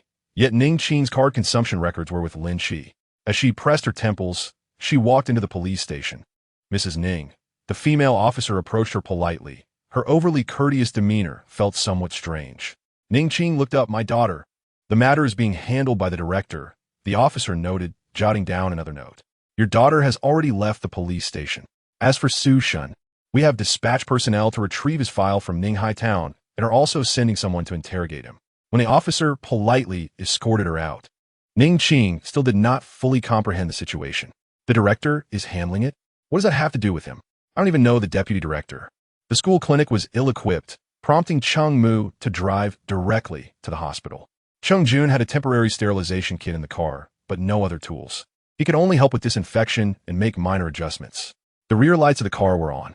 Remarkably, whether due to Cheng Mu's steady driving or the car's excellent performance, there was not the slightest bump. The drive was smooth and steady. Cheng Jun, with his gaze lowered, carefully wrapped the bandages, the antiseptic fluid touching the two wounds, causing the flesh to ripple. Given Qin Rant's exceptionally fair skin, the vivid red contrast became increasingly pronounced, tightening the heart of anyone who gazed upon it. He paused, cleared his throat, and looked up, only to see Qin Ran leaning lazily against the back of the seat, her left hand propped against the window, her head tilted as she stared outside. The light cast a glow in her dark eyes, which slightly squinted, revealing a nonchalant yet playful demeanor. Without moving her hand, she merely tilted her head slightly, a slow smile forming at the corners of her mouth. What? Her brows and eyes were sharp, and her expression revealed nothing of the two wounds on her hand. If it hurts, just say it. She held back, her words restrained. Cheng Jun met her gaze directly. Her eyes were filled with the vastness of the cosmos. The hospital soon arrived, and despite the late hour, the doctor was already prepared to stitch her up. Cheng Jun leaned against the wall, phone in hand, speaking with Lu Xiaoying. Once you turn 18, it's settled, he remarked, his gaze heavy on the door, ambiguous in expression, a cigarette burning at his fingertips. his tone surprisingly harsh. You will be liable for criminal responsibility.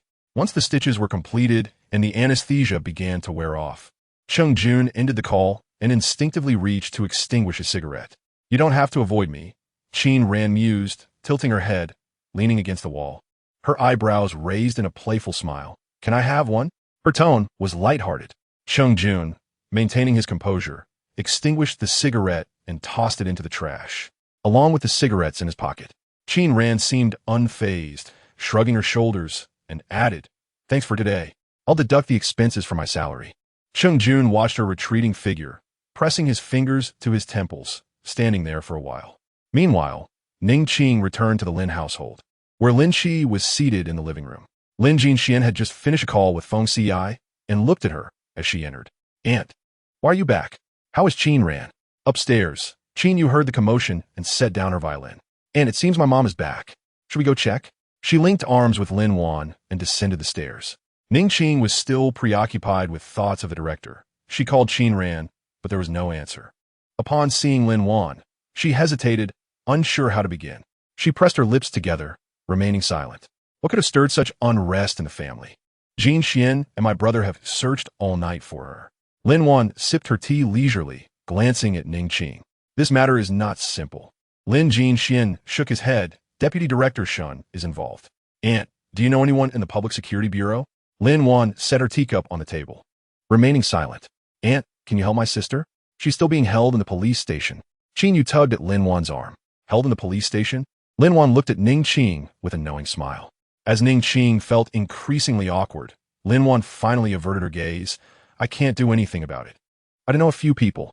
I'll try to reach out tomorrow. Ning Qing felt a wave of relief. The Ning family indeed had few acquaintances, so it was a comfort that Lin Wan was willing to assist. Jin Xian, do you know their director? Ning Qing inquired. Lin Wan scoffed lightly. Brother, Jin Xian? I'm heading upstairs to sleep now. Ning Qing sat on the sofa, feeling like a thorn in a cushion. Lin Jin Xian clarified. Our Lin family is merely a business family. Ultimately, the Lin family remains rather shallow-rooted. That is peculiar. Ning Qing forced a smile, acknowledging her limited understanding of such matters. Yet, she furrowed her brow. What did the officer mean today?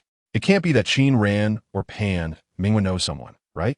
The next morning, the sound of morning exercises echoed through the dormitory building. Despite having taken leave, Qin Ran still found it impossible to ignore the noise and irritably got out of bed. Her eyes bloodshot. The school uniform jacket that Lu Xiaoying had taken to the dry cleaners was absent, so she grabbed a thin black coat instead. At this moment, it was officially time for morning exercises, though it was rare for the first middle school to conduct them. The breaks were long, and many students ventured out to buy snacks. A stream of people flowed in and out. Qin Ran lowered her head, neatly dressing, her almond-shaped eyes half squinted, her brows slightly furrowed. In recent days, Qiao Sheng had been indifferent towards Qin Yu, who noticed but pretended not to. He went downstairs with Su Yaoguang to buy lollipops, while Qin Yu followed, quietly discussing a few problems with Su Yaoguang. Most of the students' gazes were directed towards them. Qin Ran has taken leave today? Qiao Sheng asked, popping a lollipop into his mouth, tilting his head towards Su Yaoguang, who was today's discipline monitor. Su Yaoguang, somewhat aloof, paused before shaking his head. I don't know. Qin Yu stood nearby, momentarily stunned. You don't know? What? She replied, It's just my sister. She got into trouble and is still being held at the police station. In an instant, silence enveloped the group. Qin Yu's voice was not low, and those around Qiao Sheng exchanged glances, while onlookers approached to hear the unfolding drama. Got into trouble? How do you know? What? She was arrested? What trouble did she get in to be locked up? Qin Ran is a prominent figure at school, particularly in recent times, overshadowing others like Qiao Sheng. Currently, several individuals are engaged in discussions about her. Being taken into custody is no trivial matter. Given the trajectory of events, it is likely that within a morning, this news will spread from the first year to the third year. Qin Yu walks beside Qiao Sheng, closest to the road. The candy in Qiao Sheng's mouth has become still. He shifts slightly to the side and glances at Qin Yu, his brow furrowing in concern. What is going on? In a vague manner, Qin Yu responds about a possible criminal case. Feeling the eyes of those around them converge, she whispers, It seems she won't be out for a while. Oh, please stop asking. I don't wish to discuss it. Before she can finish her sentence, An empty mineral water bottle suddenly crashes by her feet. With a loud bang, it strikes a nearby tree before rebounding back to her. The gossipers, once engrossed in their chatter, now turn to follow the trajectory of the bottle. Standing several meters away, Qin Ran, with one hand in her pocket, disregards everyone and looks directly here. Her eyes slightly narrowed, with a casual yet defiant expression that feels familiar. Frowning, she appears more irritable today, and amid the bustling school corridor, no one dares to approach her within a meter's radius. Xiaosheng stares at her, momentarily stunned. Qin Ran? Qin Ran responds with a nasal sound, tilting her head slightly. Is there something? Maintaining her signature demeanor, her jacket hangs loosely, concealing much of her right hand, with only a hint of gauze visible, barely noticeable. It's nothing. Xiaosheng glances at Qin Yu with an unreadable expression, crunches his lollipop, and finally smiles. I heard you were taken to the police station. I was just about to bail you out. He slips his hands into his pockets, slightly turning to Su Yaowang, mentioning he wanted to be heading to the convenience store. How did you get out? Qin Yu stares incredulously in the direction of Qin Ran. Over the matter concerning Qin Ran, Ning Qing and others deliberated for a long time yesterday, without arriving at a conclusion, merely waiting for today to seek some answers. Given the Su family's aggressive demeanor last night, it was estimated that Qin Ran would be detained for at least 2 or 3 days. How could it be that after just one night, she is seen at school again? With her hands in her pockets, Qin Ran simply turns and walks away. Xiaosheng exchanges a few words with Su Yaowang before following closely behind her. Didn't they say Qin Ran was in trouble and would be confined for a few days? How could someone who was detained just be out now? Once Qin Ran and Xiaosheng depart, the crowd's gaze shifts to Qin Yu, buzzing with speculation. Their tone carries an air of peculiarity and doubt. Having been at school for quite some time, Qin Yu has never faced such scrutiny. She opens her mouth, forcing a smile, though unease stirs within her. Glancing up, she notices Su Yaowang staring intently at her, his cold eyes flickering. Instinctively, she brushes her hair behind her ear, biting her lip. The Feng family. Lin Wan arrived with Lin Jinxian. Madame Feng warmly welcomed them, inquiring a bit about Qin Yu. Upstairs, Feng Lucheng descended with a mobile phone in hand. Lin Wan and Lin Jinxian, seated on the sofa, immediately stood up. Recently, anyone who has heard whispers knows that Feng Lucheng seems poised for a promotion. Those specifics remain unclear. Lin Wan navigates her conversation with Madame Feng effortlessly, but she feels a bit reserved before Feng Lucheng. If it weren't for Lin Jinxuan's familiarity with Feng Ci, their meeting with him might not have been possible. Mayor Feng. Lin Wan stands. Feng Lucheng's gaze feels piercing, rendering one incapable of evasion. Lin Jinxian also greets him with a respectful Uncle Feng. Feng Lucheng glances at the two, his expression unchanged, instructing Madame Feng and Feng Ci to properly entertain them. His smile impeccably polite. I have important matters to attend to, so I must leave you in their care. Please, do attend to your business. Lin Wan hastily replies. As the mayor, he must be busy. She wouldn't dare impose on Feng Lucheng. Simply meeting him today was already beyond Lin Wan's expectations. Typically, they only see him on news broadcasts. However, he is notoriously difficult to charm. Feng Lucheng nods, placing his phone to his ear, striding out with purpose. From a distance, Lin Wan and Lin Jinxian faintly hear a voice calling out Miss Qin. Lin Wan pauses, pondering which prominent family in Yun City bears the name Qin. After a long moment of contemplation, she remains puzzled and refocuses on her conversation with Madame Feng. Not long after, they exit. Meanwhile, Feng Lucheng does not head to his office, but instead parks his car outside a private dining establishment. Despite his license plate being issued, few in Yun City recognize it due to his typically low-profile demeanor. After waiting for about 20 minutes, a taxi pulls up, and a girl wearing a checkered shirt steps out, her ears plugged with headphones, her gaze cast downward, nonchalant and rebellious. Feng Lucheng straightens his expression and approaches. Miss Qin. He speaks first, his tone steady and serious, carrying a note of gravity. He sees nothing inappropriate in addressing a girl over 20 years his junior as Miss Qin. Uncle Feng. Qin Ran removes one headphone, squinting slightly as she recognizes Feng Lucheng, nodding faintly. Just call me by my name. Feng Lucheng smiles, yet does not respond. Clearly accustomed to this, Qin Ran turns and leads the way inside. Let us discuss this further in the private room. Feng Lucheng follows half a step behind, holding the door open for her. Not far across the street, a sudden, sharp screech of brakes interrupts the scene as a black BMW comes to a halt. What happened? Lin Wan, seated in the passenger seat, is reapplying lipstick, nearly smudging it across her nose due to the abrupt stop. Lin Jinxian shakes his head, then glances across the road. Aunt, is that person Qin Ran? Lin Wan looks up, following his gaze. A man in a gray suit is holding the door open, slightly angled to the side, displaying impeccable courtesy.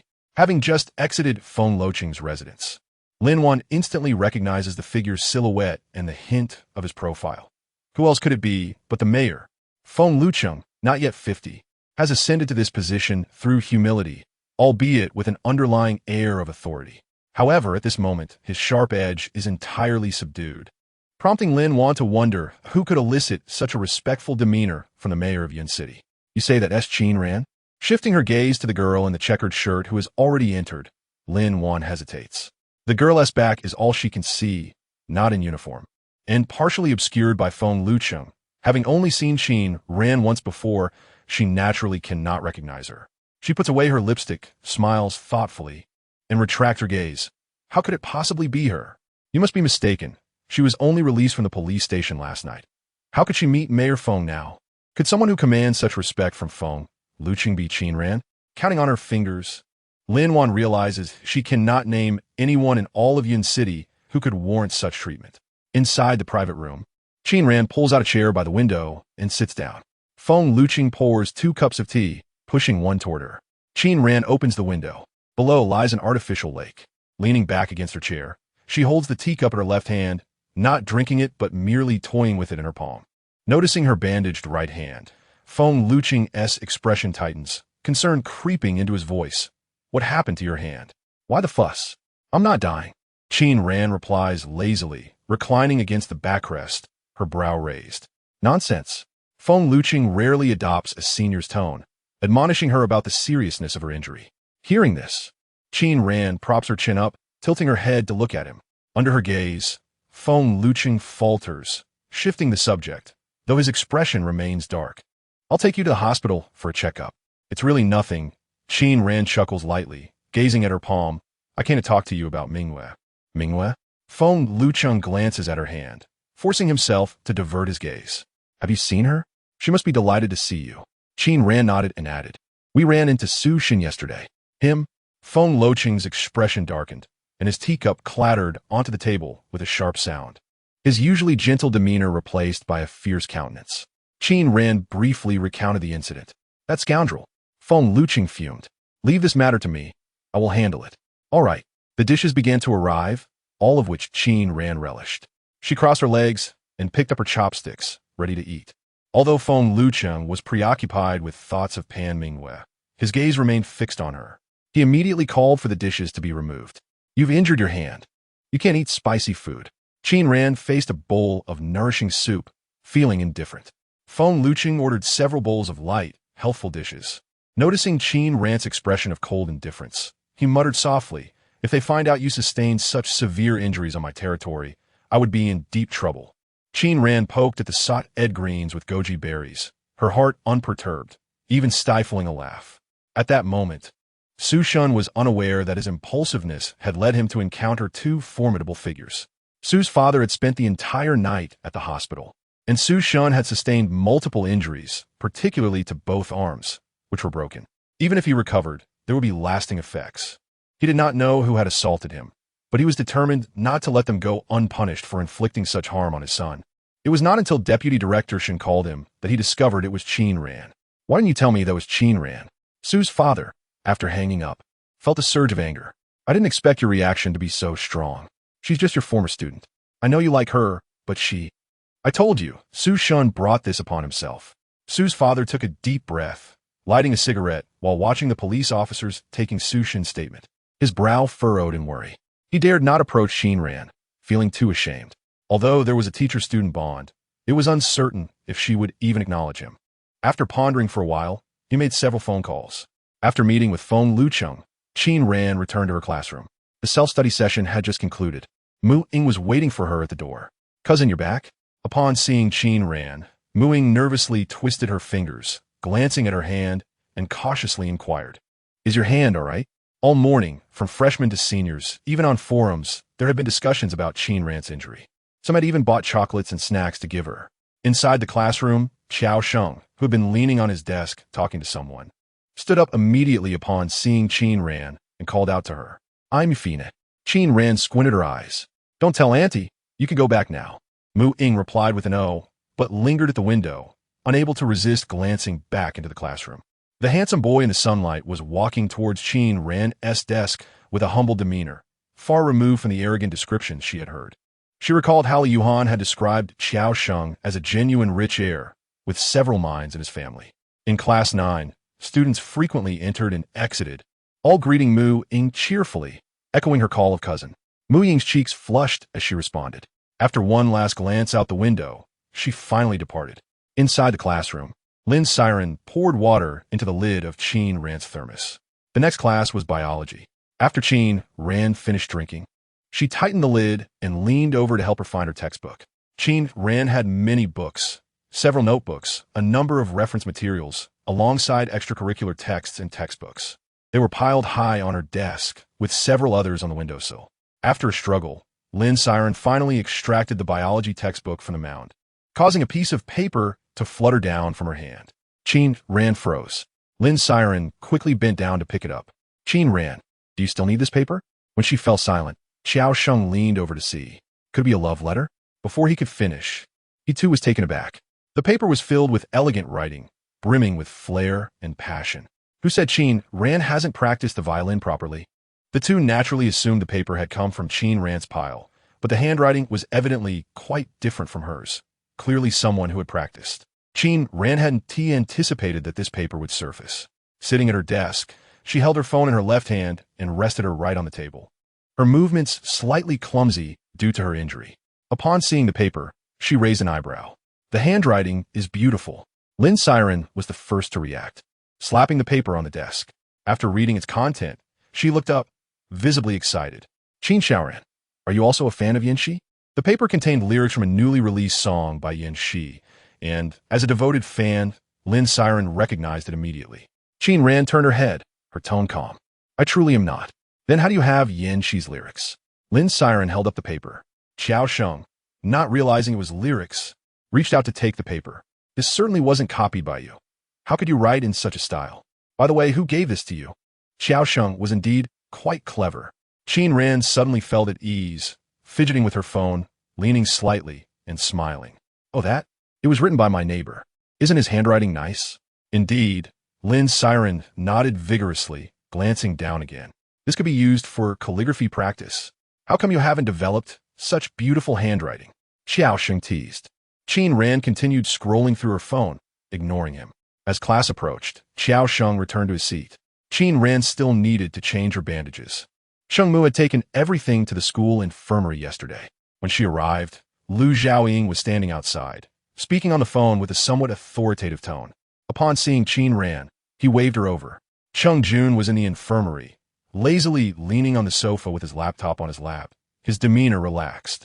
Yet his sharp features carried an air of intensity. Here, for a bandage change?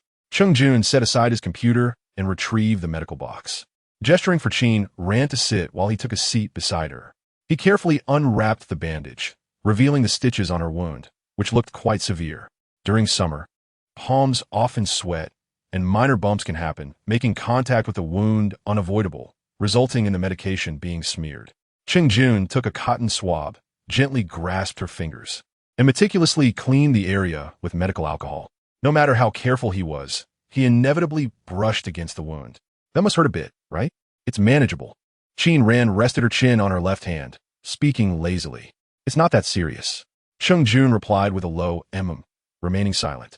Though he eased his movements considerably, his brows lowered, long eyelashes casting shadows, rendering his features somewhat obscure. After finishing the bandage change, he noticed Qin Ran getting up to leave and asked where she was headed. To the cafeteria. Lin Siren is waiting for me to have lunch. Qin Ran glanced at her right hand, feeling that it was less painful after the medication than it had been the previous day. Since she was injured, she naturally could not work. Earlier that morning, she had declined her part-time job at the milk tea shop. And you're going to the cafeteria? Aren't you afraid of reopening your wound? Cheng Jun remarked, his lips pressed together. Qin Ran was oblivious, waving her left hand. "I'll be off then."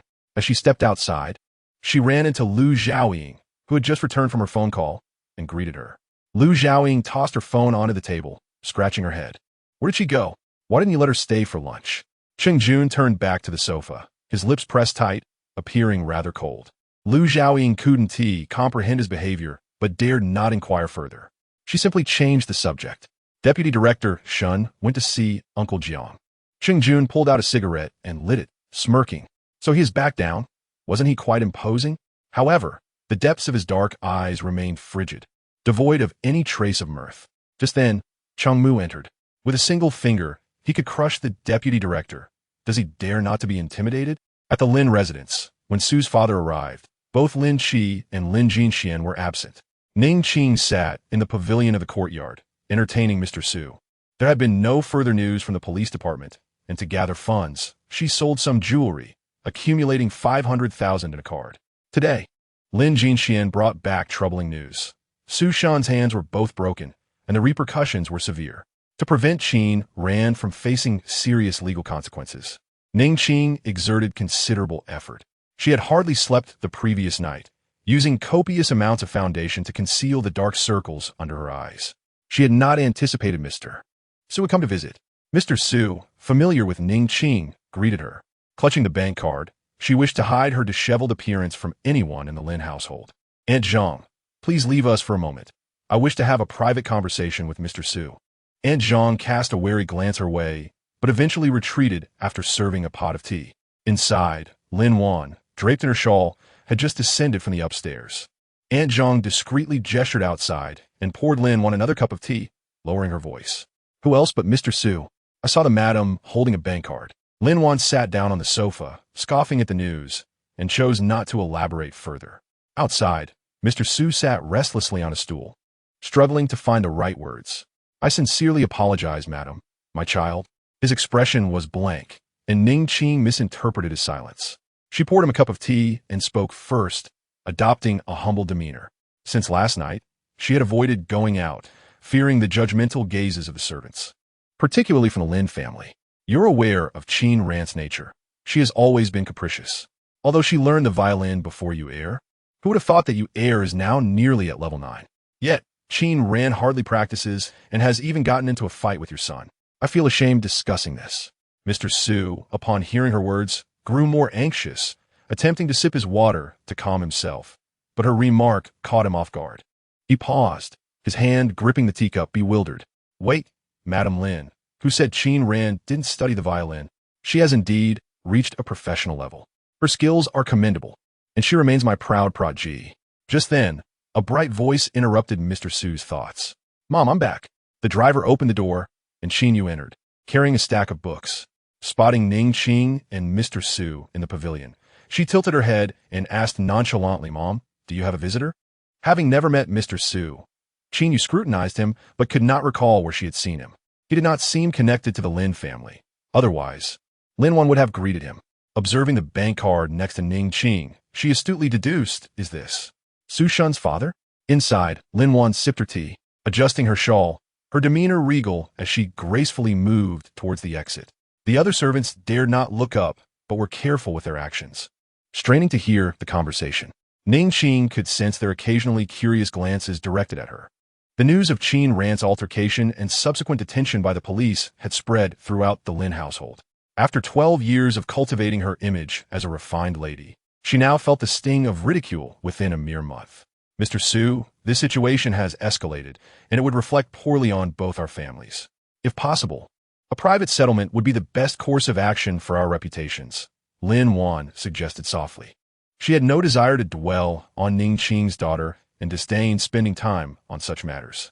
Uncertain why Lin Qi and Lin Jinxian were so intent on defending Qin Ran, who seemed to have little to offer beyond her looks, Lin Wan felt compelled to intervene when Lin Jinxian sought her assistance. "Uncle Su, my sister has finally received an opportunity to attend school. She has already missed a year and cannot afford to drop out again." Qin Yu insisted, requesting the servants to take her backpack. She harbored no fondness for Qin Ran, but disliked the idea of having a sister with a criminal record. "I too wish for an amicable resolution, Mr. Su hastily produced a check from his pocket, hesitating as he spoke. This incident was my son's fault. If you could persuade Ran to speak to the director, asking him not to pursue charges against my son, it would be greatly appreciated. She likely will not want to see me. So, Madam Lin, could you kindly relay this check to her? With that, he lowered his head in shame, revealing the check for 1 million as he mentioned Qin Ran's injury. The atmosphere fell silent, and even Ning Qing was momentarily speechless. Qin Yu stared at Mr. Su in astonishment. How had the situation taken such a turn? Mr. Su handed the check to Ning Qing and turned to leave. Lin Wan squinted at Mr. Su's retreating figure for a moment before glancing at the stunned Ning Qing. Her voice piercingly clear. Does your daughter know the director? Ning Qing remained frozen in shock, slowly realizing that Qin Ran bore no fault in this matter. From a moment she learned of the incident, she had instinctively blamed her daughter, ignoring her explanations and failing to recognize her injuries. Looking down at the 1 million check in her hands, a tremor coursed through her. Even Mr. Su was aware of her daughter's injury, while she, as a mother, had been the last to know. Qin Yu observed the scene, her fingers digging into her palm as she spoke. Aunt, I rearranged the piece last night. Do you think Teacher Wei will like it? Lin Wan had remained at the Lin family estate for so long to oversee Qin Yu's violin practice, which was of utmost importance to her. During evening study hours, Qin Ran leaned against the wall, tossing a notebook onto Lin Siren's desk, a lollipop clenched between her teeth. Her demeanor nonchalant. What is this? Lin Siren flipped through the notebook, discovering it was a physics revision guide, and spoke softly. Upon opening it, she noted 3 hastily written characters on the title page. She recognized one as Gu and another as Lu. Qin Ran's eyelids drooped, perhaps due to her hand. She seemed a bit lethargic as she answered in a hoarse voice. It's a revision notebook someone gave me. You should take a look. Okay. Lin Siren nodded, flipping through a few pages and accepting Qin Ran's kindness, though not paying much attention, setting it aside. Qin Ran placed her phone on the table, flipping through her book with irritation, grinding the lollipop between her teeth. Ran, your phone is ringing, Lin Siren pointed out, indicating the vibrating device. Ignore it. Qin Ran did not look up, her eyes half closed, her tone languid. The caller was Ning Qing, but she had no inclination to answer. After study hours, Qin Ran did not return to the dormitory with Lin Siren. Clearing her throat, she slightly tilted her head. I'm going to buy something. Do you need help? Lin Siren inquired, glancing at her hand. No need. Qin Ran waved her hand dismissively, turning towards the school exit with a low laugh. I'll be right back. Though many boarding students attended evening study sessions, there were few day students present at night. Outside the school, the atmosphere felt desolate and dark. Qin Yu had initially practiced the violin at home, but found herself distracted by thoughts of Qin Ran, her playing uneven and hesitant, fearing Lin Wan would overhear. Seeking an excuse, she decided to visit the school, feeling that Qin Ran was slipping from her grasp. Mississippi, the Lin family driver opened the car door for Qin Yu. She nodded, about to enter when a familiar figure caught her eye. She gestured for the driver to wait and walked into a dimly lit alley of the residential area. The alley was devoid of lighting, save for a feeble yellow streetlight at the entrance.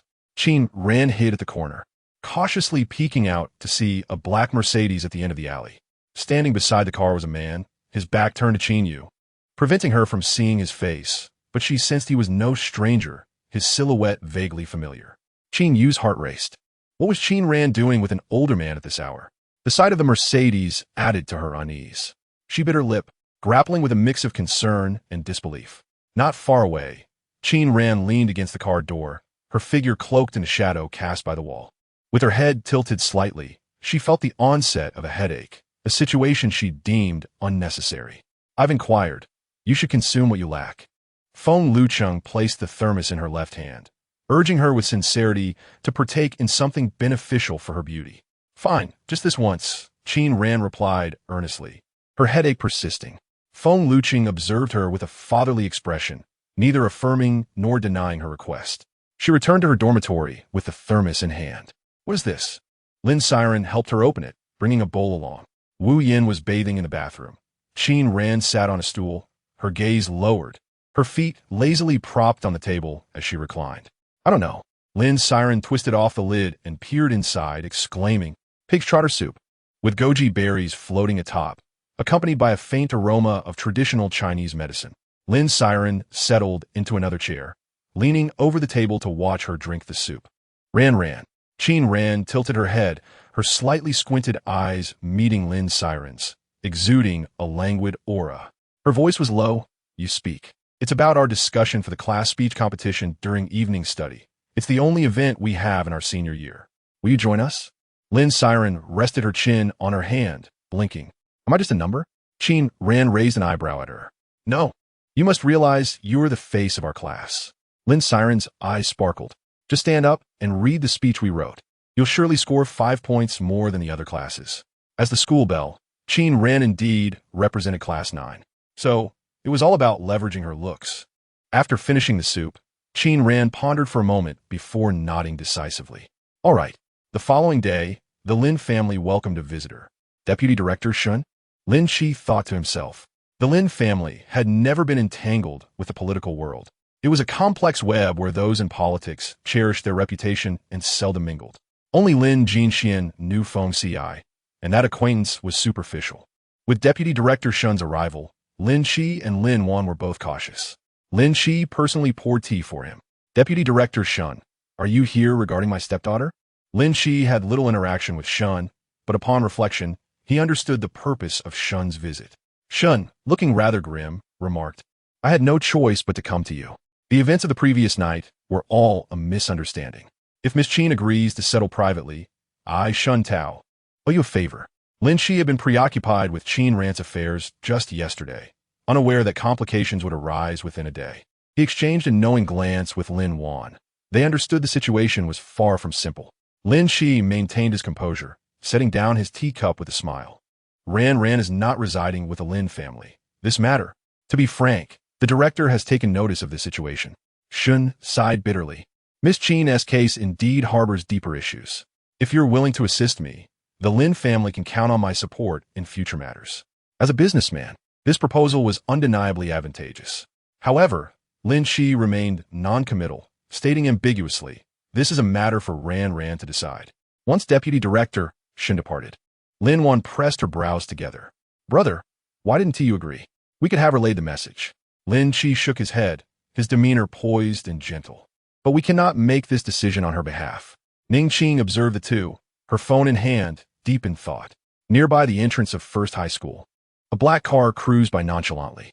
Lu Xiaoying, in the passenger seat, was drowsy. Junyi, Su Shun has been taken to the detention center. We searched for Qin Xiaoran and Pan Mingwei's files in Ninghai, but they were unavailable. Lu Xiaoying found it peculiar. Ordinarily, acquiring such files would be effortless with the director's request. Noticing Cheng Jun's lack of movement, who had previously been the most proactive, Lu Xiaoying turned to look at him. Cheng Jun leaned back against the car window, his head slightly tilted, casually gazing outside with a lazy, focused expression. Lu Xiaoying chuckled suddenly. Hey, isn't that Qin Xiaoran? What's she doing out here? The driver, Cheng Mu, caught Cheng Jun's dark gaze in the rearview mirror, instinctively hitting the brakes.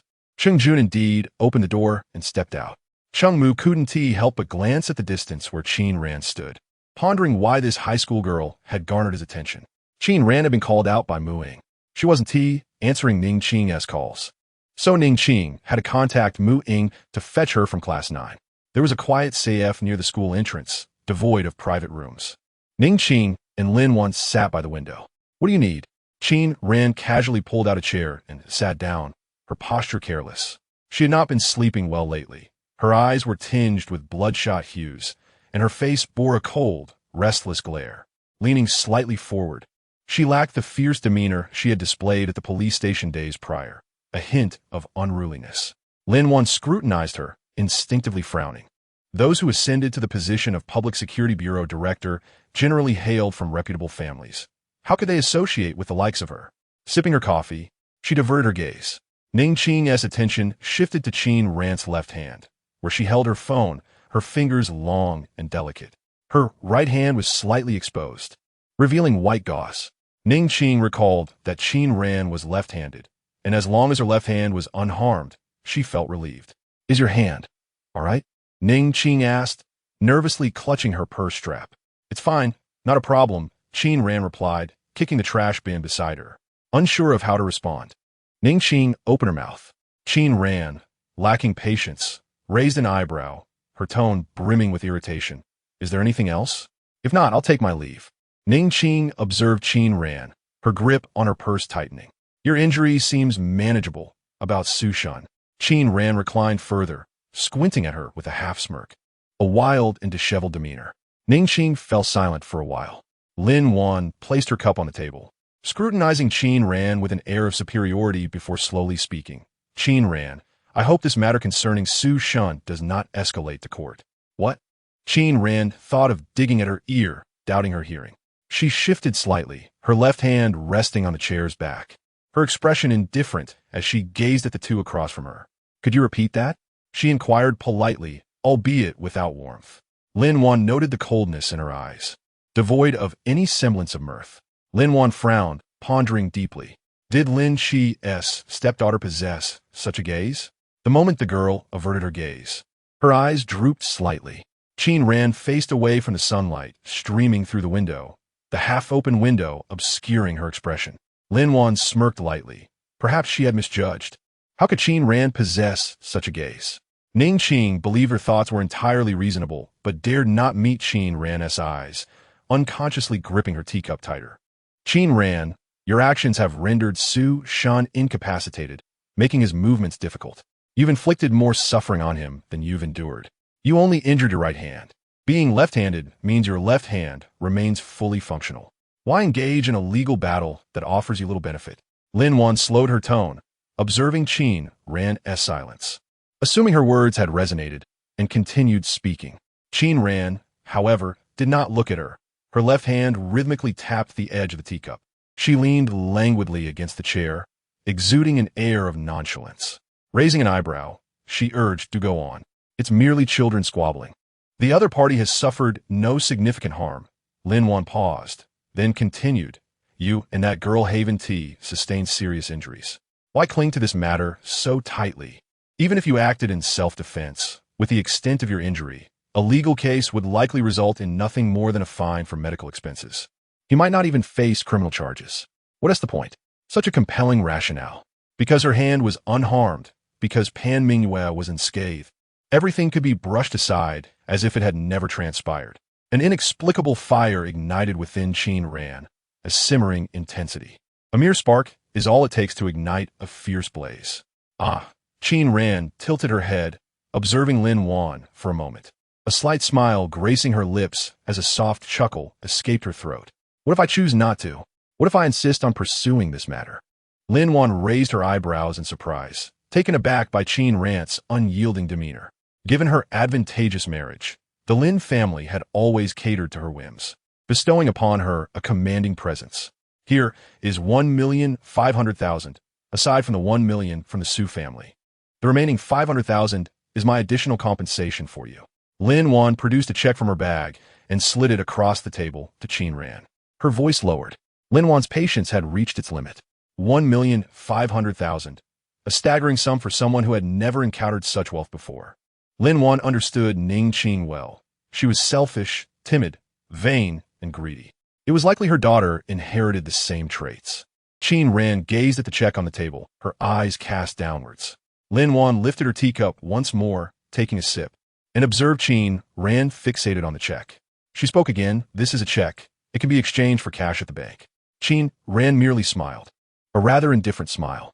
Did she truly believe herself to be a fool? Could she not even recognize a check? Has someone approached you?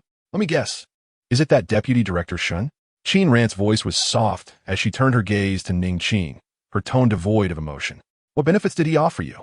What favors did he bestow upon you that would warrant you feigning such a tender mother-daughter bond? Ning Qing and Lin Wan were taken aback. They had not anticipated Qin Ran would make such accurate deductions. Ning Qing pursed her lips, unable to contain herself any longer. Qin Ran, how can you speak like that? What have you learned from your grandmother over the years? Have you ever cared for me? Now, you have the audacity to criticize me. Qin Ran tossed her cup onto the table with a loud clap. She looked at the swirling brown liquid, finding it rather uninteresting.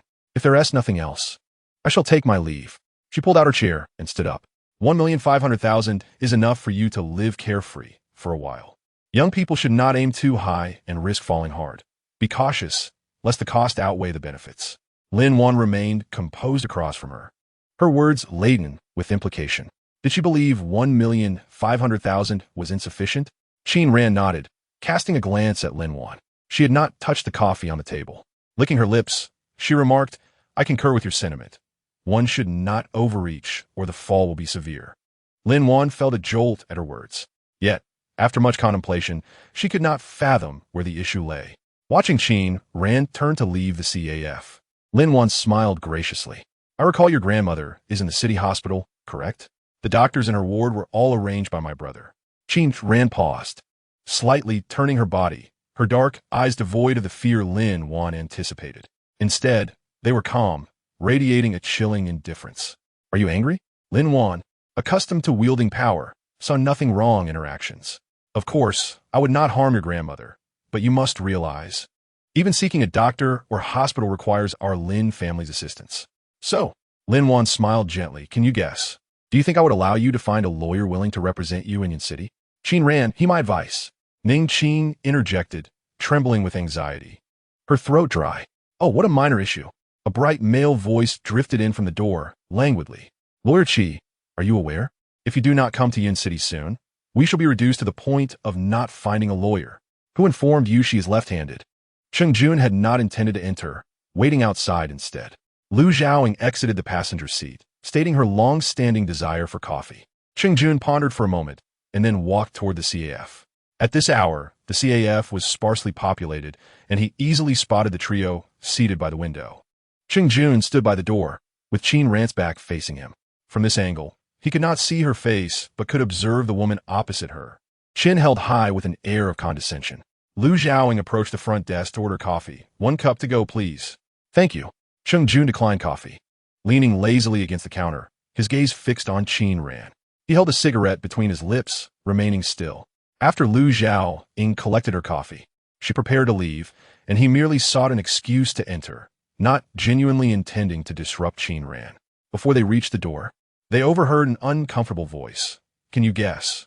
If I can find you a lawyer willing to represent you in Yin City? Qin Ran's words were not whispered. Anyone paying attention could hear them clearly.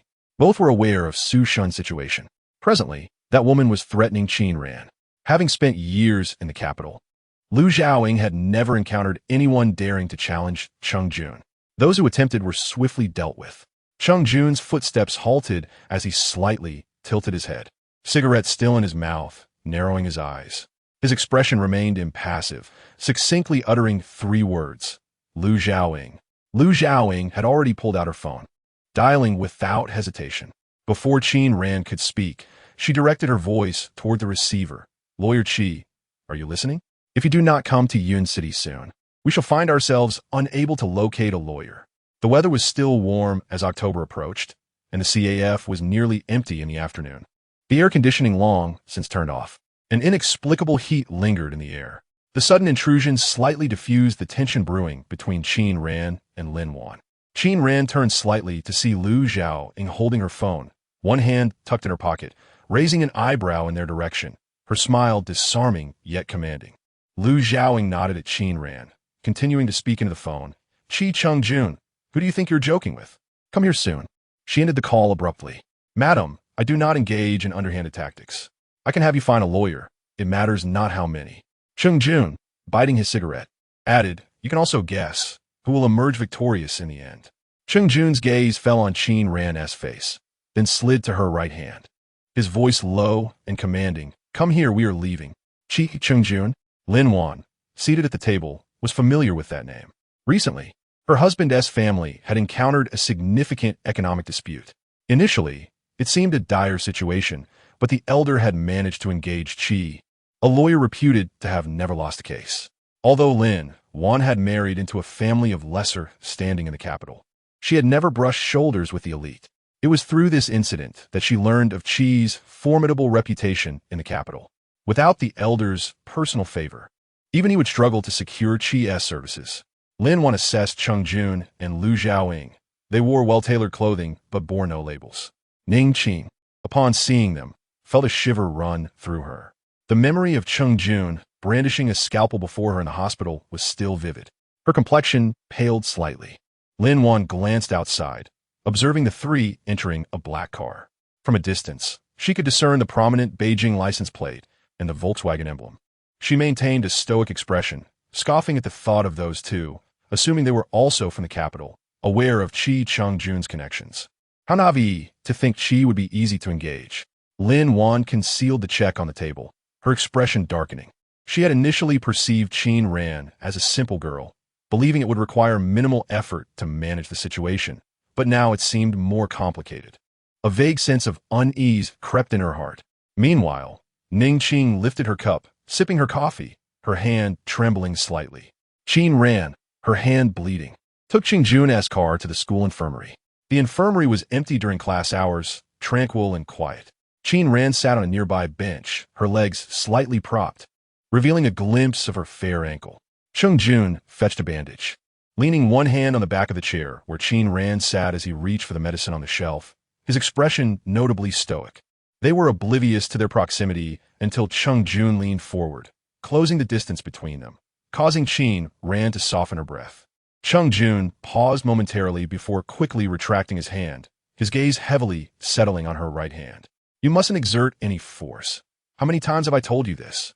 Qingjun lowered his head to unwrap the gauze, inspecting the wound with a displeased expression. Are today as children also rebellious? He discarded the bloody gauze into the trash bin, retrieved the cotton swab, his tone icy, yet his movements exceedingly cautious. After all, it's the right hand. I'm left-handed, so it's of no concern. Qin Ran propped her chin on her hand, smiling indifferently. Is the right hand not yours anymore? Then why bother counting? Qingjun's voice remained calm, but slightly lowered, betraying no discernible turbulence. Yet, inexplicably, Qin Ran detected a hint of anger. She turned her gaze and spoke. I was just joking. Your wound is deep. If you don't recover properly, it could easily leave a scar. Qingjun murmured in acknowledgement, sprinkling medicine over the wound, emphasizing, You must not apply any pressure, do you understand? Qin Ran nodded, replying, Okay. Don't be angry. I just momentarily forgot about the injury on your right hand. Qin Ran continued to rest her chin on her hand, her laughter casual. As long as I bleed, I'll come to the infirmary to find you. So it's all good. Qingjun was momentarily taken aback, as if a stone had been tossed into his tranquil heart, creating ripples on the surface. He responded softly and began to bandage the wound slowly. Meanwhile, Ning Qing did not return with Lin Wan, but instead made a trip to the hospital. Why are you here now? Ning Qing visited Chen Shulan every morning, staying for about an hour before leaving. So it was unusual for Chen Shulan to see her in the evening. Ning Qing picked up an apple, peeling it slowly, clearly unaccustomed to such tasks. It's about Ran, she said after a long silence. She had a conflict with teacher Su's son. It's a matter between children, and it might escalate to court. She briefly recounted the situation, then sighed. Mom, Ran only listens to you. If you could speak on her behalf, it would help. She only has a minor injury to her hand, while others had both hands broken by her. Why should she offend the deputy bureau chief because of this? What did you say? Chen Shulan rose abruptly, her chest heaving. Ran injured her hand. It's just a right hand, a few stitches. She's left-handed. So it won't affect her at all. Ning Qing's word were cut off by Chen Shulan's interruption. Just her right hand with a few stitches? Who told you Ran is left-handed? Do you know how important that right hand is? Su Jun, he wants his hand. Chen Shulan clutched her chest, feeling faint. The nurse accompanying her quickly supported her. Chen Shulan had never quarreled with anyone in her life. She was usually mild-tempered, rarely angry. Ning Qing, flustered, quickly helped her. Mom, are you all right? Chen Shulan steadied herself, trembling, and gasped. What's wrong with Ran's hand? Although she seldom inquired about matters or understood the whims of youth, she was aware that Qin Ran played the violin beautifully, and that a esteemed teacher had sought her out 3 times. Mom, please sit down. Ning Qing hadn't anticipated Chen Shulan would care so much about Qin Ran's injury. She helped her settle onto the bed. Her hand isn't in serious trouble. She is still attending classes at school, so don't worry. Chen Shulan finally breathed a sigh of relief. Mom, you just said that Ran isn't left-handed. What do you mean? Ning Qing poured a glass of water and handed it to Chen Shulan. Clearing her throat, she spoke. Chen Shulan did not take the water. She merely gazed at Ning Qing, her eyes cloudy yet penetrating. You don't like Ran, do you? Chen Shulan's voice was soft, her demeanor lethargic, lacking spirit. Ning Qing's expression changed. Mom, I admit I favor you, but Ran is my child too, She is my flesh and blood. What if it were Yue? Chen Shulan tilted her head slightly, asking softly, if her hand were injured because of Su Shun, would you let Yue or simply let it go? How? How can that be the same? Ning Qing hesitated, realizing Yue was cherished in the Lin family, talented in the violin, and Lin Wan would protect her fiercely. If they learned that Yue was hurt because of Su Shun, neither Lin Wan nor Lin Qi would let Su Shun off easily. Yet before the words fully escaped her lips, Ning Qing halted. You see, that's the difference, Chen Shulan remarked, breaking into a fit of coughs, her gaze drifting out the window. This child Ran needs someone to look after her. I had originally thought to entrust her to you before I pass. Mom. You. Ning Qing choked back her emotions, feeling a pang in her heart as she reached out to support Chen Shulan. Chen Shulan brushed her hand away. She steadied herself, insisting on standing up and requesting the nurse to bring her clothes. Mom, what are you doing? Ning Qing stood up in surprise. I need to see Ran. Chen Shulan gasped, her eyes moistening. If I don't protect her or stand by her side, do you really want her to feel like an outcast? Mom, your health is in such a state. How can you go out? Ning Qing supported Chen Shulan, speaking in haste. I will listen to you. I will treat her well, so please don't be angry. Doctor, please call the doctor quickly. Qin Ran lay half-draped over the table, the faint scent of cold incense wafting from across the room. She had barely slept for 2 nights, having consumed nearly all her sleeping pills to no avail. At this moment, she felt drowsy.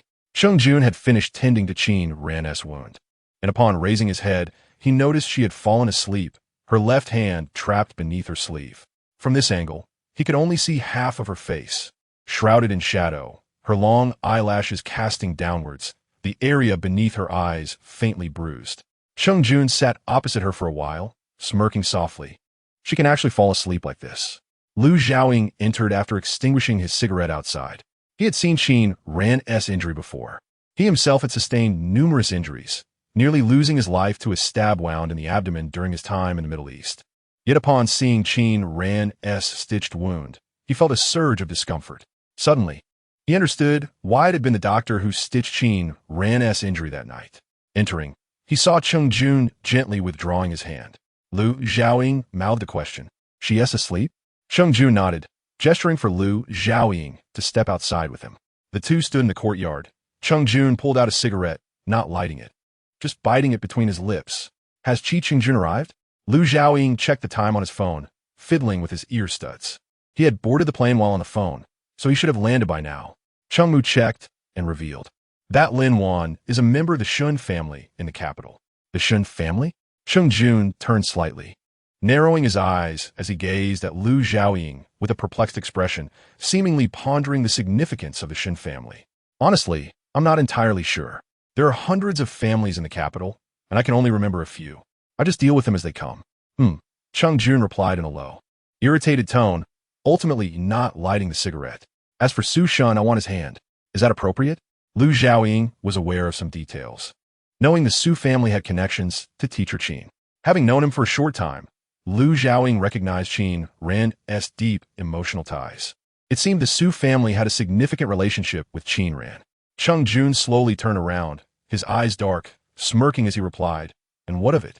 Lu Xiaoying chuckled. He had forgotten that this was Jun Yi, who feared nothing. The next day, Ning Qing had spent the entire night at the hospital with Chen Shulan. Occasionally, thoughts of Qin Ran's right hand crossed her mind, leaving her feeling more guilty than ever, especially reflecting on Chen Shulan's words. Qin Ran's right hand. She pressed her temples, feeling quite agitated. Upon entering the Lin residence, she found Lin Wan comfortably seated on the sofa, evidently well-rested, her face adorned with meticulous makeup as she applied lipstick. Catching sight of Ning Qing's return from the corner of her eye, she glanced over. How'd it go? What did your mother say? My mother. Ning Qing's hands tightened. She felt a twinge of apprehension towards Lin Wan, especially since Chen Shulan was unwilling to persuade Qin Ran. Given Qin Ran's notoriously stubborn temperament, she certainly wouldn't be inclined to relent. Enough, I understand. Lin Wan scoffed. Since that's the case, don't blame me for not keeping your eldest daughter in mind. Aunt. Ning Qing's expression tightened. It was not only Qin Ran's left hand that was injured, but her right hand as well. Lin Wan put away her lipstick and stood up, disregarding Ning Qing's subsequent words. Ultimately, neither Qin Ran nor Ning Qing could be considered rivals in her life, unable to stir even the slightest ripple among the Ning family. Apart from Qin Yu, Lin Wan held no interest in the others. At that moment, her phone buzzed in her pocket. Upon seeing it was Deputy Director Shun, she answered. Initially calm, her demeanor shifted dramatically after hearing his words. I hope I haven't arrived too late. Did you not say that Qin Ran would not pursue this matter further? Deputy Director Shun's voice trembled. The court summons has arrived, and the ruling will be announced today. I've been put on administrative leave. Lin Shi had only agreed to relay Deputy Director Shin's message, but Lin Wan was different. She would seize any opportunity that presented itself.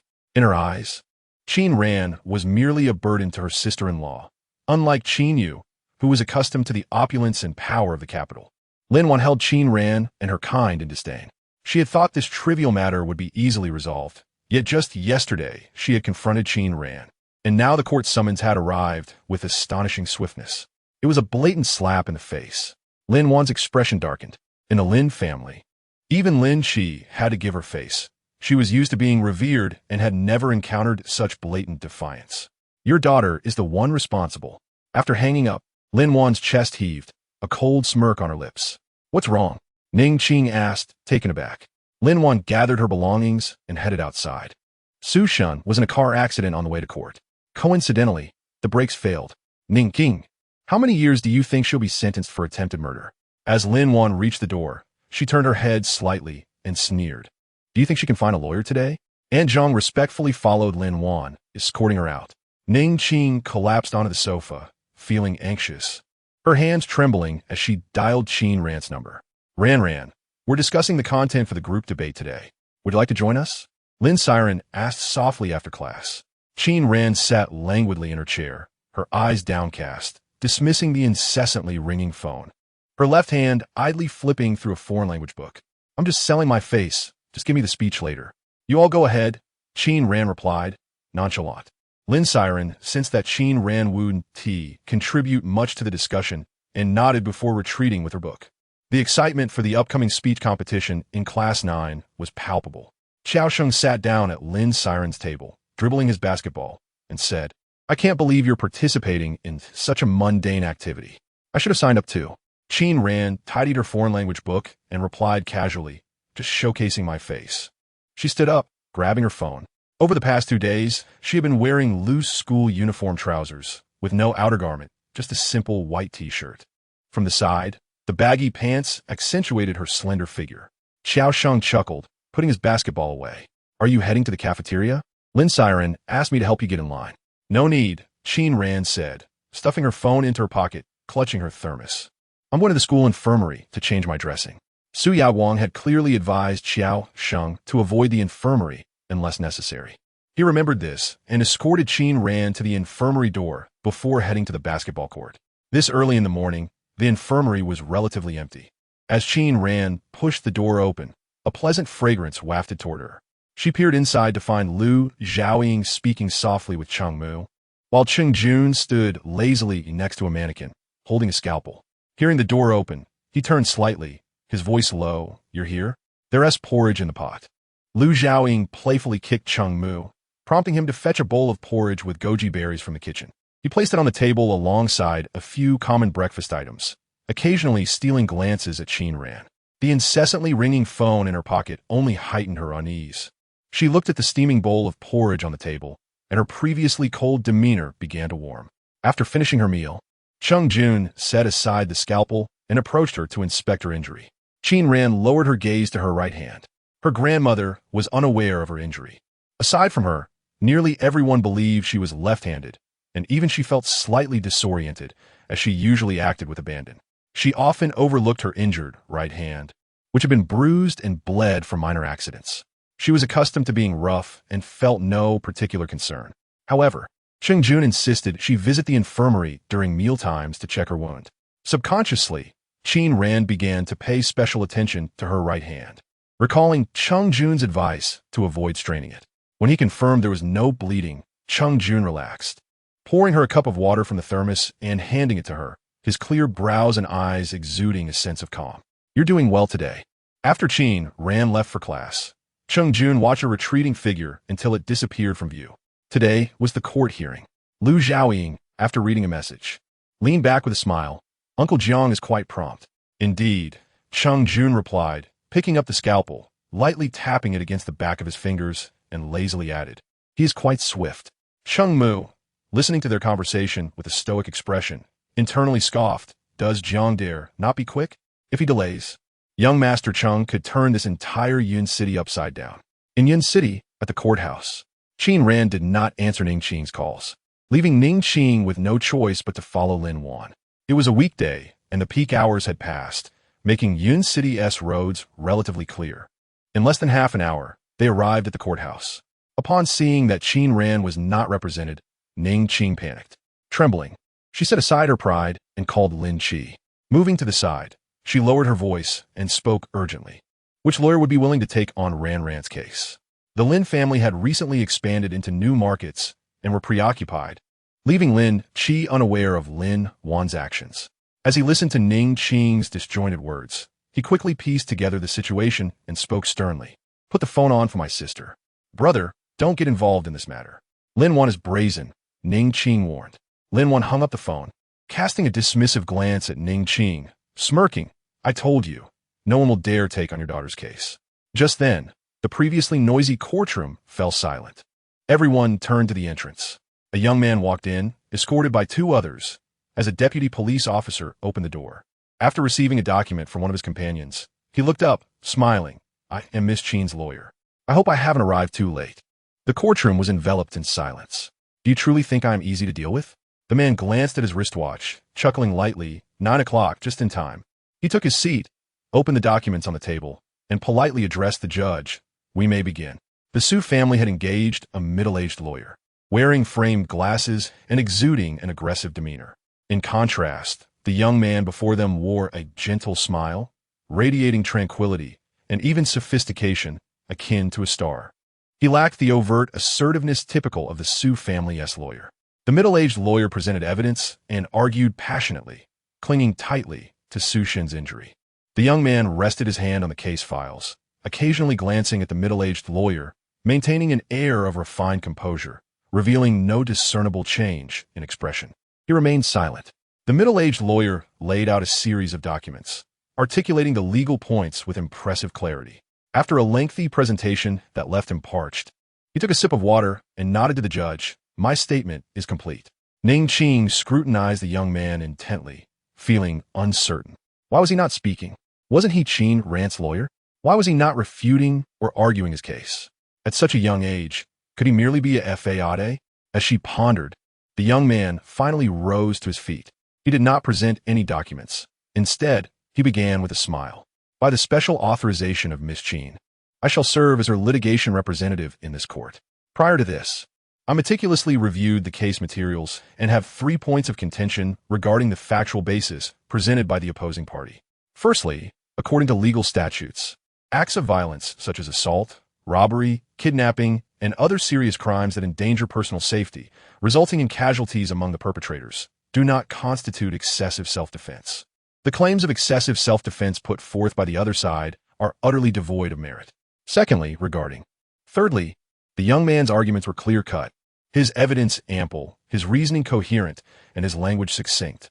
There was an undeniable magnetism to him, subtly captivating the attention of everyone in the room, including Lin Wan. His words were precise, and his structure meticulously organized, indicating that he had thoroughly prepared. The middle-aged man struggled to find an opportunity to interject or counter, beads of sweat forming on his forehead. In conclusion, esteemed judge, I trust you will discern that this is the most rigorous and solemn accusation. The young man smiled gently. In less than 20 minutes of presentation, he had orchestrated a grand performance for the entire jury. The opposing lawyer was left utterly stunned, not to mention the jury members. This trial concluded with remarkable swiftness, leaving Lin Wan in a state of bewilderment. The middle-aged lawyer stood up, supporting himself against the table, staring at the somewhat familiar face of the young man. May I ask, you are Qi Cheng-jun of the Junfan law firm in the capital? The young man organized his documents, tilted his head slightly, and spoke with great elegance. The brilliance that shone through his initial words was almost illusory. Yun City is not far from the capital, and most lawyers here have graduated from prestigious institutions in the capital. In the legal field, no one is unaware of Qi Chengjuan's meteoric rise in the capital.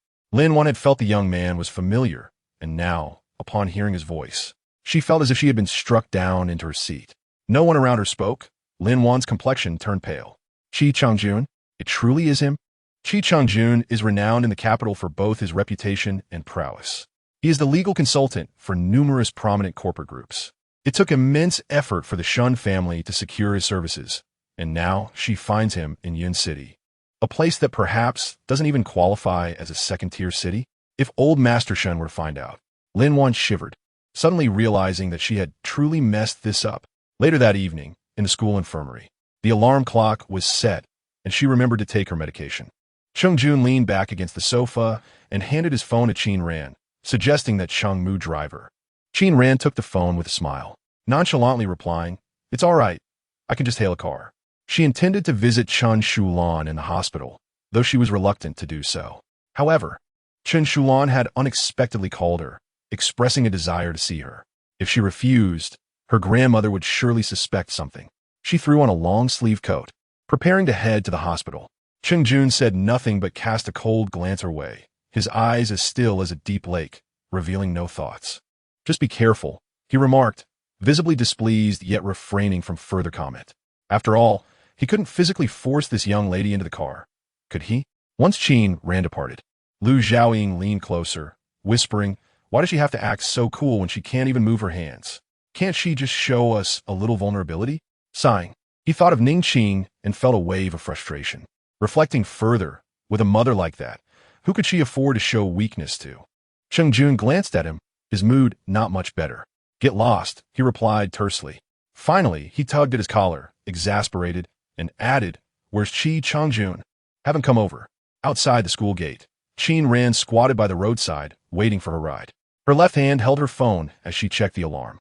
She had anti-inflammatory medication and a series of healing drugs in her possession, along with 2 types of oral medications prescribed by the doctor, though she often forgot to take them. She typically did not pay much attention to these matters. She would take them when she remembered, and not taking them wouldn't be fatal. Chengjun disapproved of her attitude. Earlier, he had asked her to return to her dormitory to fetch her medication, meticulously counting the remaining pills and discovering that she had missed 6 doses. He set alarms on her phone, specifying when to take each medication. The car arrived. Qin Ran tucked her phone away. Half an hour later, they arrived at the hospital. As Qin Ran entered the inpatient building, she spotted Ning Qing and Lin Wan near the payment area. "Ran," Ning Qing called out, waving immediately. Lin Wan, lost in thought, looked up upon hearing the voice. She had never paid much attention to Qin Ran, but surprisingly, this time, she offered a smile. "Your aunt is currently settling your grandmother's hospitalization fees." Ning Qing approached, wanting to take Qin Ran's hand, but Qin Ran evaded her grasp, causing Ning Qing to momentarily freeze. Qin Ran glanced at the two of them. "Regarding the matter with Su Shun, please do not harbor any resentment towards me," Lin Wan said, her demeanor unflustered as she had faced larger challenges. Changing the subject, she continued, "We are all family. Harmony brings wealth. The funds your brother provided last time have been exhausted, so I am here to pay for your grandmother." She attempted to persuade, or rather, coerce, Qin Ran into submission through this means. Qin Ran fixed her gaze on Lin Wan, narrowing her eyes and chuckling lightly. "I brought my grandmother to Yun City for your care, and I have never interfered in her matters. Perhaps I have yielded too much regarding her, leading you to mistakenly believe that I can only be coerced into complying with your wishes." She casually tucked her phone back in her pocket and retrieved a bank card from her other pocket. Without turning her head, she stated, "Please settle the bill for room 1102. "Who is Miss Qin?" The nurse at the reception desk, still on duty, paused momentarily as she accepted the card. This inpatient building's 11th floor comprises VIP special rooms, typically reserved for the wealthy or influential, and the nurse had encountered various bodyguards and caretakers. Regaining her composure, she inquired, "How much would you like to pay?" Each room in this building comes with dedicated nursing staff, and merely the accommodation and nursing fees amount to $37,000 a month, not to mention the medical expenses and examination fees, which easily total over $50,000 within a few days. Qin Ran replied nonchalantly, "For a year." The annual accommodation and nursing fees would exceed $400,000. After processing the payment, the nurse handed Qin Ran the receipt, asking her to input her password multiple times before issuing the bill. Once the transaction was complete, Qin Ran took the receipt and headed toward Chen Shulan's hospital room. Lin Wan and Ning Qing, standing a few steps away, were utterly dumbfounded. Ning Qing momentarily fantasized about the fierce Qin Ran described in the materials, the one who would smash someone with a brick. It was clear that Qin Ran was not to be trifled with. Very few in the school dared to provoke her, for her aura was overwhelmingly strong, leaving Lin Wan and Ning Qing silent and breathless in her presence. In Chen Shulan's hospital room, the doctor, before concluding his shift, was reviewing the case files and conducting routine inquiries. Qin Ran did not disturb him. Instead, she leaned against the foot of the bed, slightly tilting her head to listen attentively to the doctor's words. After the doctor departed, Qin Ran pulled over a shorter chair and sat beside the bed, pouring a glass of water for Chen Shulan. Today, her coat had long sleeves that covered her hands, and her right hand was concealed beneath the fabric, hiding the bandages. Chen Shulan smiled, appearing completely at ease, seemingly unaware of Qin Ran's injured hand. "Have you been sleeping well lately?" she gently inquired, stroking Qin Ran's head. Qin Ran admitted that she had indeed struggled to sleep well the first couple of days, likely due to exhaustion, but since yesterday, her sleep quality had improved. Supporting herself with her left hand on the bed, she chatted casually with Chen Shulan, inadvertently growing drowsy. Once she had fallen asleep, Chen Shulan ceased her smile.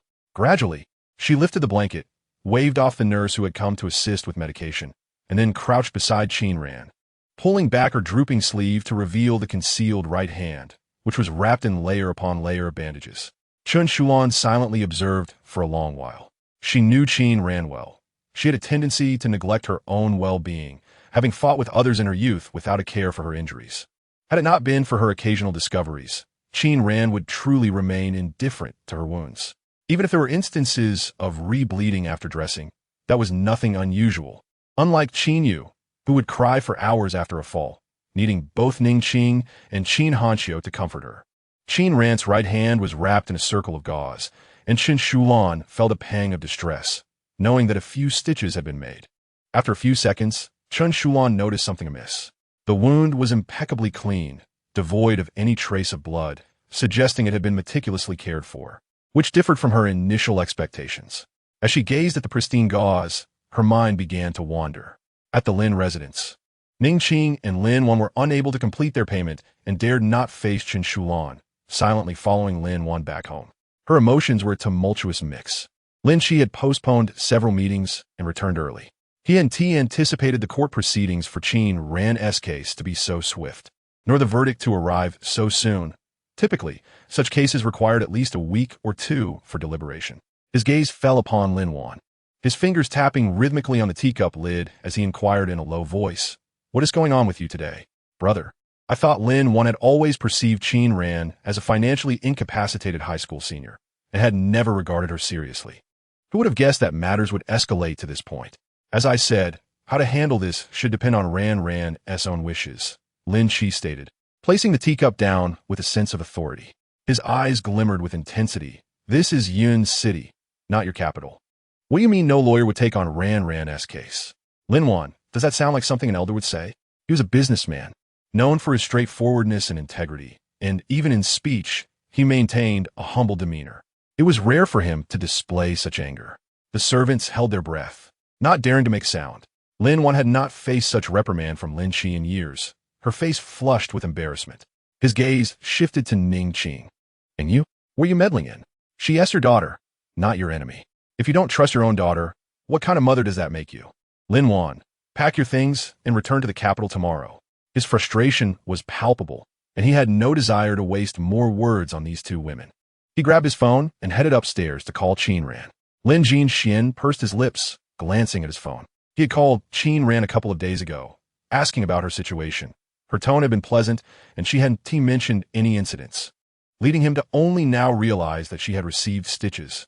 With a neutral expression, he changed into casual attire and took the car keys. Just as Lin Qi finished his call with Qin Ran, he noticed the car keys in Lin Jinxian's hand. Surprised, "Are you going to see Ran?" His son was typically aloof, Even after many years of Ning Qing being in the family, he had never called her mother. Even Qin Yu had taken years to coax him into addressing her differently. Lin Jinxian nodded. His brow furrowed as he recalled the silent manner in which she had been at the police station. I wonder how her hand is weight. Lin Shi reconsidered and went to his study, retrieving a bank card with 6 zeros as the password. Take this to Ran for me. Lin Jinxian acknowledged him with a nod. Meanwhile, Qin Yu was practicing the violin, though her mind was elsewhere. As Lin Jinxian prepared to head downstairs, she opened the door to the practice room. Brother, where are you going? With a smile, she emerged holding her violin. I just practiced a new piece. It's much smoother now. Would you like to listen? Lin Jinxian, having recently enjoyed her practice sessions, replied softly, not now. I just promised Qin Ran I would meet her at school. He raised an eyebrow.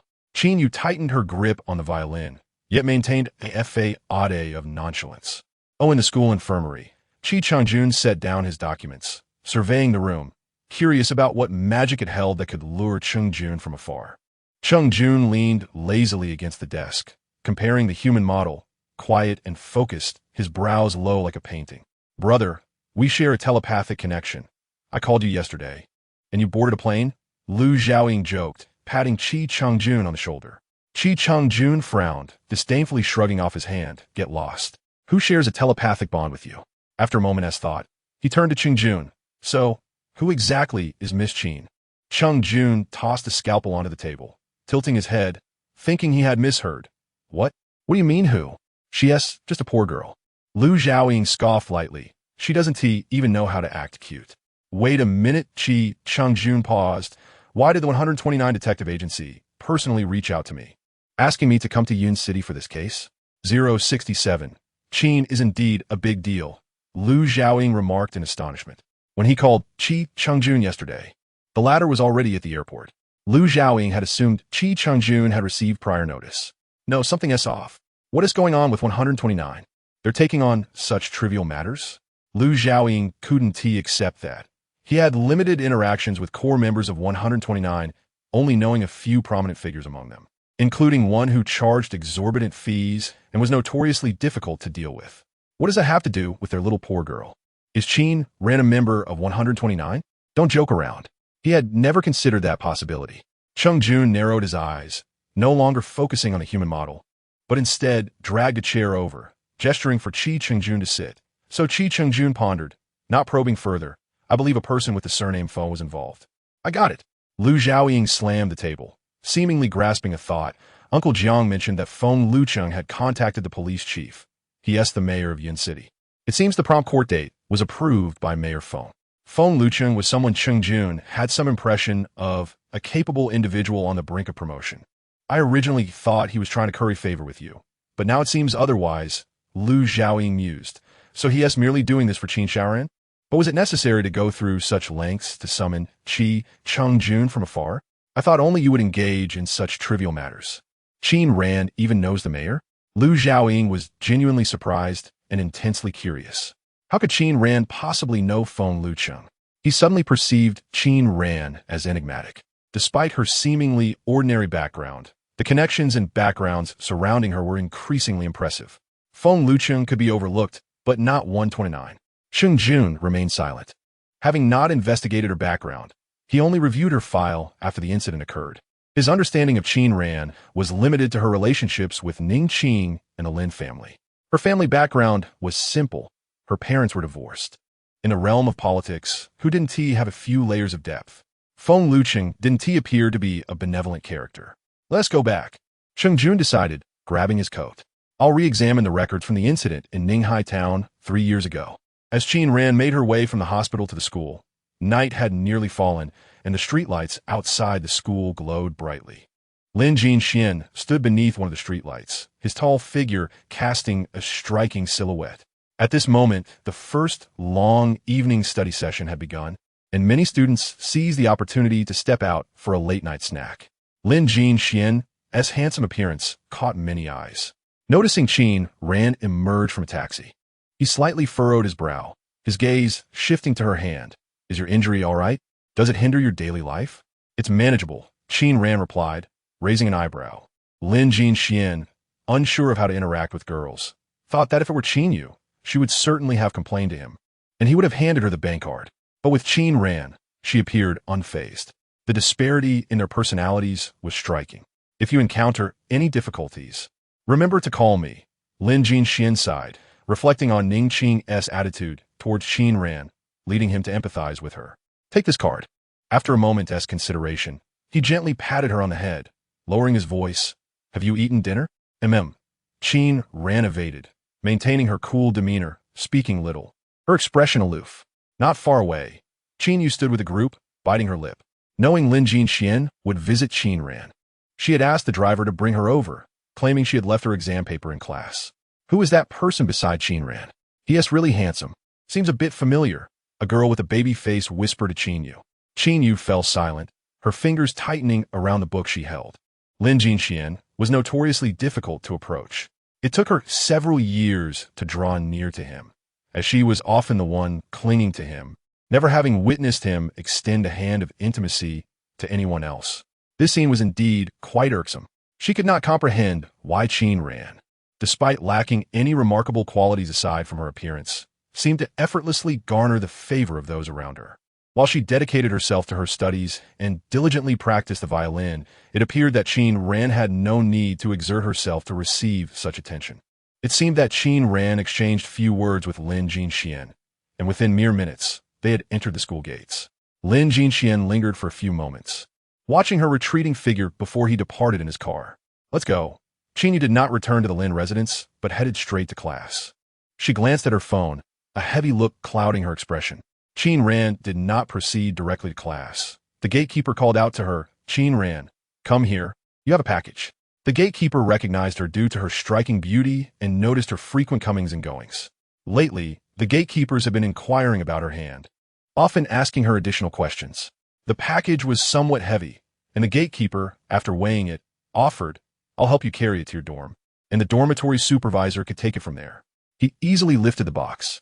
Qin Ran initially intended to decline, but was met with the gatekeeper's enthusiastic insistence. She touched her chin, smiled slightly, and tilted her head. In that case, could you take it to my class?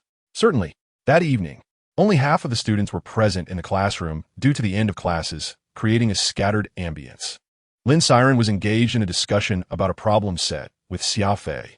Upon seeing them, she immediately set down her book, took the box from the gatekeeper with gratitude, and inquired, Ran, what is this? It's for you, Qin Ran replied, casually settling into her chair against the wall with her legs crossed.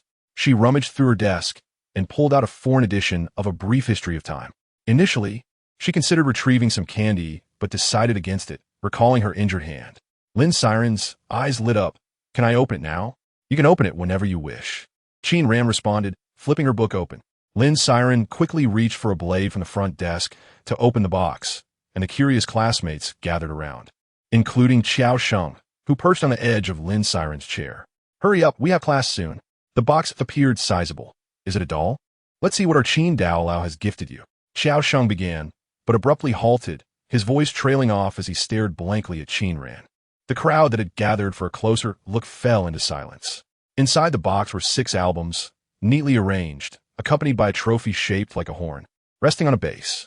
Everyone was aware that 3 months prior, Yinxi had won the prestigious Grammy Award. The announcement had caused a stir on social media, crashing Weibo for 2 hours. The national media had praised him, as fewer than 5 individuals in the country had received this honor, mostly veteran artists or musical groups. Yinxi was the first to win this accolade for his individual artistry. Despite the numerous detractors who criticized his feminine appearance and suggested he had financial backers, no one could deny his talent. The Grammy trophy, with its horn-like design, had been a hot topic online for a week, and nearly everyone was aware of it. After a moment of stunned silence, Xia Fei pointed at the trophy, exclaiming, wow. Qiao Sheng cleared his throat, gesturing at the trophy. What is this? Qin Ran, equally puzzled, thought that just a few albums could not elicit such a reaction. She set her book down, slightly tilted her head, and caught sight of the trophy atop the albums. I ordered this online, she explained, lifting the trophy and tapping along its edge. This is mine. The albums are yours. As she finished her statement, the crowd erupted as if a balloon had burst. Is this my husband's album? Oh my gosh. There are his posters. I waited for 2 hours to buy one and couldn't get it, and now I find out it's a signed version. Ah, Lin Siren, what are you doing? Just let me have a glance. The girls, disregarding their fear of Qiao Sheng, crowded around, pushing him aside. Even as the bell for self-study rang, the girls remained animated, while the boy overseeing discipline called out a couple of times, only to find no one paying him heed, prompting him to sit down again. Those at the back door kept an eye out for the arrival of the headmaster. Once the attention shifted away from her, Qin Ran opened WeChat, found a contact, and expressionlessly sent 4 words. "Are you out of your mind?" The classroom was abuzz with discussions about the albums, with a flurry of chatter from the girls and even some hushed whispers from boys. Wu Yan's expression was not particularly pleasant. She was also part of the speech competition team and was busy drafting her notes and researching. The surrounding students were gossiping about Qin Ran. "Please hurry with the speech materials. We need to prepare as the competition is just around the corner." With Qiao Sheng present, she dared not offend Qin Ran, merely standing to make a brief comment. Lin Siren immediately asked Qin Ran to keep an eye on the albums while she grabbed her notebook and pen to discuss matters at the back. "Are you coming, Ran?" she asked, pausing. "No need." Qin Ran tossed her phone onto the desk, reiterating her previous response. "You all write it up. I will read it for you when the time comes." At the back of the classroom, Wu Yan heard this and pursed her lips, gripping her pen tightly. She glanced up at Su Yaoguang, who was intently focused on his writing, having just diverted his gaze from Qin Ran without a word. Wu Yan was increasingly frustrated. The following morning, Qin Ran visited the school infirmary.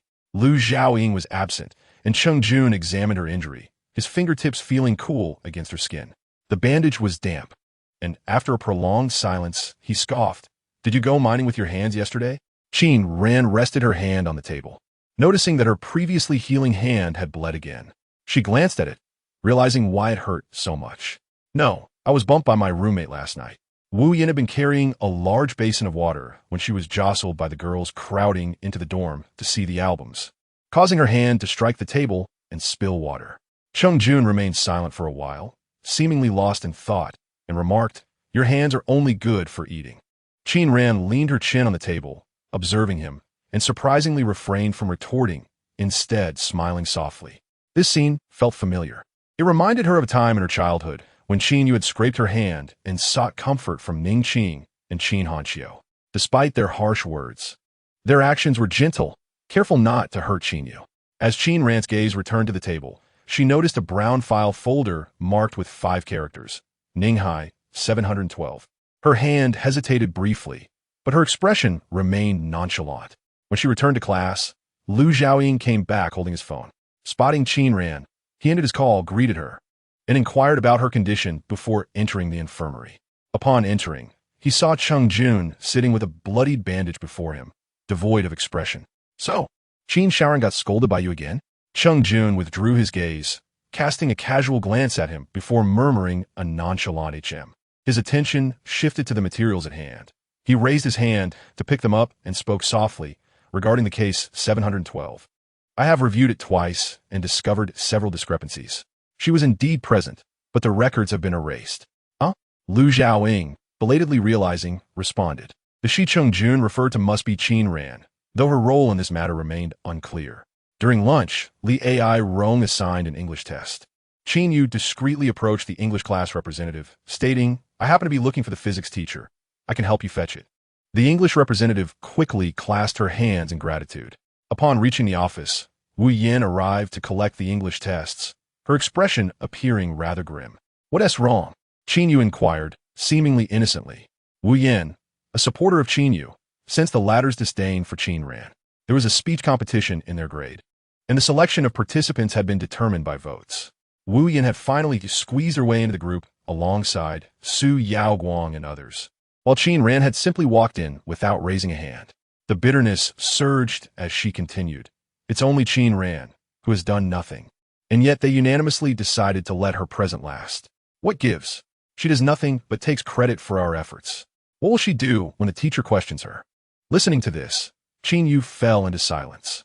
After a moment, she smiled. "She probably won't mess it up." Wu Yan scoffed, her words tinged with malice. "Who knows? There might still be a few English words in there. Let's hope she doesn't drop the ball." As they walked, they overheard a group discussing Qin Ran nearby, their excitement palpable. They didn't even glance at Qin Yu, whose fingers tightened around the test paper, feeling uncomfortable with the sensation of being overlooked. Upon reaching a corner, Wu Yin headed upstairs while Qin Yu descended. Could you hold on to my test? I need to use the restroom. She paused and handed the paper to Wu Yin. Go ahead, Wu Yin replied, taking it. Lacking pockets, Qin Yu also passed her phone to Wu Yin, who placed it atop the test paper. Qin Yu's phone was unlocked. It lit up with a touch. An album was revealed, and Wu Yin, not intending to invade anyone's privacy, instinctively reached to turn it off but found herself halted by an image that caught her eye. The background was dim, illuminated by streetlights, featuring two figures beside a black Mercedes. The man, with his back turned to the camera, appeared to be of considerable age. Their hands seemed to be intertwined. Wu Yan's gaze shifted to the woman, whose face was clearly visible in the photograph. Her heart raced as she recognized the woman. Qin ran. Wu Yan glanced around, ensuring no one was watching her, and out of an inexplicable impulse, she snapped a picture of the screen. It was her first time doing something like this, and she felt a twinge of anxiety. When Qin Yu returned, oblivious to the incident, Wu Yin sighed in relief. Back in class 9, her desk mate noticed her distracted demeanor and leaned over, asking, "Are you all right?" "I'm fine," Wu Yin replied, shaking her head as she regained her focus. The classroom was lively, filled with the sounds of students enjoying their free time. Suddenly, the entire class fell silent. Wu Yin assumed the class teacher had arrived and instinctively glanced toward the back door, which was near the stairs. Upon looking, she found her gaze captivated by the figure standing there, a tall individual with striking features and an air of youthful defiance. It was Wei Zihang. Several girls near Wu Yin whispered, "So handsome. I think he is on par with Su Yaoguang. Is there a rivalry for the title of school heartthrob? Who is he looking for?" At this age, there's an innate curiosity about the opposite sex, particularly when it comes to someone as notorious as Wei Zihang, who held an enigmatic allure among the students. Despite his poor academic performance, girls flocked to him. After settling at the school for over 10 days, he resided in the dorms. It was said that his floor was unusually quiet at night, as students dared not make too much noise. Though nothing particularly scandalous occurred, he became a hot topic on the school's online forum, with eyes following him in every corner of the campus. Lin Si ran, holding a poster of Yan Shi, noticed the figure leaning against the door and nudged Qin Ran. Ran, is he looking for you? When she first met Qin Ran, Lin Si Ran had been escorted back by one of Wei Zihang's underlings. Qin Ran leaned against the wall, casually sucking on a lollipop, and followed Lin Si Ran's gaze outside, touching her nose. Yes. Lin Si Ran stood up, urging you should go talk to him. Outside, Wei Zihang stood tall, his gaze fixed on her right hand. Sister Ran, who did this to you? Having taken a few days off, he had returned to hear about Qin Ran's situation and came to class 9. Su Shun, Qin Ran chuckled, appearing in good spirits. I finally got the chance to send him in. Did you see Mingyu?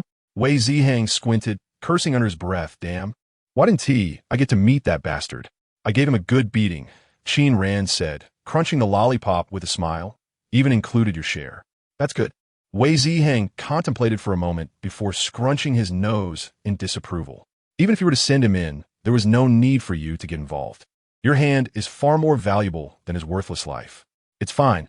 I can handle it. Qin Ran patted his shoulder reassuringly. You've got to be careful around my grandfather.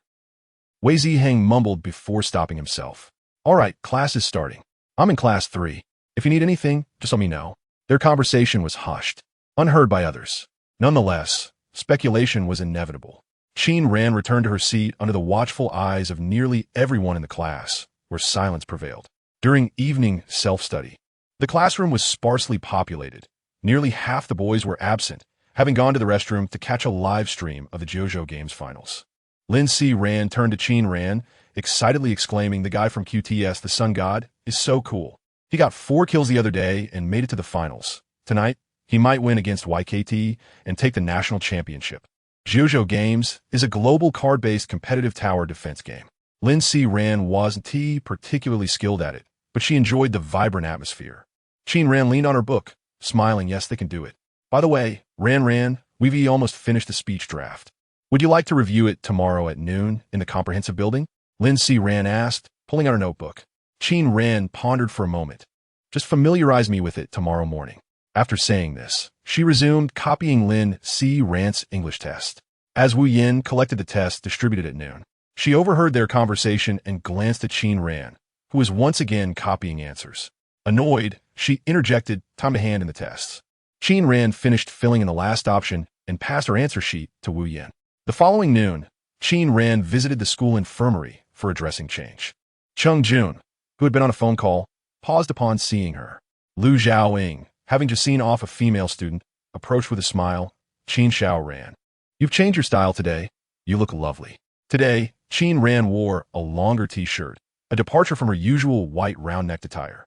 The fabric was soft and rose-colored, drifting lightly, hanging about 10 centimeters above her knees, with delicate white lace embroidery at the hem.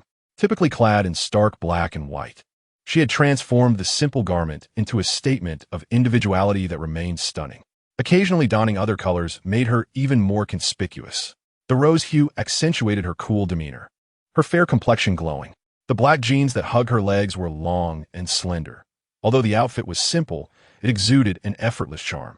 Yes, Qin Ran settled into a chair. I have a speech to give at noon. I need to look good. This outfit belongs to Lin Si Ran. Lin Si Ran had insisted that she change out of her school uniform trousers. Cheng Jun was notably quiet today, methodically tending to her dressing, likely due to the absence of any new bleeding. Qin Ran was not particularly eager to deliver her speech. The thought of addressing such a large audience was quite overwhelming. She lingered in the school infirmary for quite some time before finally making her way to the comprehensive building. She arrived just in time. The lecture hall was indeed packed, with nearly 200 people buzzing like a swarm of bees. The atmosphere was thick with tension, as this provincial speech competition had scores that would enhance their academic records. 2 reporters from a news agency were present, their cameras poised to capture the event. The atmosphere in the lecture hall was charged, with all groups engaged in fervent discussions on how to handle the QA session. Lin Siren had provided Qin Ran with all the necessary materials that morning, and while she had perused them all, she had particularly studied the speech manuscript several times. Lin Siren and her group had secured seats in the 4th row, and Qin Ran spotted them immediately, placing her bag beside them before excusing herself to the restroom. In such situations, she felt no anxiety whatsoever. Upon returning from the restroom, she discovered that the order of speeches would be determined by a lottery system. Lin Siren had drawn an average position, landing 4th, as Qin Ran settled into her seat. Clearing her throat, she opened her bag to review the speech manuscript once more, only to find that both the manuscript and the USB drive were missing. Does 070 work for Ranyi? She thought, tossing her bag onto the table in frustration, her voice rising above the noise. Who just sat in my spot? A group of girls was seated together, with Wu Yin sitting to her right, who chose to ignore her. Lin Siren, on her left, was busily making notes in her notebook. Hearing Qin Ran's outburst, Lin Siren turned into panic, rifling through the bag repeatedly. Where could the speech manuscript have gone? I clearly placed it inside. Wu Yin, did you see the manuscript and USB drive anywhere near here?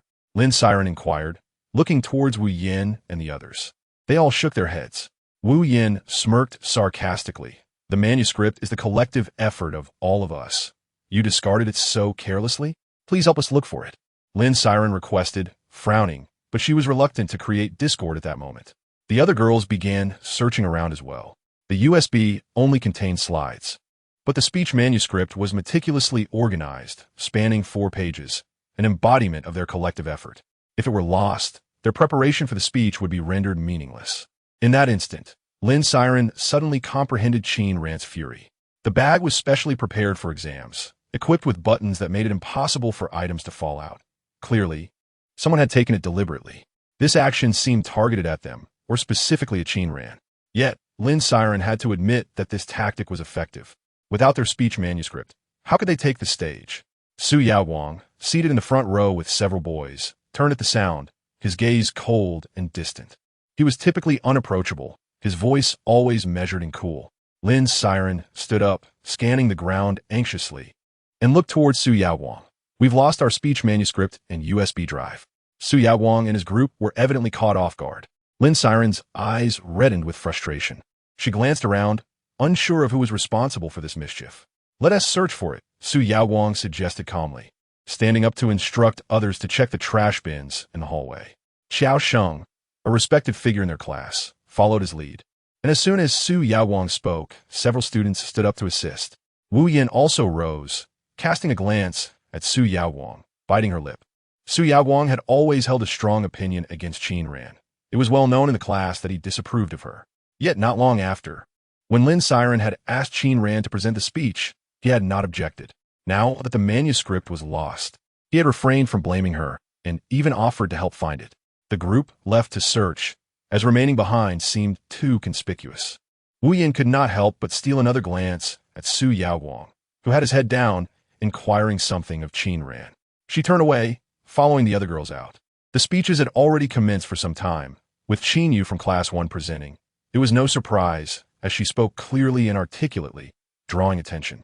Scanning the room, Qin Yu noticed Su Yaoguang, who had been watching her intently, suddenly exit through the back door, followed closely by Qin Ran. Qin Yu's smile faltered momentarily before she regained her composure.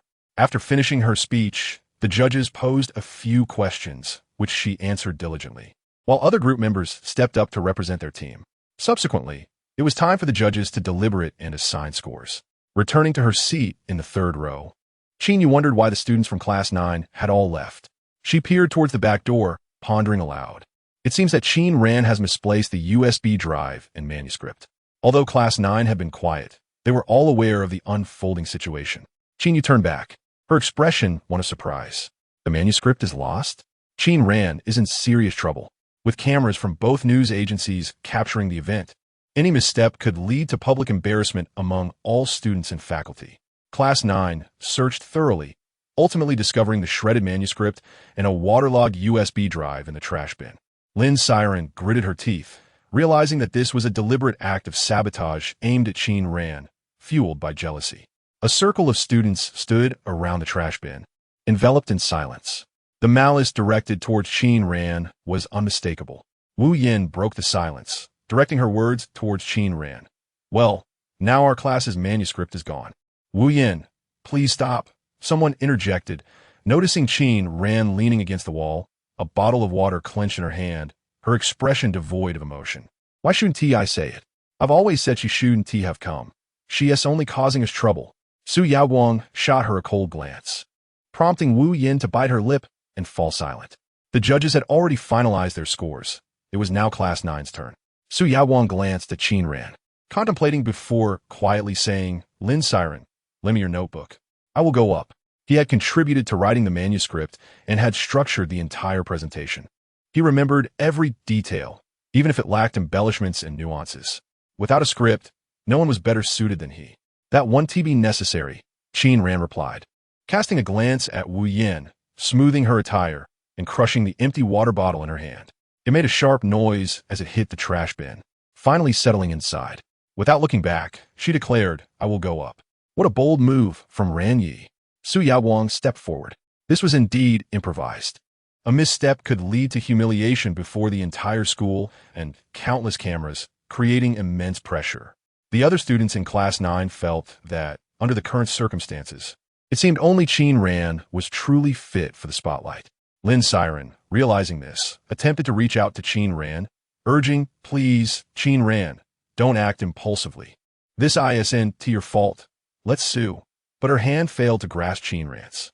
Qin Ran did not slow her pace, waving her hand dismissively at Lin Siren, softly assuring, don't worry. In just a few moments, they arrived at the lecture hall, where the judges were already scoring.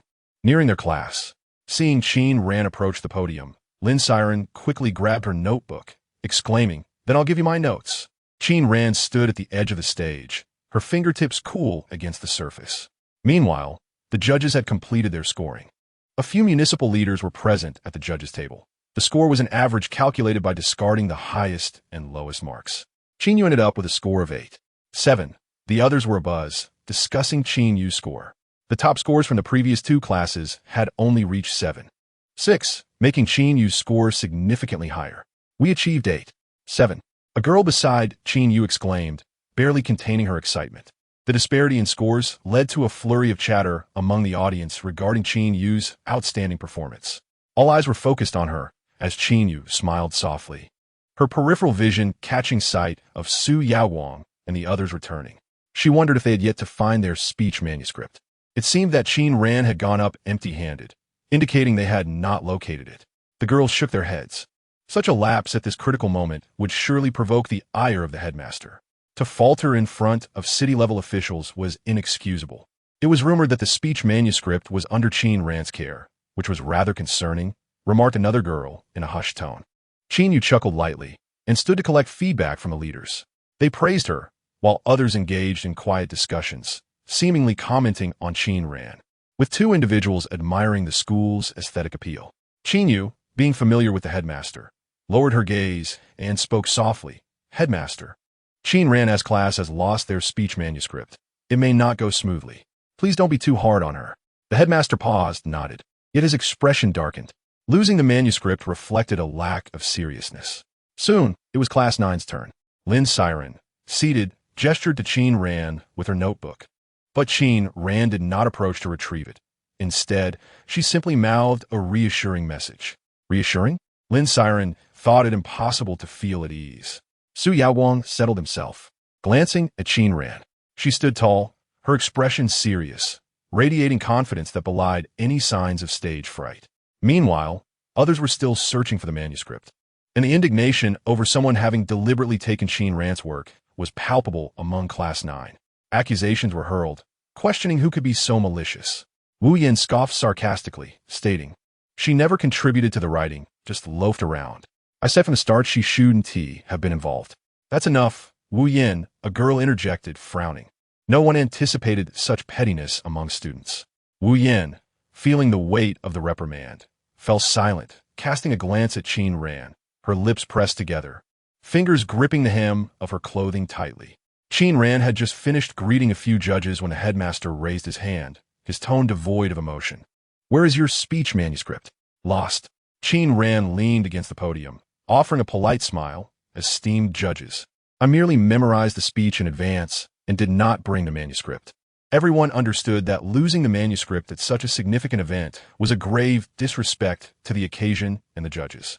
Chin Ran's statement concealed the fact of the lost manuscript, yet Lin Siren, Su Yaowang, and the others from Class 9 were drenched in cold sweat. This speech competition addressed the development of social science research topics on a global scale, particularly aimed at national universities. Su Yaowang and Lin Siren had diligently researched various materials, which included specialized terminology from other countries. Most importantly, no one knew better than Lin Siren that Chin Ran had barely participated in the project. She had only shown Chin Ran the materials that morning and had her recite the speech once. Chin Ran had hardly reviewed the manuscript, let alone memorized it, but it appeared she had prepared in advance. The headmaster glanced at Chin Ran and spoke in a low voice. "You may begin." Lin Siren felt a cold sweat trickle down her back, and the mood among Class 9 was grim. In the front row, Chin watched Chin Ran, her lips curling into a slight smile. Chin Ran, however, wore a calm demeanor. She picked up a piece of chalk and sketched a simple diagram on one half of the blackboard, explaining that from the perspective of youth, the technological system could be broadly categorized into 3 aspects on a global scale. One side of the blackboard served as a projection screen, while the other remained blank. Her sketches were rudimentary, yet vividly illustrative. Her tone was measured, with clear enunciation. She spoke without a hint of ambiguity. Lin Siren was right. Her beauty was striking. Even when standing still, she was the most captivating backdrop. Moreover, her earnestness during the speech was unprecedented, illuminating the room. The classroom, which had previously been filled with whispers, fell silent as everyone instinctively turned to look. The headmaster's expression shifted from annoyance to astonishment, and then to a serious demeanor. The students from Class 9 sat in rapt attention, gaping at Chin Ran, unable to comprehend the scene before them, especially Lin Siren and the others who had primarily drafted the manuscript. They recognized the opening lines of their speech echoing in Chin Ran's words. How could she have memorized it so flawlessly after only glancing at it a few times? Su Yaowang had been watching Chin Ran intently. Though her right hand was injured, she drew with her left, albeit more slowly, yet it was evident she possessed artistic talent, enough to leave an impression on the audience. Standing beside the blackboard, she occasionally sketched diagrams while delivering her speech. Each group had prepared a manuscript, yet, given the abundance of content, few would invest effort into it. Chin Ran's unique approach, seamlessly integrating a few English terms, captivated nearly everyone's attention in the auditorium. The headmaster and several leaders were genuinely impressed. After Chin Ran completed her speech, they posed a few questions, which she answered with poise. The leaders nodded in approval, praising the group for their dedication. while commenting to the headmaster about the grounded nature of the students from Hengchuan No. 1 High School. Remarkable. It is commendable that you maintain such composure, the headmaster acknowledged. Nodding in praise, his usual stern demeanor softened by a paternal glimmer in his eyes. You're Qin Ran, correct? Please go down and have your group members come forward for the QA. As Qin Ran descended, she noticed Lin Siren and the others sitting at their desks, staring at her in astonishment. She smiled, but did not enter the classroom, merely leaning outside for the QA segment. Lin Siren finally snapped back to reality, clutching her notebook as she approached the stage.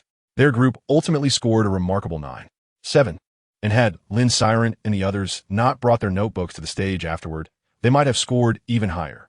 As they collected their scores, Lin Siren and the others floated back to their seats, while Qin Ran reclined slightly against the back of the auditorium chair. Almost all the students in the classroom were watching her, yet few dared to speak.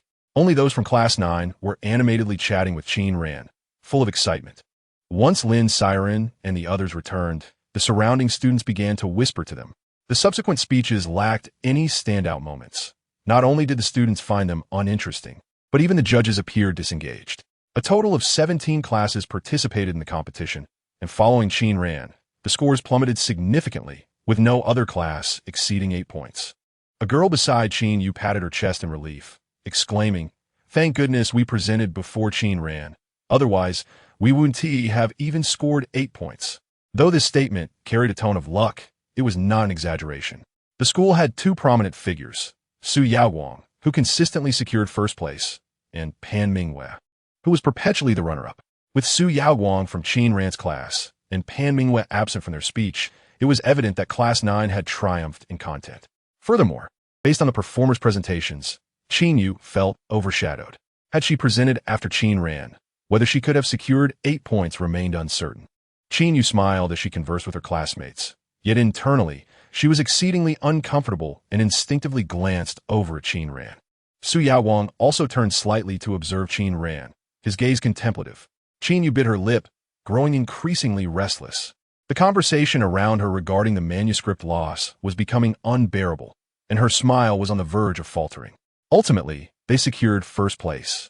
A throng gathered around Qin Ran, exclaiming, "Qin Ran, Sister Ran, you are simply amazing.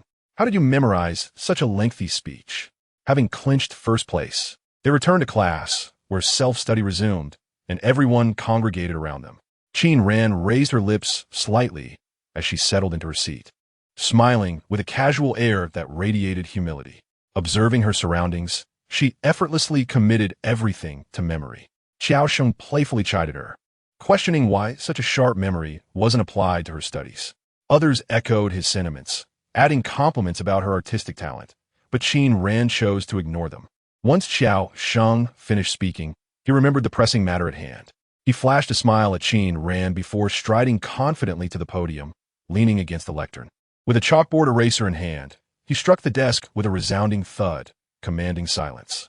The noise prompted everyone to quiet down, and those who had been gathered around Qin Ran's desk hastily took their seats, not daring to utter a word.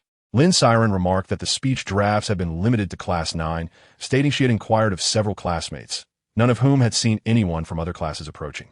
Xiao Sheng chuckled, expressing his suspicion that it was someone from their own class, particularly a member of the speech team, and demanded that the culprit step forward. The classroom fell into an uneasy silence, breaths held. Xiao Sheng nodded and smiled, noting that perhaps someone had simply forgotten. He reminded them that the lecture hall and corridors were under surveillance, and he would check the footage after school. Afterward, the students exchanged glances and murmured among themselves. "Xiao Sheng is so handsome," Wu Yan's desk mate whispered, suppressing her excitement, while expressing disdain for whoever had taken the speech draft, lamenting that if Qin Ran couldn't recite it, she would be doomed.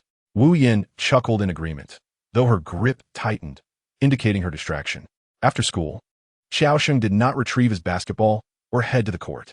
He exchanged a few words with Su Yaoguang before they exited together. "Xiao Sheng, wait for me. I want to go too," exclaimed a boy from their class who had participated in the speech.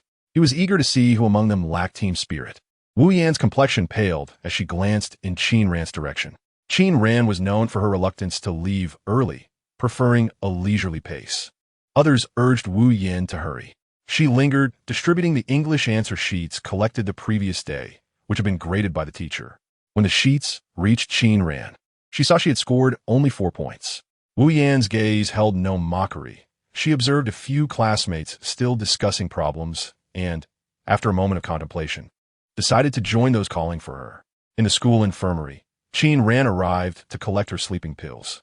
Several bowls covered with lids sat on the table, showcasing their warmth. "You performed well today," Lu Xiaoying remarked, resting his chin on the table and smiling at her. "You shouldn't be reprimanded."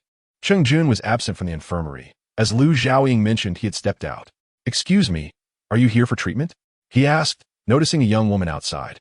She was a bit flustered but turned to Qin Ran, asking if she could speak with her privately. Qin Ran, seated with chopsticks in hand, glanced at her coolly and stated, "If you have something to discuss, do so here. I'm not moving." The girl, blushing, hesitated, then looked at Wu Yan, who bit her lip, uncertain. "This is a personal matter. I have no business with you," Qin Ran replied indifferently. Wu Yan, seeking Lu Xiaoying's support, appeared on the verge of tears, genuinely distressed. However, Lu Xiaoying merely smiled, leaning back and playfully gesturing, "It's just a matter of ear to ear, little sister." The warmth he had shown to Wu Yan vanished. Wu Yan's complexion paled as she hesitated, feeling ignored by both Qin Ran and Lu Xiaoying. Finally, she clenched her hands and, with a wan expression, confessed Qin Ran about what happened at noon. "It was me, but you remember the speech draft, and this incident has turned in your favor. Please talk to Qiao Sheng and ask him not to hold it against me. Was it you who instructed them to investigate?" Qin Ran's expression remained unperturbed. She tossed her chopsticks onto the table with a loud clatter, her demeanor exuding fiery anger. Wu Yan flinched at the sound. "You." Qin Ran cleared her throat, about to respond when a familiar, cool fragrance wafted into the room, momentarily easing the tension. Qin Ran turned her gaze slightly, spotting Cheng Jun in his black shirt, unadorned save for a row of transparent buttons. He held a phone in one hand, seemingly engaged in conversation, while a young man stood a few steps behind him. Cheng Jun, sensing the charged atmosphere in the infirmary, squinted slightly and said, "Call me later." He hung up without acknowledging Wu Yan, his eyes gliding past Qin Ran to land on Lu Xiaoying. Wu Yan stared at him, momentarily stunned, unable to process the situation. Lu Xiaoying stroked his chin, piecing together the implications. He realized that Qin Ran had had a speech that afternoon. Wu Yan's comments about remembering the speech draft and benefiting from his fortune were glaringly obvious. Lu Xiaoying's expression shifted. It dawned on him that she had intentionally misplaced Qin Ran's speech draft to embarrass her before their peers, not anticipating that Qin Ran would not only memorize it, but deliver it remarkably well. Now that someone was reviewing the surveillance, she had come to apologize and seek Qin Ran's forgiveness. According to legal standards, retaliation resulting in harm to a victim's personal rights or leading to mental distress could incur a prison sentence of less than 2 years or detention. Cheng Jun, who had entered with Cheng Jun, cast a glance at Wu Yan before turning back with a light chuckle. "Miss Qin, do you require legal counsel?" "I truly didn't mean to," Wu Yan stammered, realizing her predicament, her voice barely above a whisper as she began to sob. "Qin Ran, please." "Didn't mean to?" Cheng Jun had put away his phone, his refined features softening as he glanced at Wu Yan. "So the speech draft just found its way into your hands and coerced you into discarding it?" His words dripped with sarcasm. Wu Yan froze, the 3 individuals in the infirmary regarding her with scrutinizing eyes. Her face flushed, then turned pale, then darkened as she felt the pressure from Cheng Jun's insinuations. Unable to withstand it any longer, she burst into tears and fled the infirmary. Cheng Jun redirected his attention to the only girl remaining in the infirmary, realizing she was the intriguing Qin Ran. However, Qin Ran showed no curiosity about him. Instead, she picked up a thermos from the table. Cheng Jun, initially intending to make a call, noticed her half-closed eyes and, without a second thought, twisted open the lid for her, pouring a cup of water. During her recovery, it had always been either Lin Siren or Cheng Jun assisting her with the lid, and she accepted it with practiced ease, thanking him after taking a sip. Cheng Jun, who had intended to engage Qin Ran in conversation, was taken aback by the situation. Turning to see Lu Xiaoying casually propping his foot against the desk, he appeared unfazed, as if accustomed to such scenes. How composed and rational was Cheng Jun. Known for his incisive arguments in court, he found himself momentarily at a loss, sitting quietly for a minute before finally taking a seat, allowing Chung Jun to pour him a cup of tea. Qin Ren seemed to be in good spirits today. She hadn't changed her medication, but had taken a bottle of sleeping pills to stow away in her pocket before gathering her books from the table to return to her dormitory. Throughout the encounter, Xie Qingjun found no opportunity for deeper conversation with her, and she displayed no curiosity toward him, merely nodding and greeting before focusing on her meal, finishing quickly and departing with her pills. She was cool and distinctly individualistic. The young girl, Qi Changjun, observed her upright figure as she departed. It was no wonder she incited envy. Chung Jun, after she left, turned to Chung Mu and lowered his voice. Investigate this matter. I need to understand what is truly happening. Chung Mu numbly acknowledged. Chung Jun took out his phone and continued his call. Out of the corner of his eye, he spotted a test sheet that had fallen near the table leg and picked it up casually. It was the one Qin Ran had inadvertently dropped when she grabbed her book. Initially, he merely glanced at it, but upon closer inspection, Chung Jun paused, tightening his grip slightly. Qi Changjun, seated across from him, looked on with curiosity and leaned in to take a look, immediately noticing the score of 4 at the top of the answer sheet. He smiled at first, intending to turn away, but then he realized something was amiss. Lu Xiaoying rested his hand on the back of the chair and remarked with a smile, "Children are wonderful in every way, except for their lack of intelligence. It's rare to see her score double digits. Quite troubling, indeed." Lu Xiaoying sighed. Qi Changjun regarded him expressionlessly and pointed at the answer sheet. "Are you certain her intelligence is lacking?" Lu Xiaoying was taken aback. He stood up, leaning closer to the answer sheet, and after a moment's scrutiny, he observed nothing but the 4, a score of 4. What is wrong with that? Chung Jun tucked the answer sheet away, deep in thought. Qi Changjun cast a wordless glance at Lu Xiaoying, dismissing him with indifference. Lu Xiaoying's lips twitched. He felt that Qi Changjun seemed to want to pick a fight. So it was indeed her. As darkness fell, Xiao Sheng finally located the surveillance footage he sought amidst a mass of data. Wian. Several boys in the class exchanged puzzled glances. Su Yaoguang leaned against the wall gracefully, his gaze icy. "Copy it. We'll head out first." Xiao Sheng had already prepared the mouse for copying. A series of knocks sounded at the door. The boys assumed it was the security guard urging them about the surveillance and turned to find a girl standing by the door. "Qinyu? You're here to see Su Xiao, right?" Due to Xiao Sheng's relationship with Su Yaoguang, the students of Class 9 were well acquainted with Qinyu and knew of her close ties with Su Yaoguang. Qinyu smiled, her gaze shifting to the USB drive in Xiao Sheng's hand. "What do you plan to do with that?" Xiao Sheng tossed the USB drive lightly, smiling, released the video. "I ran into Wu Yin on my way here. She seemed quite distressed." Qinyu sighed, pursing her lips. "Have you considered how much pressure Wu Yin will face if this video is made public? What if she can't bear it? What if she takes drastic measures?" Pausing, Qinyu then smiled knowingly. "It was my sister who asked to check the video, wasn't it? The footage from a security office is not something anyone can access at will. They are not the police. Only Xiao Sheng possesses such audacity. Do you like her that much? Have you considered what would happen if your sister fails to memorize her lines?" Xiao Sheng hesitated, pocketing the USB drive as he leaned against the desk, smiling. "Moreover, you seem to harbor significant malice towards your sister. She's not the type to seek help or complain. How do you know she isn't that kind of person?" Qinyu shot Xiao Sheng a look, half smiling. "I've seen her act like that many times, silent and seemingly wronged. Don't you think your classmates sympathize with her plight? If you release Wu Yin's video now, wouldn't she be isolated by everyone in your class? In terms of cunning, none could surpass her." Having interacted with Qin Ran for a while, Xiao Sheng had gained some understanding. Qin Ran was genuinely aloof and formidable. Someone who could even tame Wei Zihong would hardly show weakness. With a temper to match, when she cast a sidelong glance at him, Xiao Sheng dared not raise his voice, nor could he associate the word weak with her. He felt that Qin Ran was somewhat inscrutable, and he could not fathom the environment that shaped her character. "I know my friends well. I am aware of her true nature. Qinyu, I do not need your guidance. I am not foolish. I have my own judgment." Xiao Sheng scoffed, kicking aside a chair to clear a path, ruffling his hair. "Su Xiao, I'm heading to the cafeteria." Qinyu pondered over Xiao Sheng's words, feeling increasingly despondent as she realized he stood firmly by Qin Ran's side, his resolve unshakable, devoid of any doubt about her.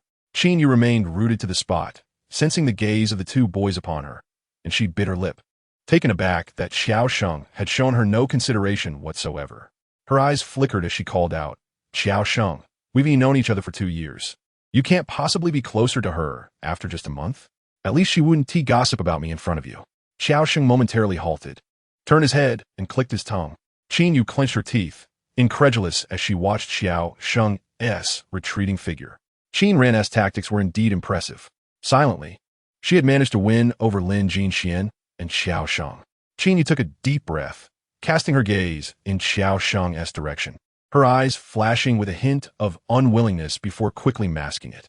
"Su Xiao, since Xiao Sheng refuses to heed my explanation," Qin Yu sighed, lowering her gaze, her voice barely a whisper. Su Yao Wang, gripping his phone, looked up at her. "You want me to plead with Xiao Sheng? But Wu Yin truly has committed a grave misstep. I understand Wu Yin is at fault, but she is my friend. If I abandon her, she will be ruined." Qin Yu sighed, her eyes downcast. "This matter isn't severe enough to warrant such harsh treatment. We are all students." Su Yao Wang turned slightly, his demeanor still aloof as he remained silent. "In the 2 years we've known each other, I've never asked you for anything. This time, I'm asking you. Please?" Qin Yu tilted her head, smiling gently. Cafeteria. Xiao Sheng was dining with a few of his underlings from Class 9. "Has Qin Yu not come over?" Xiao Sheng noted as a few of them had already fetched food for Su Yao Wang, glancing back at him. With his feet propped on the opposite chair, Xiao Sheng smiled. "She has gone to practice the piano. I need to talk to you." Su Yao Wang settled down to Xiao Sheng's left, picking up the chopsticks resting by the bowl. Xiao Sheng nodded in understanding. "After you talk to me, you'll still go watch her practice, right?" Having spent considerable time with Su Yao Wang, he was well aware of his profound fondness for playing the violin, and Qin Yu played particularly well.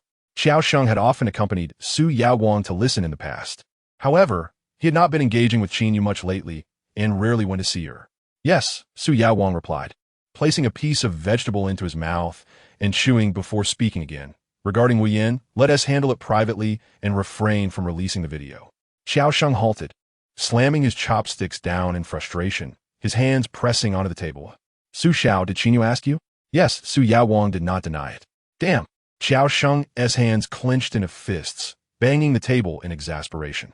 The spoon resting on the edge of the table fell to the ground with a sharp clatter, eliciting a few glances from nearby students who resumed their meals, wary of provoking Xiao Sheng's ire. Su Yao Wang remained remarkably calm, gripping his chopsticks with an air of elegance. "Consider it a favor owed to me. Su Xiao, I know you have a strong affection for Qin Yu, but is it necessary to go to such lengths for her?" Xiao Sheng was increasingly agitated, leaning back in his chair. "Her playing is indeed exceptional." Su Yao Wang recalled the piece he had heard that day beneath the arts building, and later he had searched for the surveillance footage, but the violinist had cleverly evaded all the cameras. Had he not been a materialist, he might have almost believed it was not human. Nevertheless, he was well aware that Qin Yu was not the violinist from that day. "I've listened to her play for 2 years. This is her first request of me." Su Yao Wang narrowed his eyes, tilting his head to glance at Xiao Sheng. "So, will you agree?" Xiao Sheng squeezed his hands, ultimately releasing them with a sense of resignation. With a sigh, he said, "Su Xiao, do you think I dare to disregard your wishes?" Yet even after conceding, Xiao Sheng could not suppress his frustration. "Su Xiao, what do you stand to gain from this? Is your affection for her truly so profound? Qin Xiaoran is far more endearing than she is, aside from her inability to play the violin. She understands the situation well." Su Yao Wang paused, casting a sidelong glance at Xiao Sheng. Xiao Sheng chuckled. "I've figured it out. If you told her you were from the capital, would she still be so aloof with you?" Once, a young man named Su Xiao arrived at Yin City, residing in a dormitory, dining in the cafeteria, and wearing low-cost street fashion. Su Yao Wang paid him no mind. Xiao Sheng was perplexed. Why did Su Yao Wang remain indifferent to such an obvious matter while showing such care for Qin Ran? Was it simply because he favored individuals who could play the violin? Xiao Sheng felt a tinge of anger. What a peculiar preference.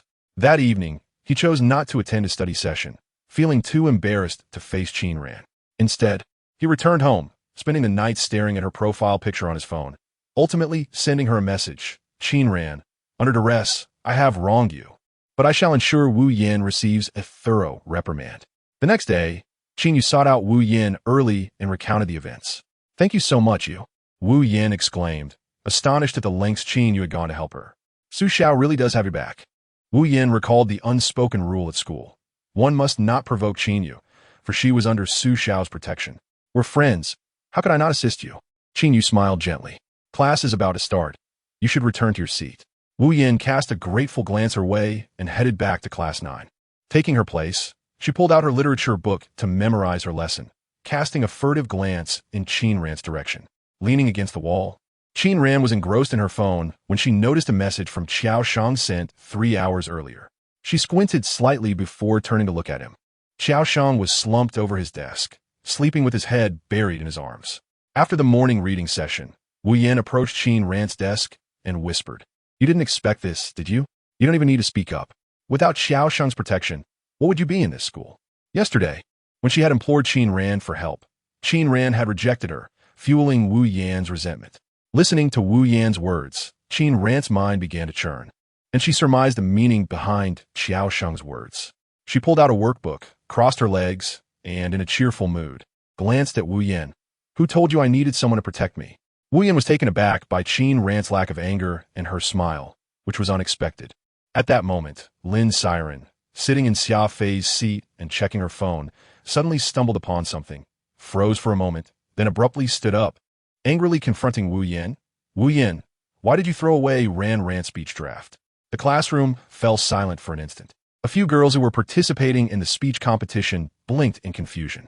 "Lin Siren, are you mistaken?" Wu Yan was also part of the group that wrote the speech, and she understood the significance of losing a draft in such a setting. "Lin Siren, don't make baseless accusations," Wu Yan retorted, her pupils narrowing.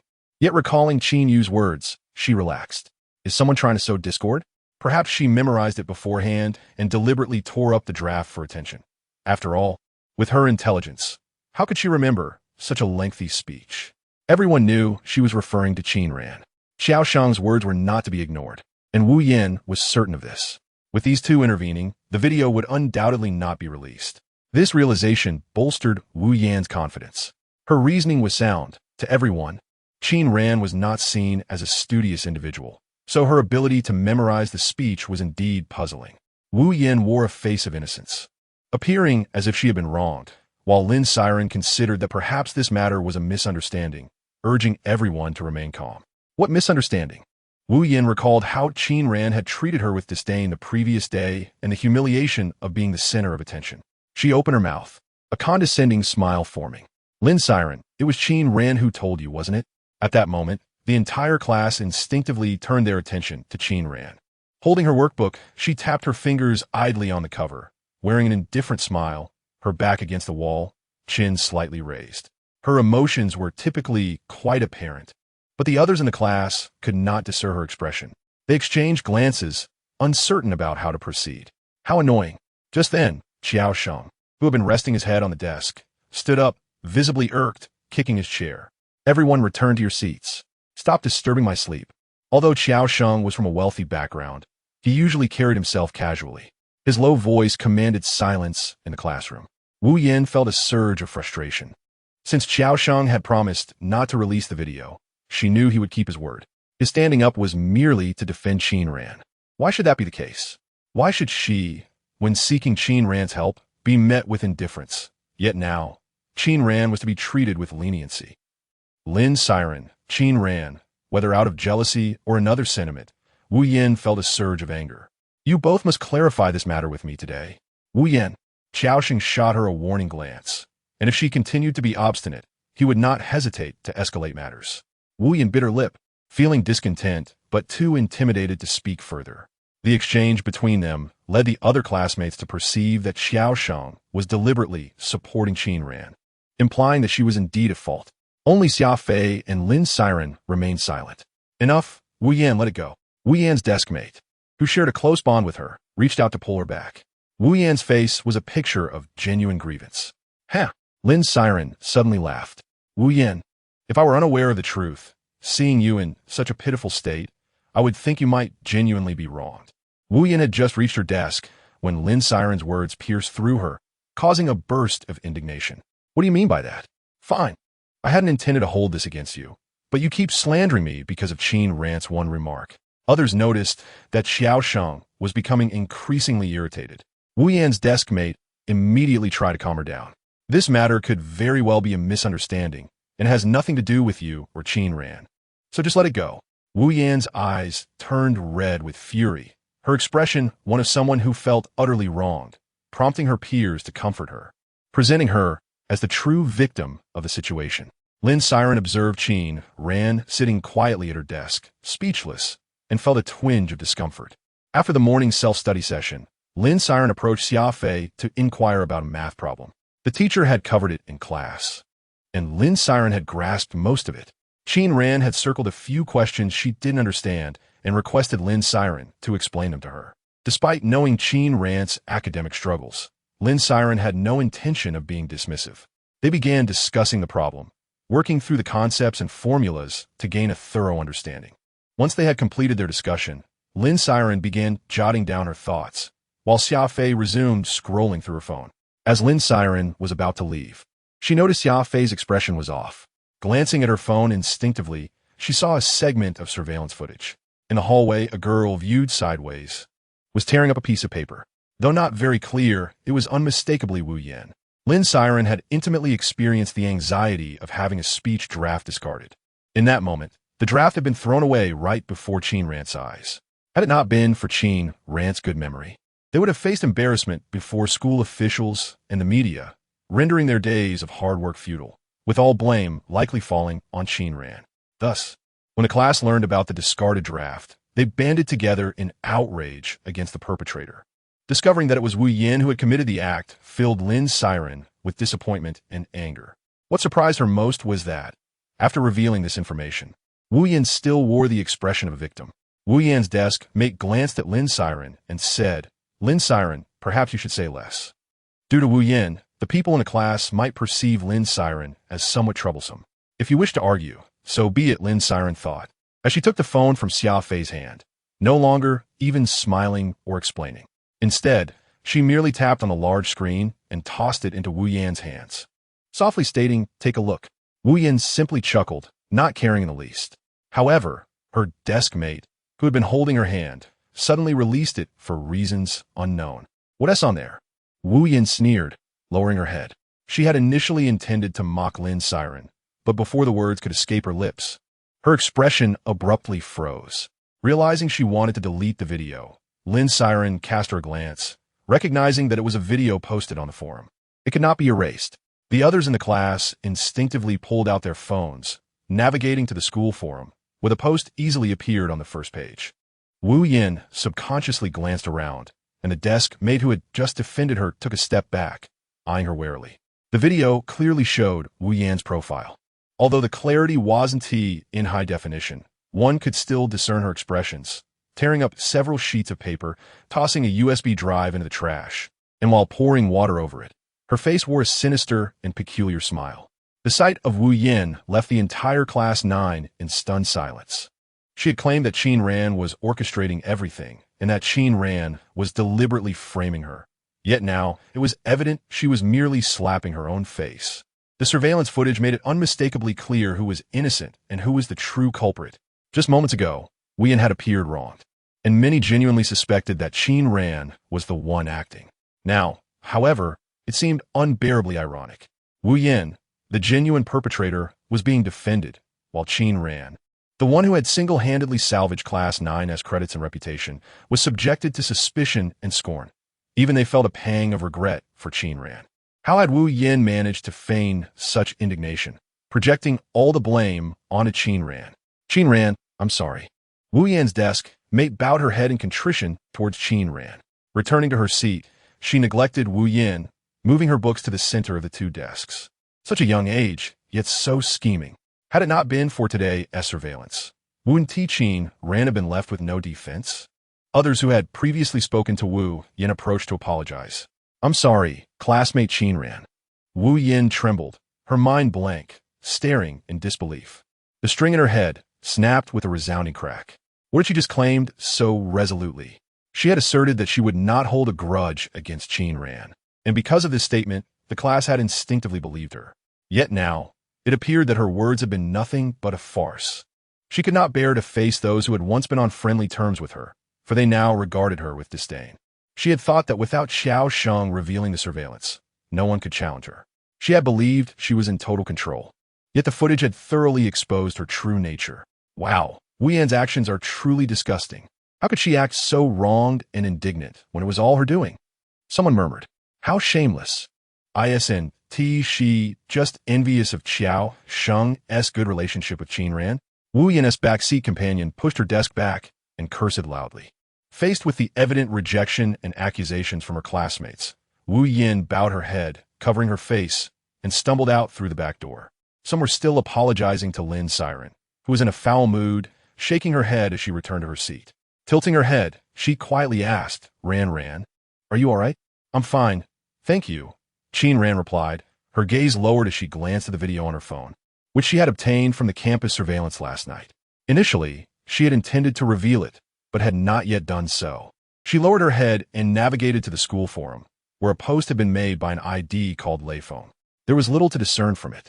I didn't do anything. Lin Siren paused, unsure why Qin Ran had mentioned this. You even gave me Yinshi's album. You know about that. As for Yinshi, I merely spoke.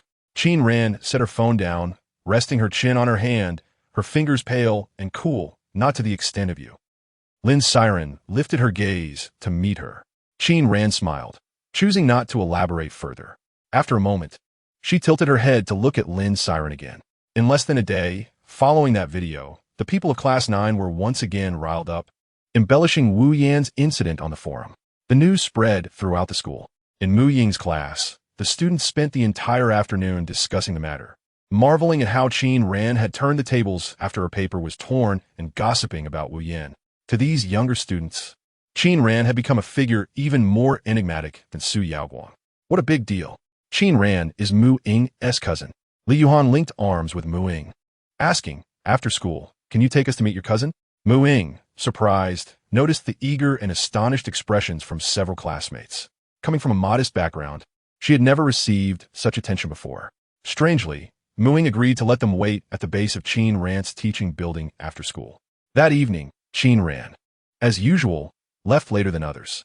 Upon spotting her, Mu Ying's eyes brightened, and as she waved her hand, she hadn't even spoken when an elderly gentleman emerged from a nearby Mercedes and approached Qin Ran. Have you developed some audacity? Qin Ran, holding her phone, walked slowly with her head down when a shadow suddenly loomed ahead. Without raising her head, she merely shifted direction and continued walking. The figure hesitated, clearly taken aback by her reaction, but quickly turned and blocked her path. Excuse me, he said, his voice sounding somewhat aged. Though he smiled, his eyes narrowed as he scrutinized Qin Ran, gesturing towards the nearby Mercedes. Our lady wishes to see you. Nodding slightly, his tone neither servile nor overbearing. Qin Ran furrowed her brows, stepping aside with an impassive expression. Not lifting her gaze, step aside. She did not inquire about the car, nor did she ask who he was or who the lady was. This reaction evidently caught the elderly gentleman off guard, as her response was far beyond his expectations. Madame Jiang wishes to see you. You must come with me. The old man again obstructed her path, emphasizing his words. Finally, Qin Ran raised her head, her left hand rotating her phone in midair before gripping it tightly. Her gaze was icy and fierce. Step aside. Perhaps no one had ever spoken to him in such a manner before, and the elderly gentleman stood frozen. Qin Ran maneuvered around him, moving forward. In just a few steps, she spotted Mu Ying. Clearly, Qin Ran was in a foul mood, a sight Mu Ying had rarely witnessed. Cousin, she spoke softly. Yes, Qin Ran cleared her throat, slightly narrowing her eyes, her almond-shaped eyes glinting with coldness unrestrained. Lifting her gaze, is there something you need? Mu Ying, glancing at the BMW in the distance, wanted to inquire about the identity of that person, but seeing Qin Ran's expression, she hesitated to ask too many questions and simply said, Mom heard you injured your hand and wanted to come to my place on Saturday. How did she find out? Qin Ran tightened her grip on the phone, contemplating before responding. All right, I will go. I'm sorry. My cousin has a notoriously bad temper. Mu Ying waited for Qin Ran to finish before slowly explaining to her classmates as she departed. Wow, she truly lives up to her reputation. She exudes an aura of coldness within a meter's radius. They were all extremely excited. Mu Ying, she is indeed your cousin. Who is that elderly gentleman who just got out of the BMW? He looks so impressive. Before Mu Ying could finish explaining, The group around her erupted in hushed excitement, completely unconcerned about being disregarded. Still wanting to clarify, Mu Ying stood rooted in place, her feelings tangled as she watched Qin Ran walk away. I don't know either. When Qin Ran arrived at the school infirmary, Lu Xiaoying was engrossed in her phone, grinning foolishly. Upon seeing Qin Ran, he greeted her. Qi Chengjun, who was perpetually busy, was supposed to leave after finishing his case. Yet today he remained in the school infirmary, holding Qin Ran's answer sheet. He opened his mouth, about to speak, when Chengjun circled around from the anatomical model and took the answer sheet from his hands, handing it to Qin Ran. She glanced at it. It was the answer sheet she had drawn on last time. Her hand paused. Chengjun observed her for a while, and then calmly remarked, "You accidentally left this here yesterday, so I had someone collect it." Qin Ran nodded politely and replied, "Thank you." Qi Chengjun continued to fixate on Qin Ran, while Lu Xiaoying seemed oblivious. Both he and Chengjun noticed that the seemingly chaotic answer sheet, with its sparse English answers, actually contained 5 Morse codes within all the A, B, C, D options. Morse code represents letters, numbers, and common symbols using dots and dashes. The 5 Morse codes were sequential, forming the molecular formula of tungstic acid. Initially perplexed about the significance of this formula, Qi Chengjun, prompted by Chengjun, realized that the molecular weight of tungstic acid is 250, indicating that this young lady was cleverly using the answer sheet to express her grievances. One could only wonder under what circumstances she had drawn on it.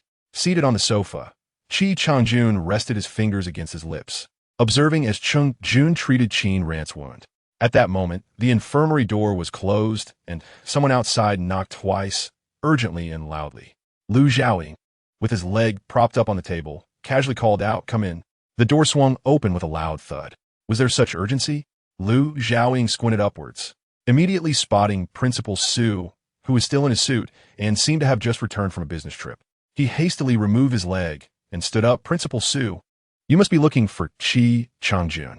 Qi Chengjun had not initially noticed the person at the door. Having studied some micropsychology, he was attempting to discern Qin Ran's psychological state.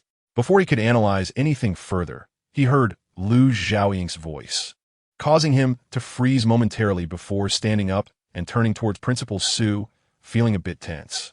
"Su." The people in the infirmary instinctively assumed that Principal Su had rushed in to see the newly arrived Qi Chengjun.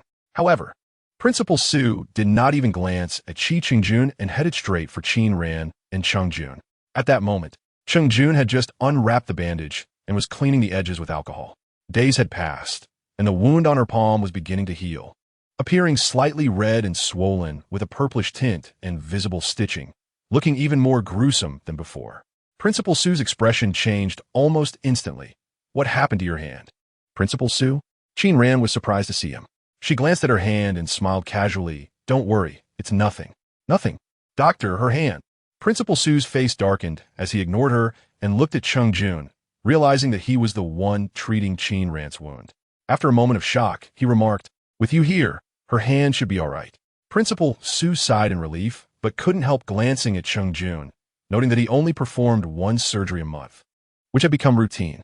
Just then, he noticed the situation in the infirmary and was taken aback to see Qi Chengjun standing up, exclaiming in surprise, "You are also in Yincheng?"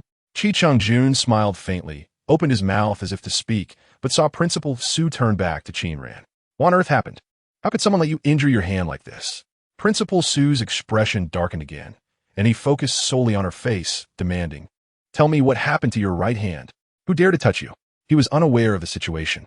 Principal Su's gaze flicked to Lu Xiaoying and the others, and suddenly he realized, pausing, "Do you not know your current situation?" "It's fine, it won't be useless."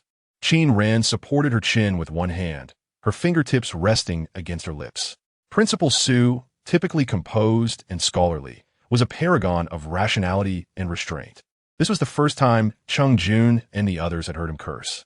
Chengjun carefully sprinkled the medicinal powder onto the wound on Qin Ran's palm. Glancing up at Principal Su during the process, his eyes filled with calmness. Lu Xiaoying, however, was less composed, staring at Qin Ran and then at Principal Su, noting the vast gap in age and status between them.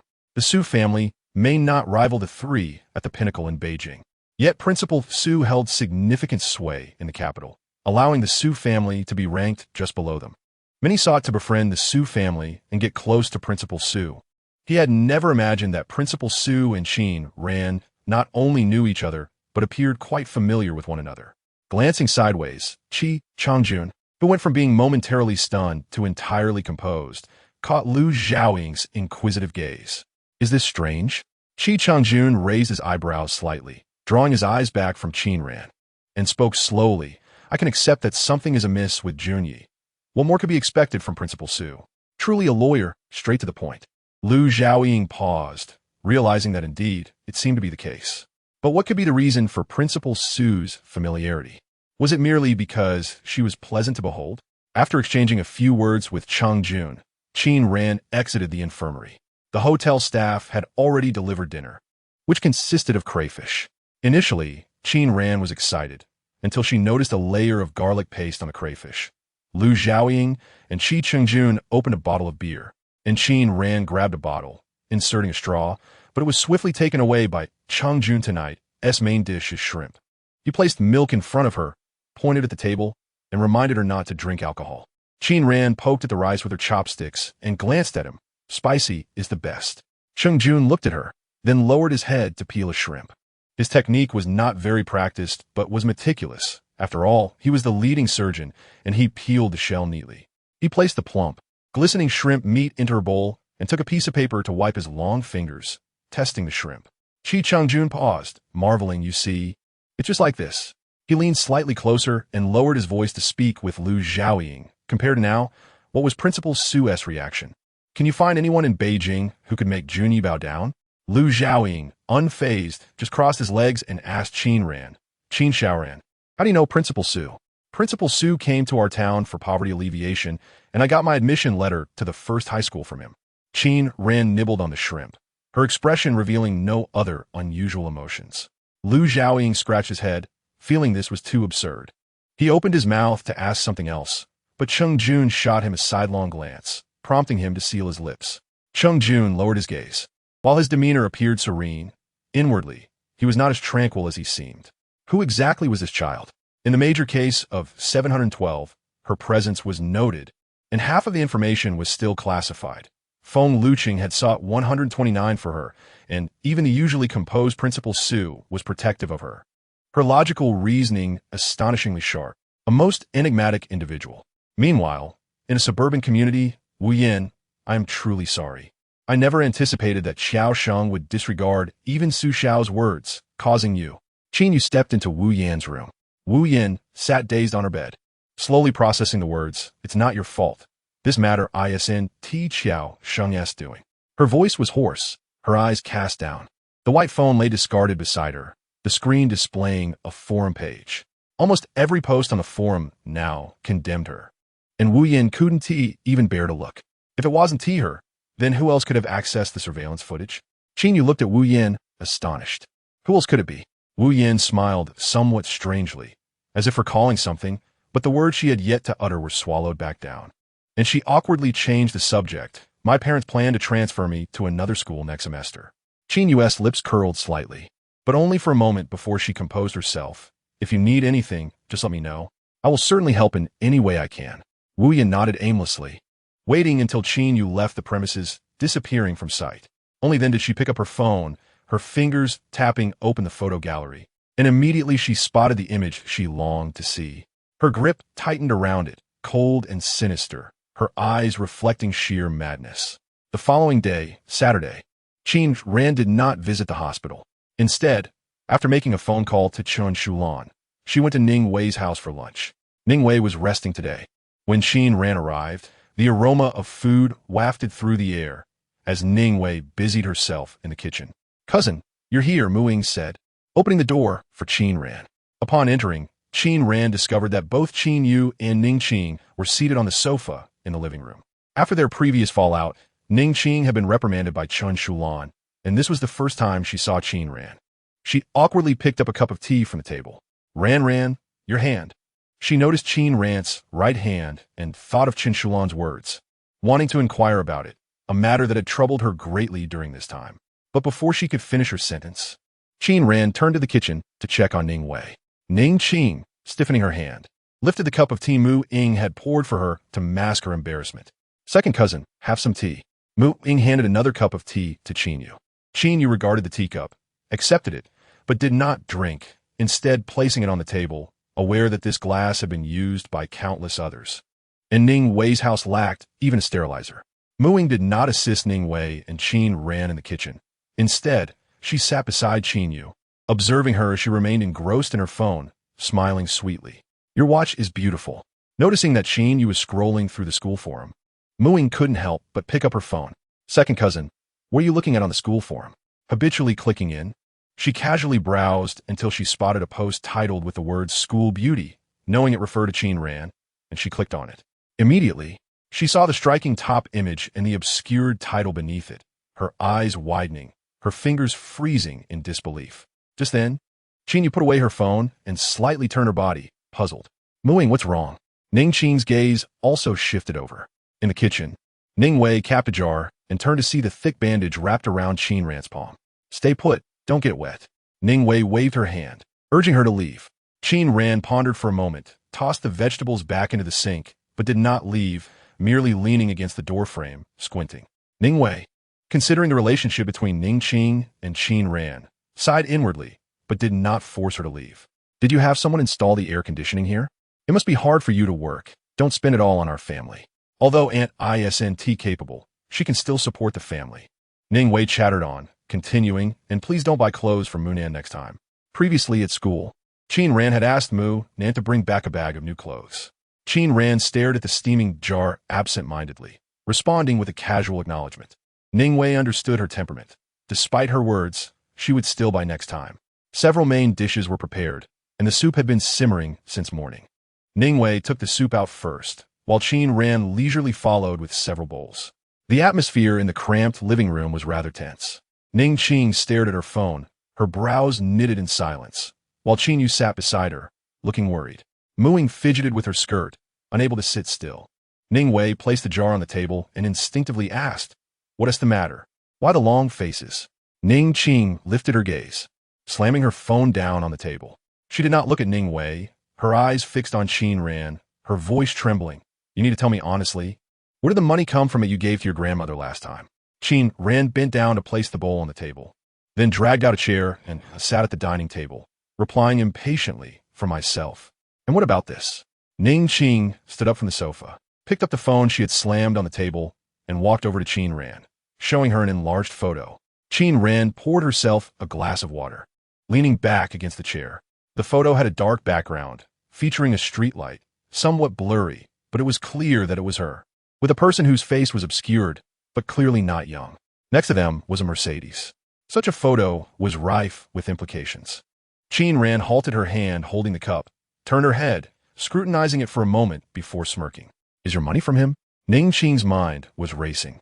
I've given you money before, and you never used it. Now, what do you mean? Are you deliberately provoking me? Seeking revenge? Qin Ran discerned what Ning Qing was implying. She slowly raised her gaze to meet Ning Qing's, her eyes devoid of warmth. Ning Wei sensed that something was amiss and quickly grasped Ning Qing's hand. Eldest sister, don't be impulsive. Speak to the child properly. Ran is not the kind of disobedient child. Having misunderstood Qin Ran numerous times, Ning Qing took a moment to calm her emotions, looking at Qin Ran. You must tell me who the person in that photo is. Why did you meet him so late? Qin Ran poured herself a bowl of soup, speaking nonchalantly. Why should I tell you? Her indifference sent a jolt of pain through Ning Qing's head. She no longer wanted to stay with the Mu family. Grabbing her bag, left on the sofa and storming out. Sister, you, sighed Qin Yu, glancing at Qin Ran, hesitating and finally sighed, chasing after Ning Qing. Mom, wait for me. Ning Wei remained unaware of the specifics of the situation. It's fine, Qin Ran calmly remarked. She finished her soup, had another bowl of rice, and only left the Mu household for school after receiving a series of urgent calls from Lindsay Ran. Today was Saturday, and aside from those residing at school, most students were at home. The boarders were either studying in their classrooms or wandering about. The concrete paths of the school were not very crowded. The students from Class 9 stood together discussing, some animatedly gesturing towards Qin Ran, filled with indignation. Ran, why didn't you answer my call? Lindsay Ran pulled Qin Ran over, lowering her voice. Have you seen the school forum? Lindsay Ran pulled out her phone, opened a post, and showed it to Qin Ran. Today's female students will do anything for money. This girl, isn't she a new student from a certain class? No wonder I saw her wearing luxury brands despite her apparent poor background. This man looks old enough to be her father. The responses below were increasingly fervent. With the photo present, the comments were overwhelmingly negative, continuously escalating.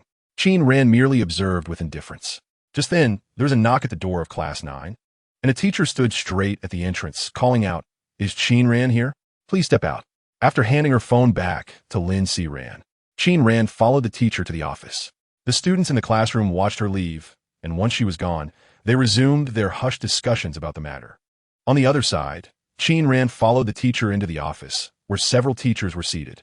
"It's like this, Student Qin," the head of the department began. Having met Qin Ran during a speech competition and remembering her fondly, someone has anonymously reported you for inappropriate behavior. Do you have any explanation for this? Explanation for what? A female teacher shot Qin Ran a disdainful glance. Students nowadays will do anything. A few other teachers intervened. The head of the department looked at Qin Ran. Weighing his words, "Qin Ran, this matter has gained traction on Weibo, which is detrimental to our school's reputation and your own. Can you tell me if you know the person in the photo? Is someone deliberately creating a false impression, or is there more to it? If you don't know them, it would be easier to handle." Qin Ran raised an eyebrow, then set her phone down, lazily retracting her gaze and chuckling softly. "I know him." The head of the department was taken aback. The female teacher glanced at Qin Ran, scoffing. Yet before she could finish her laugh, Qin Ran continued, unhurriedly. "He is Feng Lucheng." In the bustling halls of the school, a female teacher arrived after receiving a sudden report about a student named Qin Ran. The teacher, visibly perturbed by Qin Ran's nonchalant demeanor, inquired directly, "Who is Feng Lucheng? Are you able to reach him? Why do you wish to meet him at night?" Before she could finish her sentence, the head of the department rose, his expression revealing recognition. "Are you referring to the Feng Lucheng I am thinking of?" Qin Ran nodded politely, her voice calm yet devoid of emotion. "I understand," the headmaster said after studying her for a moment, his expression shifting. "I will handle this matter. Please return to your classroom." "Director, why are you letting her leave so soon?" The female teacher, perplexed, dared not challenge the director openly, though her tone was less than cordial. The headmaster regarded Qin Ran's retreating figure thoughtfully and, listening to the teacher's concerns, narrowed his eyes, responding in a gentler tone. "If you do not allow her to leave, what do you intend to do with her?" "Certainly, we must inform her parents and issue a reprimand." The teacher frowned. "Wouldn't that tarnish our school's reputation? A reprimand?" The headmaster appeared to smirk slightly before nodding. "To reprimand both her and Feng Lucheng? A man like him is undoubtedly a disgrace to society." The teacher grimaced at the description she had read in the posts and questioned, "Why not issue a reprimand?" "Very well." The headmaster straightened his attire, smiling slightly. "You may go ahead and reprimand. Why not hang our mayor's name on our school forum for public criticism? You are quite bold indeed." After saying this, he disregarded her further remarks, turning to speak with another male teacher. "You handle this matter. The images have just been released, so the impact is minimal. Qin Ran is young. We must shield her from any adverse effects. Delete all the posts." At his age, the headmaster was not lacking in discernment. From the moment he encountered Qin Ran's composed demeanor, he sensed no underlying deceit. Moreover, given her connection to the mayor, he doubted she would jest about such matters. The male teacher nodded, quickly retrieving his phone to contact others. The headmaster then exited the office, leaving the female teacher bewildered. Gazing at the male teacher, did the director just mention the mayor? Check the official website, or perhaps tune into the local news tonight. You might hear or see him. The male teacher replied with a smile. The mayor of the city should be relatively easy to locate. The female teacher opened her mouth in disbelief. The name Feng Lucheng resonated significantly within political circles. Yet for someone like her, who led a mundane life, daily focusing on trivialities, it was hardly feasible to keep abreast of political affairs or even know who the mayor was.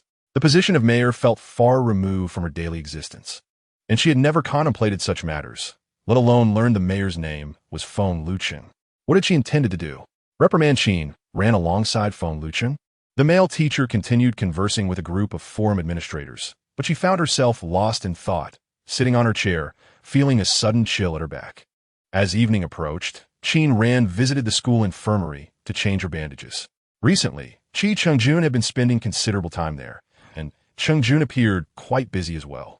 After changing her dressings, she noticed a few individuals whispering in hushed tones, their conversation deliberately subdued. Qin Ran settled into a corner, fiddling with an unused computer. Qin Xiaoran, would you like some water? Lu Zhaoying asked, holding a cup at the table's edge. Qin Ran squinted and shook her head, declining. What are you up to? Lu Zhaoying inquired. Curiosity piqued as he approached with a cup of water. Qin Ran, lollipop in mouth, watched as the computer displayed a final ID. With a click, the screen transformed into a game interface, and she smiled faintly. It's a game. Lu Zhaoying chuckled. Also play Jiuzhou? Are you watching the competition? Qin Ran nodded through her lollipop. Then you must know the OSD's Yang, Shenyang Fei. He's incredible, Lu Zhaoying remarked. Did he not just win the championship? Next month, there will be a playoff in Yunqing. Tickets for that are nearly impossible to come by, but I have a friend who knows them. I'll take you to meet him. He wore an expression that suggested she should be grateful. Qin Ran shot him a sidelong glance, pausing before responding. Oh, Lu Zhaoying pondered, wondering why this girl differed from other female fans of Yang Fei. Jiuzhou had gained global traction, and Yang Fei was the first player to rise from domestic fame to international acclaim. He had garnered immense popularity not only within the country, but also abroad, enjoying a dedicated fanbase. The past 2 years had ushered Jiuzhou into a new era, one dominated by Yang Shan. Even Lu Zhaoying found him admirable and often leveraged his connections to acquire tickets. Qin Ran's demeanor, however, made him question whether she was a genuine fan. Meanwhile, due to the inexplicable posts circulating on campus, their deletion appeared equally arbitrary. The original poster continuously shared, only to have their posts removed repeatedly. Given the holiday season, only a few were privy to the situation. On Monday morning, Qin Ran rose from her dormitory bed to find a potted plant beside her. She glanced over at Lin Siren's bed, realizing Lin Siren had already awoken. After washing her face, she proceeded to her classroom. After a morning spent in classes, Qin Yu arrived at the student council. The school's forum was managed by a group of council members. Hello, senior. The student council members greeted Qin Yu politely. Nodding in acknowledgement, she approached the technical department. After engaging in small talk, she casually mentioned, a friend of mine has had several posts deleted without explanation. Do you know what is going on? The school's forum operated in a somewhat laissez-faire manner. Upon hearing Qin Yu's words, the responsible party immediately grasped the context. Are you referring to a certain sponsorship post? He whispered. Qin Yu nodded, her eyes flickering with curiosity as she lowered her voice. Is there some underlying issue? Has it been deleted due to its negative impact on the school? Not exactly. In any case, you should not concern yourself with it, the responsible party replied mysteriously. Why not? Qin Yu narrowed her eyes. The individual sighed softly before speaking in hushed tones. Do you know who the person involved is? Qin Yu, not particularly invested, instinctively asked who? Mayor Feng. In that fleeting moment, Qin Yu felt as though she had misheard. Raising her eyebrows, her voice involuntarily elevated. Mayor Feng? Where did you hear that? Qin Yu was certainly aware of Mayor Feng, though she had never met him. Only interaction had been with Madame Feng. Despite Feng Ci being a friend of Lin Jinxian, Qin Yu herself had scarcely exchanged words with him. As for Mayor Feng, she had only seen him on television. Not only her, but even the Lin family had never established a close rapport with the Feng family. This is a rumor, and you must keep it confidential. The boy cautioned, a teacher told me directly. Qin Yu pressed her lips together, lowering her eyes. After a moment, she looked up, smiling slightly. How can you be certain this is true? She had never heard Qin Ran or Chen Shulan mention knowing Feng Lucheng, leading her to doubt the veracity of the claim. If Qin Ran truly knew him, would she not share that with Ning Qing or others? I'm not sure. The boy shook his head, contemplating, but no one would joke about this, right? Qin Yu chose not to respond further, her mind wandering. Finally, she tucked a strand of hair behind her ear, smiling softly. Perhaps. This matter had garnered significant attention, but yielded little consequence. Initially, when the images were first released, many had been eager to stir the pot, but as time passed, numerous individuals on the school forum began to defend Qin Ran. Though the posts on the school forum were largely ineffectual, even those posts are now deleted. Currently, the platform with the highest traffic online seemed to be Weibo. Qin Yu pondered as she absent-mindedly clicked on Wu Yan's profile. On the final lesson of Monday afternoon, Qin Ran slowly packed her books while seated. After Lin Siren inquired about her, she finished her belongings and headed to the cafeteria. Qin Ran was always slow. Soon, Most of the students in the classroom had vacated. Someone is waiting for you downstairs. A boy called softly from outside the door. Qin ran, appearing somewhat languid, sat with a relaxed posture. Her long, soft hair cascading down her back gave her an air of coolness. Upon seeing Qin, Ran nod. The boy's mind was filled with the casual smile at the corner of her lips. Waiting for her downstairs was Munan. Is the school forum all right? Munan, clad in a black and red checkered shirt, seemed to soften what was usually a rather cold expression. He was typically reticent, which made others hesitant to approach him. His warm-toned attire provided a peculiar balance. Qin Ran was puzzled as to why Mu Nan had come to find her. She smiled, holding her phone in her left hand. It's fine, she replied. Mu Nan nodded, relaxing the hand that was tucked in his pocket. He had been chosen as the class representative upon entering first year, gaining a bit of fame within the school. He emanated a cool demeanor, not the kind of aloofness exuded by Su Yaoguang, but rather a chill that seemed to stem from his very essence. Not far off, Muing waved at Mu Nan. Cousin. Muing was aware of the situation discussed in the forum, and she did not expect that by Monday, everything would have settled. She couldn't help but glance at Qin Ran. Qin Ran nodded. She was on her way to the school infirmary, while Mu Nan and Mu Ying were heading home, and the two groups parted ways at the intersection. A distant roar of a motorcycle engine echoed. Mu Ying, startled, kept her gaze fixed. Is someone riding a motorcycle at school? Her companion, Li Yuhan, quickly pulled her back, her expression shifting. It's Wei Zihong. Don't block the road. Wei Zihong. The name sounded familiar to Mu Ying. She had heard other girls in class mention him, known to be a formidable figure in school. Curiosity piqued. She turned to see a royal blue motorcycle speeding toward them, brazenly riding through the school without fear of reprimand. Standing behind Mu Nan and Li Yuhan, Mu Ying couldn't resist stealing a few more glances at Wei Zihong. Stop looking, Li Yuhan warned, patting her shoulder. Wei Zihong was the bully from the neighboring school. I heard he has connections to the underworld. Did you not notice that no one dares to stop him from riding here? That motorcycle. It must have cost a small fortune. Mu Ying was further astonished, nodding while her gaze still followed the motorcycle's retreating figure.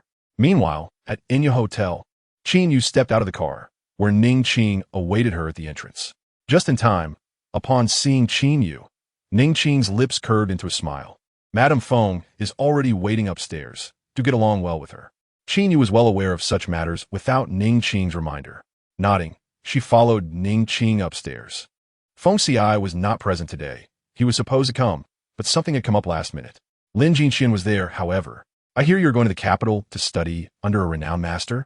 Madame Feng smiled at Qin Yu. Qin Yu slightly pursed her lips. Yes. I am currently practicing the piece for my apprenticeship. Ning Qing had someone bring Qin Yu's violin, and seeing that Madame Feng took a liking to it, she encouraged Qin Yu to perform a piece on the spot. Qin Yu did not decline. The piece she had arranged was already quite familiar, although it lacked some depth. Her proficiency ensured there would be no mistakes. As Madame Feng listened to Qin Yu play, she seemed momentarily lost in thought, as if pondering something. What is it? Noticing Madame Feng's distraction, Qin Yu felt a jolt of anxiety. Madame Feng returned to her senses, taking a sip of tea with a faint smile. It's nothing. Your performance was truly excellent. You could go on tour.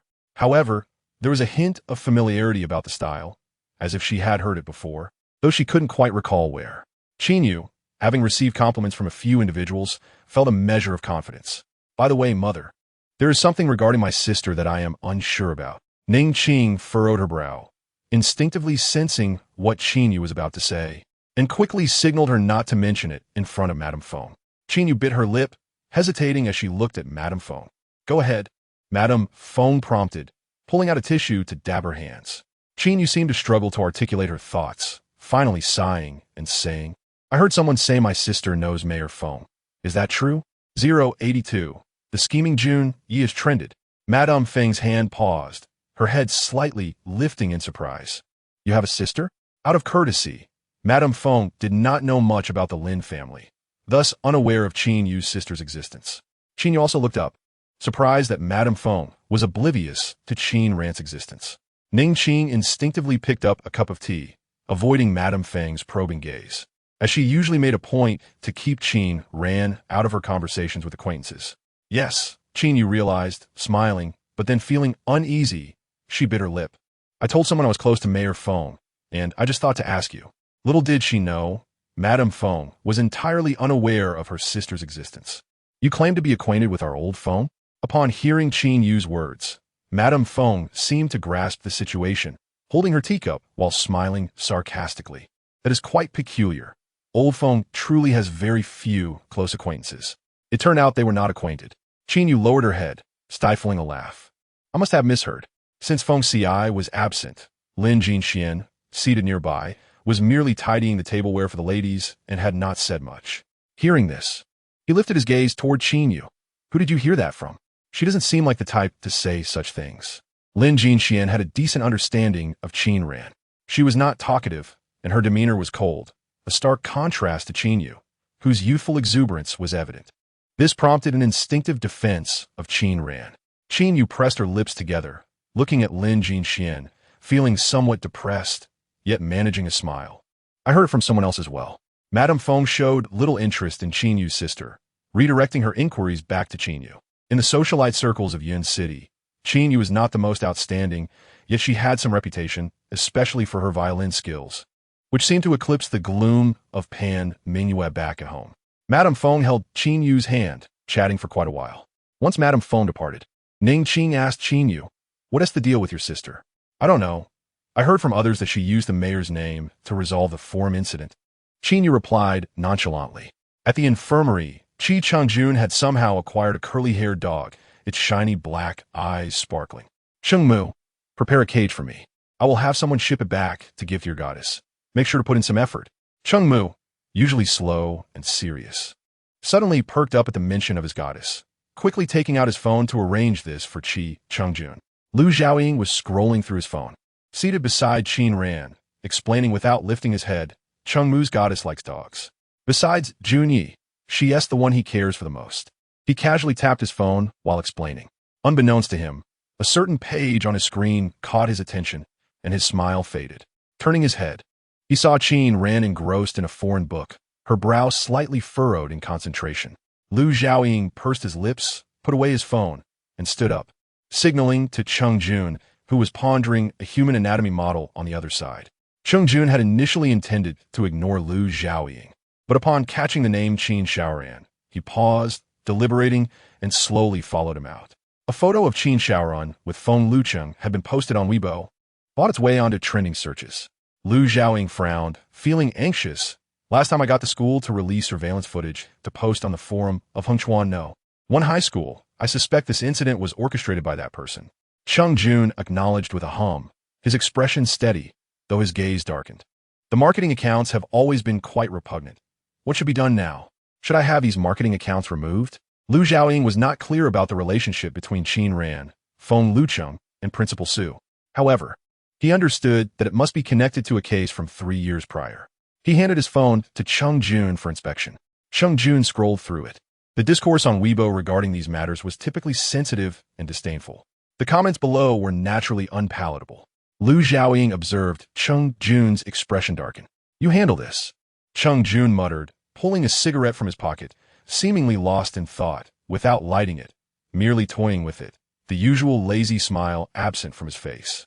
He tossed the phone back to Lu Xiaoying, biting down on the unlit cigarette, his voice cold and harsh. Moreover, traced the mastermind behind this.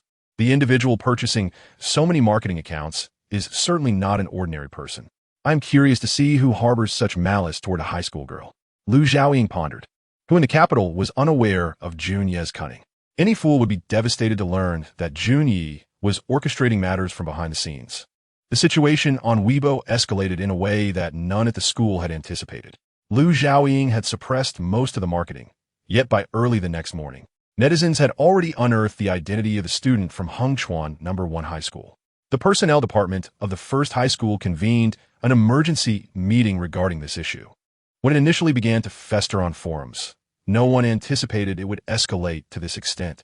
Class 9 became aware of the situation around the same time. Lin Siren and Xia Fei, who had gone to the restroom together, overheard whispers about this matter while washing their hands.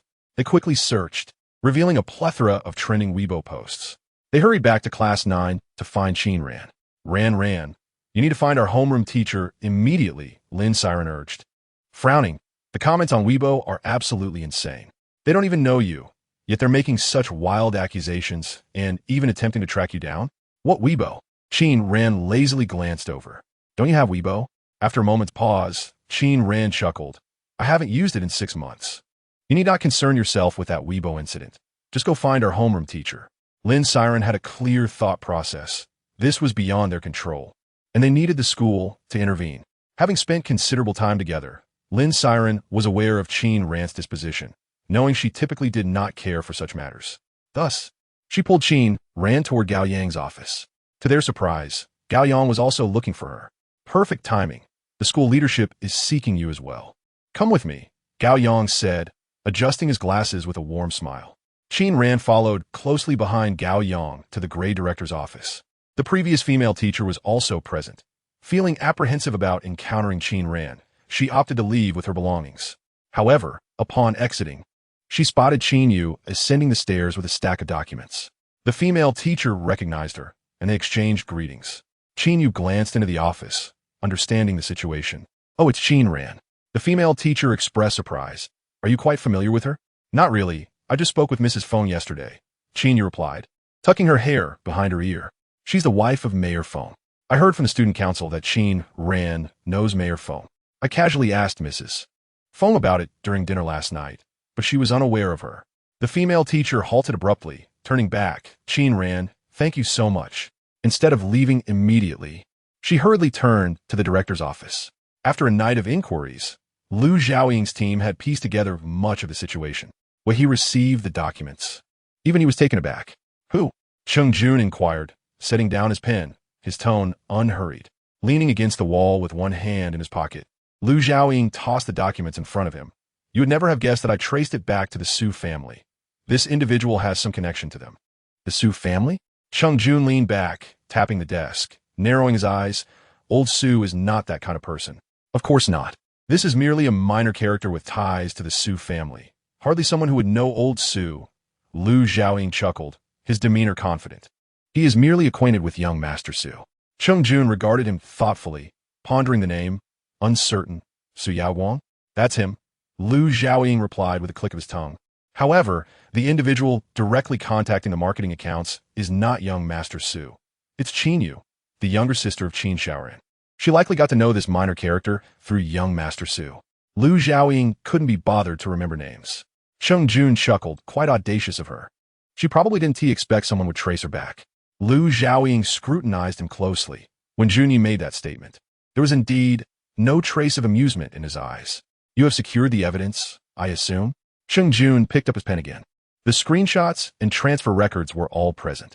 Lu Xiaoying touched his ear studs, grinding his teeth. Cheng Jun affirmed with a hum, his voice nasal. Divide it into 2 copies. Send one to Old Su and keep one for ourselves. Lu Xiaoying understood Cheng Jun's intent, printed out several sheets, and organized them. All right, leave it to me. Meanwhile, in the office, the director was quite courteous to Qin Ran. Someone had already suppressed the trending topic last night, but a few informed individuals continued to stoke the flames. The school would handle the remaining issues. Gao Yang was somewhat anxious. He had approached the director intending to minimize the impact of this matter. Yet he was taken aback when the director had already arranged everything before he could speak. He stood there, momentarily stunned. The director, looking kindly at Qin Ran, asked, is there anything else? He had long been aware of Qin Ran's existence. Previously, Lin Qi had brought her file to him, which he had declined. He never anticipated that she would come to Hengchuan No. One high school with the principal's recommendation and a connection to Feng Luqing. It was difficult for the director to treat Qin Ran rudely. Qin Ran raised her head, politely expressing her gratitude, though her face bore little emotion. I apologize for the trouble, Director Ding. Gao Yang immediately relaxed, quickly speaking on her behalf. How could a well-behaved student like Qin Ran do such a thing? Just then, the door swung open. Director, I just received word. Mayor Feng does not recognize any high school girl. The female teacher entered, casting a glance at Qin Ran, her tone laced with sarcasm. What are you insinuating? The director rubbed his temples in frustration. This matter does not require your input. The female teacher regarded Qin Ran with a scornful expression. I am not mistaken. Perhaps you should ask this classmate, Qin Ran, if she truly knows Mayor Feng? The female teacher was aware of Qin Yu's identity. Someone of her stature would obviously not lie, leaving only Qin Ran as the one capable of deception. To her surprise, upon hearing this, Qin Ran exhibited no panic. merely casting a sidelong glance at her, a smile dancing on her lips. Gao Yang was somewhat bewildered. How had this connection to Mayor Feng resurfaced? Director. The female teacher shifted her gaze away from Qin Ran, directing her attention to the director. Qin Ran is merely exploiting Mayor Feng's name to have the school mitigate this incident. She does not genuinely know Mayor Feng. This behavior is utterly reprehensible. A sharp pain throbbed in the director's head. He turned to Qin Ran, softening his tone. Qin Ran, could you possibly contact Mayor Feng? After a pause, he added, Of course, I do not doubt you. There are a few details that require Mayor Feng's assistance. He is, after all, one of the parties involved, and we need to take preventive measures regarding Weibo. Qin Ran stood still, tilting her head to glance at the female teacher. A fleeting thought crossing her mind as she smiled and nodded. Very well. She remained unfazed. The female teacher observed her behavior and sensed something was amiss.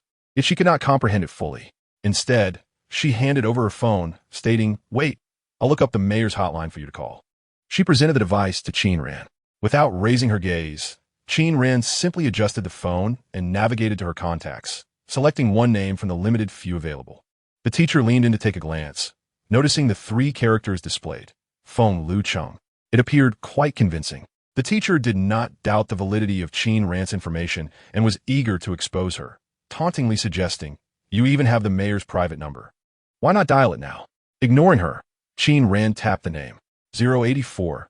Why would you reach out to someone like this? Within moments, the call connected. Feng Lucheng's voice came through. Qin, hello, Mayor. Our head teacher wishes to speak with you. Qin Ran abruptly interrupted his unfinished sentence. There was a brief pause on the other end. All right, please hand him the phone. Feng Lucheng's tone shifted to a more formal register. The head teacher explained the situation to Qin Ran. I apologize for the inconvenience caused to the child. I hadn't anticipated such a significant issue arising. I have a meeting I cannot leave.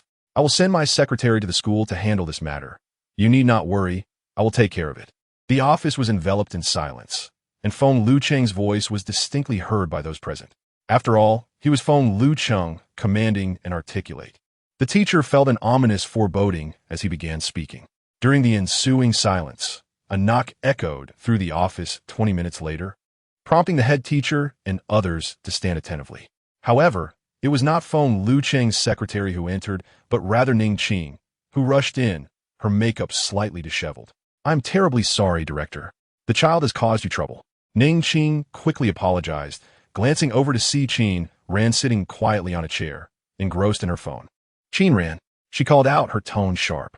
Qin Ran did not lift her head or respond, remaining absorbed in her device. Ning Qing's frustration escalated, and as she opened her mouth to speak again, she felt a shadow loom over her. Turning, she saw a young man with a briefcase entering. Those who were somewhat informed recognized the familiar face of Feng Lucheng, often seen in the news, and his secretary, Li. The head teacher's heart raced.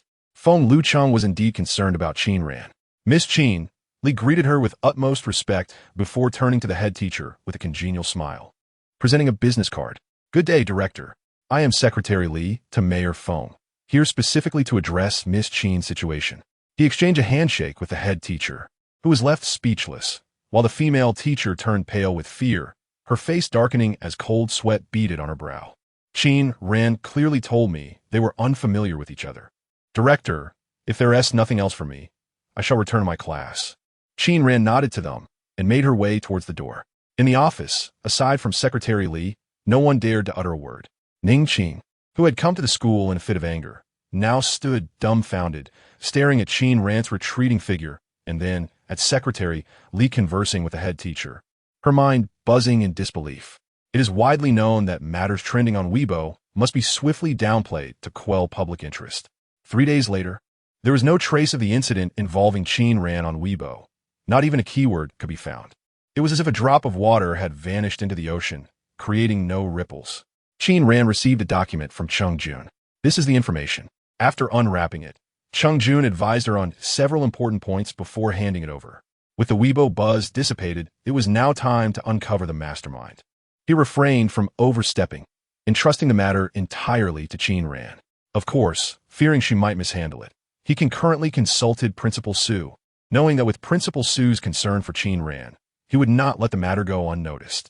Qin Ran, sucking on a lollipop, lowered her head to peruse the document.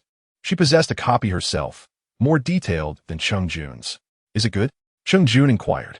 Qin Ran looked up, her eyes misty and enchanting. What? Your candy, he said nonchalantly, gesturing with his finger. Qin Ran fished out another piece from her pocket and offered it to him. Feel free to take one, I have plenty. Today, she had opted not to wear a coat, instead donning a long-forgotten plaid shirt in red and black, buttoned up modestly, with a hem tucked in her jeans, accentuating her slender waist, the lines flowing seamlessly. The sunlight streamed through the window, casting a bright glow on her profile. Chung Jun smiled lazily, observing her for a moment before producing a cigarette, placing it between his lips without lighting it. Outside, Chung Mu entered with a phone in hand. Jun, team leader Hao is here. He intended to convey something, but upon seeing Qin Ran, the words died on his lips, his gaze instinctively darting towards her. As Qin Ran had just finished unwrapping the document and was about to stand up, Chung Jun interjected, to put it plainly, Team leader Hao has come to Yun City to see you. He is waiting outside. In the principal's office, Su Yaowang knocked before entering, addressing respectfully, Grandfather. Have a seat. Principal Su gestured towards a chair by the door, closing the document in his hands. I hear you have taken an interest in a girl at school? Su Yaowang appeared surprised. Grandfather, you mean? Qin Ran?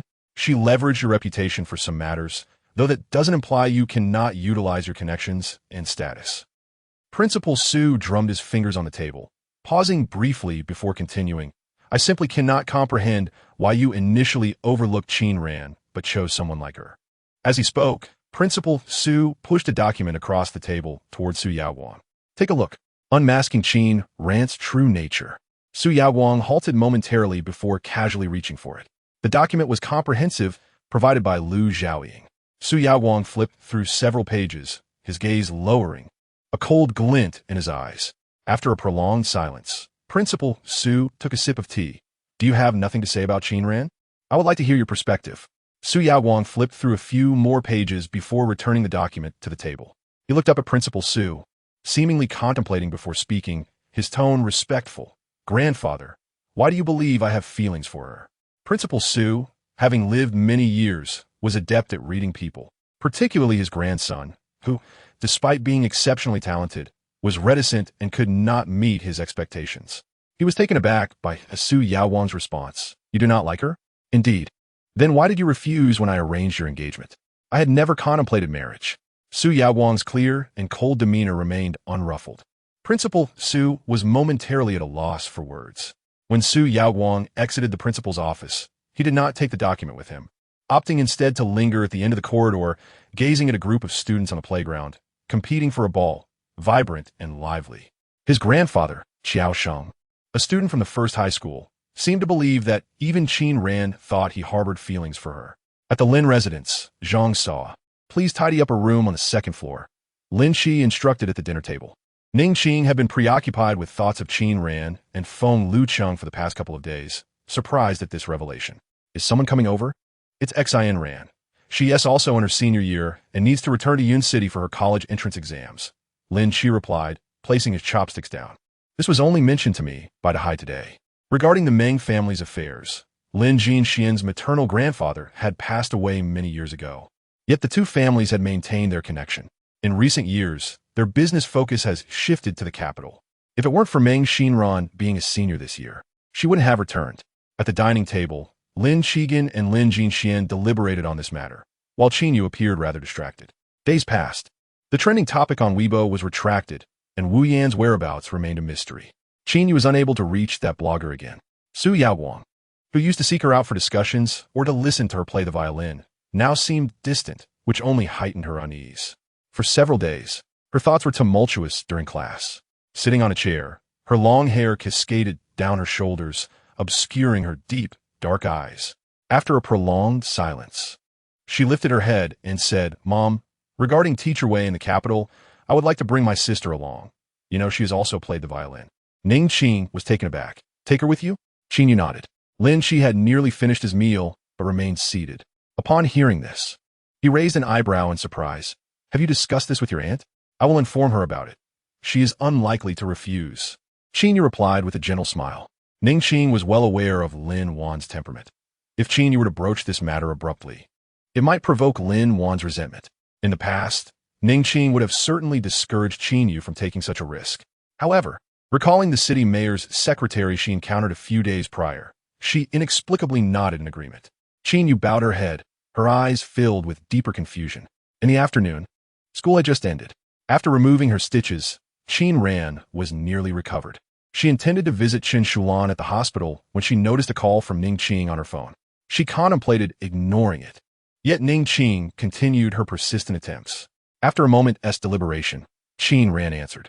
Ning Qing was hesitant to take Qin Ran out, fearing an encounter with acquaintances, and instead arranged to meet that evening at the Lin residence. "Miss Qin," said Aunt Zhang, who gave Qin Ran her customary once-over, "Come in." Qin Ran, with her right hand tucked into her pocket and her eyes half closed, was disinterested. As she scanned the room, she noticed Ning Qing sitting on the sofa, somewhat distracted, while Qin Yu descended the stairs. Qin Ran did not sit down. She held a roll of paper in her left hand, the contents unknown. She scrutinized Qin Yu for a moment before shifting her gaze, adopting a nonchalant demeanor, and asked Ning Qing, "What do you want?" Ning Qing stood up, looking at Qin Ran with a smile. Ran, you're here, about your hand." Qin Ran, displaying impatience, interrupted, "Spare me the pleasantries. Just tell me why you called." Ning Qing paused, slightly displeased by the interruption, but she endured. "Well, your sister is going to the capital in a month. Teacher Wei is quite esteemed, and your mother wants you to accompany her to broaden your horizons."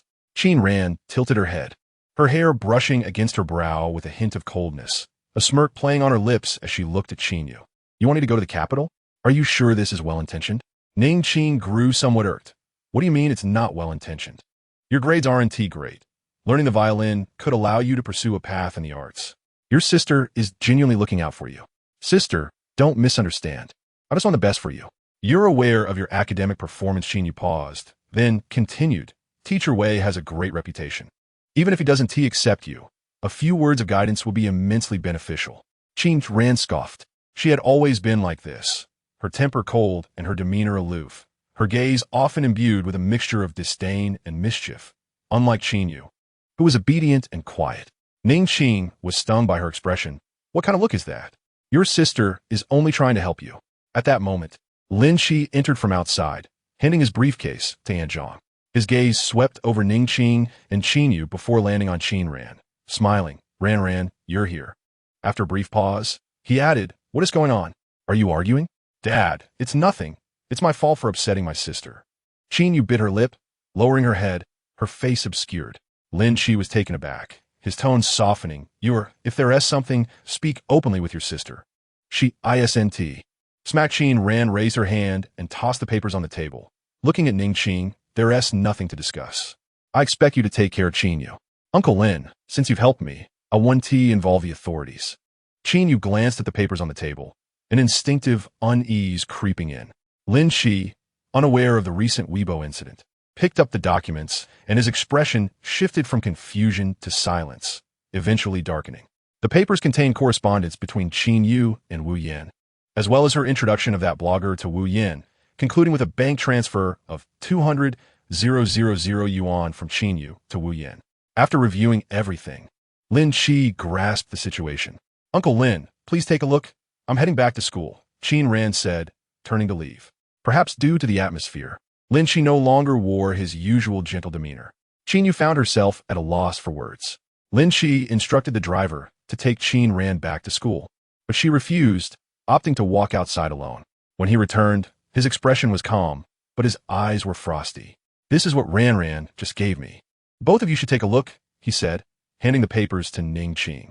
Upon seeing them, Ning Qing's heart clenched. Qin Yu's anxiety intensified, her heart racing as she approached to take the papers from Ning Qing's hands, scanning through them. The records of her conversations with Wu Yan, her exchanges with that blogger, and the transaction details were all meticulously documented. The color drained from her face, and veins stood out on her neck. The Qin Ran she knew was merely an ordinary high school student, to the extent that she had not even disguised her intentions when coaxing Wu Yan to contact that blogger. How could these records of their conversations and bank transfers end up in Ning Qing's possession? The worst-case scenario she had envisioned was Wu Yan revealing everything, and she could counter. Yet Qin Yu never anticipated that Qin Ran, without a word, had obtained the chat logs, and even the bank transaction records. Where did she acquire such capabilities? Dad, Mom, it's not what it seems. Qin clung to Lin Qi's arm, her eyes welling with tears. Wu Yin is my friend. I didn't know she wanted the Weibo supervision for this purpose, and she needed money to leave the school. How could I refuse to lend it to her? Sensing that Lin Qi remained unmoved, panic surged within Qin. Lin Qi looked down at her. Wu Yin is your friend, yet you lent her 200,000 without a second thought? How did she know you were familiar with that blogger? Qin Yu's hands stiffened, but she quickly responded, everyone knows I'm acquainted with that blogger, Dad. You know, I only sleep 5 or 6 hours a night to practice. When will I have time to ask about these things? Lin Qi cast her a glance before removing her hand and turning towards the study upstairs. He pressed his temples, appearing somewhat weary. Let me think. Downstairs, Qin Yu dared not follow him upstairs, collapsing onto the sofa, her eyes turbulent. Ning Qing ignored her, fixated on the papers that had been thrown onto the table, sitting in a daze. A few days later, a jeep from the capital was parked outside the school infirmary. A tall figure emerged from the passenger seat, appearing to be in his 30s, with strikingly chiseled features, piercing eyes, and thin lips. Sporting a faint stubble, a quintessential image of a rugged man. He glanced at the infirmary door a few times before purposefully pushing the door open and entering.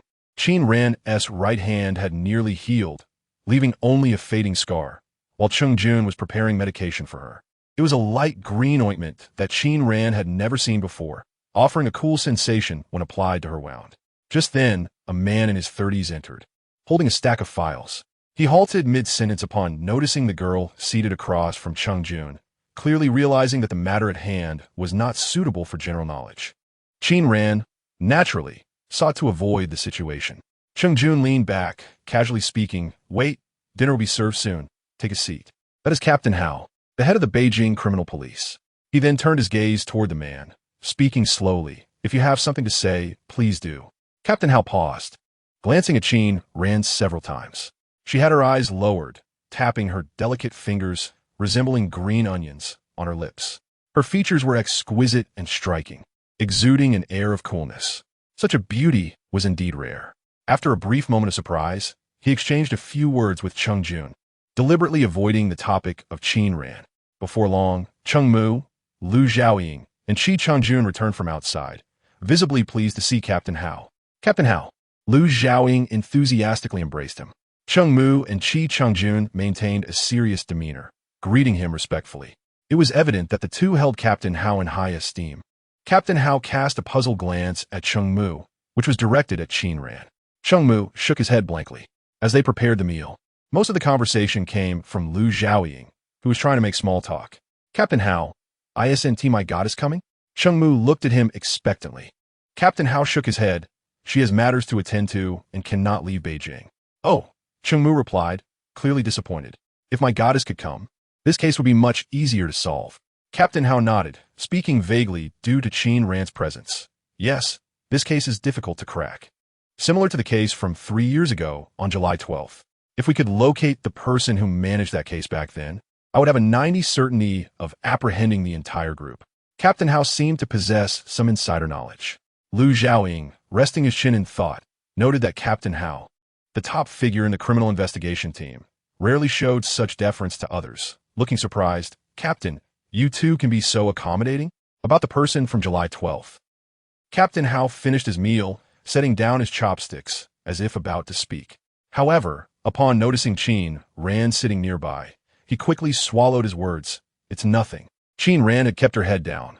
During Captain Hao's speech, her chopsticks lightly tapped the bowl. "What's wrong?" Cheng Jun inquired, lowering his head. "It's nothing," Qin Ran replied, shaking her head. After dinner, Captain Hao called Cheng Mu aside. "Who is that girl?" he asked, lighting a cigarette and squinting slightly. "A student from Hunchua No. 1 High School," Cheng Mu replied impassively. Captain Hao exhaled a smoke ring, still squinting. "A student? You're perplexed as well, aren't you?" Cheng Mu, "She is not only a student, but also struggles academically. However, she is indeed quite beautiful. How does she compare to my goddess?" Cheng Jun, who was typically proud, had never shown such humility before. Captain Hao felt a flicker of curiosity about what made this girl different. "She cannot be compared to my goddess. My goddess is the top female detective in the criminal investigation team. Captain Hao tilted his head, glancing at Cheng Mu, nodding in acknowledgement. His interest waned, and he refrained from further inquiries. I reviewed the case files from 3 years ago, he said, turning to exit. I'm heading to find the Yun City Criminal Investigation Team. Days later, the scars on Qin Ran's hand had almost healed. In recent days, Cheng Jun and Liu Xiaoying had been busy, and Captain Hao had been wary of her like a wolf. As a result, Qin Ran seldom visited the school infirmary. She rested her head on the desk, eyes slightly closed, her school uniform S-collar pulled up to her chin. Beside her, Lin Siren was explaining a problem to Xia Fei. Lin Siren, where did you get that notebook? Xia Fei pointed at the notebook Lin Siren had been referencing. Lin Siren turned slightly to glance at it. It was given to me by Ran, but she hasn't really looked at it. I feel like that name is familiar. Xia Fei pondered, pointing to the 3 flowing characters written on the first page. Lin Siren smiled lightly, unconcerned. There are so many people in the world with the same name. It's nothing unusual. Wait, Xia Fei shook her head. I've definitely seen it somewhere. Xia Fei's certainty prompted Lin Siren to pick up the notebook and flip through a few pages. The writing inside was meticulous, with each point of knowledge clearly outlined and emphasized. Lin Siren became engrossed, losing track of time until the afternoon self-study period came to an end. Ran, where did you get this notebook? Lin Siren finally realized the treasure Qin Ran had given her. Someone gifted it to me. Qin Ran opened her eyes slightly. Her gaze languid. Her expression was relaxed, like smoke in the air. Lin Siren, familiar with Qin Ran, chose not to press further. Instead, she mirrored Qin Ran's posture, resting her head on the desk, and broached another topic. Ran, the school anniversary is coming up in a few days. Our class is preparing a performance. Would you like to? In truth, this performance had been in preparation since the beginning of the semester. Given that it was the 50th anniversary, the school placed great importance on it. At that time, Qin Ran had yet to transfer to Class 9.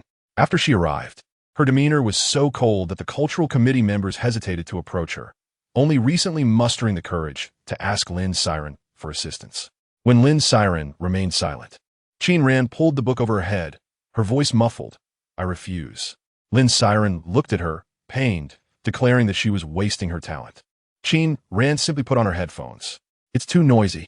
After school in the afternoon, Qin Ran descended the stairs alongside Lin Siren. She often lingered after classes, and just as she stepped outside the school gates, the elderly man in a suit from before stopped her again, his tone exceedingly firm. Miss Qin, Our Lady is looking for you. This time, he was accompanied by 2 bodyguards clad in black. Students nearby cast curious glances. Taking a deep breath, Qin Ran replied, Fine, I will go with you. 5 minutes later, in a private room not far from the school, Madame Feng sat by the window, her expression dark as she regarded the girl across from her. You are the student that Feng Luqing insisted on seeing at all costs? Madame Feng held a teacup, her demeanor refined, yet her gaze toward Qin Ran was sharp and laced with mockery. Qin Ran sat opposite her, her face devoid of expression. Though she often appeared cold, she usually carried a nonchalant and carefree demeanor, a semblance of lightheartedness amidst her indifference. At that moment, her exquisite features showed no emotion, her eyes deep and murky as if shrouded in mystery. Quite the hidden depths, Madame Feng exclaimed, slamming the teacup down onto the table. Are you trying to impress me? What do you want? Qin Ran took a deep breath, her voice calm and devoid of inflection. Yet her eyes were heavy with intensity. Leave Yun City. Madame Feng shot her a glance, warning, do not attempt to seek out Feng Luqing. You, as a student, cannot outmaneuver me. Qin Ran offered a cool smile. Her grip on the teacup tightened, her anger simmering beneath the surface. Madame Feng, you always act as if you were above everyone else, making reckless assumptions, dismissing the lives of others. With her eyes lowered, she nearly hurled the cup at Madame Feng's face. Just then, her phone, resting on the table, rang with a melodious tune. Qin Ran glanced down to see it was the alarm Cheng Jun had set for her, with a note reminding her to apply the green ointment. The surge of fury within her began to dissipate. Taking a deep breath, she picked up her phone and dialed a number. Uncle Feng, meet me at the landscape CAF. Qin Ran did not wait for Feng Luqing to arrive. After the call, she exited the private room. Just outside the CAF, she spotted Liu Xiaoying calling for her from across the street at a private dining establishment. Qin Ran hesitated for a moment, chewing on a piece of candy.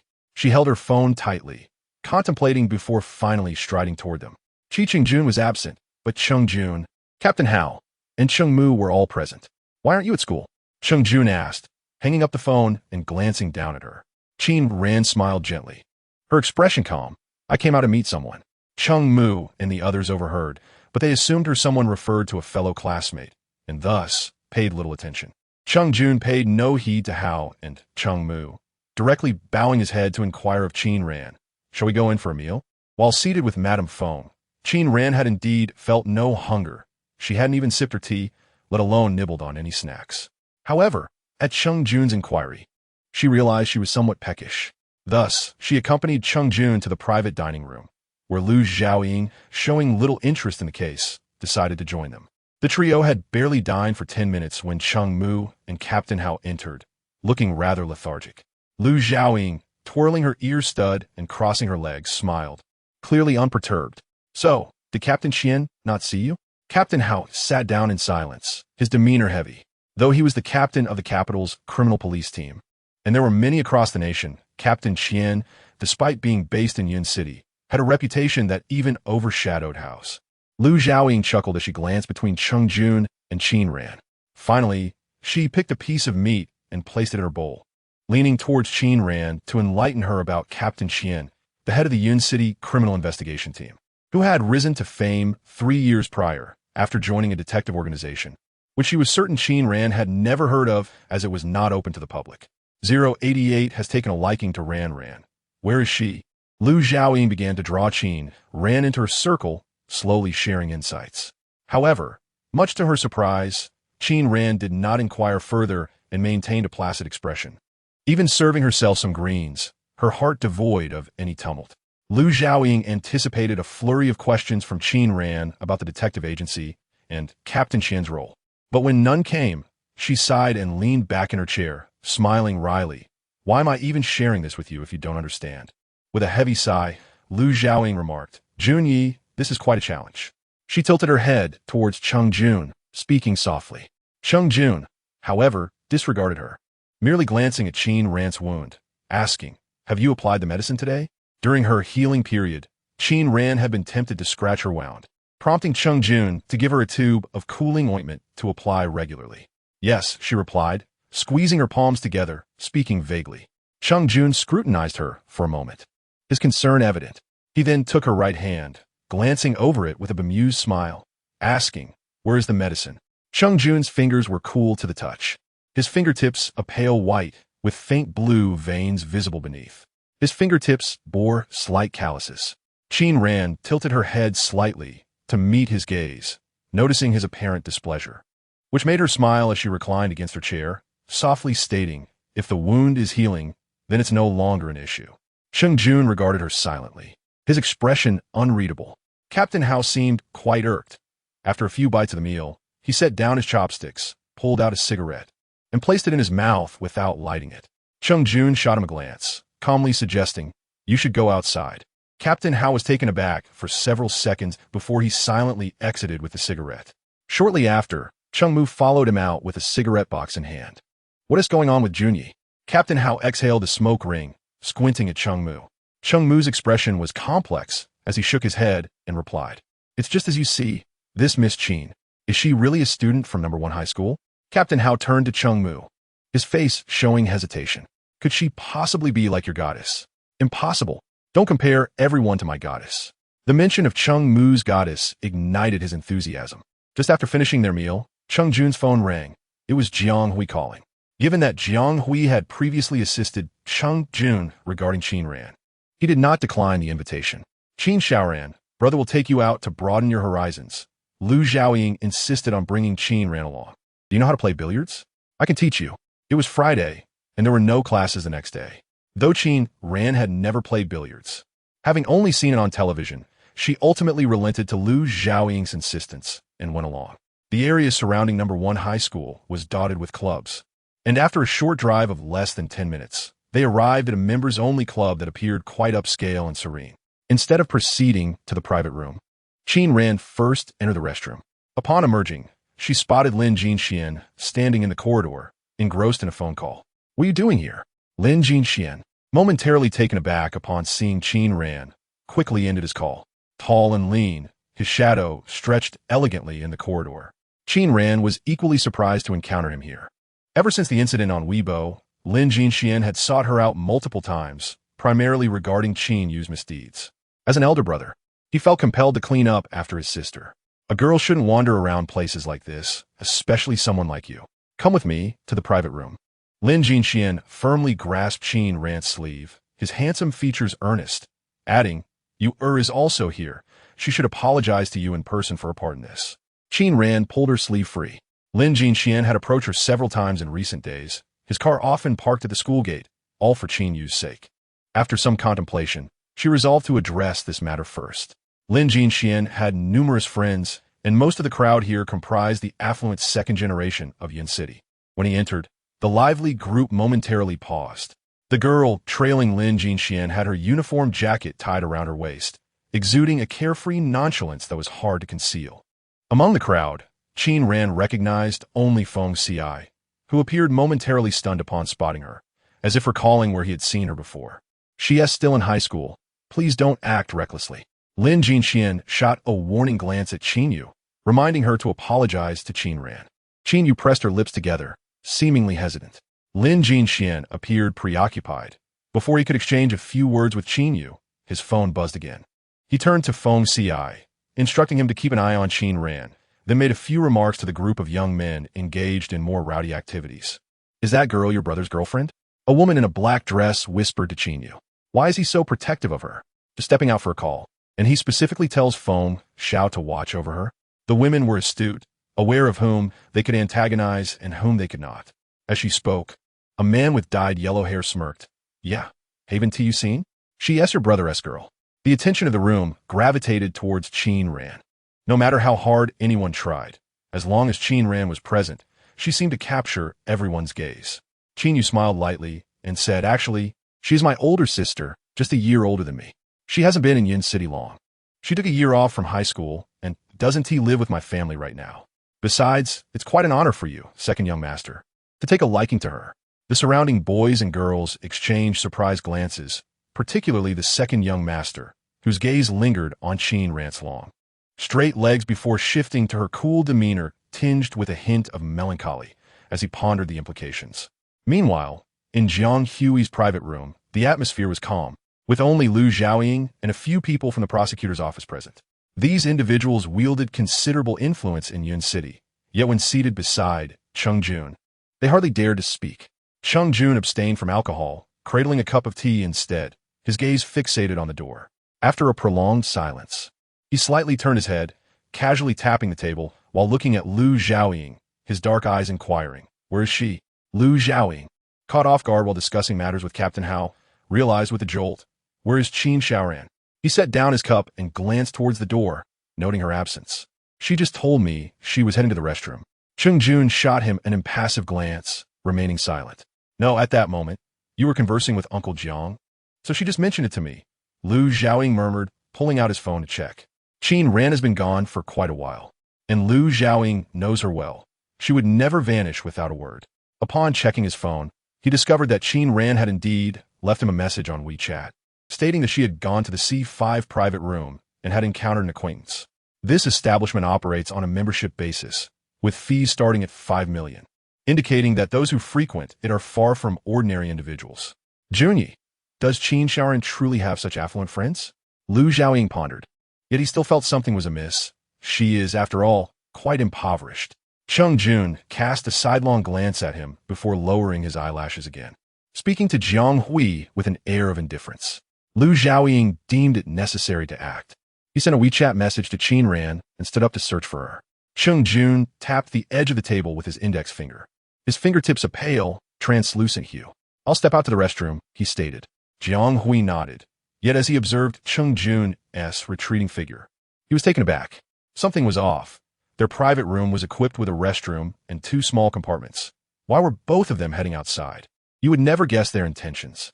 Captain Hao, seeing Cheng Jun leave, finally lit a cigarette, baffled by Cheng Jun's preoccupation with a high school student. 2 individuals utterly deranged. That child named Qin Ran? Jiang Hui chuckled. Indeed, the girl possessed an endearing appearance. Captain Hao remarked, Even Ouyang Yue has never received such accolades from you. You're not one to judge by looks, are you? Meanwhile, in the C5 private room, a woman with cascading waves of long hair offered a drink to Feng Ci. Feng Xiao, want to you indulge in a drink? Feng Ci smiled, adjusting his attire, his voice laced with a chill. My girlfriend dislikes it when I drink. The woman's expression stiffened. Feng Ci continued to smile, adding, and please, don't stand so close. She also dislikes the scent of perfume. The woman awkwardly retreated. Those nearby stifled their laughter, commenting, Feng Xiao, you're quite serious this time. Who exactly is she? You've hidden her for 2 years without introducing her to us. Feng Ci remained silent, merely turning to observe the woman brought by Lin Jinxian. In this den of wolves, he needed to keep a watchful eye on her. The man with dyed blonde hair hesitated, aware of both Lin Jinxian and Feng Ci's presence, and simply handed a drink to Qin Ran. She declined, raising her head slightly, her voice cool yet imbued with an unfamiliar languor. I don't drink. Despite being rejected, the blonde man showed no signs of anger. Instead, he gazed at her face, elegantly finishing the remaining drink and raising his glass with a smile. My apologies for the presumption. Qin Yu, watching from the side, felt her smile stiffen. Seeing the blonde man return, she couldn't help but inquire, why didn't you speak more with my sister? The blonde man, cigarette in mouth, kept his gaze fixed on Qin Ran. For today, she was brought by her brother. Qin Yu smiled, but said nothing further. Lin Jinxian could not be relied upon indefinitely. Lin Jinxian returned swiftly, noticing the blonde man standing beside Qin Ran. His brows furrowed, and his pace instinctively quickened. Sorry for the wait, he said apologetically to Qin Ran, then turned sharply to Qin Yu, his tone stern. Come here and apologize to your sister. Qin Yu bit her lip and stepped forward, silent. Lin Jinxian's voice deepened. Qin Yu, sister, I'm sorry about the incident on Weibo. I share responsibility. I should have mentioned that blogger to Wu Yan. Can you forgive me? Qin Yu's lips trembled, her eyes glistening with tears, projecting a fragile, pitiful demeanor. Qin Ran smiled lazily, her response calm and unhurried. I cannot. Qin Yu was taken aback by this reply, her expression faltering. Sister, I know you cannot accept me yet, but I sincerely wish to apologize. Qin Yu raised her head, her tone filled with grievance. Feng Ci and others in the room, unaware of the full context, turned their attention to the unfolding scene. Qin Ran merely smiled, refraining from addressing Qin Yu, and turned her gaze to Lin Jinxian, silently conveying the message. Despite her wrongdoings, it was Qin Yu who leaked the Weibo information and initiated the transfer, and no one forced her into such actions. Surely, she was astute enough to comprehend the consequences of her words to Wu Yan. Yet, upon speaking, it seemed as though she was the victim.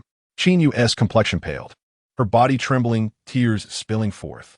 I only wanted to accompany you today to express this in front of you. Qin Ran disregarded Qin Yu, continuing to face Lin Jinxian, a smirk gracing her lips. She can apologize, but I shall not forgive. You need not seek me out regarding this matter in the future. Abandon all hopes.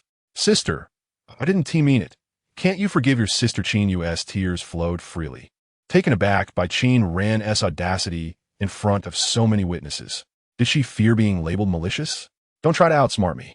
Having you as a sister is indeed a stroke of misfortune. Qin Ran smiled, her exquisitely delicate features shadowed by a chill, then politely nodded to Lin Jinxian. I have matters to attend to. I shall take my leave. Lin Jinxian snapped back to reality, witnessing Qin Ran stride towards the exit and hurriedly followed. Brother, Qin Yu called, but Lin Jinxian did not respond, nor did he pause his steps.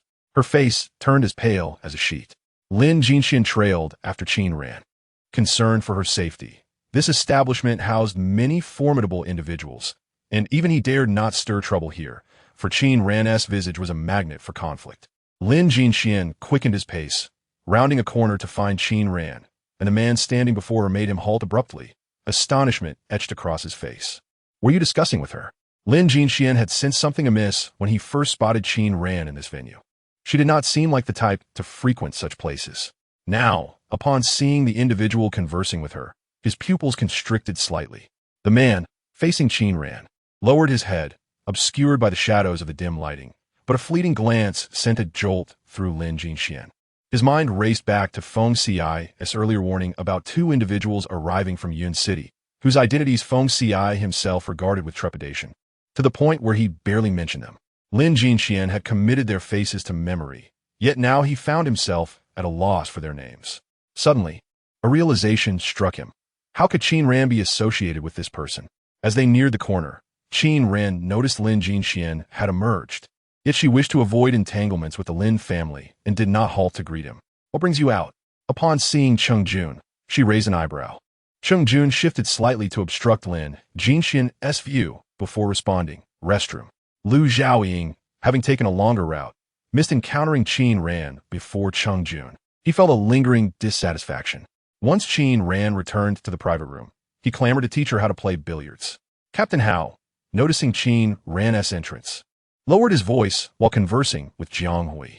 He had initially been discussing something with Lu Zhaoying, but seeing him beside Qin Ran, he instinctively refrained from continuing. Qin Ran noticed but was indifferent, following Lu Zhaoying to learn billiards. Having never played, she was quite curious and stood by watching him play. However, just as she was about to take her turn, Cheng Jun intervened. Your right hand isn't fully healed. Cheng Jun, while conversing succinctly with Jiang Hui, addressed Qin Ran, who had not touched a cue all night, as Lu Zhaoying explained the rules and theories of the game to her. In the C5 private room, Lin Jinxian returned, contemplative. Qin Yu sensed that he was not in his usual state. Brother, she said, biting her lip, do you believe my sister's words now? You always behave this way. No matter how hard I try, I can never measure up to her. Lin Jinxian regained his composure and turned to Qin Yu, saying, your sister has indeed made some mistakes regarding this matter. From her perspective, her words are not entirely without merit. Since she is unwilling to communicate further with you, it would be wise for you to refrain from provoking her in the future. The person beside Qin Yu is not to be trifled with. Lin Jinxian had previously been puzzled by the lack of background in the Qin family and wondered where Qin Yu had acquired the transfer records. Now, however, he seemed to grasp the situation. Qin Yu lowered her head, her fingers tightly clenched. She had not anticipated Lin Jinxuan's response. He had always been rational, approaching every issue from the perspective of an observer. For over a decade, Qin Yu had longed for Lin Jinxian to stand by her side. The next day, Saturday, Feng Lucheng awaited in the private room, clutching a teacup and frequently glancing toward the door. At the appointed time, the door swung open, revealing a pair of pale, slender hands. He quickly rose, pulling out the chair opposite him, and lowered his head in embarrassment. Miss Qin, I have warned my wife about the matter. She will never dare to seek you out again.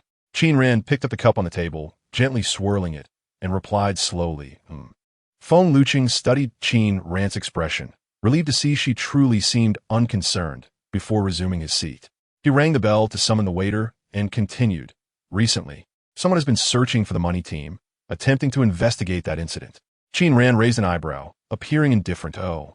Feng Lucheng paused, glancing at her. It is said that the poison dragon has resurfaced.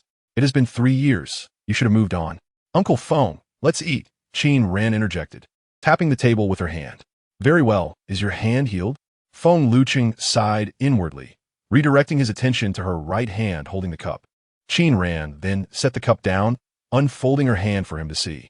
Upon inspection, Feng Lucheng noted that the wound had developed a layer of new flesh. Though the stitching marks remained, the recovery was indeed promising, and he finally felt a sense of relief. Then I can proceed with the report. The chef began serving the dishes. Qin Ran stared expressionlessly at the white porcelain plate in the chef's hand. Steamed corn with sweet potato. Is there anything special about it? Is there anything distinct? She questioned, incredulously.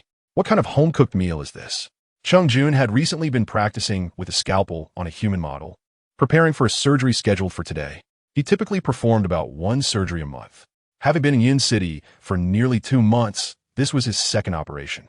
The school clinic was emptied during the weekend, offering an unusually quiet atmosphere. Cheng Jun had left a key to the clinic with Qin Ran, and she sat by his desk, tackling exercises with her computer and books. Suddenly, the door swung open with a loud bang.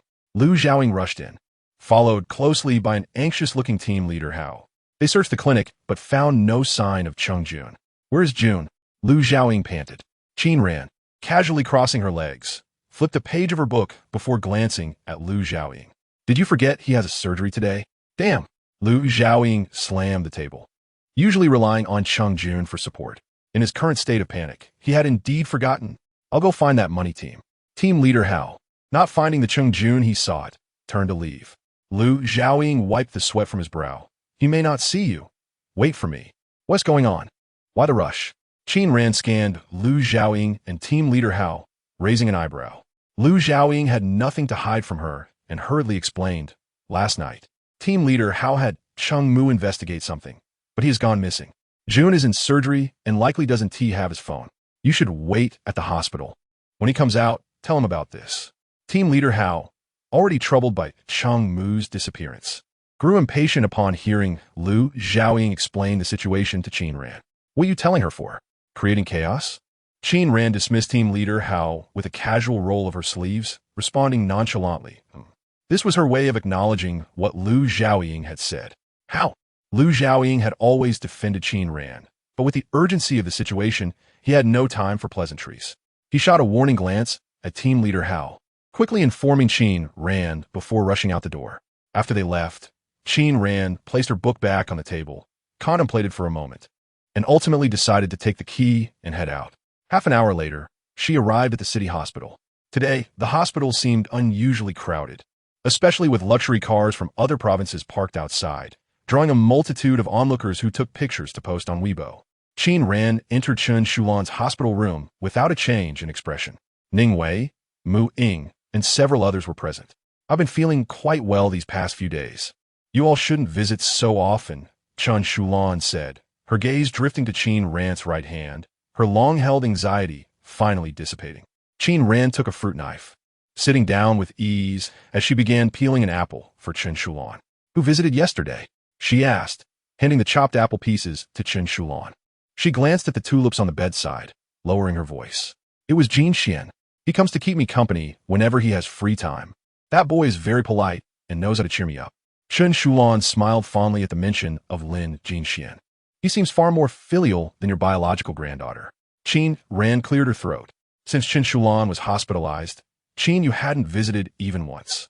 Qin Ran always spoke her mind, and Chen Shulan did not reprimand her, merely smiling as if it did not bother her. Muing tugged at Qin Ran's sleeve, whispering, Cousin, isn't it inappropriate to say that about our second cousin? She's busy practicing the violin. Meeting Qin Ran's icy gaze, Muing dared not continue and quickly changed the subject. Cousin, did you notice the cars parked downstairs? I don't recognize them, but they look so impressive. Do you know anything about them? Her tone carried a hint of envy and unspoken longing. Qin Ran replied with a simple, I don't know, and refrained from further comment. Muing had only been casually inquiring. She hadn't expected Qin Ran to recognize those cars. However, she had overheard some bystanders mention that most of them were limited edition luxury cars, and it was rumored that several celebrities were present. Perhaps they might even see someone when they went downstairs. Qin Ran paid little attention, having already visited Chen Shulan and her attending physician before seeking out Cheng Jun. Cheng Jun's phone was off, but he had mentioned to Qin Ran that he had a surgery. Qin Ran, perceptive as ever, quickly deduced that the luxury cars in the hospital were most likely there for him. With this in mind, she estimated his location. The hospital's VIP ward on the 29th floor had a dedicated operating room, which was currently guarded by numerous security personnel. If she wanted to, she could stealthily procure a nurse's uniform and slip into the operating room. However, she chose to wait by the elevator instead. Waiting alongside her were several successful individuals clad in tailored suits, clutching briefcases, some accompanied by assistants. Among them was a notably young woman who stood out. Given that Cheng Jun's surgery commenced early, Qin Ran did not wait long. When the elevator doors opened, she saw a figure surrounded by a throng of doctors. Simultaneously, the successful individuals attending to their business also moved closer. Cheng Jun, following the director, wore a white coat with a blue mask hanging from one ear, unhurriedly unbuttoning his coat. His fingers were long and pale, reminiscent of jade.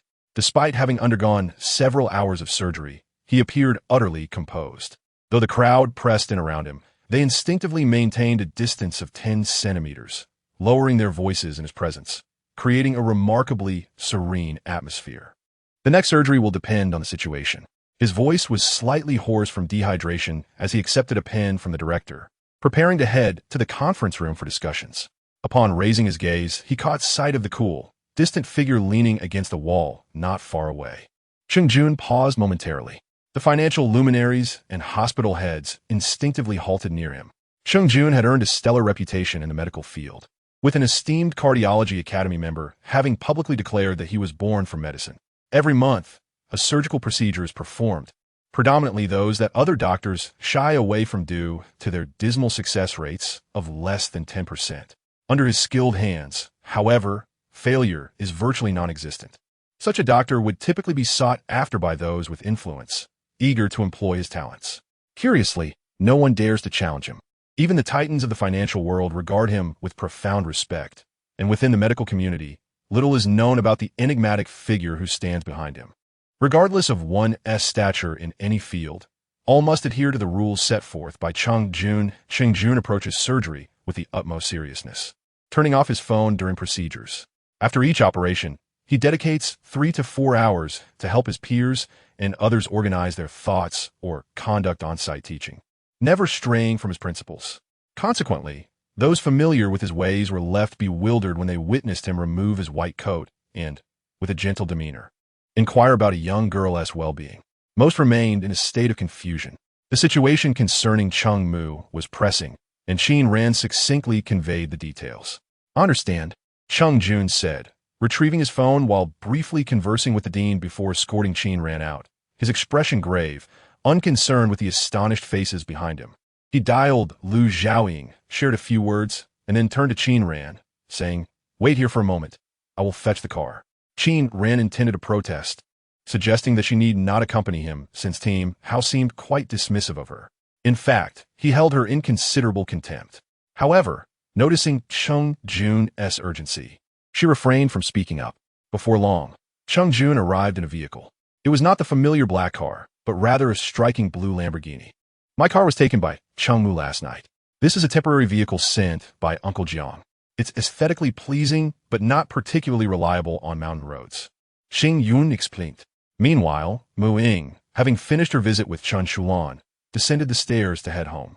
Upon exiting the building, she spotted the elegant sports car she had noticed upon her arrival. Its design had captivated her, and after overhearing several men discuss its exclusivity and exorbitant price tag exceeding 20 million, she felt a sense of disbelief. In her eyes, Qin Yu's violin, priced at 500,000, was already an astronomical figure. Soon, she saw Qin Ran standing beside the passenger door, seemingly attempting to get inside. "Cousin," Mu Ying exclaimed, her heart racing as she instinctively called out to Qin Ran. Qin Ran was eager to enter the car, but was taken aback when Mu Ying came running towards her. "Cousin, what are you doing here? Is this your friend?" Mu Ying inquired, her gaze irresistibly drawn to the car. The Lamborghini, with its low chassis and batwing doors, obscured the driver's face from her view, yet she could see the elegant hands gripping the steering wheel, delicate and well-formed, suggesting the driver was youthful and alluring. "I have something to attend to," Qin Ran replied impatiently, glancing at Mu Ying before moving to enter the vehicle. But cousin Mu Ying was reluctant to let Qin Ran leave so quickly, her eyes gleaming with enthusiasm for the sports car, clearly intrigued by Cheng Jun. With his fingers resting on the steering wheel and his long legs relaxed in the driver's seat, called out, "Qin, it's time to go." Qin Ran nodded to Mu Ying and promptly got into the car. Unable to see inside, Mu Ying stood rooted in place, watching as the car drove away, leaving only its rear in view. Yun City is not vast. Under normal traffic conditions, it takes roughly an hour to traverse from the south to the north. Shortly thereafter, Cheng Jun arrived at their destination, where Lu Zhaoying and Team Hao awaited them in the precinct's break room. "What's the situation?" Cheng Jun inquired softly upon entering. Seeing him, Team Hao and Lu Zhaoying felt a sense of relief, hastily explaining, regarding Cheng Mu. Team Qian suggested we report to the police, but was reluctant to elaborate. "Lu and I are currently awaiting his departure." Team Hao's personnel were also searching for Cheng Mu, yet progress was lacking. Team Hao, not being a native of Yin City, found himself unable to intervene in many matters, yet he understood that Cheng Mu's disappearance was no trivial matter. Reporting it to the police would likely yield little result. As he spoke, he noticed Qin Ran leisurely following Cheng Jun into the room, engrossed in her mobile game. While Team Hao dared to address Qin Ran in front of Lu Zhaoying, he refrained from doing so in Cheng Jun's presence, casting her a cold glance before averting his gaze. "Team Hao, this is something someone sent you." At that moment, a person knocked and entered, presenting Team Hao with a rather worn puzzle, its pieces scattered. Qin Ran, having not played her game for several days while awaiting updates, glanced at the discarded puzzle. It was not particularly intricate. Once completed, it would depict a pet dog. She quickly turned her attention away. Team Hao received the puzzle, furrowing his brow. Why would someone send me this without reason? Cheng Jun scrutinized the puzzle for a while before abruptly turning to Lu Xiaoying. Where in Yun City can one find large abandoned factories for plastic production? I'm unsure. I'll need to ask Uncle Jiang, Lu Xiaoying replied, pulling out his phone. Can you discern anything else from this? Team Hao recognized that this was likely a clue from those who had abducted Cheng Mu and promptly handed the puzzle to Cheng Jun. Cheng Jun placed the puzzle on the table, piecing it together methodically. It was not entirely complete, with several corners missing. As he focused intently on the puzzle, two individuals entered the break room. Excuse me, which of you is Team Hao? The man who entered appeared to be in his 40s, impeccably dressed, with piercing eyes. Team Hao was taken aback. He had sought out Team Qian for several days, and now, unexpectedly, he had appeared. Without time to ponder the implications, he stepped forward and introduced himself. Lu Xiaoying, standing beside Cheng Jun, whispered in confusion, Team Qian initially intended to disregard our involvement. Why has he changed his mind? After some thought, Lu Xiaoying glanced at Cheng Jun, contemplating, could it be that he knows you? But that doesn't seem right. He likely hasn't heard of you. Unable to fathom the situation fully, Lu Xiaoying decided not to dwell on it. Cheng Jun observed Team Qian's demeanor closely, deep in thought. 157. Please have the tech department trace this number. Cheng Jun instructed Team Qian. It should not be a registered card, but we can follow the line. Team Qian nodded and directed a young technician to carry out the task. Additionally, I need you to create a system. The person who delivered this to Team Hao is certainly disguised, but a flaw must exist, even if it has changed hands multiple times. Surveillance at the intersections should have captured something. Cheng Jun issued commands with precision. Team Qian quickly discerned that Cheng Jun was leading the charge, casting him an observant glance. How long will it take to complete this task? Cheng Jun raised his gaze to the technician. Half an hour, the technician replied, clutching a computer. There are 4 plastic factories in Yin City. How long will it take to locate the exact position using this system? Cheng Jun inquired, fixing his gaze on the technician. I've never attempted this before. Give me 20 minutes to try, the technician answered. Team Hao, realizing this was likely Cheng Mu's location, watched the young technician anxiously. The atmosphere in the break room grew tense. Just then, Qin Ran's phone erupted with a triumphant victory tone, shattering the silence. Team Hao turned his head, visibly irritated, directing a look of disdain towards Qin Ran.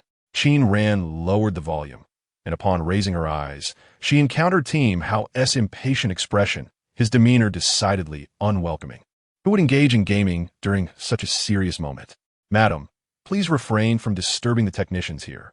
Team Hao warned in a hushed tone. The technician had already begun locating the position through the system. However, the final determination pointed back to their current location. Lu Xiaoying's eyes widened in disbelief. How is this possible? The interference from the opposing party was overwhelming, prompting the technicians to lower their voices and refilter data from the database, laying out the lines. A task that would take approximately a day. A day, in the grand scope of such a project, was considered swift. However, the progress on the 712 case was remarkably quick. Captain Hao's piercing gaze was fixed on the technicians and Team Qian, who remained silent. Qin Ran tucked her phone away and stood up. Cheng Jun, regaining his focus, looked intently at Qin Ran and handed her the computer set aside for the technicians with a smile. Said, "Here you go." Qin Ran was taken aback, glancing at Xing Yun in disbelief. She had not anticipated that he would directly pass the computer to her. Team Qian was known for his stern demeanor. Despite Captain Hao's repeated attempts to engage him, Team Qian had not uttered a single word. Captain Hao had experienced the aloofness of this team over the past few days. After all, even after several days of trying to converse, Team Qian had ignored him. Perhaps it was only due to Junya's presence today that Team Qian had made an appearance. Retracting his gaze, Captain Hao intended to inquire with the technicians, but was startled to see Cheng Jun handing the computer to Qin Ran. Frowning, he remarked, "Junyi, what are you giving the computer to her for? Don't delay the programmer's work." He then cast a disapproving glance at Qin Ran, as if questioning why she had not yet departed. Lu Xiaoying, momentarily perplexed, tilted his head as if pondering Cheng Jun's intentions. Qin Ran glanced at the computer in Cheng Jun's hands, reached out to accept it, and before she could turn away, the technicians nearby promptly stood up, clearing a space for her. She sat down and began to work diligently. Her lips pressed together as her slender fingers danced across the keyboard, producing a series of code that only programmers could comprehend. As she focused intently, her demeanor transformed entirely, shedding the previous nonchalance. The technicians, typically indifferent toward Captain Hao, instantly shifted their focus to Qin Ran upon hearing her voice. One technician pulled out a mobile device, flipping it open and activating it, transforming it into a mini-computer. They began the process of locating the target. Seated beside her, the technician opened a dynamic map, swiftly identifying an address in the northern part of the city based on Qin Ran's directives. The onlookers recalled the technician's prior exhaustive attempts to gather an array of dense data and code, ultimately yielding no results. Yet now, it had taken less than 10 minutes for the location to be pinpointed. Captain Hao's mouth fell open, his expression shifting from confusion to astonishment, and finally to a state of numbness, as if he had momentarily lost the clarity of his vision. Meanwhile, Team Qian returned from outside with a cup of tea, placing it beside Qin Ran. "This is green tea. I only put in 7 leaves, so it won't be too strong." Afterward, he turned to Captain Hao and informed him, "I have already dispatched someone to the abandoned factory in the north." At this point, Captain Hao was utterly speechless. Lu Xiaoying withdrew his chin, but could not resist stealing glances at Qin Ran. "Junyi, did you know all along?" He finally regained his voice. Chung Jun, with a fist pressed to his mouth, cleared his throat. He had harbored suspicions earlier, but it was only recently that he began to piece things together. In truth, upon tracing Qin Ran's whereabouts through the 712 case, Chung Jun sensed something amiss, later confirming it through Morse code. The sudden appearance of Team Qian solidified his suspicions. Team Qian likely had not heard of her. As he mentioned, Captain Hao had visited him several times without success, indicating Team Qian's reluctance to engage in this matter. Lu Xiaoying was momentarily speechless, but that's merely conjecture, isn't it? After Team Qian's arrival, his gaze had subconsciously drifted toward her, a reaction stemming from a deep-seated respect for her. Chung Jun lowered his gaze, smiling faintly. In other words, her role in the 712 case was pivotal. 712? Lu Xiaoying was further perplexed. That was 3 years ago. How old was she then? Chung Jun remained silent. "Goodness, are you all so extraordinary?" After a prolonged moment of contemplation, Lu Xiaoying finally regained his composure, wiping his face and expressing his thoughts with an impassive tone. The technicians swarmed around Qin Ran, and even the typically aloof Team Qian joined in. Lu Xiaoying hesitated to interrupt, but felt too intimidated to speak to Chung Jun. So he patted Captain Hao on the shoulder. "Actually, Team Qian doesn't seem so cold, does he? Look at how enthusiastic he is with Qin Ran, serving her tea and water as if he were her father." Captain Hao, who had been treated with indifference by Team Qian and others, was at a loss for words. "Say something," Lu Xiaoying urged him, feeling anxious as the silence loomed. Captain Hao protested. "What nonsense are you talking about? My worldview is collapsing. What do you want me to say?" After 2 hours, Chung Mu was rescued, and it was now 5 in the afternoon. Since Captain Hao and Lu Xiaoying needed a hand over the case, Chung Mu returned in Team Qian's vehicle. Upon arriving at the school infirmary, he encountered Captain Hao and Lu Xiaoying, who had just finished compiling the data. "I thought it would be days before I saw you again," Chung Mu expressed with a mix of relief and excitement. "How did Team Qian agree to help? And how did you find me?" When I asked Team Qian, he didn't say a word. His team is so aloof. Before he could continue, his peripheral vision caught sight of Qin Ran emerging from the kitchen with a cup of water, prompting him to halt his words.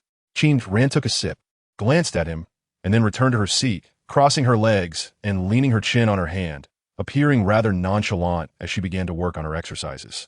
Chung Mu furrowed his brow and, lowering his voice, addressed Captain Hao and Lu Xiaoying, "Let us step outside." Before he could finish, Captain Hao interrupted him expressionlessly. "No need." "What? You don't need to step outside or avoid her," Captain Hao stated, turning his complex gaze toward Qin Ran. "She saved your life.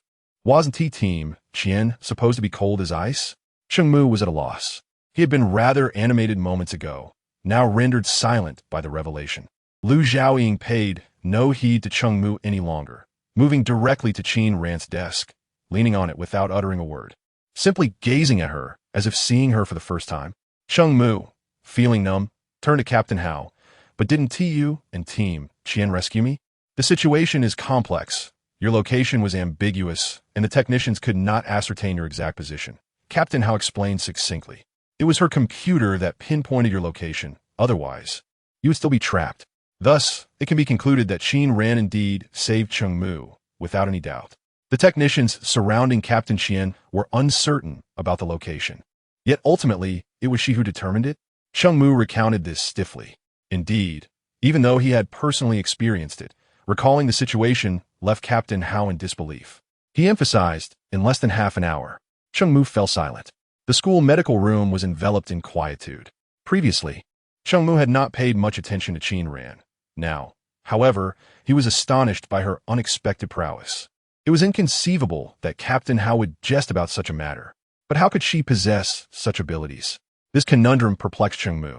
Captain Qian had gained renown in this circle due to the 712 case, and his subordinates were all elite personnel, evidencing the competence of the technicians under his command. Not only Cheng Mu, but also Captain Hao and Lu Xiaoying could not fathom it. To them, Qin Ran was merely an ordinary high school student. How could she possess such technical expertise? Although the specifics were not described, Cheng Mu was able to envision the scene. Qin Xiaoran, you are truly impressive. At this moment, Lu Xiaoying finally regained her voice, slapping the table with excitement and enthusiasm. When did you learn programming? You are more adept than professional technicians. In the past, due to Cheng Jun's imposing presence, Cheng Mu had always been polite towards Qin Ran. Yet he had grown up surrounded by exceptionally talented individuals and had not truly regarded her with respect. However, upon hearing Lu Xiaoying's words, he found no room for ridicule in his heart. He merely glanced down at his own hands. When he looked at Qin Ran again, his attitude and gaze were markedly different from before. Qin Ran continued to sit at the table, diligently working on her chemistry paper. With Cheng Mu's change in attitude, the people in the medical room grew increasingly curious about her. Clearly just a senior student, how could her programming skills be so advanced? As Cheng Mu pretended to pass by Qin Ran casually, he caught sight of her paper. In stark contrast to her aura as a programming prodigy, her handwriting was rather unrefined, reminiscent of a primary school studentess, clumsy and lacking structure. Moreover, at a glance, only a few answers were correct. Cheng Mu and Captain Hao exchanged glances filled with unspoken words. What do you think? ISN T. Qin Xiaoran remarkable? Lu Xiaoying remarked while tending to Cheng Mu's minor injury. Glancing at Captain Hao, who was sipping iced water, Qin Ran sat at a desk tucked away, separated from Lu Xiaoying by a glass door. If one spoke softly, Qin Ran would not overhear their conversation. Cheng Jun was just emerging with his phone. Cheng Mu paused momentarily, then, in a voice barely audible to their small group, pondered aloud, Junyi, don't you find it curious? Why would a high school student, who seems to know nothing, happen to possess such skills? Isn't it a bit too coincidental? Cheng Jun, occupied on a call, slightly turned his body at the sound, his languid demeanor betraying a hint of sharpness in his gaze as he glanced at Cheng Mu. He offered no explanation, merely stating in a lowered tone that there would be a dinner with Captain Qian in 3 days. If they had other matters, they could discuss them then. Although the reality was not as Cheng Mu had imagined regarding Captain Qian, his contributions during the rescue were undeniable. A meal was essential. However, Junyi, hasn't Captain Qian already agreed to dinner? Cheng Mu recalled how Captain Qian had been utterly silent in the car, his demeanor not resembling that of someone inclined to dine out with others. With Cheng Jun present, Cheng Mu and the others would certainly be more restrained, and Captain Qian's group would likely refrain from speaking, making the atmosphere exceedingly awkward. Though he thought this, Cheng Mu dared not voice his concerns. Their trip to Yun City was primarily for Cheng Jun and secondarily for Captain Qian, and any opportunity was better than none.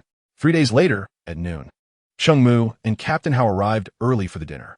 Cheng Jun and Lu Xiaoying were still waiting for Qin Ran to finish school. Cheng Jun had arranged the timing so that Qin Ran's dismissal would coincide perfectly. Cheng Mu and Captain Hao's early arrival stemmed from their instinctive respect for Cheng Jun and Captain Qian. She was indeed impressive. However, would it be inappropriate for her to appear in such a formal setting? Cheng Mu grasped his teacup, glancing at the door, and quietly remarked to Captain Hao, "What if Captain Qian is displeased?" In his opinion, a high school student like Qin Ran was not suited for such occasions. He had expected Captain Hao to concur with his sentiments, yet, to his surprise, Captain Hao merely sipped his tea in silence, seemingly lost in thought. Cheng Mu was about to speak again when the door to the private room swung open and several individuals entered. Upon raising his head, he was taken aback to see Captain Qian.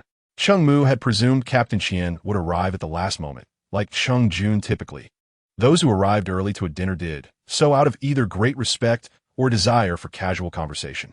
However, Captain Qian's stern and taciturn expression did not suggest he was one for idle chatter. "Captain Qian, would you like some tea?" Cheng Mu stood and spoke first. "No need," Captain Qian replied succinctly. He seated himself at the position closest to the door, with the two technicians behind him also taking their seats. Each sat rigidly, and aside from Captain Qian's request for another pot of tea from the server, no one else seemed inclined to speak. The atmosphere felt as if it had been frozen. Cheng Mu attempted to engage Captain Qian and his team in conversation, but they either shook their heads or nodded. Resembling blocks of ice, Cheng Mu was left utterly at a loss. He had thought himself taciturn, yet here were individuals even more reticent than he. He bowed his head and sent a WeChat message to Captain Hao, stating, "Captain Qian is too aloof. It's impossible to collaborate." Just as the atmosphere reached an unbearable chill, the door opened once more. Lu Xiaoying was the first to enter, fiddling with her sparkling earrings, chatting with the person behind her. "Junyi." Both Cheng Mu and Captain Hao stood. Cheng Jun lowered his gaze, acknowledging with a low, nasal tone as he entered alongside Qin Ran. Cheng Mu was about to sit down when he was astonished to see Captain Qian and the others also standing. The previously frosty individuals now wiping down the remaining chairs and pulling them out. Captain Qian, wearing a faint smile, poured a cup of tea and placed it before Qin Ran with warmth. "You can give this a try. It's just a few leaves, and I had the server prepare it fresh." Captain Qian encouraged Qin Ran to sample the tea, and after taking a sip, she noticed his expectant gaze. She nodded slightly and replied softly, "It's fine." Captain Qian exhaled in relief, and then casually took his seat beside her. Cheng Jun and Lu Xiaoying, having witnessed the previous gathering of Captain Qian and his team around Qin Ran, maintained their composure, while Cheng Jun remained focused on the table before him. However, Lu Xiaoying could not help but marvel at Captain Qian and the others. Once everyone was present, Lu Xiaoying signaled to the server to begin serving dishes. Captain Qian then began quietly introducing the delectable dishes to Qin Ran, ordering a large plate of boiled meat slices for her. Cheng Mu was left speechless, frozen in disbelief. Wasn't he promised a chilly reception? Contrary to his expectations, the dinner proceeded without any awkwardness. Throughout the meal, Captain Qian and his team engaged in lively conversation with Qin Ran, particularly the former team members, who took turns toasting her. Observing the lively atmosphere at the table, Cheng Jun leaned back against his chair, quietly and intently studying the scene, his brow slightly furrowed. He then reached out to tap the table, quietly summoning the server. With his head slightly bowed, his hair fell forward, and his long fingers rested gracefully on the table. Within moments, the alcohol beside Qin Ran was replaced with juice, and the plate of boiled meat slices in front of her was moved to the opposite side. Captain Qian appeared momentarily taken aback, hesitating to meet Cheng Jun's gaze as he glanced up. Cheng Jun then lazily picked up his chopsticks, casting a brief glance at him. "Ah, this matter, she had several stitches in her right hand. The wound is still healing." Whether it was the phrasing or some other stimulus, Captain Qian suddenly sprang to his feet, as if propelled by a spring, his expression tense as he looked at Qin Ran, his voice rising. "You had stitches in your right hand. How is it now?" The technical personnel brought by Team Qian also put down their chopsticks, their expressions grave as they turned their gaze towards Qin Ran. The chopsticks in Qin Ran's hands had yet to touch the boiled meat slices, and with the wine gone, her mood was decidedly poor. She glanced at Team Qian and raised an eyebrow, thinking, how could it possibly be so simple? A few stitches and it's all fine. Team Qian resembled a headless fly, flitting about aimlessly. Growing annoyed, Qin Ran extended her hand for him to see. Her palm bore only pink scars and the marks of sutures, yet these alone revealed the severity of her previous injury. Team Qian's furrowed brow remained tense, and without inquiring further, he abruptly tossed his chopsticks down. He glanced anxiously at Cheng Jun beside her. "Is her hand all right? Will there be any after effects? Could there be any lingering issues?" When they first arrived in Yin City, Cheng Mu had accompanied Team How to find Team Qian and had certainly experienced the latter's aloof demeanor and sparse words. Yet, The current chattiness of Team Qian was a stark contrast to the detached individual he had previously encountered. Wasn't it just a right-hand injury? Was there really a need for such concern? As if she would never be able to use her hand again. Cheng Jun, seated at the table, could hear every word spoken, no matter how quietly. Cheng Mu couldn't help but pick up his phone to message Team Hao. Isn't she left-handed? So what if her right hand is injured? It's not that serious. My goddess fractured a rib and still accompanied me on a case. She didn't react like this. The remainder of the meal was dominated by discussions between Team Qian and Cheng Jun regarding Qin Ran's injury. Team Qian meticulously questioned Cheng Jun until he was assured that her hand would not suffer any lingering effects, at which point he finally breathed a sigh of relief. Surprisingly, Team Qian spoke the most during the meal, and as they prepared to leave, he admonished Qin Ran several times. It was only when Cheng Jun cleared her throat softly that Team Qian and the others reluctantly got into the car. Cheng Mu observed Team Qian's departure with an impassive expression. After they left, he couldn't help but look at Qin Ran, bewildered as to why Team Qian seemed so familiar with her. None of the awkward, angry, or displeased scenarios he had imagined materialized. In fact, he had barely exchanged a complete sentence with Team Hao throughout the entire encounter. Cheng Mu took the passenger seat in Team Hao's car, feeling somewhat out of sorts. As Team Hao started the engine and turned his head thoughtfully, he noted that Team Qian's demeanor was peculiar, particularly regarding Qin Ran. It was hard to say. Without needing Team Hao to point it out, Cheng Mu had already noticed. The two fell into a silence, neither speaking for some time. Eventually, Team Hao broke the silence with a teasing remark. So, how does this Qin Ran compare to your goddess? The computing skills of Qin Ran were indeed unparalleled. Though Team Hao was not well-versed in technology, he vividly recalled how Qin Ran had navigated her computer just days prior, especially the attitudes of Team Qian and the others. At the mention of this, Cheng Mu perked up. She is incredibly talented, but how could she possibly compare to my goddess? Team Hao pondered and nodded in agreement. That is indeed the case. Meanwhile, Qin Ran alighted from the car a street away from the school, intending to head to her class. To her surprise, she spotted a black BMW at the intersection of the teaching road. 5 minutes later, she found herself seated in the passenger seat, leaning back against the chair with her eyes half closed and feeling somewhat irritable. Yet she suppressed it, speaking curtly. What is it? Just say it. In the back seat was Ning Qing, and once the driver parked the car outside the school gate, he promptly exited. I've already reprimanded you, Heir, regarding the Weibo incident. Don't be angry, Ning Qing remarked, quickly changing the topic, her tone softening. Ran, why didn't you tell Mom that you know Mr. Feng? He helped you with the Weibo issue, right? A benefactor like him deserves a meal in return. Although Yun City is small, it is home to many hidden talents. The Lin family appears affluent on the surface, but their foundations are shallow, and there are many families that remain discreet and unassuming, some of which even have roots in the capital. Ning Qing realized that the Lin family's standing paled in comparison to families like the Shun family in the capital, to which Lin Wan had married. No need, I'm not close with Mr. Feng, Qin Ran replied, her fingers absent-mindedly tapping on her knee, her tone heavy. How can you say that? He has already helped you. It's only right to invite him for a meal, Ning Qing insisted. Qin Ran interrupted her. 3 years ago, I called you, but you didn't answer. Then Mr. Feng happened to give me a ride home. He probably just felt sorry for me. I didn't even have his number. Feng Loqing's status in Yin City was quite conspicuous, and while Qin Yu was slightly acquainted with Madame Feng, Lin Wan's attitude towards Ning Qing had undergone a noticeable shift. Yet, it was surprising that Qin Ran didn't even have Feng Loqing's phone number. Ning Qing felt disappointed. Had it been Qin Yu, they would have known Feng Loqing's number 3 years ago, and wouldn't be like Qin Ran, so oblivious and self-centered. Qin Ran squeezed her fingers and pushed the door open to exit the car. The driver had parked at a turn where there was a vacant space.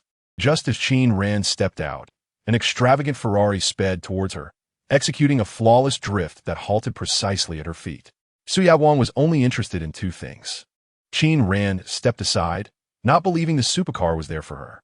As she moved, a man emerged from the car, dressed in a flamboyant pink shirt with a teasing smile. He removed his sunglasses, scanning the area until his gaze landed on Qin Ran, his eyes lighting up. Miss Qin, do you remember me? I am Qian Jinyu. We met at the club last time. Qin Ran glanced at him, her expression indifferent. Oh, with that single syllable. She turned to walk away. Qian Jinyu was taken aback by her abrupt departure, momentarily stunned. He hadn't anticipated such a response. He was used to women approaching him when he waved, but this was the first time he encountered someone so cold. Recovering from his surprise, Qian Jinyu jogged to position himself in front of Qin Ran, still smiling. Ning Qing felt a tinge of disappointment in Qin Ran. She had made her hints so obvious. Yet she remained oblivious, preparing to return when unexpectedly, another car pulled up in front of Qin Ran. This car was unlike the BMW they had been in. It was a supercar. To Ning Qing's discerning eye, it was quite valuable. Although many in Yun City could afford such a vehicle, few were willing to spend a fortune on it. Ran, Ning Qing called as she got out, raising her voice slightly. Is this your friend? Ning Qing discreetly surveyed the supercar before her gaze settled on Qian Jinyu. He was handsome, exuding a certain charm. She knew many people in the circle, yet she had never heard of any family in Yun City with the surname Qian. Qin Ran, with her hands in her pockets and an expressionless face, circled around Qian Jinyu and walked towards the school, her lowered brow radiating a cold impatience that did not detract from her exquisite appearance. She resembled a flame, igniting a warmth in the hearts of those nearby.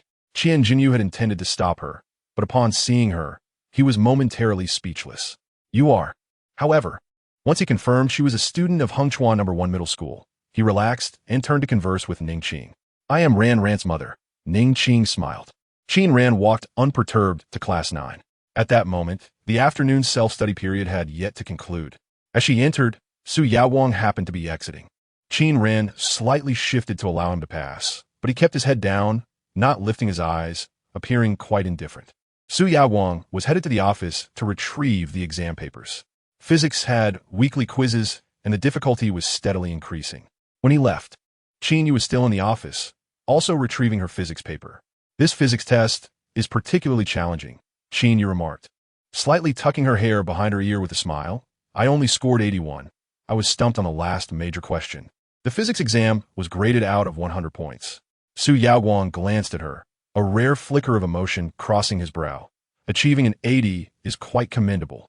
Our scores are fairly similar. Qin Yu smiled, feeling as if she had regained a sense of rhythm. I have a rehearsal for the school anniversary program on Friday night. She watched Su Yaowang take the paper, biting her lip, seemingly unintentionally starting a conversation. Su Yaowang had always enjoyed watching her play the violin, particularly her new piece, which he had grown fond of recently. Qin Yu seemed to grasp his sentiments, as she had not practiced at school for quite some time. Upon hearing about the rehearsal, Su Yaowang certainly would not miss this opportunity. After a moment's contemplation, he nodded slightly, his eyes sparkling with clarity. All right, I will be there. Lin Siren was seated, diligently working on physics problems, with a notebook from Qin Ran beside her. Recently, she found solace in solving physics exercises during her free time. Qin Ran returned to her seat and began reading a book. Ran, next Monday is the school anniversary, and we have rehearsal this Friday night. Would you like to watch us rehearse? Lin Siren put down her pen, her eyes gleaming as she gazed at Qin Ran. Qin Ran slowly glanced up from her book. Her response measured. Let us see how it goes. While not a definitive answer, it brought Lin Siren joy. Qin Ran leaned back in her chair, resting her chin on her hand, her eyes half closed as she mused, I should make time for Friday night. Su Yaowang returned, distributing the completed physics papers. The papers had been rolled up by the physics teacher, and he had spent the journey conversing with Qin Yu, even discussing a physics problem, without time to review his own score, which he had already estimated. Upon reaching the classroom, he finally unfolded the English paper. The physics teacher had a habit of arranging the papers in order of scores, from lowest to highest. Naturally, the first paper belonged to Qin Ran. Su Yaowang glanced down and saw he had scored 38. The physics exam was particularly challenging, with many scoring below passing. Several papers had scores in the 40s, making his 38 seem less conspicuous. However, this score did not stir any emotions within Su Yaowang. He simply handed the paper to Qin Ran and continued distributing the others. As the self-study bell rang, students began to move about. Xiaosheng also distributed his paper, comparing his score with Qin Ran's. Before they could finish comparing, Su Yaowang approached Lin Siren silently, holding her paper, his demeanor unusual.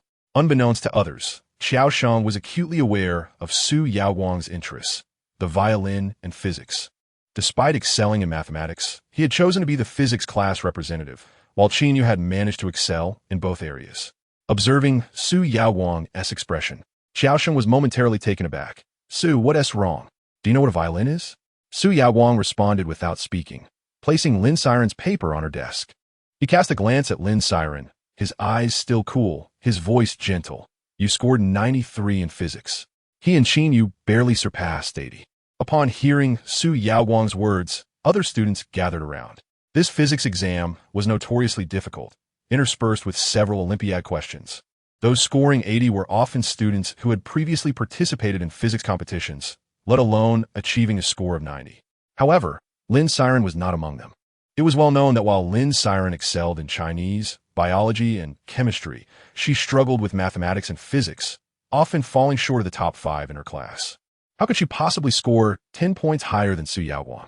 Even Xiao Sheng, who typically struggled academically, looked at Lin Siren in disbelief. Lin Siren herself was somewhat bewildered.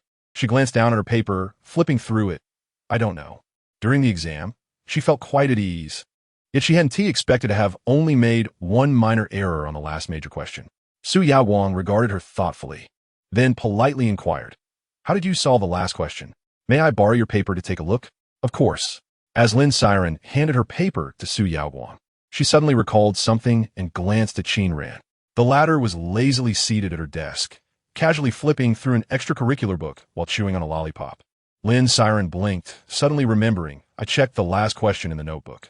She retrieved the notebook that Qin Ran had given her and handed it to Su Yaowang. He took it, flipping to the first page where he spotted 3 rather hasty characters. Despite their scrawl, Su Yaowang discerned the name, Song Luting. He quietly pronounced the name, syllable by syllable.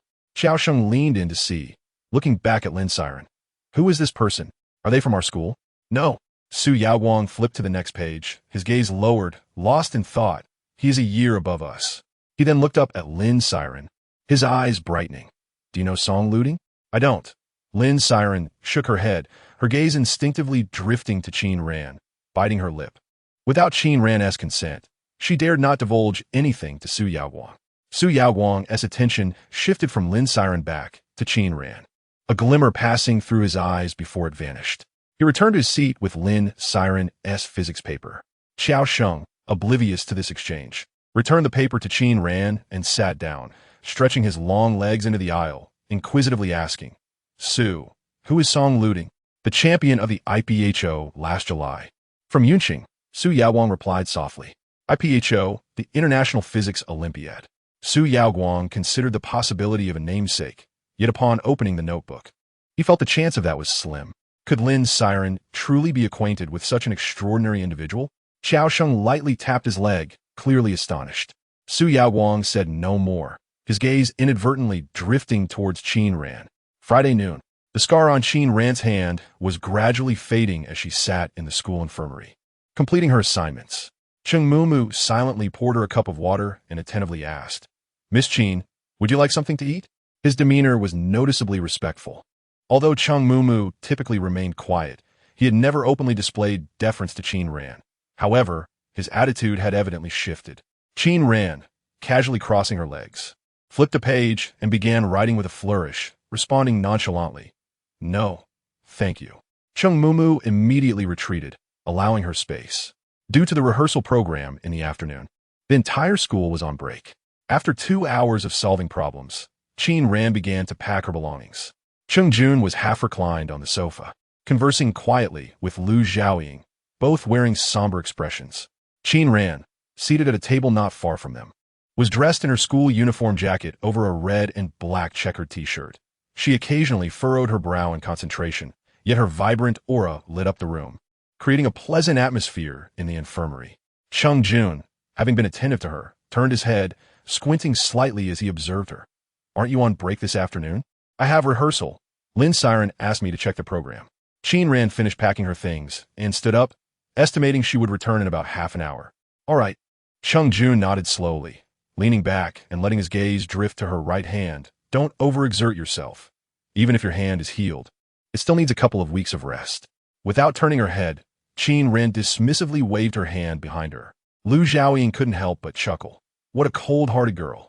After a moment, she turned to Cheng Jun, pen in hand, pondering. Jun, why are you so concerned?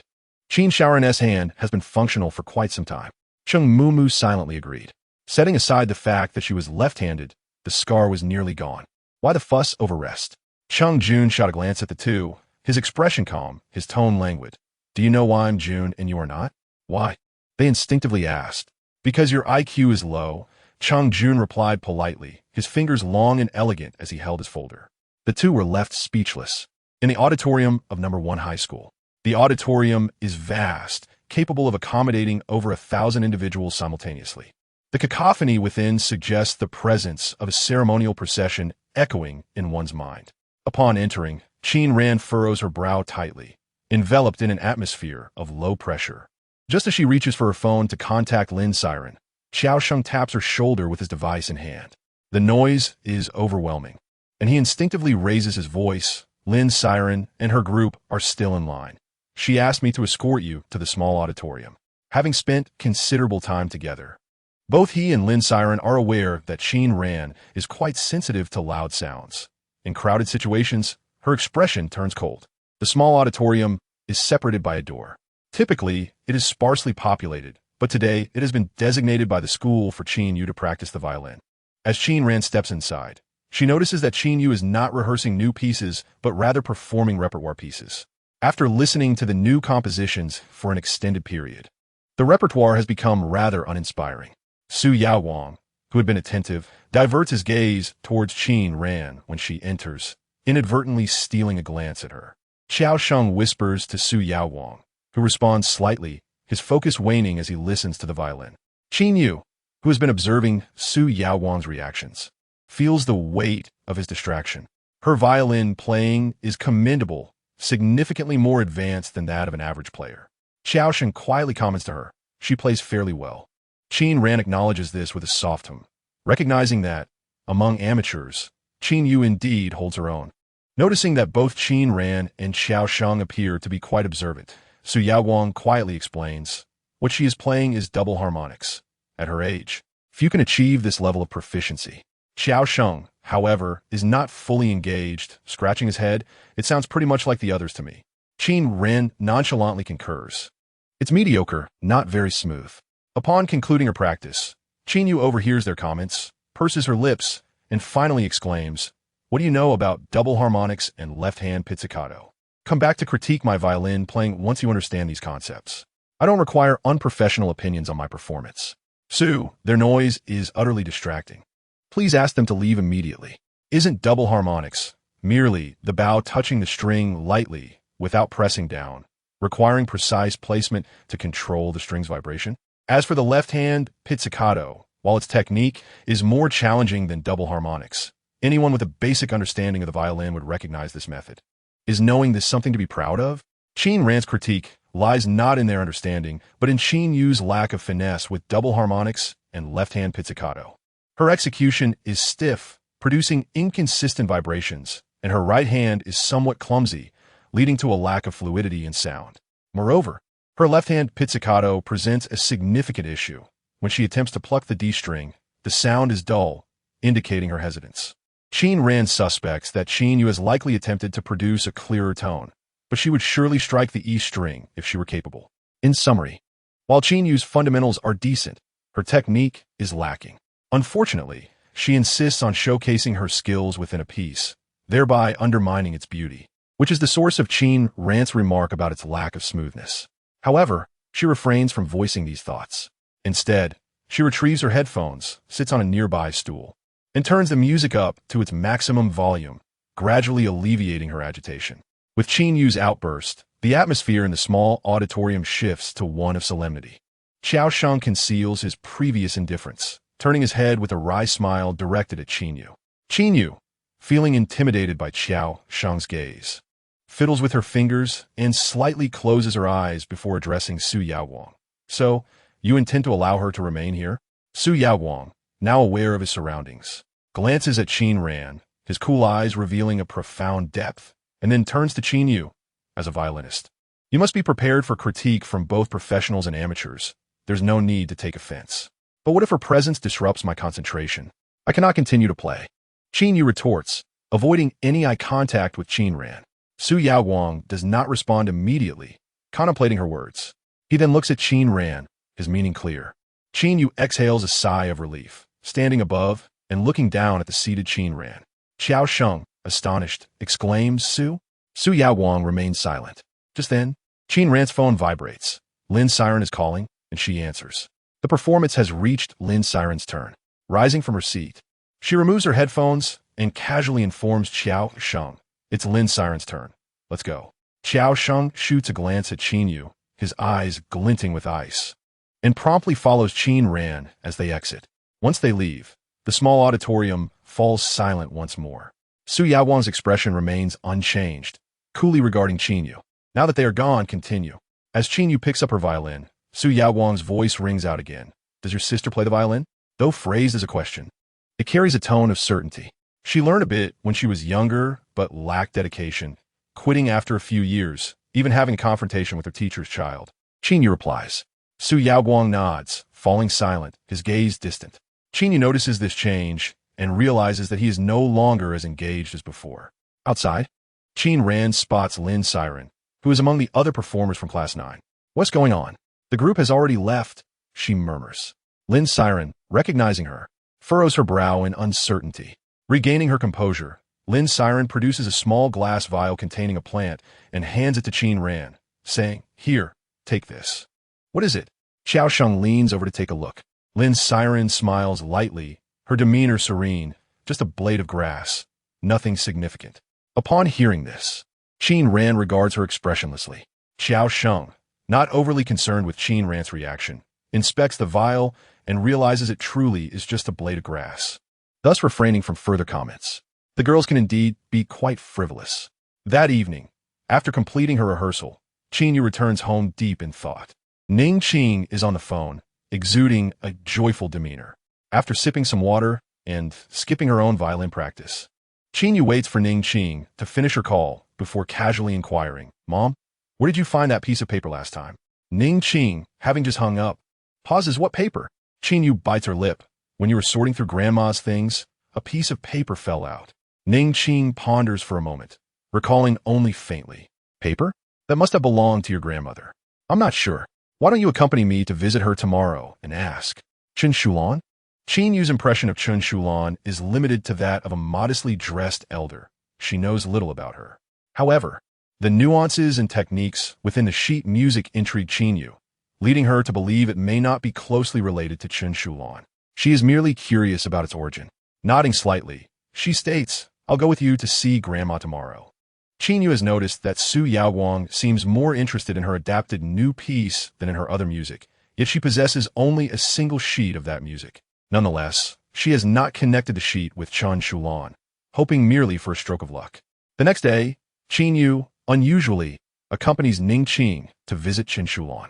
Mom, Ewer is here to see you, Ning Qing announces as she adjusts Chen Shulan's bed. Chen Shulan appears frail, her spirits low, her voice weak.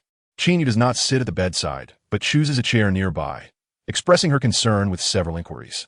As they prepare to leave, she helps cover Chen Shulan with a blanket and adds, By the way, Grandma, when my mom was sorting your belongings, I believe I saw a piece of paper with a series of symbols. Fearing that Chen Shulan might not understand the notation, Qin Yu rephrases her question. Do you have any others? Chen Shulan's condition seems poor, and she barely speaks with Qin Yu, but upon hearing this question, her demeanor brightens, and her gaze sharpens with interest. Sister 099 knows President Feng? Qin Hanqiu was taken aback by the natural way Qin Ran addressed him as Dad. His back immediately stiffened, standing frozen in place, afraid to turn around, beads of sweat sliding down his forehead, carrying a hint of fine dust. Ran, you should leave quickly. Dad will come to see you later. As Qin Ran took a couple of steps forward and noticed Qin Hanqiu's expression, she squinted slightly, a smile tinged with anger curling her lips. Did you just see Qin Yu? Qin Hanqiu remained silent, merely gazing at Qin Ran, flustered and awkward. Without needing him to respond, Qin Ran already knew the answer. She shoved her phone in her pocket, tilted her head, and laughed lightly, just like Ning Qing. You're quite impressive. Ran. Qin Hanqiu looked at the dust on his clothes, biting his lip. Unlike Ninghai Village, he had encountered many wealthy individuals in Yin City. Most students at the high school were locals with decent family backgrounds. Having seen the ways of the world, Qin Hanqiu understood what his presence could bring to his daughter. He instinctively wanted to flee. However, Qin Ran disregarded him, merely lifting her chin slightly, addressing Qiao Sheng and his group. This is my dad. She stood sideways to Qin Hanqiu, wearing a cap that obscured her face from the light, making it difficult for him to discern her expression, only hearing her cold voice. Qin Hanqiu stood rooted to the spot, a drop of sweat trickling down his face as he completely forgot how to react. Everything around him slowed down, with only the girl's indifferent yet clear words, my dad, echoing in his ears. The previously bustling campus fell silent at that moment. Qiao Sheng and Lin Siren seemed equally taken aback by the scene.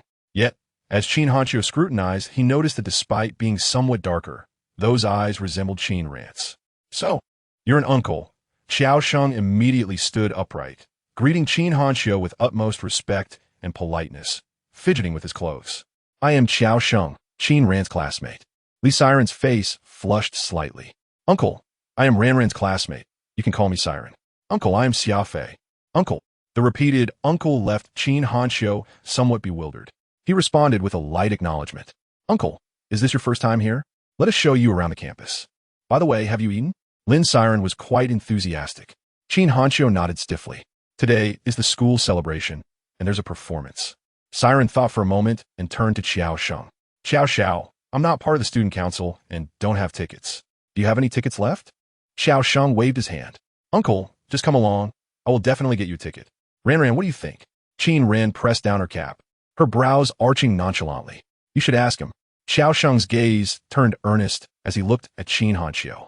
Dressed impeccably and referred to as Xiao. His inquiry left Qin Hanqiu utterly flustered. No need. I just wanted to see Ran and then leave. I have matters to attend to and can't stay long. Not even a stroll around the campus. Qin Ran, hands in her pockets, raised an eyebrow at him. All right, I will see you out.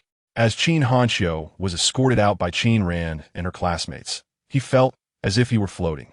Qiao Sheng even had the foresight to send someone to buy 2 bottles of iced water for Qin Hanqiu. He took the 2 bottles and boarded the bus.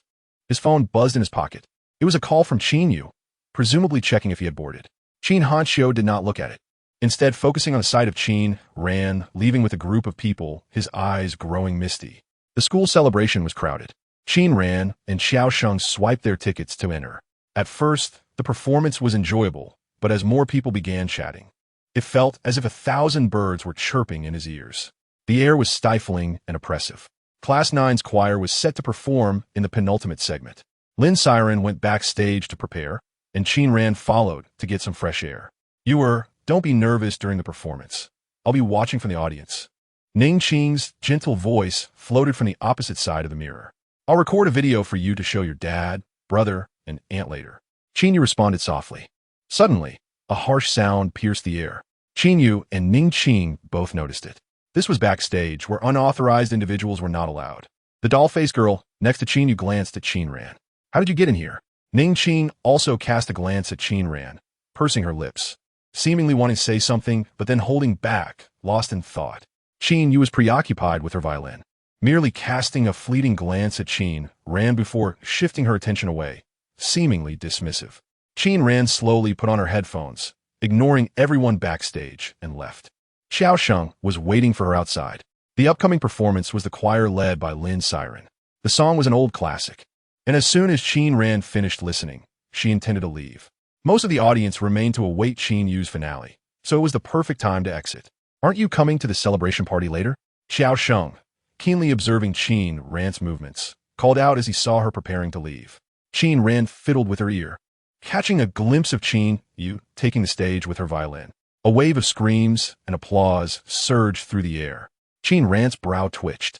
Her right hand clutched the plant pendant Lin Siren had given her. She remained silent, turning her back to Xiao Sheng, waving her hand dismissively, taking a deep breath as she navigated through the crowd. She calculated the time and found it was just around 5 o'clock. With her left hand, she skillfully retrieved her phone and dialed a familiar number, calling Chengju Ning Qing, emerged from backstage and returned to her seat. She had a special invitation, sitting in the second row with an excellent view, ensuring her video recordings were crystal clear. As the finale performance, the school granted Qin Yu a special exception. All lights in the auditorium dimmed, leaving only a spotlight focused on her. The gown she wore was not a standard school uniform, but a custom-made dress that Ning Qing had arranged for her. Qin Yu bowed and sat down to begin playing the violin. The auditorium was nearly silent, with reporters from the school newspaper pointing their cameras at her. After a few notes, just as Qin Yu's smile began to bloom, a sudden sharp sound interrupted her. Staring down at her violin, she realized one of the strings had snapped. Her mind went blank in an instant. This was a school-wide event. She never imagined she would make such a significant mistake in such a setting. The audience fell silent for a moment before an uproar ensued, with people beginning to chatter and whistle. The stage lights gradually came on. Qin Yu looked up in confusion, noticing the murmurs from the audience and the glances directed at her. Throughout her life, she had never faced such humiliation. The host rushed onto the stage to salvage the situation, bringing on a backup performance. As a well-known socialite in Yin City, Qin Yu typically handled matters with poise and had rarely encountered errors, but today, backstage, others cast her looks filled with unspoken sentiments. Qin Yu's fingers trembled. President. The backstage door swung open, and Su Yaowang stepped in. His gaze swept across the room, landing on the sideline violin that Qin Yu had placed aside. What happened? How could strings snap? Qin Yu's chest rose and fell as she remained silent. The doll-faced girl beside her spoke up indignantly. Your violin is custom-made. It shouldn't break so easily. Someone must have done this intentionally. Intentionally? Su Yaowang directed his gaze at her. Do you know who? Isn't it that Qin Ran from Class 9? Without a second thought, the doll-faced girl answered. Yu has always had good relationships, but Qin Ran has always been at odds with her. She just happened to be backstage earlier, and I found it odd that someone without a performance would be here. Su Yaowang narrowed his eyes. Are there others backstage? Check the surveillance. Qin Yu pressed her fingers into her palm, forcing her voice down. Everyone, please leave. The backstage crew vacated the area, leaving the space empty for Su Yaowang and her. Having made a significant blunder in front of the entire school, Qin Yu could only imagine the rumors that would circulate about her within the school. Qin Yu chuckled coldly. Her eyes reddened with anger as she spoke with deliberate precision. Su Xiao, I have no objections to you and Xiao Sheng protecting Qin Ran, but you are aware of the significance of the violin to me. In such a crucial place as the backstage, her presence, while you and Xiao Sheng turn a blind eye, is trivial if the violin is damaged. Have you considered that because of her, I lost face in front of the entire school? Su Yaowang paused in silence before responding. She has no reason to do this. Qin Yu closed her eyes, seemingly weary. No reason? How can you be certain she has none? When my mother married into the Lin family, she took me along but left her behind. For this, she has harbored resentment towards me. Is that not reason enough? The stark contrast between Qin Ran and Qin Yu was evident. Qin Yu's reaction was quite extreme. Feng Luqing observed her with curiosity. Yua? Qin Yu quickly picked up her chopsticks, distracted, and smiled faintly. I'm surprised to learn that Uncle Feng has a sister. She had never imagined that the seemingly inconspicuous Qian Xiao was connected to Feng Luqing. Judging by Lin Qi and Lin Jinxuan's expressions, Qian Xiao's status likely rivaled that of Feng Ci. Qin Yu felt a swirl of confusion within her. Why did Qin Ran's luck seem perpetually favorable? Feng was a formidable woman, and Lin Jinxian spoke softly. Her son resides in Yun City with his father. You must have met him. He is Qian Jinyu. Instinctively, Qin Yu glanced at Ning Qing, who sat frozen with her chopsticks. At this point, Lin Jinxian furrowed his brow and set down his chopsticks. Dad? Is Feng inquiring about Ran for her son? Lin Qi nodded slightly, aware of Lin Jinxuan's concerns. I have a grasp of this matter. You need not worry. The individuals at the table were all somewhat absent-minded. Ning Qing displayed an unusual demeanor, which Lin Qi noticed. After the meal, he stood up and spoke sternly to Ning Qing. Come with me to the study. Qin Yu returned to the practice room to play the violin, yet her heart was not in it. The thought of Qian Jinyu made her irritable. Initially, she had intervened because she had never heard of the Qian surname in Yun City, but who would have thought that a random individual would be connected to Feng Luqing? It appeared they were also from the capital. She felt vexed and restless. A nameless Qian Xiao, equally impressive as Feng Ci, left her feeling envious and frustrated. Just then, her phone buzzed in her pocket. Glancing at the unfamiliar number, she answered, Hello, Dad?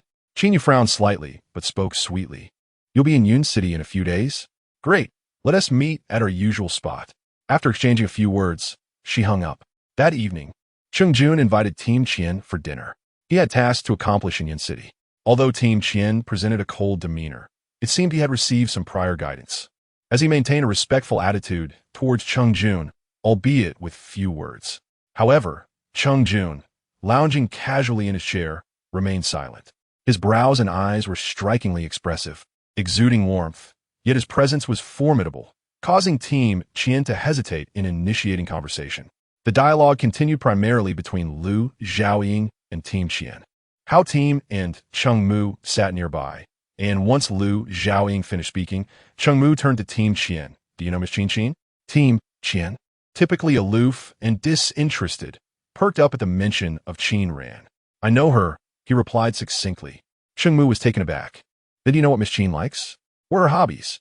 He asked several questions, initially expecting only brief responses or disregard, given Team Qian's usual frostiness. To his surprise, Team Qian answered in detail. Miss Qin enjoys tranquility. She may seem distant, but she is genuinely kind. She likes to eat. Team Qian spoke with the fervor of a doting mother. Cheng Mu eagerly jotted down notes in his notebook. As dinner concluded, Cheng Jun was about to leave when he found himself captivated by their conversation and settled back into his chair, listening attentively with narrowed eyes. Lu Xiaoying, initially intending to depart, raised an eyebrow and joined them with a smile. Team Qian, having not exhausted his thoughts, seemed to regard Cheng Mu more favorably as he prepared to leave, even making a point to bid him farewell. Cheng Mu felt a surge of astonishment at this unexpected attention. Why did you inquire about Qin Ran with Team Qian? Hao Team asked in disbelief, as Cheng Mu, much like him previously, had not shown much fondness for Qin Ran. Cheng Mu, whose demeanor matched his name, was typically reserved. Aside from Cheng Jun and his goddess, Hao Team had never witnessed him express interest in anyone. Yet here he was, inquiring about Qin Ran's preferences. Miss Qin saved me, Cheng Mu replied quietly, trailing behind Cheng Jun and Lu Xiaoying. Though he was not one for overt expressions, he was perceptive enough to recognize the leniency Cheng Jun and Lu Xiaoying afforded Qin Ran. Hao Team, placing a cigarette between his lips, glanced at Cheng Mu with a grin. You seem quite invested in her. What about your goddess? Cheng Mu replied without hesitation. My goddess naturally comes before her. On Monday, the entire school was on holiday, with the school anniversary commencing at 2 in the afternoon. Qin Ran had been at the school infirmary since morning. Given the commotion, Lu Xiaoying and the others were aware of the celebration. Qin Xiaoran, is there a celebration today? Lu Xiaoying, dressed casually in a t-shirt instead of his white coat, leaned over Qin Ran's desk, smiling as he asked. With her chin resting on one hand and a pen in the other, Qin Ran lazily replied, yes. What program do you have? Lu Xiaoying, indifferent to the children's antics, was not interested in the concert tickets he usually received, but he was keen if Qin Ran was participating in a choir. No, I'm just going to watch the Class S choir, Qin Ran stated, sipping milk through a straw. Lu Xiaoying was not surprised, given Qin Ran's nature. She did not strike him as someone who would enjoy singing with others. Typically, she frowned in larger gatherings, and the thought of singing along would likely overwhelm her. When you finish, let me know. Cheng Jun, flipping through a paper, raised his gaze. We're going out for dinner tonight. Team Qian is treating. Previously, Cheng Mu and the others had invited Team Qian. This time, Team Qian was treating Qin Ran and Cheng Jun. Oh, Qin Ran responded, having no expectations for such gatherings. Regardless of the destination, it was always bland. The choir would conclude by 5, and she noted she would contact them afterward. After lunch, before 2 o'clock, Xiao Sheng was outside the school gate, calling Qin Ran. I'll head out first, Qin Ran said, packing her pen and workbook. Lu Xiaoying warmly greeted Xiao Sheng, while Cheng Jun appeared disinterested, merely glancing at Xiao Sheng before succinctly advising Qin Ran. Qin Ran stepped outside, donning her earbuds. Cheng Jun stole another glance at Xiao Sheng, who was clearly trailing behind Qin Ran in their conversation. He withdrew his gaze. Outside the infirmary, Xiao Sheng felt a twinge of anxiety. Do you know those people in the infirmary? He inquired quietly, shielding her eyes from the glaring sun with her cap. Qin Ran replied nonchalantly, I met them while working. So, you're not very familiar with them? Xiao Sheng exhaled, relieved. Just steer clear of those in the infirmary from now on. Su Xiao mentioned those people, just keep your distance. Su Yaowang's original words were to maintain distance from those in the infirmary. Otherwise, one might not know how they met their end. Xiao Sheng pressed further, but Su Yaowang remained tight-lipped, which did not hinder Xiao Sheng's speculation. As he was aware of Su Yaowang's identity, Qin Ran, adjusting her cap, replied dismissively, oh. Xiao Sheng intended to speak further, But upon encountering Lin Si Ran and Xia Fei waiting at the intersection for Qin Ran, he chose to remain silent. In a shaded area of the school, Qin Hanxiu retrieved some money from his pocket. "This is for your pocket money. Please take it." He had always cherished his obedient and understanding daughter, Qinyu. Despite now having a young son, his concern for Qinyu remained unchanged. Otherwise, he would not have thought to take her back previously. As a worker at a lumber factory, he often found himself dusted with wood shavings, and sweat glistened on his cheeks. Qinyu, however, gently declined, saying, "Father, this is your hard-earned money. How could I accept it? I do not require any spending money while at the Lin family. Please take it back for my younger brother and aunt." Each year, Qin Hanxiu sought opportunities to visit Qinyu, and she had never accepted his monetary gifts, always insisting he give it to her brother instead. He found her endearing and would always make an effort to see her whenever he visited Yuncheng. Not far away, a group was conversing. "All right then, you must be busy with your performance today," he said quickly, not wanting Qinyu's classmates to know about her father. After exchanging a few kind words, Qinyu turned away as she noticed the group approaching.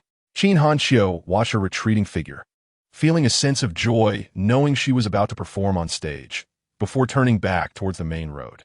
However, he was taken aback to see Qin Ran surrounded by a crowd. Her personality resembled his own, somewhat reckless. It had been quite a while since he last saw her, and suddenly remembering that she had come to Yuncheng with Ning Qing, he felt a surge of happiness. Just as he was about to greet her, he noticed the well-dressed youths accompanying her, each radiating excitement. Realizing this, he quickly retracted his words and turned towards the woods. Qin Ran noticed Qin Hanxiu's reaction and was momentarily taken aback. "Dad, why do you run away when you see me?" Su Yao Guang, who had been silent, took out his phone to call Xiao Sheng. "I don't have Qin Ran's number. Please ask her to come to the backstage." Qinyu stood quietly, not saying a word. Su Yao Guang allowed some people in, inquiring about the surveillance footage. At this moment, Ning Qing and the head of the teaching staff also arrived at the backstage. "You heir," Ning Qing rushed over. "What happened to your violin?" Qinyu, feeling exhausted, turned away, not wanting to elaborate or mention Qin Ran. Uncertain about the implications of Qin Ran's involvement, she simply stated it was deliberately cut with a blade. Ning Qing's anger was palpable as she turned to the headmaster. "Director Ding, how could your school harbor such vile students? Please ensure the culprit is found." Director Ding examined the violin strings, confirming they had indeed been cut with a sharp object. Given that Qinyu was connected to the Lin family, this incident required proper handling. He frowned and turned to Su Yao Guang. "Su, has anyone checked the surveillance?" "They're on it," Su Yao Guang replied softly, snapping back to attention. Director Ding nodded, saying nothing further, but his demeanor towards Su Yao Guang was noticeably cautious, although neither Ning Qing nor Qinyu noticed. Qinyu's performance was scheduled right after Lin Si Ran's. Shortly after stepping out of the auditorium, she received a call from Xiao Sheng. "Your violin strings were cut." Qin Ran raised an eyebrow in surprise, standing in the shade and chuckling. "I didn't expect someone would see through my true nature." Xiao Sheng scoffed, "Who knows? But I suspect it's you." He hesitated, clearly unaware of Su Yao Guang's thoughts. "Does she think it's me?" Qin Ran lowered her gaze, and Xiao Sheng affirmed, "Who knows what she's thinking? Qinyu needs to confront you backstage. By the way, who were you with at that time? Bring them along." Xiao Sheng recognized that unless this matter was resolved, Qinyu might tarnish Qin Ran's reputation. Qin Ran pinched her brow, adjusting her cap before calling Cheng Jun. "Wait for me 10 more minutes. I have something else to attend to." At the intersection, inside a black car bearing a Volkswagen emblem, Cheng Jun ended the call and tossed his phone onto the seat beside him, glancing at the time, 5:10. His long fingers absent-mindedly tapped on his knee. Lu Xiaoying leaned from the passenger seat, smiling. "Jun, what's up with Qin Xiaoran? She has something to take care of. Let us wait a bit longer." Cheng Jun replied lazily, resting his arm on the car window. "All right." Lu Xiaoying nodded, pulling out his phone to call Qian. "Then we'll wait for Dad." The driver, Sheng Mu, remained silent. It was rare for two prominent figures from the capital to be kept waiting, aside from Qin Ran. Meanwhile, Xiao Sheng waited at the door for Qin Ran. He paced anxiously, feeling somewhat useless, and lowered his head. "Sister Ran, let us discuss it inside." Qin Ran replied, patting his shoulder and smiling reassuringly. "It's all right." Seeing her in good spirits, Xiao Sheng felt relieved, though he was still on edge. Together, they entered the makeup room. Inside, the uninvited guests had been dispersed by Director Ding, leaving only a few leaders and Su Yao Guang along with Qinyu. As Qin Ran and Xiao Sheng entered, Most eyes turned towards them. Ning Qing instinctively looked up and immediately spotted Qin Ran and Xiao Sheng. Her gaze lingered on Xiao Sheng's face for a moment before shifting to Qin Ran. Confusion etched on her features. Ran, why are you here? Qin Yu, always mindful of her relationships, knew that aside from Xiao Sheng and Su Yao Guang, no one at school was aware that Qin Ran was her sister, let alone that Mu Ying was her cousin. Standing beside Qin Yu, a girl with a doll-like face, upon seeing Qin Ran, angrily exclaimed, Qin Ran, why did you cut you heirs' violin strings? High school loyalties were often divided. The girl was a staunch supporter of Qin Yu. Qin Yu had always been generous to those around her, never hesitating to share her limited edition cosmetics, and as such, her peers rallied behind her. Now that she had been wronged, the girl stood up for her, ready to confront. Qin Yu, embarrassed by the incident at the school performance, wore a displeased expression. Hearing the accusation, she abruptly turned to Qin Ran, her eyes filled with resentment. Ning Qing, catching the commotion, froze momentarily, her expression revealing her disbelief.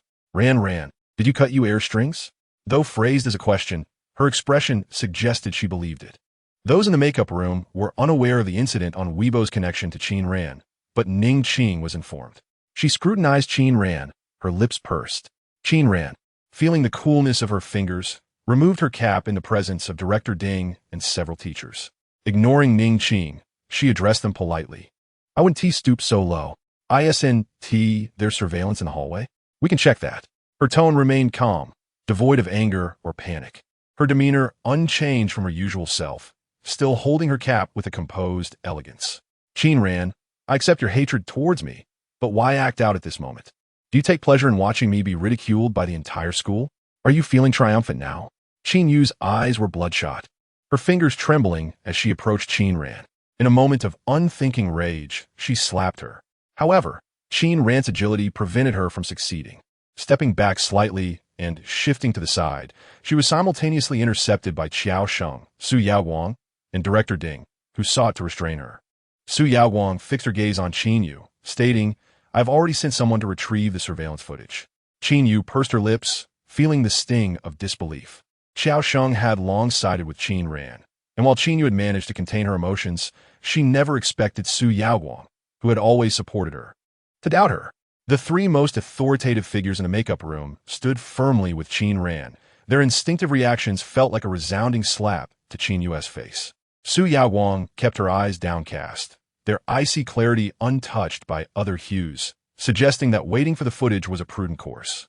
Director Ding, standing silently to the side, glanced at Qin Ran, remembering her impressive performance at the last speech competition. He recalled the incident vividly, including Qin Yu's whispered insinuation that Qin Ran had lost her script before the presentation. Having been a guidance director for many years, he was well aware of the petty rivalries among young girls and recognized that Qin Yu's motives were far from innocent. Thus, when Qin Yu attempted to strike Qin Ran, he instinctively intervened.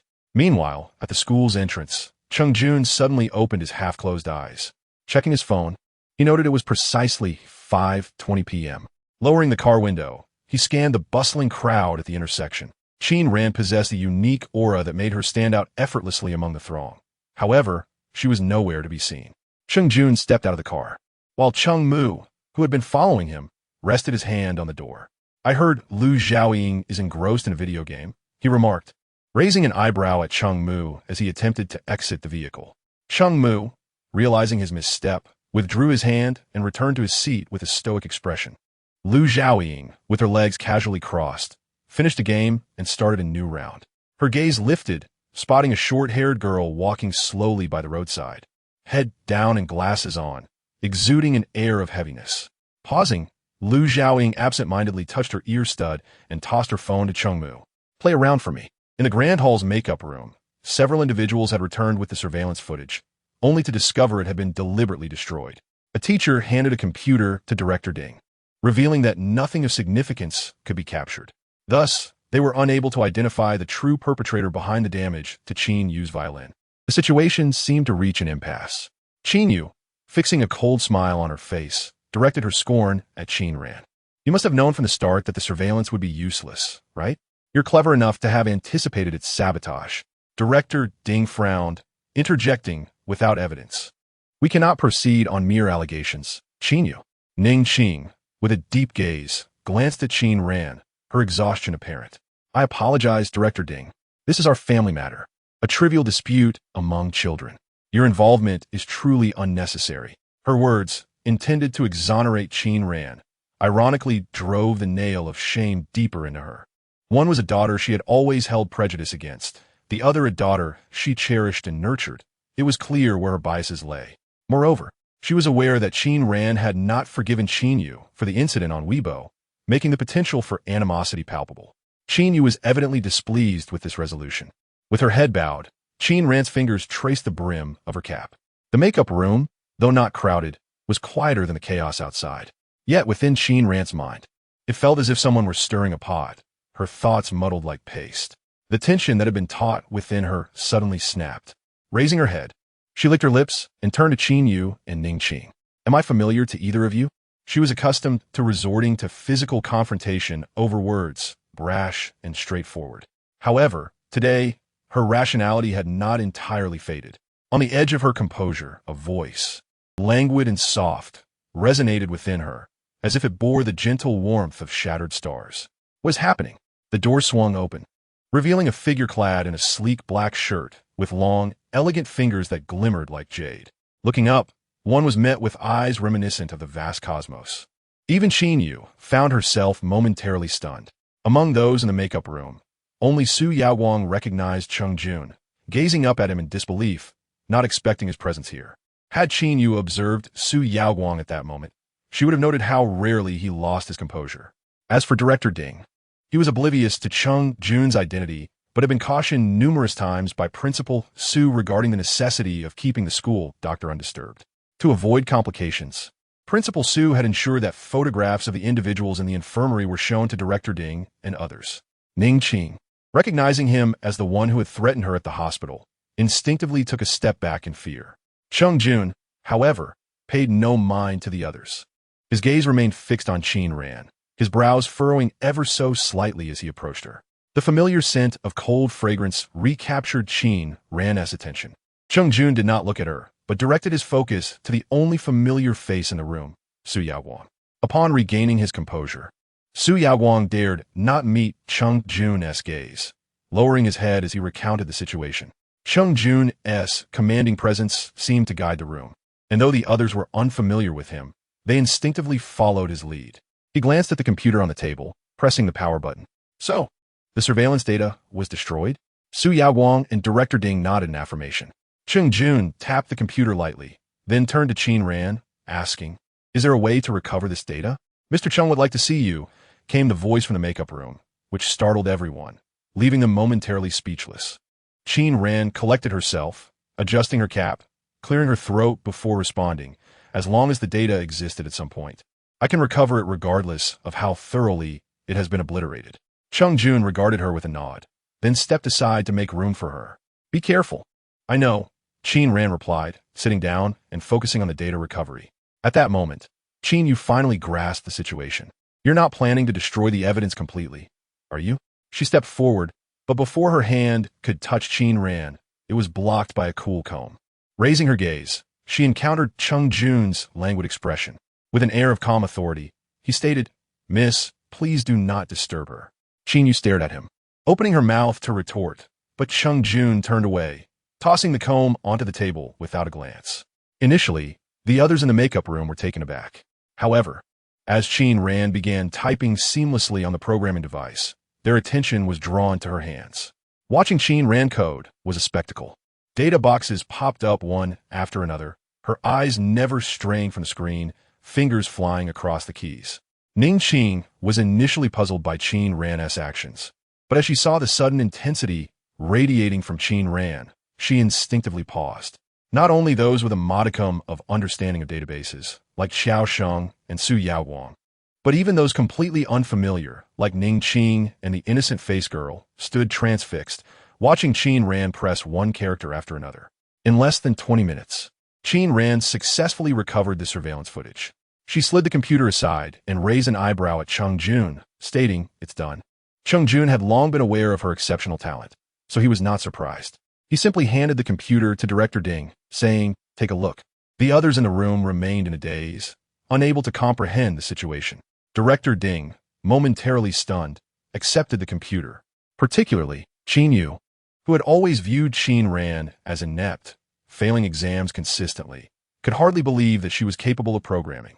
Without uttering a word, Director Ding opened the video that Qin Ran had restored and placed on the desktop.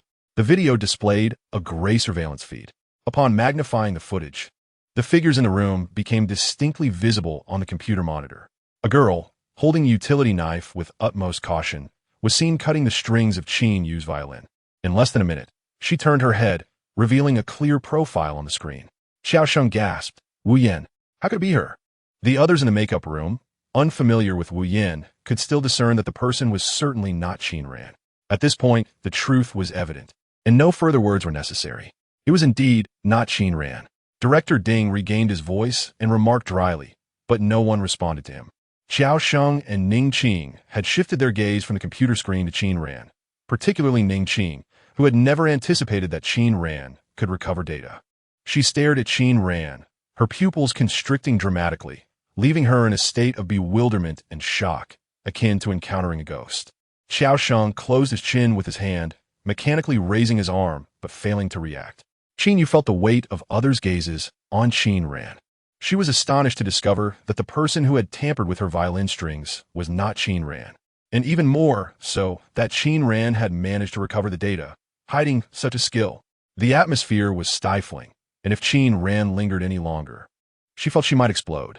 She touched the brim of her cap, gripping Cheng Jun's clothing, and whispered, "Let's go."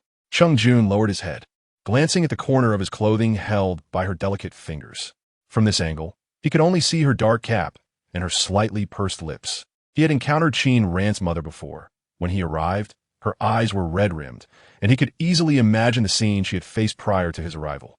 Cheng Jun did not leave, but scanned the makeup room, politely stating, "So, are you all not going to apologize? With so many of you, without any evidence." Casually slandering a girl, quite impressive. His words, though light, sent a chill through Director Ding and Su Yaoguang. Without further ado, they both apologized to Qin Ran. It was indeed their responsibility to apologize. Forcibly bringing a young girl to the makeup room had an air of bullying about it. After Su Yaoguang offered his apology, he could not help but steal a glance at Qin Ran. He had never expected Cheng Jun to know Qin Ran. The disparity between them was as vast as a chasm, and yet here he was, so protective of her. Qin Yu, from the beginning until now,